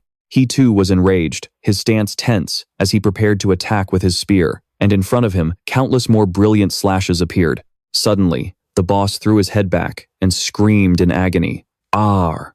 Kim Do-hyuk stood to the side, watching him with a look of utter boredom. Then, suddenly, the magic ring on Kim Do-hyuk's hand began to glow intensely. A stream of blue magical energy emerged from the dark labyrinth. It suddenly flared to life and was drawn toward the ring. Looking at the stream of light, you could tell it wasn't exactly pure energy. His ego spoke up again. "It feels like the ring is absorbing something. You should check what it is." Kim Do-hyuk immediately raised his hand to examine the ring closely. A thought started to form in his mind. It seems to be absorbing something. Just like that thing the guide mentioned. Even if I told you, you wouldn't be able to hear it anyway. But then, Kim Do-hyuk's anger flared up. He seemed absolutely furious. "Wait a minute, what did you just say? Something about me being pushed back? It's been a while since I've knocked you around. You must be asking for it, huh?" His ego replied timidly, full of fear. "My mistake. I'm sorry," it whimpered. "All right, we should get out of here before this place collapses." Kim Ji-hoon just snorted to himself. As he turned to leave, he noticed something eye-catching lying among the debris left behind by the boss. He also spotted his glowing, long spear. He bent down to pick it up. The boss's spear had dropped again. Why wasn't it absorbed into the ring earlier? As his hand closed around the spear, it let out a mysterious, red glow. Kim Ji-hoon wondered, should I take this with me? Elsewhere, at the base of a 1,000-year-old tree in a primeval forest, stood a mysterious, unknown hideout. It was clearly a base, with a single bright lamp hanging outside the door. A man clad in black stood before the master of the labyrinth. The master himself sat behind a crimson screen, completely shrouded in mystery. The subordinate bowed his head respectfully and said, "Master, the disaster labyrinth has ended." The master of the labyrinth spoke, his voice a low, grating rumble. "Is that so? And how many days did this disaster last?"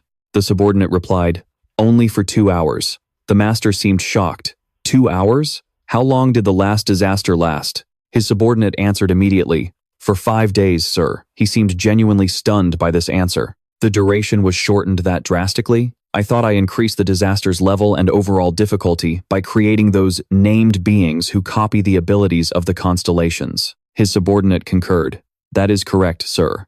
The master of the labyrinth then asked, "Did anyone play a special role in clearing the labyrinth this time?" To be perfectly honest, the labyrinth vanished so quickly that I didn't even have a chance to react. The master of the labyrinth had no choice but to set the matter aside. "Very well, we'll look into it later. For now, we need to accelerate our plans a bit." The subordinate's face showed a hint of confusion. The master continued, "We will disperse the names far and wide. It will make the coming disasters all the more spectacular. By gathering the names of the most powerful constellations, I will disperse them using a method completely different from before. One that the pathetic awakened association won't be able to handle. So, make the preparations." The subordinate bowed low. "Yes, master." He then retreated, leaving the master of the labyrinth to sit alone behind the crimson curtain. He sneered, "I can hardly wait for the day I get to savor the taste of the strongest." In a dark room, a man sat monitoring all available information on the player known as the martial god, Kim Do-hyuk. He watched the information on his monitor, finding the assessment very amusing. This mysterious figure smiled cryptically and said, "So, right after this guy took out the assassination squad, he also put an end to the dungeon disaster. Wonderful. He's the perfect target. He's perfect for raising our guild's reputation." This man was Bug, the leader of the anti-mission guild. He continued assessing Kim Do-hyuk's profile and said to the mysterious masked figure beside him, "I think we could make a huge score if we managed to take him down. What do you think?" The mysterious masked figure agreed. "You're right. However, it will be quite risky if we don't prepare meticulously." Bug, the leader of the anti-mission guild, considered this as he replied to the masked figure, "Of course, that bastard has undoubtedly been on his guard ever since we first took an interest in him. If Kim Do-hyuk reached A rank back at the school festival and competition, he's probably already approaching S rank by now." The mysterious masked person glanced at the status information they had collected on Kim Do-hyuk and said to Bug, "You're not wrong. I suppose I'll have to take action on this mission myself, At that, the masked figure was surprised by what Bug said next. He spoke with absolute confidence in his plan. Assemble the guild members. We're beginning the operation to eliminate Kim Jo-hyuk. And at that very moment, in the Valhalla dormitory, an exhausted Kim Jo-hyuk walked into his room, my dorm. He kicked off his shoes and let out a weary sigh, finally collapsing onto his familiar, comfortable bed. Kim Jo-hyuk began to grumble, I'm dead tired. His thoughts then turned to his next move. I completely absorbed the power from that stone, and my own power has increased a fair amount. It's a huge leap from when I first enrolled, but it's still a far cry from my prime. Kim Jo-hyuk looked dejectedly at the energy in his hand, thinking, my magic reserves are low, and my power output is limited. Every time I try to use a skill. This is why I get exhausted so quickly after clearing just a single dungeon disaster. I still have a long way to go. Dealing with the disaster labyrinth boss this time was easier than I expected, though. I wonder if he was even one of the beings named by the labyrinth lord. He seemed far too weak. But in any case, thanks to the abilities I got from my disciples, no major problems came up. I think I'm starting to understand why people in this era are willing to pay such a high price to form a contract with a constellation. When someone is named, they gain power on par with a constellation. As if sensing Kim Jo-hyuk's troubled thoughts, Bosch, the god of destruction, appeared within the Tower of Destruction. He asked with curiosity, you seem troubled, master. Still sprawled out on his bed, Kim Jo-hyuk replied wearily to Bosch, it's because of those things they call constellations. And the names, the god of destruction, Bosch, then said to Kim Do-hyuk, I'm guessing you went straight to the guide. Right after you beat the boss, what did she say? Hearing this, Kim Do-hyuk thoughtfully recalled what had happened. Back then, after Kim Do-hyuk had defeated the dungeon boss, he went straight to the female instructor. She saw Kim Do-hyuk approaching and smiled cheerfully, as if she'd been sitting there waiting for him. There you are, she said. Did you take care of that disaster? Kim Do-hyuk calmly told the guide. That's right.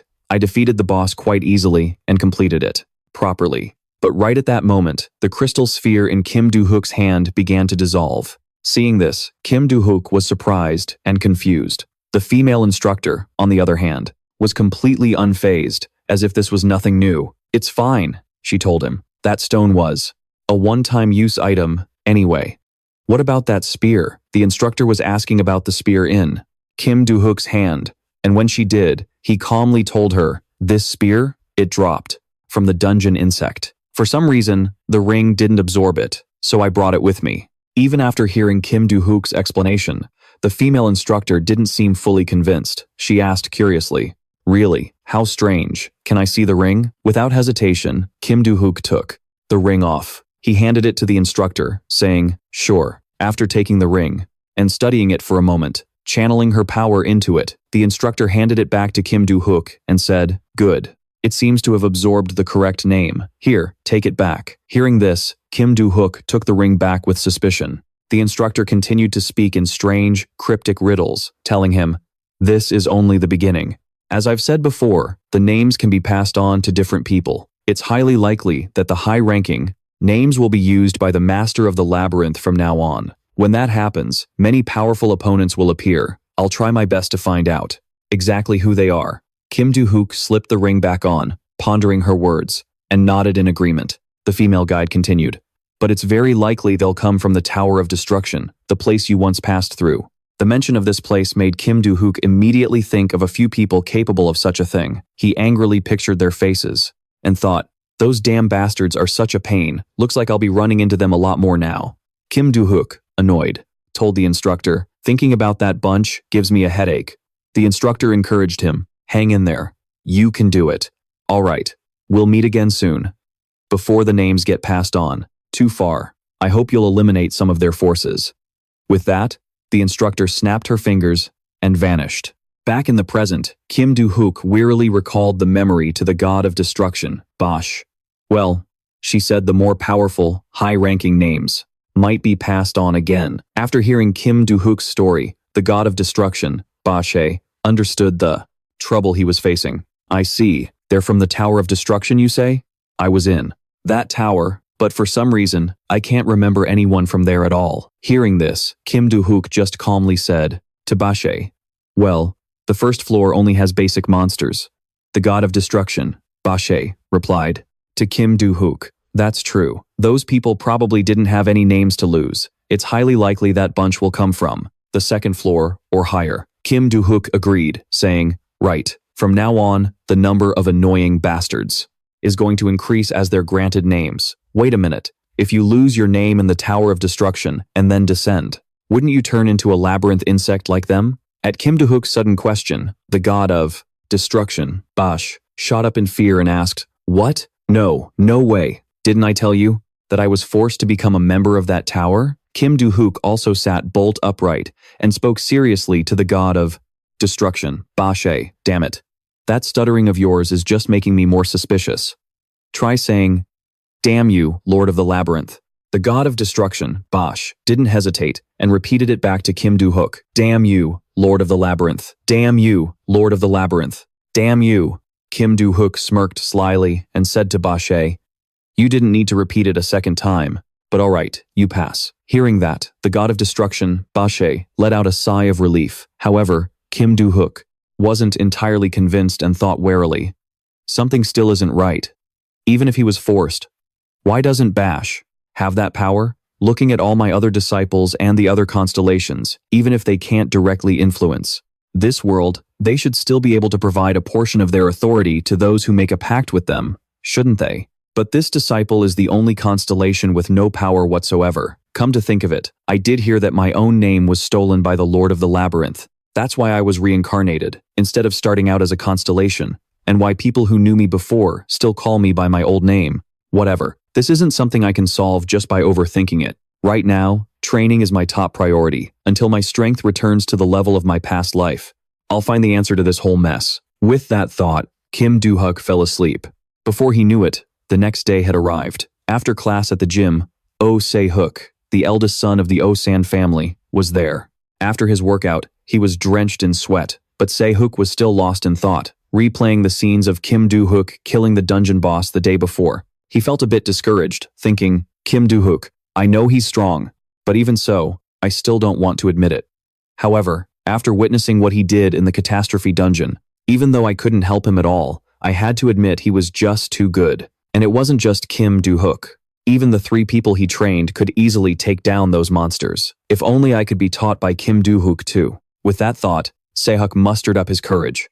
Then, he forcefully opened the door to Kim Do-hyuk's dorm room and said to him, Kim Do-hyuk. However, the scene before him in the room left Se-hyuk stunned and bewildered as he stammered, huh?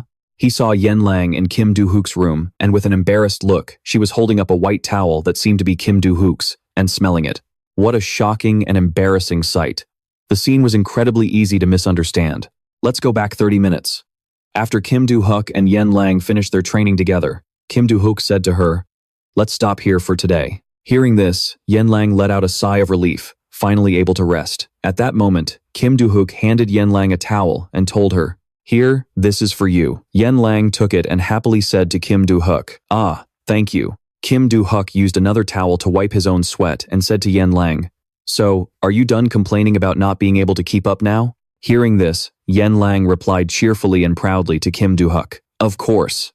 I'm ready for the next, higher level of training. Kim Do-hyuk teased her, saying, you were complaining quite a bit when we first started. Seeing Kim Do-hyuk bring up her embarrassing past, Yen Lang got angry and retorted, that's because I didn't know the results would be this amazing. Meanwhile, over on the other side, the second daughter of the Choi family, Choi A-jin, looked at the girl lying exhausted from the training session and said to Kim Do-hyuk, I don't like it, but it seems the whiny kitten has finally caught up, huh? The other girl was still exhausted after the hard workout. She gasped for breath and said to Choi A-jin, this training is insane, but it's incredibly exhilarating. Just then, Kim Do-hyuk walked over and said to the girl, when you were watching our training, didn't you know this is how it would be? The girl, completely drained, weakly replied to Kim Do-hyuk, I didn't think it would be this times tiring. Kim Do-hyuk responded with a challenge. If you can't handle it, you'd better just give up and go back to where you were.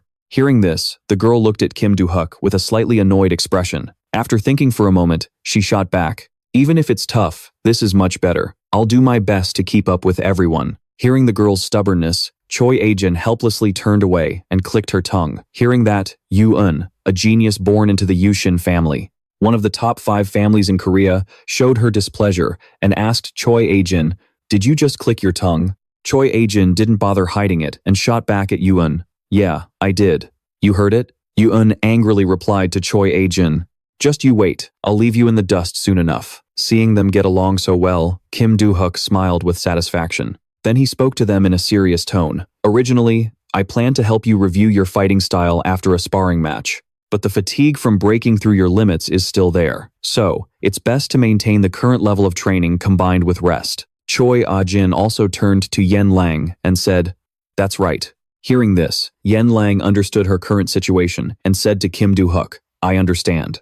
Then, Choi A-jin turned and asked Kim Do-hyuk, So, what are you going to do next? Kim Do-hyuk replied to Choi A-jin, I'm going back to the dorm to practice magic. Choi A-jin immediately responded to Kim Do-hyuk, Then I will too. Hearing this, Yen Lang remained silent. Listening to their conversation, she was contemplating something, while Kim Do-hyuk was not pleased with Choi A-jin's actions. He said to Choi A-jin, a bit uncomfortably, You don't always have to copy me, do what you want to do. I'm going to start with my upper body, so I think you should all be proactive and train on your own for now. Choi A-jin asked Kim Do-hyuk uncertainly, So, will that be okay? As he walked, Kim Do-hyuk threw the towel he had just used to wipe his sweat onto the ground.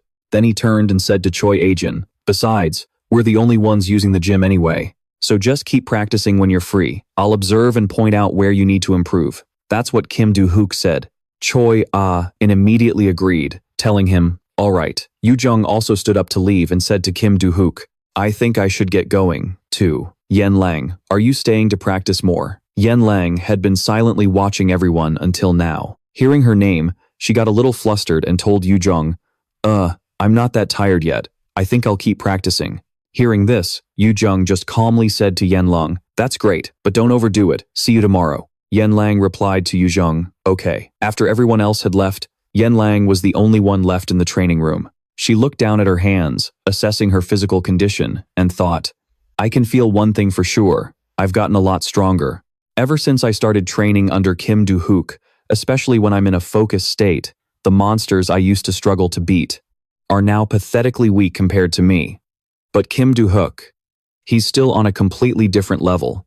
I've never seen anyone eliminate monsters so cleanly and quickly. He's gotten so much stronger since my match with him. His progress is just astounding. The more Yen Lang thought about it, the more excited and thrilled she felt. But then, she felt a bit disappointed and dejected. Looking at her hands, she thought, Wait a minute, why did I become Kim Do-hyuk's disciple? Instead of trying to become stronger than him? I admit he's incredibly strong. To be honest, I could even feel his overwhelming pressure when I fought him. It's just too hard to train on my own to get stronger than him. That's why I became his disciple. I wanted his guidance. Then, Yen Lang remembered how Kim Do-hyuk had stood up to protect her before. Her face immediately flushed red, and she thought in embarrassment, Well, he's the one who helped me solve the succession problem with my family, anyway. And even before that, he helped me find a place to hide, so I'd be safe from my family's control. And thanks to this special training, I've seen results in just a few days. That's why I'm continuing as Kim Do-hyuk's disciple. Right now, Yen Lang was trembling, clutching a towel tightly. Then she forcefully threw it to the ground, bewildered as she cupped her own red, hot face. Confused by her current state, she thought, This can't be. This isn't good.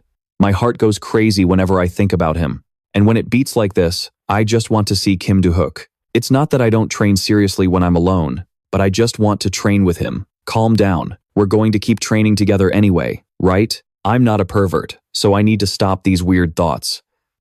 But then she remembered how handsome and cool Kim Do-hyuk looked when he wiped away the sweat from his hard work, and her heart started pounding even harder, her face turning even redder. Yen Lang quickly slapped herself on the head a few times to calm down, feeling helpless against the thoughts in her mind. She thought, You idiot! I told you to stop, so why are you still thinking such crazy things? And that's when Yen Lang's gaze fell on the towel Kim Do-hyuk had just used to wipe his sweat. Unable to stop herself, she walked over to it. Staring at the towel in front of her, Yen Lang blushed and hesitated for a moment. She tried to justify her next action to herself. She thought, I want to wash his towel for him. I bet no one else even thought about washing it for him. I'm just helping Kim Do-hyuk out. She looked at the sweat-soaked towel in her hand, still carrying his scent. Yen Lang hesitated, blushing slightly. Anxious and nervous, she thought. There's no one here, right? So, I'll just wipe my face with it a little. With that thought, Yen Lang lifted Kim Do-hyuk's towel to her nose and took a whiff, instantly mortified by her own actions. Back in the present, her action had been witnessed red-handed by Oh Si-hyuk. Oh Si-hyuk, completely bewildered by what he was seeing and who was standing there, stammered, "Yen Lang?" Realizing her shameful act had been witnessed, she shot to her feet, radiating pure killing intent. She asked, "Oh Si-hyuk, you saw that, didn't you?" Baffled by her question, Oh Si-hyuk asked back, "Huh?" Yen Lang's face darkened as she coldly asked him again, "Did you see my dark secret? My shameful act?" Oh, Si-hyuk was completely confused. Confused by her words, he repeated, "Dark secret? Seeing?" Oh Si-hyuk playing dumb like that. Yen Lang flew into a rage. She was so ashamed she wanted to find a hole to crawl into. She was so mortified that she couldn't hold back her tears. Yen Lang desperately wanted to make the person who knew her dark secret disappear. Losing control, she furiously punched Oh Si-hyuk right in the stomach and yelled, "You saw it!" Oh Si-hyuk was suddenly hit with an agonizing punch. The pain was so intense that he was knocked to the ground instantly. As for Yen Lang, realizing she had acted rashly and done something she shouldn't have, she panicked and said, "Oh my God." Then, Yen Lang let out a panicked scream and fled the scene, leaving Oh Si-hyuk all alone, writhing in pain on the floor. Meanwhile, over at the Valhalla dormitory, Kim Do-hyuk was deep in meditation, training, and recovering his strength. Suddenly, he opened his eyes in confusion, thinking, "What the hell? Who's calling at this hour?" Kim Do-hyuk walked over and picked up his ringing phone. He answered it and seriously asked the person on the other end, "Why are you calling at this hour, Adelia?" Adelia sounded just as bewildered as she told Kim Do-hyuk, "My apologies. It must be late at night in Korea, right? But there's something I must tell you. Your disciple constellation has awakened." Hearing this, Kim Do-hyuk remained calm and told Adelia, "That's good news. Are you free today?" Adelia immediately replied to Kim Do-hyuk, "I am. I can make time if you need it, Sir Kim Do-hyuk." Kim Do-hyuk then told Adelia, "In that case, take the holy relic and wait for me." Adelia asked back in confusion, "Excuse me?" Kim Do-hyuk sounded thrilled as he told Adelia, "It's been a long time since I've met my disciples." And at that moment, as a flood of notifications came in, the ruler of the underworld was going berserk. The mysterious masked man asked the constellation in a worried panic, "Did that CCTV footage really make you this angry?" But even after asking, all he received was the same notification over and over. The ruler of the underworld is going berserk. The masked man grew even more anxious and angry, thinking, "Damn it, that should never have been shown on the screen." And now, let's go back 10 minutes to see what happened. 10 minutes ago, in the chairman's office of Valhalla, that mysterious masked man was sitting in the chairman's chair. His nickname was Black Cat. After finishing his daily tasks, the masked man let out a tired sigh and looked out at the sky. The night was already in full swing. He thought, "Is it nighttime already? Being the chairman of an academy is exhausting. All right then, I'll check the school facilities one more time and then head home." That's what his master had said right after buying the school. With that thought, he pressed a button to bring up a screen. In his mind, he recalled the image of a girl, his master. She had smiled slyly and told the masked man, "Check the CCTVs regularly." Remembering this, the masked man thought with confusion and bewilderment, "Does she mean I have to check up on the woman who's stalking Kim Do-hyuk? She's probably just overreacting, right? Who's in the gym? Is Kim Do-hyuk still there?" And right then, the CCTV showed the image of Oh Si-hyuk lying motionless in the training room. The masked man zoomed in on the screen to get a better look and said, "A dead body? No, it looks like he just passed out. Isn't that Oh Si-hyuk?" And right at that moment, a message appeared on the masked man's screen. The ruler of the underworld says, "Replay the CCTV footage." Seeing this, the masked man replied in confusion, "All right, fine." Then, following the command of the ruler of the underworld, the masked man replayed the CCTV footage. Looking at the footage, the masked man analyzed it and said, "Ah, he's getting up. Let's see what happened." And at that moment, another notification appeared on the screen. The ruler of the underworld says, "Understood." And as the CCTV replayed the earlier scene from the training room, the masked man watched in bewilderment and said, "Is that Yon Lang?" And then, seeing that it was Yon Lang who had punched Oh Si-hyuk and sent him flying, the masked man said, confused, "Why did Yon Lang suddenly attack Oh Si-hyuk? There's no audio, so I have no idea what happened." Just then, another message appeared on the computer screen. The ruler of the underworld says, replay the part with Yeon Lang. Despite his confusion, the masked man obeyed and said to the entity, all right. And after watching the CCTV footage, the ruler of the underworld, the master of this masked man, became furious with Yeon Lang's actions, saying, so that bitch dared to steal master's sweat-soaked towel and secretly sniff it when no one was looking? The masked man agreed, telling the ruler of the underworld, yes, it seems she was caught by Oh Se-hyuk and felt insulted. And then, the computer screen was flooded, spammed with messages. The ruler of the underworld furiously declared, I'll rip you into 100 pieces. Seeing this, the masked man let out a helpless sigh and thought, here we go again. Her rage is getting more and more frequent. In the past, she would get angry for no reason at all. Lately, she's been getting even more hot-tempered whenever it involves Kim Do-hyuk. Wait, didn't she say she knew Kim Do-hyuk very well, and she even calls him master? Is Kim Do-hyuk really her master? But didn't she exist long before the student Kim Do-hyuk was even born? And now, looking at the messages relentlessly repeating the same line about the ruler of the underworld's rage, the masked man thought with desperation, no, more importantly, I have to somehow stop her rage right now. I have to survive. And at that moment, a voice suddenly echoed from outside, calling the masked man's name. Hey, is Black Sea still here? The man in the mask, startled and confused, said, yes. Then, Kim Do-hyuk opened the door. She walked in and said to him, sorry to bother you this late, but could we go out for a little walk? What is it? Were you talking to someone? The man in the cat mask closed his system information window and spoke to Kim Do-hyuk. Yeah, but it's over now. Kim Do-hyuk then got straight to the point, saying to the man in the cat mask, all right, use your skill and teleport me from here. Hearing this, the man in the cat mask asked Kim Do-hyuk, confused and curious, where are you planning to go? Without beating around the bush, Kim Do-hyuk smiled and told him, England. And then, somewhere else in the dead of night, at a round conference table, Baek Gang, the leader of the Alchemist Guild, spoke up and asked his subordinates, how's the plan coming along? A man wearing a diamond-shaped mask spoke up to Baek Gang. That's right, there are about 200 protective magic circles preventing intruders. About 100 of them are placed in Kim Do-hyuk's dormitory. Hearing this, Baek Gang turned to him with a serious expression and asked, really? It doesn't matter. They'll be useless against the power of a constellation anyway. Another man, wearing a mask with 3 round holes, agreed and spoke up to Baek Gang. Yes, the leader's constellation, the immutable alchemist, is unparalleled when it comes to magic and defense. Another masked man continued explaining their plan to Baek Gang. Once the leader neutralizes all the magic circles, you and the 4 of us will advance directly to where Kim Do-hyuk is. After that, we'll cast a spell to conceal our attack, and the remaining members will handle Kim Do-hyuk's friends. Baek Gang asked in return, you mean the students who participated in stopping that dungeon disaster? The man with the diamond mask replied, yes, if we don't just take out Kim Do-hyuk, but them as well, our name will be known throughout the world. Hearing this, Baek Gang, pleased with the plan, said to his accomplices, well, we'll be labeled as cowards for targeting high school students, but for villains like us, that's a compliment. So then, shall we begin? Operation: Assassinate Kim Do-hyuk and his cronies. Just as Baek Gang was feeling proud of his plan, a voice suddenly rang out. In the silent atmosphere, I knew it. Baek Gang, bewildered and shocked, looked over. He saw a man in a skull mask looking at him with contempt and disdain as he spoke.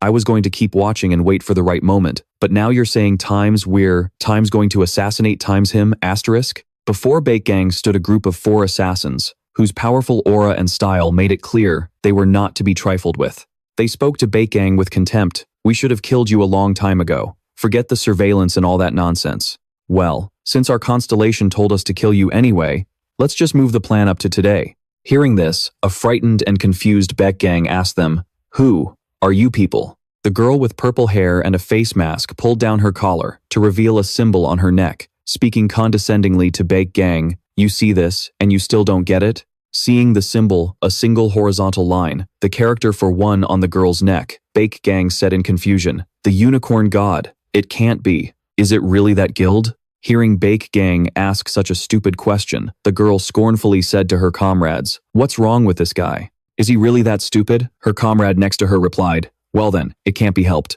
As soon as he finished speaking, that comrade charged toward the bewildered Baek Gang, yelling, die. However, As the mysterious masked man tried to stab Baek-gang with his sword, the blade was blocked by a circular shield that emanated from Baek-gang, and now his expression had hardened and turned serious. As for the masked man, whose attack was unexpectedly stopped by the shield, he thought in disbelief, "This is a shield? My attack should have easily pierced through a mediocre defense like this, shouldn't it?" And now, the blade of the masked man's sword was trembling uncontrollably. Meanwhile, Baek-gang spoke to him in a cold, serious tone. "I don't know why you people want to kill me." And then, the barrier shield was dispelled, sending the masked man flying backward. But he reacted quickly, using his blade to stabilize himself so he wouldn't be pushed too far back. As for Baek-gang, he was now arrogant and full of confidence, challenging the masked group from the Unicorn God Guild.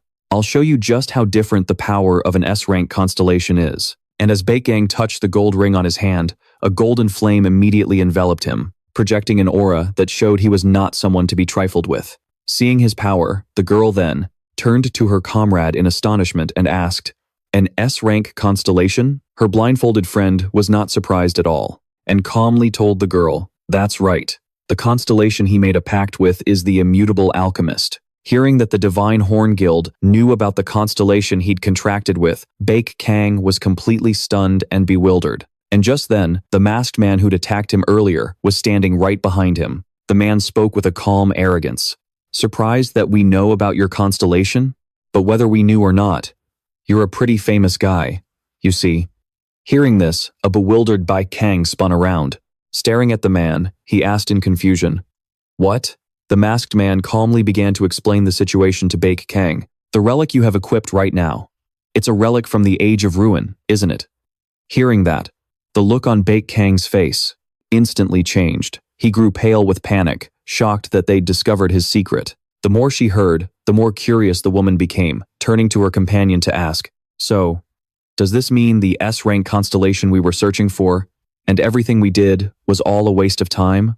Her comrade replied calmly, "That's right. After all, relics from the Age of Ruin are famous for housing powerful constellations within them. On top of that one alchemist, John, accidentally became famous just by happening to acquire one of these relics, and became a first-class constellation holder. Because of that, the market demand for relics from the Age of Ruin skyrocketed. But, even after getting such a powerful constellation, all he did was something as basic as creating some evil cult." Hearing that, Baek-gang grew even more flustered, glancing down at the treasured ring on his finger. And then, Baek-gang furiously charged toward the members of the Divine Horn Guild, yelling, "I don't want to hear that kind of crap from bastards like you." And as Baek-gang swung his fist towards the group, a magic circle with a triangle inside it suddenly appeared right above their heads.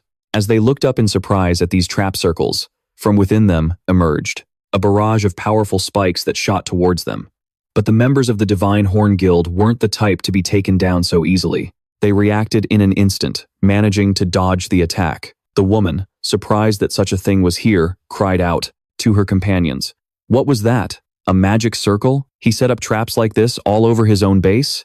Baek-gang didn't bother to answer, choosing to act instead. With a look of contemptuous anger, he raised his hand, activating another barrier. Immediately, a new magic circle appeared right behind the woman. This caught her by surprise, but she still managed to dodge just before a sword shot out from the circle to impale her. Seeing this, the woman yelled angrily to her companions, "Damn it, just keep dodging. These things are dangerous. This bastard. Just how many of these magic circles did he set up in his own hideout? What a pain in the ass." As for Baek-gang, even though the advantage seemed to be on his side, he was well aware that his own power had its limits, and he was severely outnumbered. So, he started to panic when he saw how easily they were dodging the traps that he had laid out. "These monsters," he thought. "Can they actually sense the attacks aimed at them? I don't know what kind of skills or constellation powers they possess, but I'm guessing I still have the upper hand. I've set up approximately 200 magic circles in this mansion. There's no way they can dodge them all. And with the absolute defense skill of the Immutable Alchemist, I won't lose to their magic. And I certainly won't die at the hands of these thugs. If it wasn't an emergency, I would never use this skill. But that doesn't matter anymore."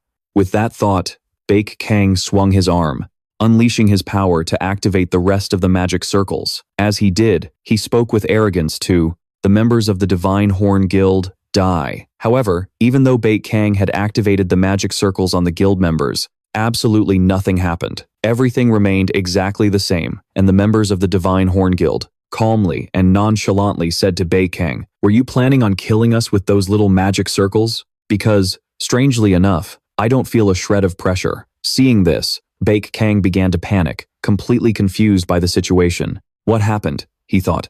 I'm sure I activated the magic circles. Just then, the blindfolded man from the Divine Horn Guild spoke up, addressing Bei Kang with a calm expression. "I detected one of your magic circles.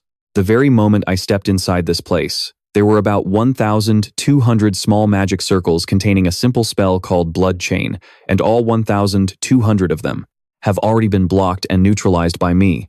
Hearing him state this so clearly, Bei Kang, who had just been so sure he could handle them, was now in a state of pure panic. He stammered at the blindfolded man, "What are you talking about? If all of those magic circles were disabled, I would have been notified." The blindfolded one calmly told Bei Kang, "It's not neutralized, just stopped from detonating." And just then, the Amina, pink-haired girl spoke up to her comrades and Bei Kang, "Well then, isn't it about time we warmed up a little?" As soon as she finished speaking, she pulled out her scythe and lunged, slashing straight at Bei Kang, forcing him to quickly retreat. Bei Kang was a bit bewildered by the attack, thinking, a shockwave of this level can be blocked with absolute defense. However, just as Bei Kang was confidently believing his defensive shield could block the blow, he suddenly looked in shock at the hands he had raised to block it. The shockwave had sliced right through, cutting him and drawing blood.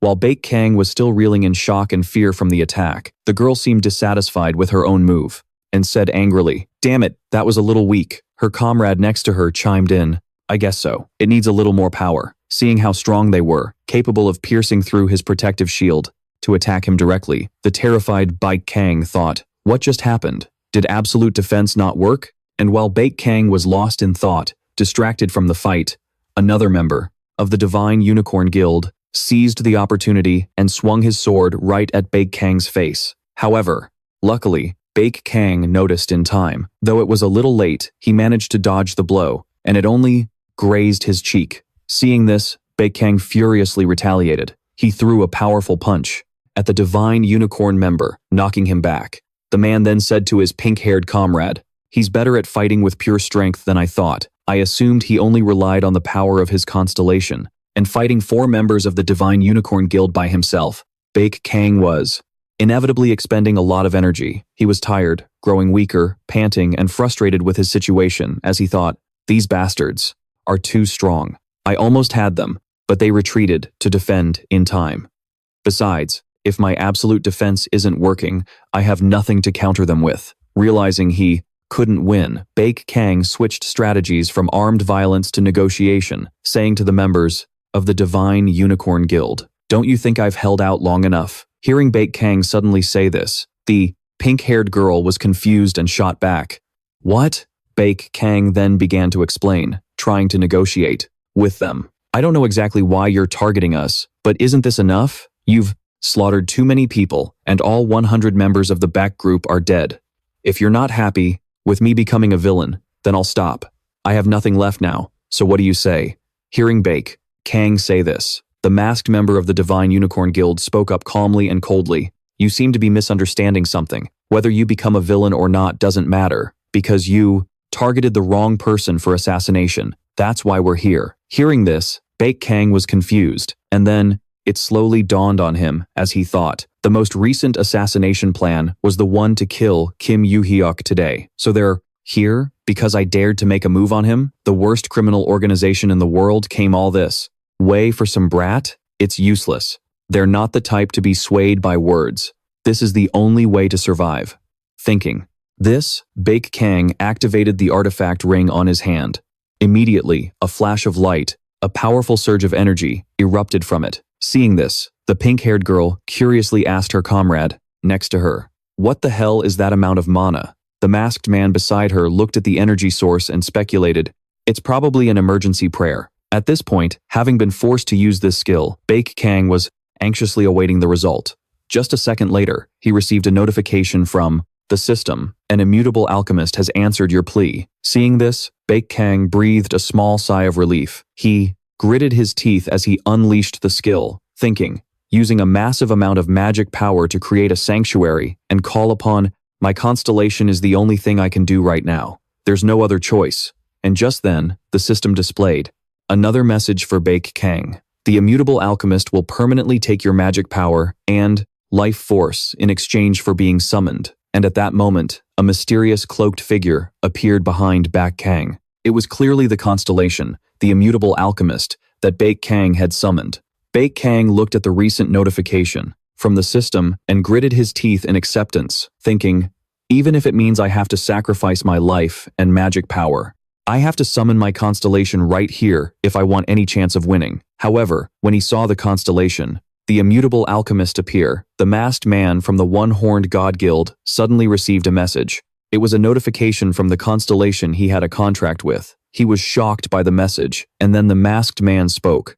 Addressing the immutable alchemist, he said, "I apologize for disturbing you when you're so busy, Lord Alchemist." Hearing this, the constellation, the immutable alchemist, was surprised and confused. The masked man continued, "There is a message from our constellation, the sacred body. Lord Alchemist, that bastard tried to harm times that person asterisk." Hearing this, the immutable alchemist was stunned. He immediately turned and sent a message to that loser Gyeong. The immutable alchemist is asking, "Is this true?" Seeing the immutable alchemist question him like that loser Gyeong felt panicked and terrified. He stammered to the immutable alchemist, No, venerable constellation. I only planned to assassinate a Valhalla Academy student named Kim Ji-hoon.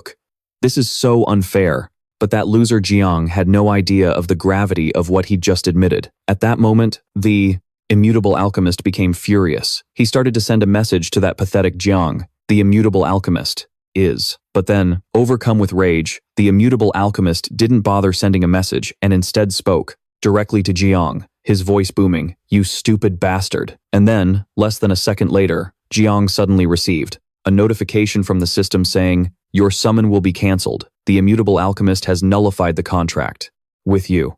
Seeing this sudden turn of events, that loser Gyeong was completely bewildered and confused by what had just happened. Before he could even process it, he received another notification from the immutable alchemist.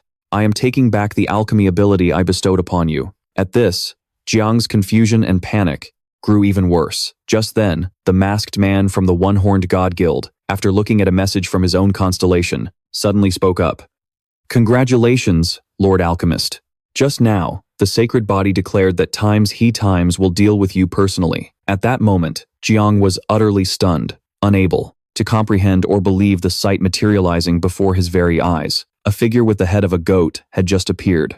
It seemed this was the immutable alchemist himself. His eyes, burning with rage and murderous intent, were locked onto that loser, Gyeong model.